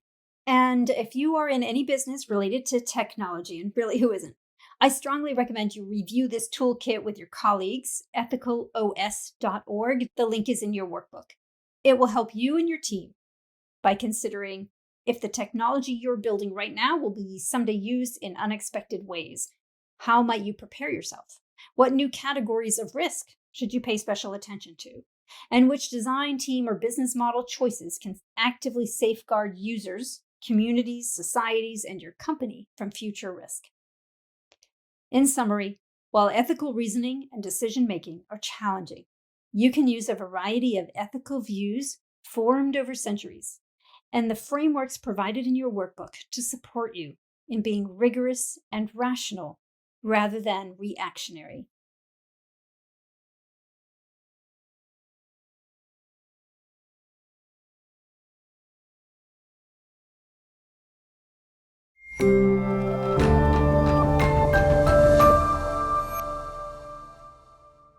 Do you ever feel like you're expected to make a decision, in a hurry of course, and not only do you not have complete information, but the information you do have is confusing, unclear, or presented in such a way that you have to revise it, maybe even rewrite it just to understand it? Or have you ever asked your boss to make a decision only to have them turn around and ask you for more and more information until you feel as though they're stuck in some kind of analysis paralysis?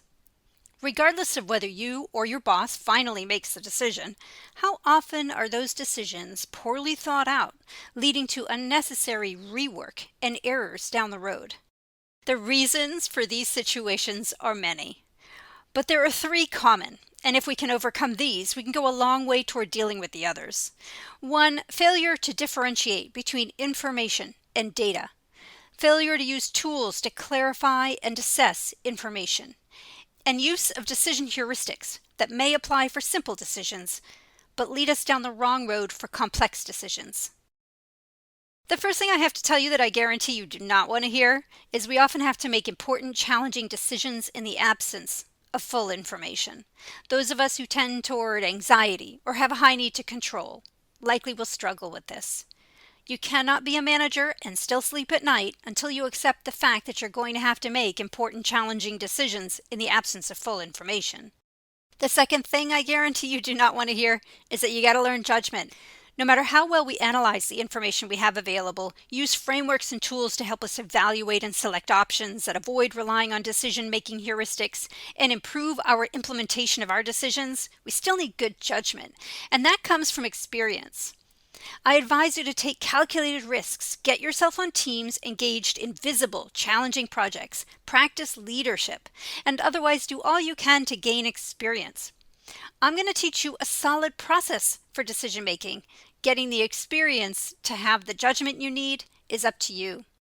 The third thing to note is something I've said a few times during this course, so I'm not going to belabor it here. If you're trying to do everything yourself, including making decisions, you are constraining yourself from making optimum decisions. We need to engage the active involvement of other people in all steps in the process, from gathering and analyzing information, brainstorming options, selecting those, and planning and implementing them. We can't know or see everything, and that's part of the job of being a manager or leader is to succeed by enabling and facilitating the success of others. Kenneth Brousseau and his co-authors in the HBR article, The Seasoned Executive's Decision-Making Style, state that the way a successful manager approaches the decision-making process changes as they move up in the organization. At lower levels, the job is to get widgets out the door. Action is at a premium. At higher level, the job involves making decisions about which widgets to offer and how to offer them. It's more about strategy. And to climb the corporate ladder and be effective in new roles, managers have to learn new skills and behaviors. They have to change the way they create and evaluate options. If you want to see strong decision-making in action, read about Andrei Sugaret's leading the team of over 300 people who rescued a group of miners trapped in a collapse in Chile in 2010. Now, there were many heroes in this story. My focus on Sugaret is not meant to diminish any of them. I refer to him because he created teams and then created the conditions that facilitated those teams' high-quality decision-making. He led them in, as Amy Edmondson phrased it, extreme teaming. No one expected all the miners would survive, yet after 70 days, the team extracted all 33 miners alive. Sugaret exhibited tremendous humility combined with confidence that enabled him to access a much broader range and quality of ideas than he could have devised on his own. He assumed little and asked a lot. A 24-year-old engineer, Igor Proestakis, said, "Despite my age and experience, he listened to me, asked me questions, and gave me a chance." Proestakis' drilling team was the first to reach the miners. Imagine if Sugaret had let his ego get in the way and thought, well, why should I listen to some fresh out of school kid? Now, hopefully, you will never have to make life or death decisions. Nonetheless, we all can learn from Sugaret and others to ensure that we and our teams make high-quality decisions, even with the lack of full information. Listen to the next video to learn to be able to differentiate between data and information.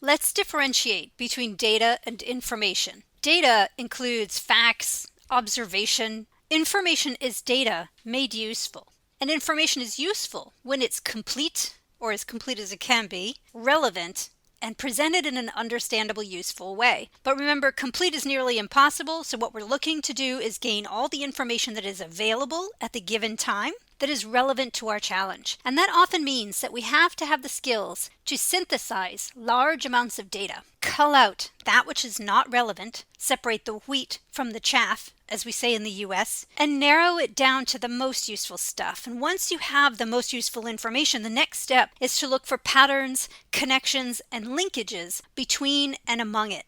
You might use a framework, such as those you learned in the ethics module, a diagram, a chart, a graph, or a table to analyze the information and enable you and others to visually see the patterns and the connections. Most of us are visual learners, and we benefit from those kinds of tools. If you're an auditory learner, note that others with whom you work likely will need to visualize the information to see the connections. And as a manager, you will have to persuade other people. Facility with these tools will be helpful for you. Here are some examples of frameworks beyond those you've already learned and some charts that you might use. A Gantt chart helps the team visualize what needs to happen when and which tasks are dependent on others. Linkages are obvious, making it far easier to make decisions that affect a project timeline. The employee skills charts that you learned from an earlier module can help you see instantly what skills are needed that are missing, where you might want to cross-train your employees, and other personnel matters. The internal and external strategic analysis learned in an earlier module will help you assess where you are and where you need to go. you can see that all throughout this course, you have learned how to frame information that will help you, your manager or boss, and the people who report to you make high-quality decisions. Here's a new one. I've included this one in your workbook. It's very broad. You're going to use your employee skills and these strategic analysis frameworks learned in previous modules to inform this table. So you're not going to copy things directly. You're going to evaluate what you have in those other frameworks vis-a-vis whatever decision you're making now. Include information relevant to your decision in each column and include no data that is not relevant. For example, if you're deciding whether to expand your business to operate in another city within your region, you do not need to show data on nationwide demographic changes or information about a civil war occurring in another country far from yours, unless they have a clear connection to your decision. This might sound obvious, but you'd be surprised at how many people will skip over or ignore relevant, if not critical information when writing out a framework, and then will add irrelevant information. Don't work alone. You won't see everything. Another great tool is the empathy map, created by Dave Gray and his co-authors in their book, Game Storming, a playbook for innovators, rule breakers, and change makers. I recommend this book if you do any brainstorming with your team, which I also recommend, so get the book. You can create an empathy map of your customer or anyone else you need to persuade of anything, your boss, your colleagues. It helps you see the world through their eyes. I had a group of students analyze the reasons the Vasa, a warship built in the 1600s, sank in the harbor during its maiden voyage. Students often blamed the King of Sweden at the time, who demanded numerous design changes that ultimately led to a ship that was not seaworthy. When pushed on why the king made these demands, students got stuck on his personality as they perceived it. He's demanding, he's difficult, he's mercurial. It isn't until we draw an empathy map and students can see what the king is seeing and hearing that naval warfare is changing dramatically, requiring an entirely new way of designing a ship with 2 decks of gun ports and much heavier cannons. Moreover, that all he can ask for is what he can see, the width and the height of the ship out of the water. He's not a shipbuilder, he's not an engineer, but he asks for specifications. And his shipbuilders have neither the experience, the theory, nor the psychological safety to question him about his needs, to convert his needs into product specifications. And they end up building a ship that is top heavy, lacking the space for ballast that would be needed to support the king's request. So, I strongly recommend the empathy map. We often assume that it's hard to persuade other people because of personality differences, when in fact it is often because they don't see what we see and we don't understand what they understand. All those previous charts I've shown are useful for qualitative information, but what about quantitative? How we present quantitative information will drive how other people understand it. I cannot express to you how important this is, and keep it in mind when others send you quantitative information.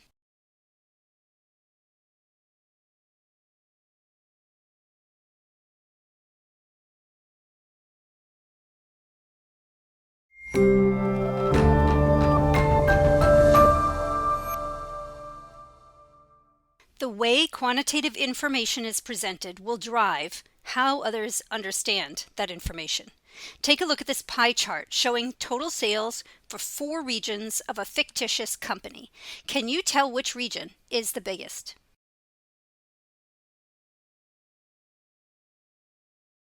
Did you say Northeast? What about here? Which do you think is the biggest region? It's not the Northeast, is it? You can see now that the Midwest is the largest region. 3D pie charts are incredibly misleading. But which is bigger, the Northeast or the Southeast? Can you tell? You probably could see after looking carefully that the Southeast region has higher sales than the Northeast, but it takes a moment, and the purpose of a chart is to convey information quickly. If your decision maker needs to look at the information carefully, it's not the right chart for the job. How about this? Does it quickly convey the information you want? It's not great, right? So it's not just the pie chart that wasn't useful enough. No matter what you do, don't use 3D. This is better, but still not great. We can see the Midwest is largest, but the Northeast and Southeast are still so close. It's also too busy. We don't need every number and every line shown. Maybe a list would help. We can find the largest and the smallest here, but it isn't easy. Why? It's in alphabetical order. That's useful if we're looking through a long list and want to find a particular name, but not so useful for our purposes. Now, here we go. This one's obvious. Present the information using the tool best designed for the message you wish your viewer to get. What decisions might you make if you saw this chart?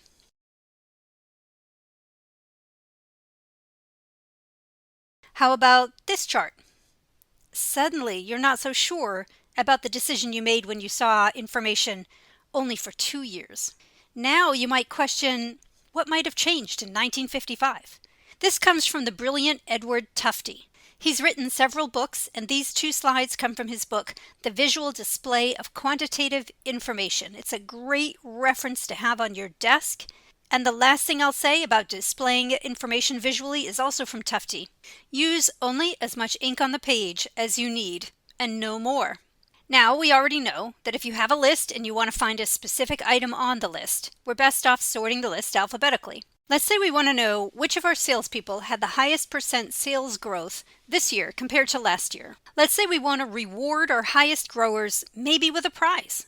We want to coach our middle performers, and we might need to let go of our lowest sales performers, assuming we've already trained them and coached them and done everything we can. So we know to sort by % from highest to lowest, right? We'll take a look at this. Which is better, this or this? Maybe even this is enough, right? Do we really need the 1/10 of a % increase for what we're doing here? It's easy enough to see that Grace, Tom, Monique, and Wei are doing incredibly well, and that Jack, Amelia, and James are struggling. If we were creating a PowerPoint for our boss and needed the slide to go by quickly yet send the information, we might even do this. In summary, the tools we use to assess information and present our analysis influences the quality of our decision making.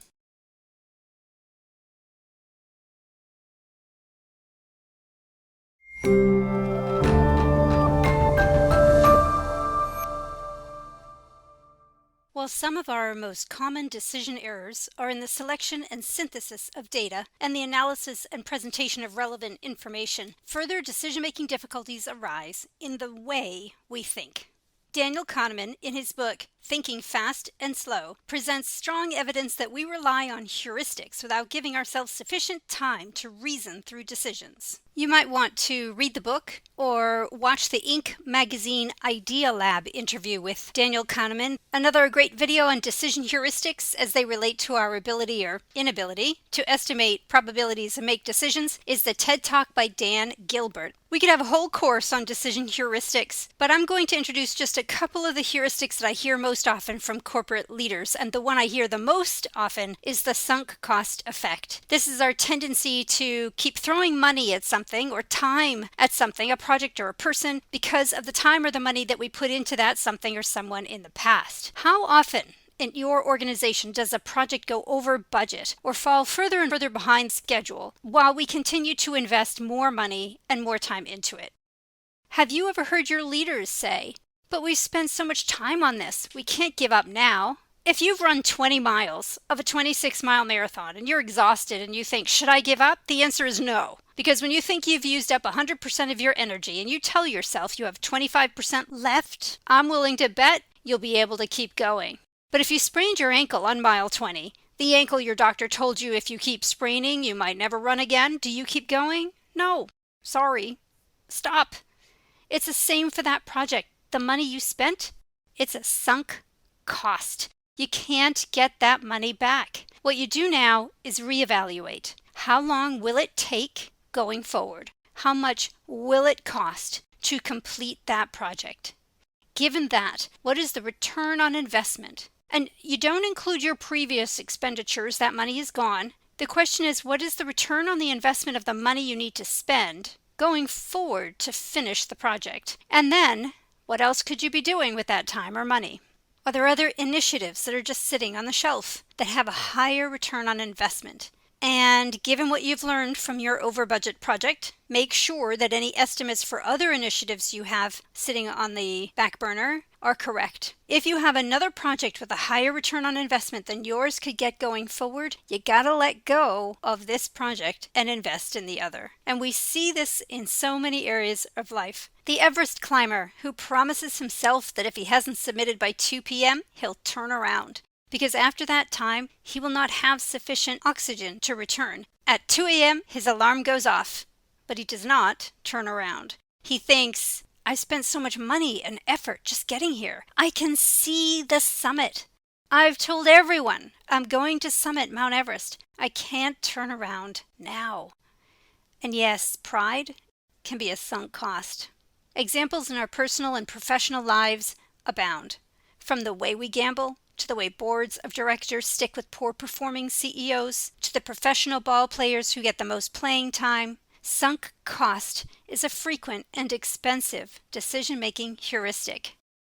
Anchoring is when we rely too heavily on the first piece of information offered, using it as a reference, even if that data is completely unrelated to the choice we're making. Don Ariely and his colleagues have shown that simply writing down the last 2 digits of one's social security number influenced how much money a person would bid on a bottle of wine and other items. Consider this when someone is asking for a raise or for money for an investment. When my son was in the 7th grade, he needed boots for what we in the U.S. call soccer, and we scheduled a day after I came home from work to shop. I hadn't done any research, but I figured I'll need to spend maybe $50. The boots were for, a 12-year-old. How much could they cost? During the day, he sent me an email that said, "Don't worry, I won't ask for these, ha ha." And there was a picture of gold soccer shoes and a price tag of nearly $400. I laughed, ha ha. But I'll be darned if I didn't spend some $125 on the boots I bought him that day. People anchor us all the time. Don't let a salesperson or an aggressive employee do it to you. The framing effect is where we're going to be willing to take a bigger risk if we fear a loss than we would if we hoped for a gain. The employee who tells you, we have to invest in this new equipment or we'll lose sales to our competitor. The boss who says, if I give you the resource you're requesting, I'll have to reduce your resources next month. The customer who says, I need you to give me this better deal or I'll have to buy from your competitor. They're all using our natural fear of losing. We're more likely to make a decision that does not really serve us if we're protecting ourselves from a loss. If you don't believe me, play the game at philosophyexperiments.com called Framing the Epidemic and see for yourself. It's based on the work by Daniel Kahneman and Amos Tversky in their 1984 study titled Choices, Values, and Frames, which was published in the journal American Psychologist. Here are just a few more of the many cognitive biases that interfere with quality decision-making. Confirmation bias. We seek and rely on information that will confirm what we already believe. We not only avoid data that will contradict our pre-existing views, but we will also believe more strongly in something after being provided evidence that contradicts that thing. Conformity bias. We seek to minimize conflict by suppressing dissenting views within our group, even our own. Similarly, the shared information bias, where our work groups spend more time and give more importance to information we all share than to information known by a minority of group members. This often has the effect of limiting the expression of privately held yet critical information, thereby reducing the likelihood that a decision will be made using all potentially available, meaningful data. The halo effect is when we attribute positive characteristics to a person or a group based on other positive characteristics that person or group holds. For example, we believe that rich people are smart and attractive people are good. It's why nearly 60% of Fortune 500's American CEOs are men over 6 feet tall, while fewer than 15% of American men are over 6 feet tall. The self-enhancement effect. We believe ourselves to be morally superior to others.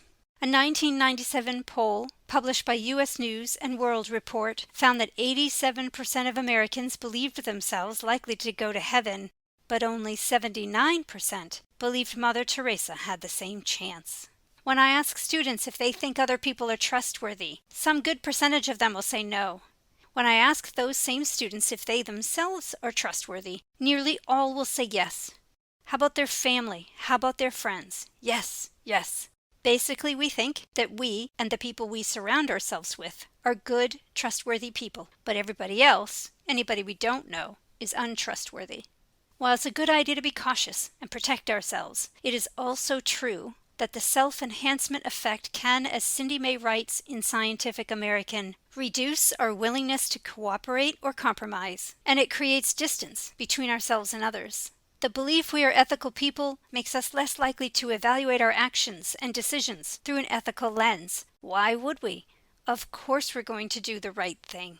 On top of all these, we all have biases regarding different ethnicities, castes, and first languages, and those who have different gender identities and sexual orientations. Because those of you taking this course come from all over the world, I cannot say for sure what your likely biases are. I can say with confidence, regardless of who you are or where you come from, there is a good chance that you hold some bias.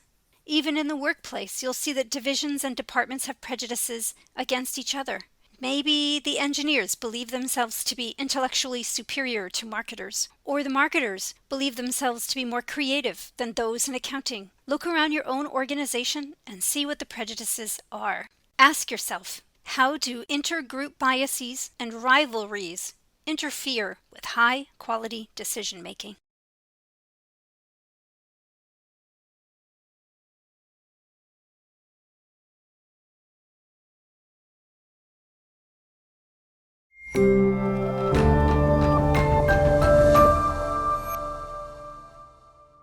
What can you do to protect yourself from falling prey to the cognitive biases that lead us to make bad decisions? Unfortunately, just knowing about them is not enough. It's not even half the battle, as Dr. Laurie Santos teaches in her course, The Science of Well-Being. See her video lecture on the G.I. Joe fallacy. Instead, we must be hyper-vigilant. A McKinsey study showed that when organizations worked at reducing the effect of bias in their decision-making processes, they achieved returns up to 7 percentage points higher.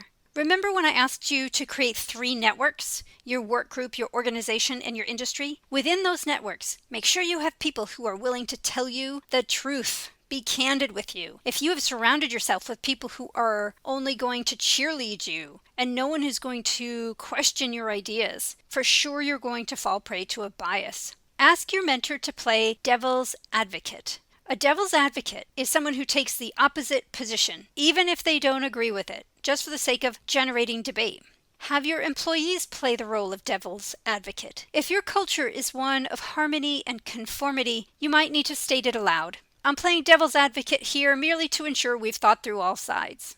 And be sure your employees don't get subtly punished by the group for pretending to think differently. It's your job as a manager and leader to balance the need for harmony with the need for innovation. State aloud your appreciation for an employee willing to disagree with you or to disagree with the majority, assuming they've done so agreeably. Darwin was said to have kept 2 notebooks when he did research. One book was for evidence that supported the theory under research, and the other was for evidence against the theory. Look for contrary evidence when you're gathering information. Before you buy or sell anything, including before you hire a new employee or interview for a job yourself, do your research. How much is this thing or this person or this position worth? Decide for yourself what it's worth to you. Write down your minimum and maximum dollars before you review a request or an offer. If you're the seller or job seeker, suggest a high but defensible price or salary. If you're the buyer or hiring manager, suggest a low but defensible price or salary. Ask yourself, what don't I know? When interviewing someone to gather information that will help you make a decision, ask, what didn't I ask that I should have? Or what else do you recommend I look into? And don't phrase questions so as to expect a yes or a no answer, because those who are driven by politeness will avoid saying no. Let's imagine you're talking with potential users of a new medical device that you're designing. Now, we all know not to ask, this device can be handled safely, right? Because the obvious answer is yes. How about, does this tool meet your safety requirements? It sounds like a good non-leading question, but listen to it again. Does this tool meet your safety requirements? Many people will feel compelled to say yes. A better question is, what about the design works safely? What about the design might not work safely? What are some things we should review in the design? When your team gives you a proposal, don't just review the content, ask them about their process. How did they come to the conclusions? Did they adequately raise and explore dissenting opinions, or did they get stuck in the conformity bias or shared information effect? Did they limit their search for stakeholders? Did they fully explore even low probability risks? Did they discount the future? Use dialectic inquiry. Have your team split up into subgroups, and each group can be assigned one proposal to critique. Afterward, have them swap critiques. What did one group see that the other did not? Let's imagine you're deciding about stocks in your portfolio. Instead of asking yourself whether you should buy, sell, or hold each investment, ask yourself for each investment, would I buy this today? And when you make a big decision, write down what would compel you to change your mind. What would have to go wrong to get you to cancel this project? What would the price have to be for you to sell this stock? Having it in writing might make it easier for you to make better decisions later. In summary, we use decision heuristics because they enable us to make decisions quickly. But often, our biases lead us to make the wrong decisions. Take a look at the many biases that might be driving your thought processes and consider how you might prevent yourself and your employees from falling prey to these. Most importantly, find allies and mentors willing to disagree with you and approach major decisions with a mix of humility that assumes you have some biases and the confidence that you can optimize solutions.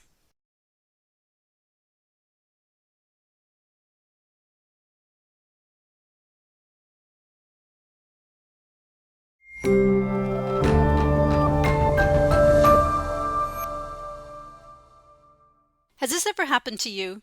You attend what seems to be a decision-making meeting where you're either the team lead, the group's boss, or you're a member of a self-managed team. In other words, there's no one in the meeting above you on the organization chart. The group hashes out a decision and comes to a consensus. Everyone has agreed, right? Next thing you know, you're in another meeting 2 weeks later and the decision comes up again. Everyone is debating the same thing. And you're thinking, wait, I thought we already decided this. What happened? Well, a few things happened, but they all have the same root. One, your definition of consensus and others' definition of consensus differed. The decision was not as clear to others as it was to you. Some members thought the process of making the decision was not fair, or others thought the meeting was to brainstorm, not decide. There's a number of ways for groups to make a decision. Here are some common methods: unanimity, consensus, majority rule, expertise minority rule, and authority rule. If you are the leader of a group or a member of a self-managed team, I recommend you meet with the group and hash out together what types of decisions should be based using which types of decision methods. You can create categories of decisions for this exercise. For example, you might say, for any decision on new product research, decisions must be unanimous. But for any decision regarding a new product launch, decisions must be made by the person in authority. Let's take these methods one at a time. Unanimity seems obvious. It's also tough to get for any complex decision, and it only seems obvious because it's seen as a synonym for consensus, but there are differences. A unanimous decision is one where 100% of the members agree. If you took a blind vote, that is a vote where individuals' votes could not be tied back to those individuals, you used an online tool or a paper-based tool with no names, and everyone agreed 100%, the decision is unanimous. If the vote was based on a hand raise or some other visible system, be aware that the conformity bias likely influenced the outcome. There may be members who leave the meeting and badmouth the decision the minute something goes wrong, or worse, undermines its implementation, thereby ensuring it fails. Consensus means that the group has agreed to support a certain decision. In other words, it may be that a majority of the members voted for the decision. With consensus, the minority who disagreed with the decision nonetheless confirm they will support it, and wholeheartedly. You're ensuring that no one will block the implementation of a decision later. Some years ago, my department was asked if we would prefer to stay in our old, somewhat dilapidated building or move to newer, nicer offices somewhere further away. All but 2 of us voted to move, and yeah, one of them was me. I would rather have a broken window, but be situated along a walking path the majority of my students travel, than a nice new office building further away. The department director asked, "Alyssa, are you unwilling to move?" "I am willing to move. I'm voting against it because I don't want to move, but I'm not going to isolate myself from my colleagues to get my way." That's consensus. I'm all packed. Majority rule means that in a vote, the greater number of people wins. What is unclear, though, is what will constitute a majority. Majority really means anything over 50%. However, not all decisions really should be based on that. I recommend that for majority rule decisions, the group spend a little time being more precise. For example, you might say that for any unexpected expenditures within budget, majority rule will be over 51%, and other over-budget expenditures up to 5% will require 2/3 majority, and anything that's going to result in the group being more than 5% over budget is going to require 75% to be majority, or perhaps 75% and members of the, quote, expertise minority or the person in authority also supports the decision. The point here is consider what percent majority would need to be for categories of decisions in advance. Then you'll only have to negotiate for unknowably unexpected decisions, which will save time and stress in the future. In the next video, I will explain expertise minority and authority rule.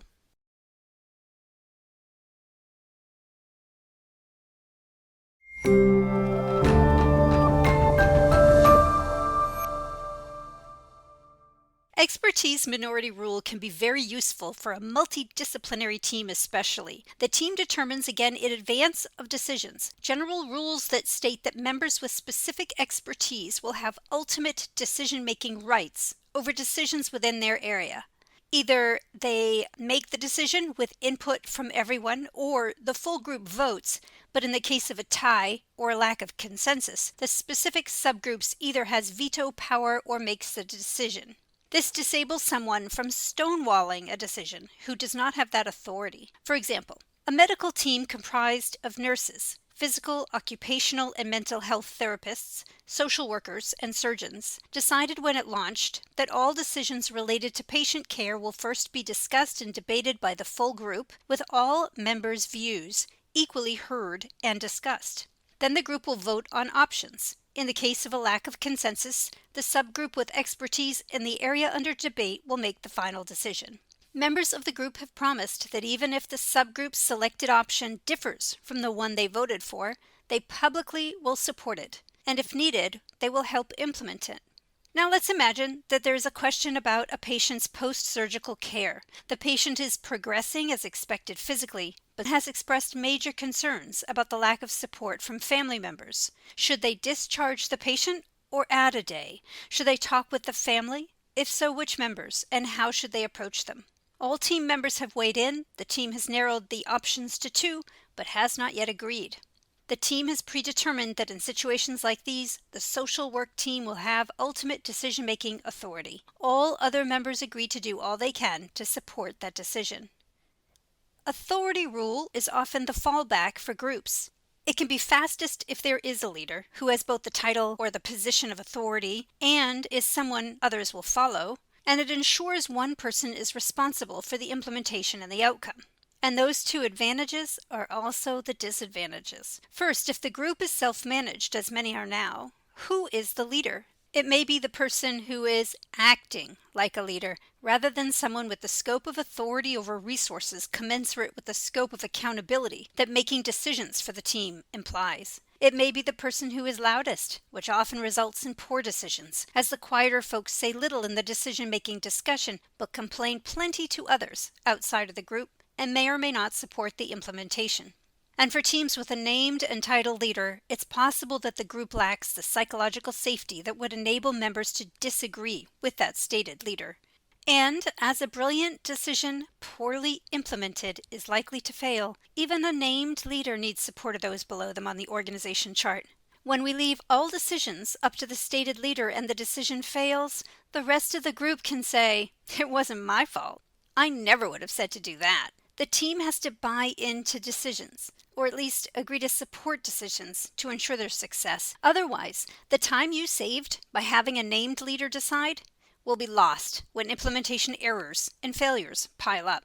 If you are the titled leader of a group, I recommend attempting the other participant-centered decision-making methods whenever possible. And when you do make a decision that is unpopular with the team, do all you can to sell them. Some decisions you have to be the one to make if you're the leader. Personnel decisions. Some financial or legal risk decisions are just 2 examples. For other decisions, I recommend you be as participative as you can be to discover any holes in your plans in advance and to prevent apathy or outright sabotage that will damage implementation. Yet, as the leader, you are accountable. I am not proposing in this course that you abdicate decision-making authority. There is a difference between being a participative leader and abdicating responsibility. What I'm saying is, when it is your head on the line, you must make the decisions you believe in. If the team comes to a decision with which you strongly disagree and you override them, remember that in knowledge or creative work you cannot see everything your employees are doing. Even your best decision will fail if your employees say, "Yes, sir," to your face, and then go off and do whatever they want to do. When you override your employees' decisions,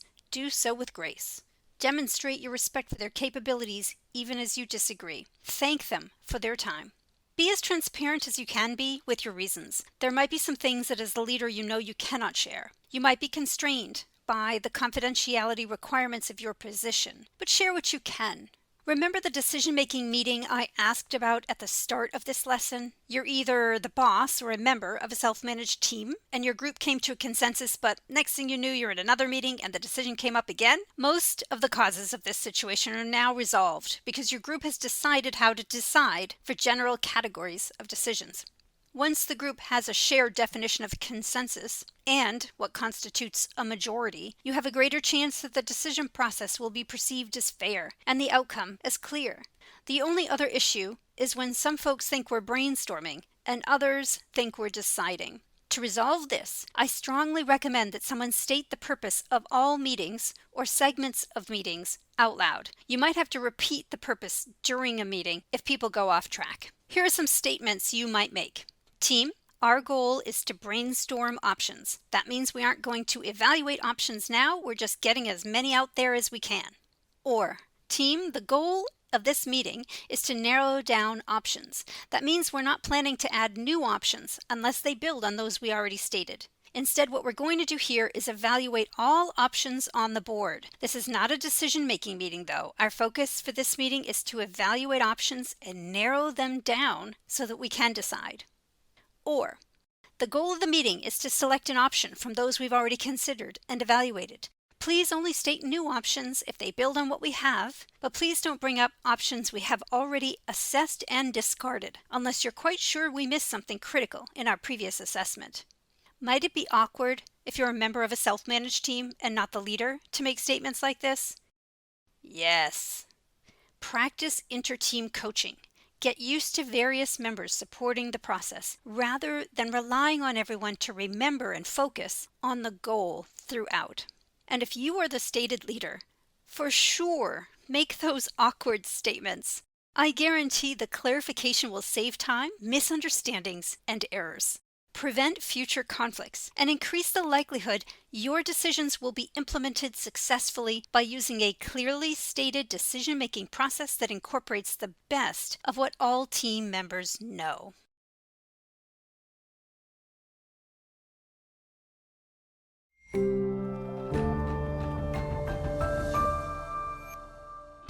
You have learned quite a bit over the last few weeks. You now know how important good management is to the productivity of the workforce and the execution of an organization's strategy.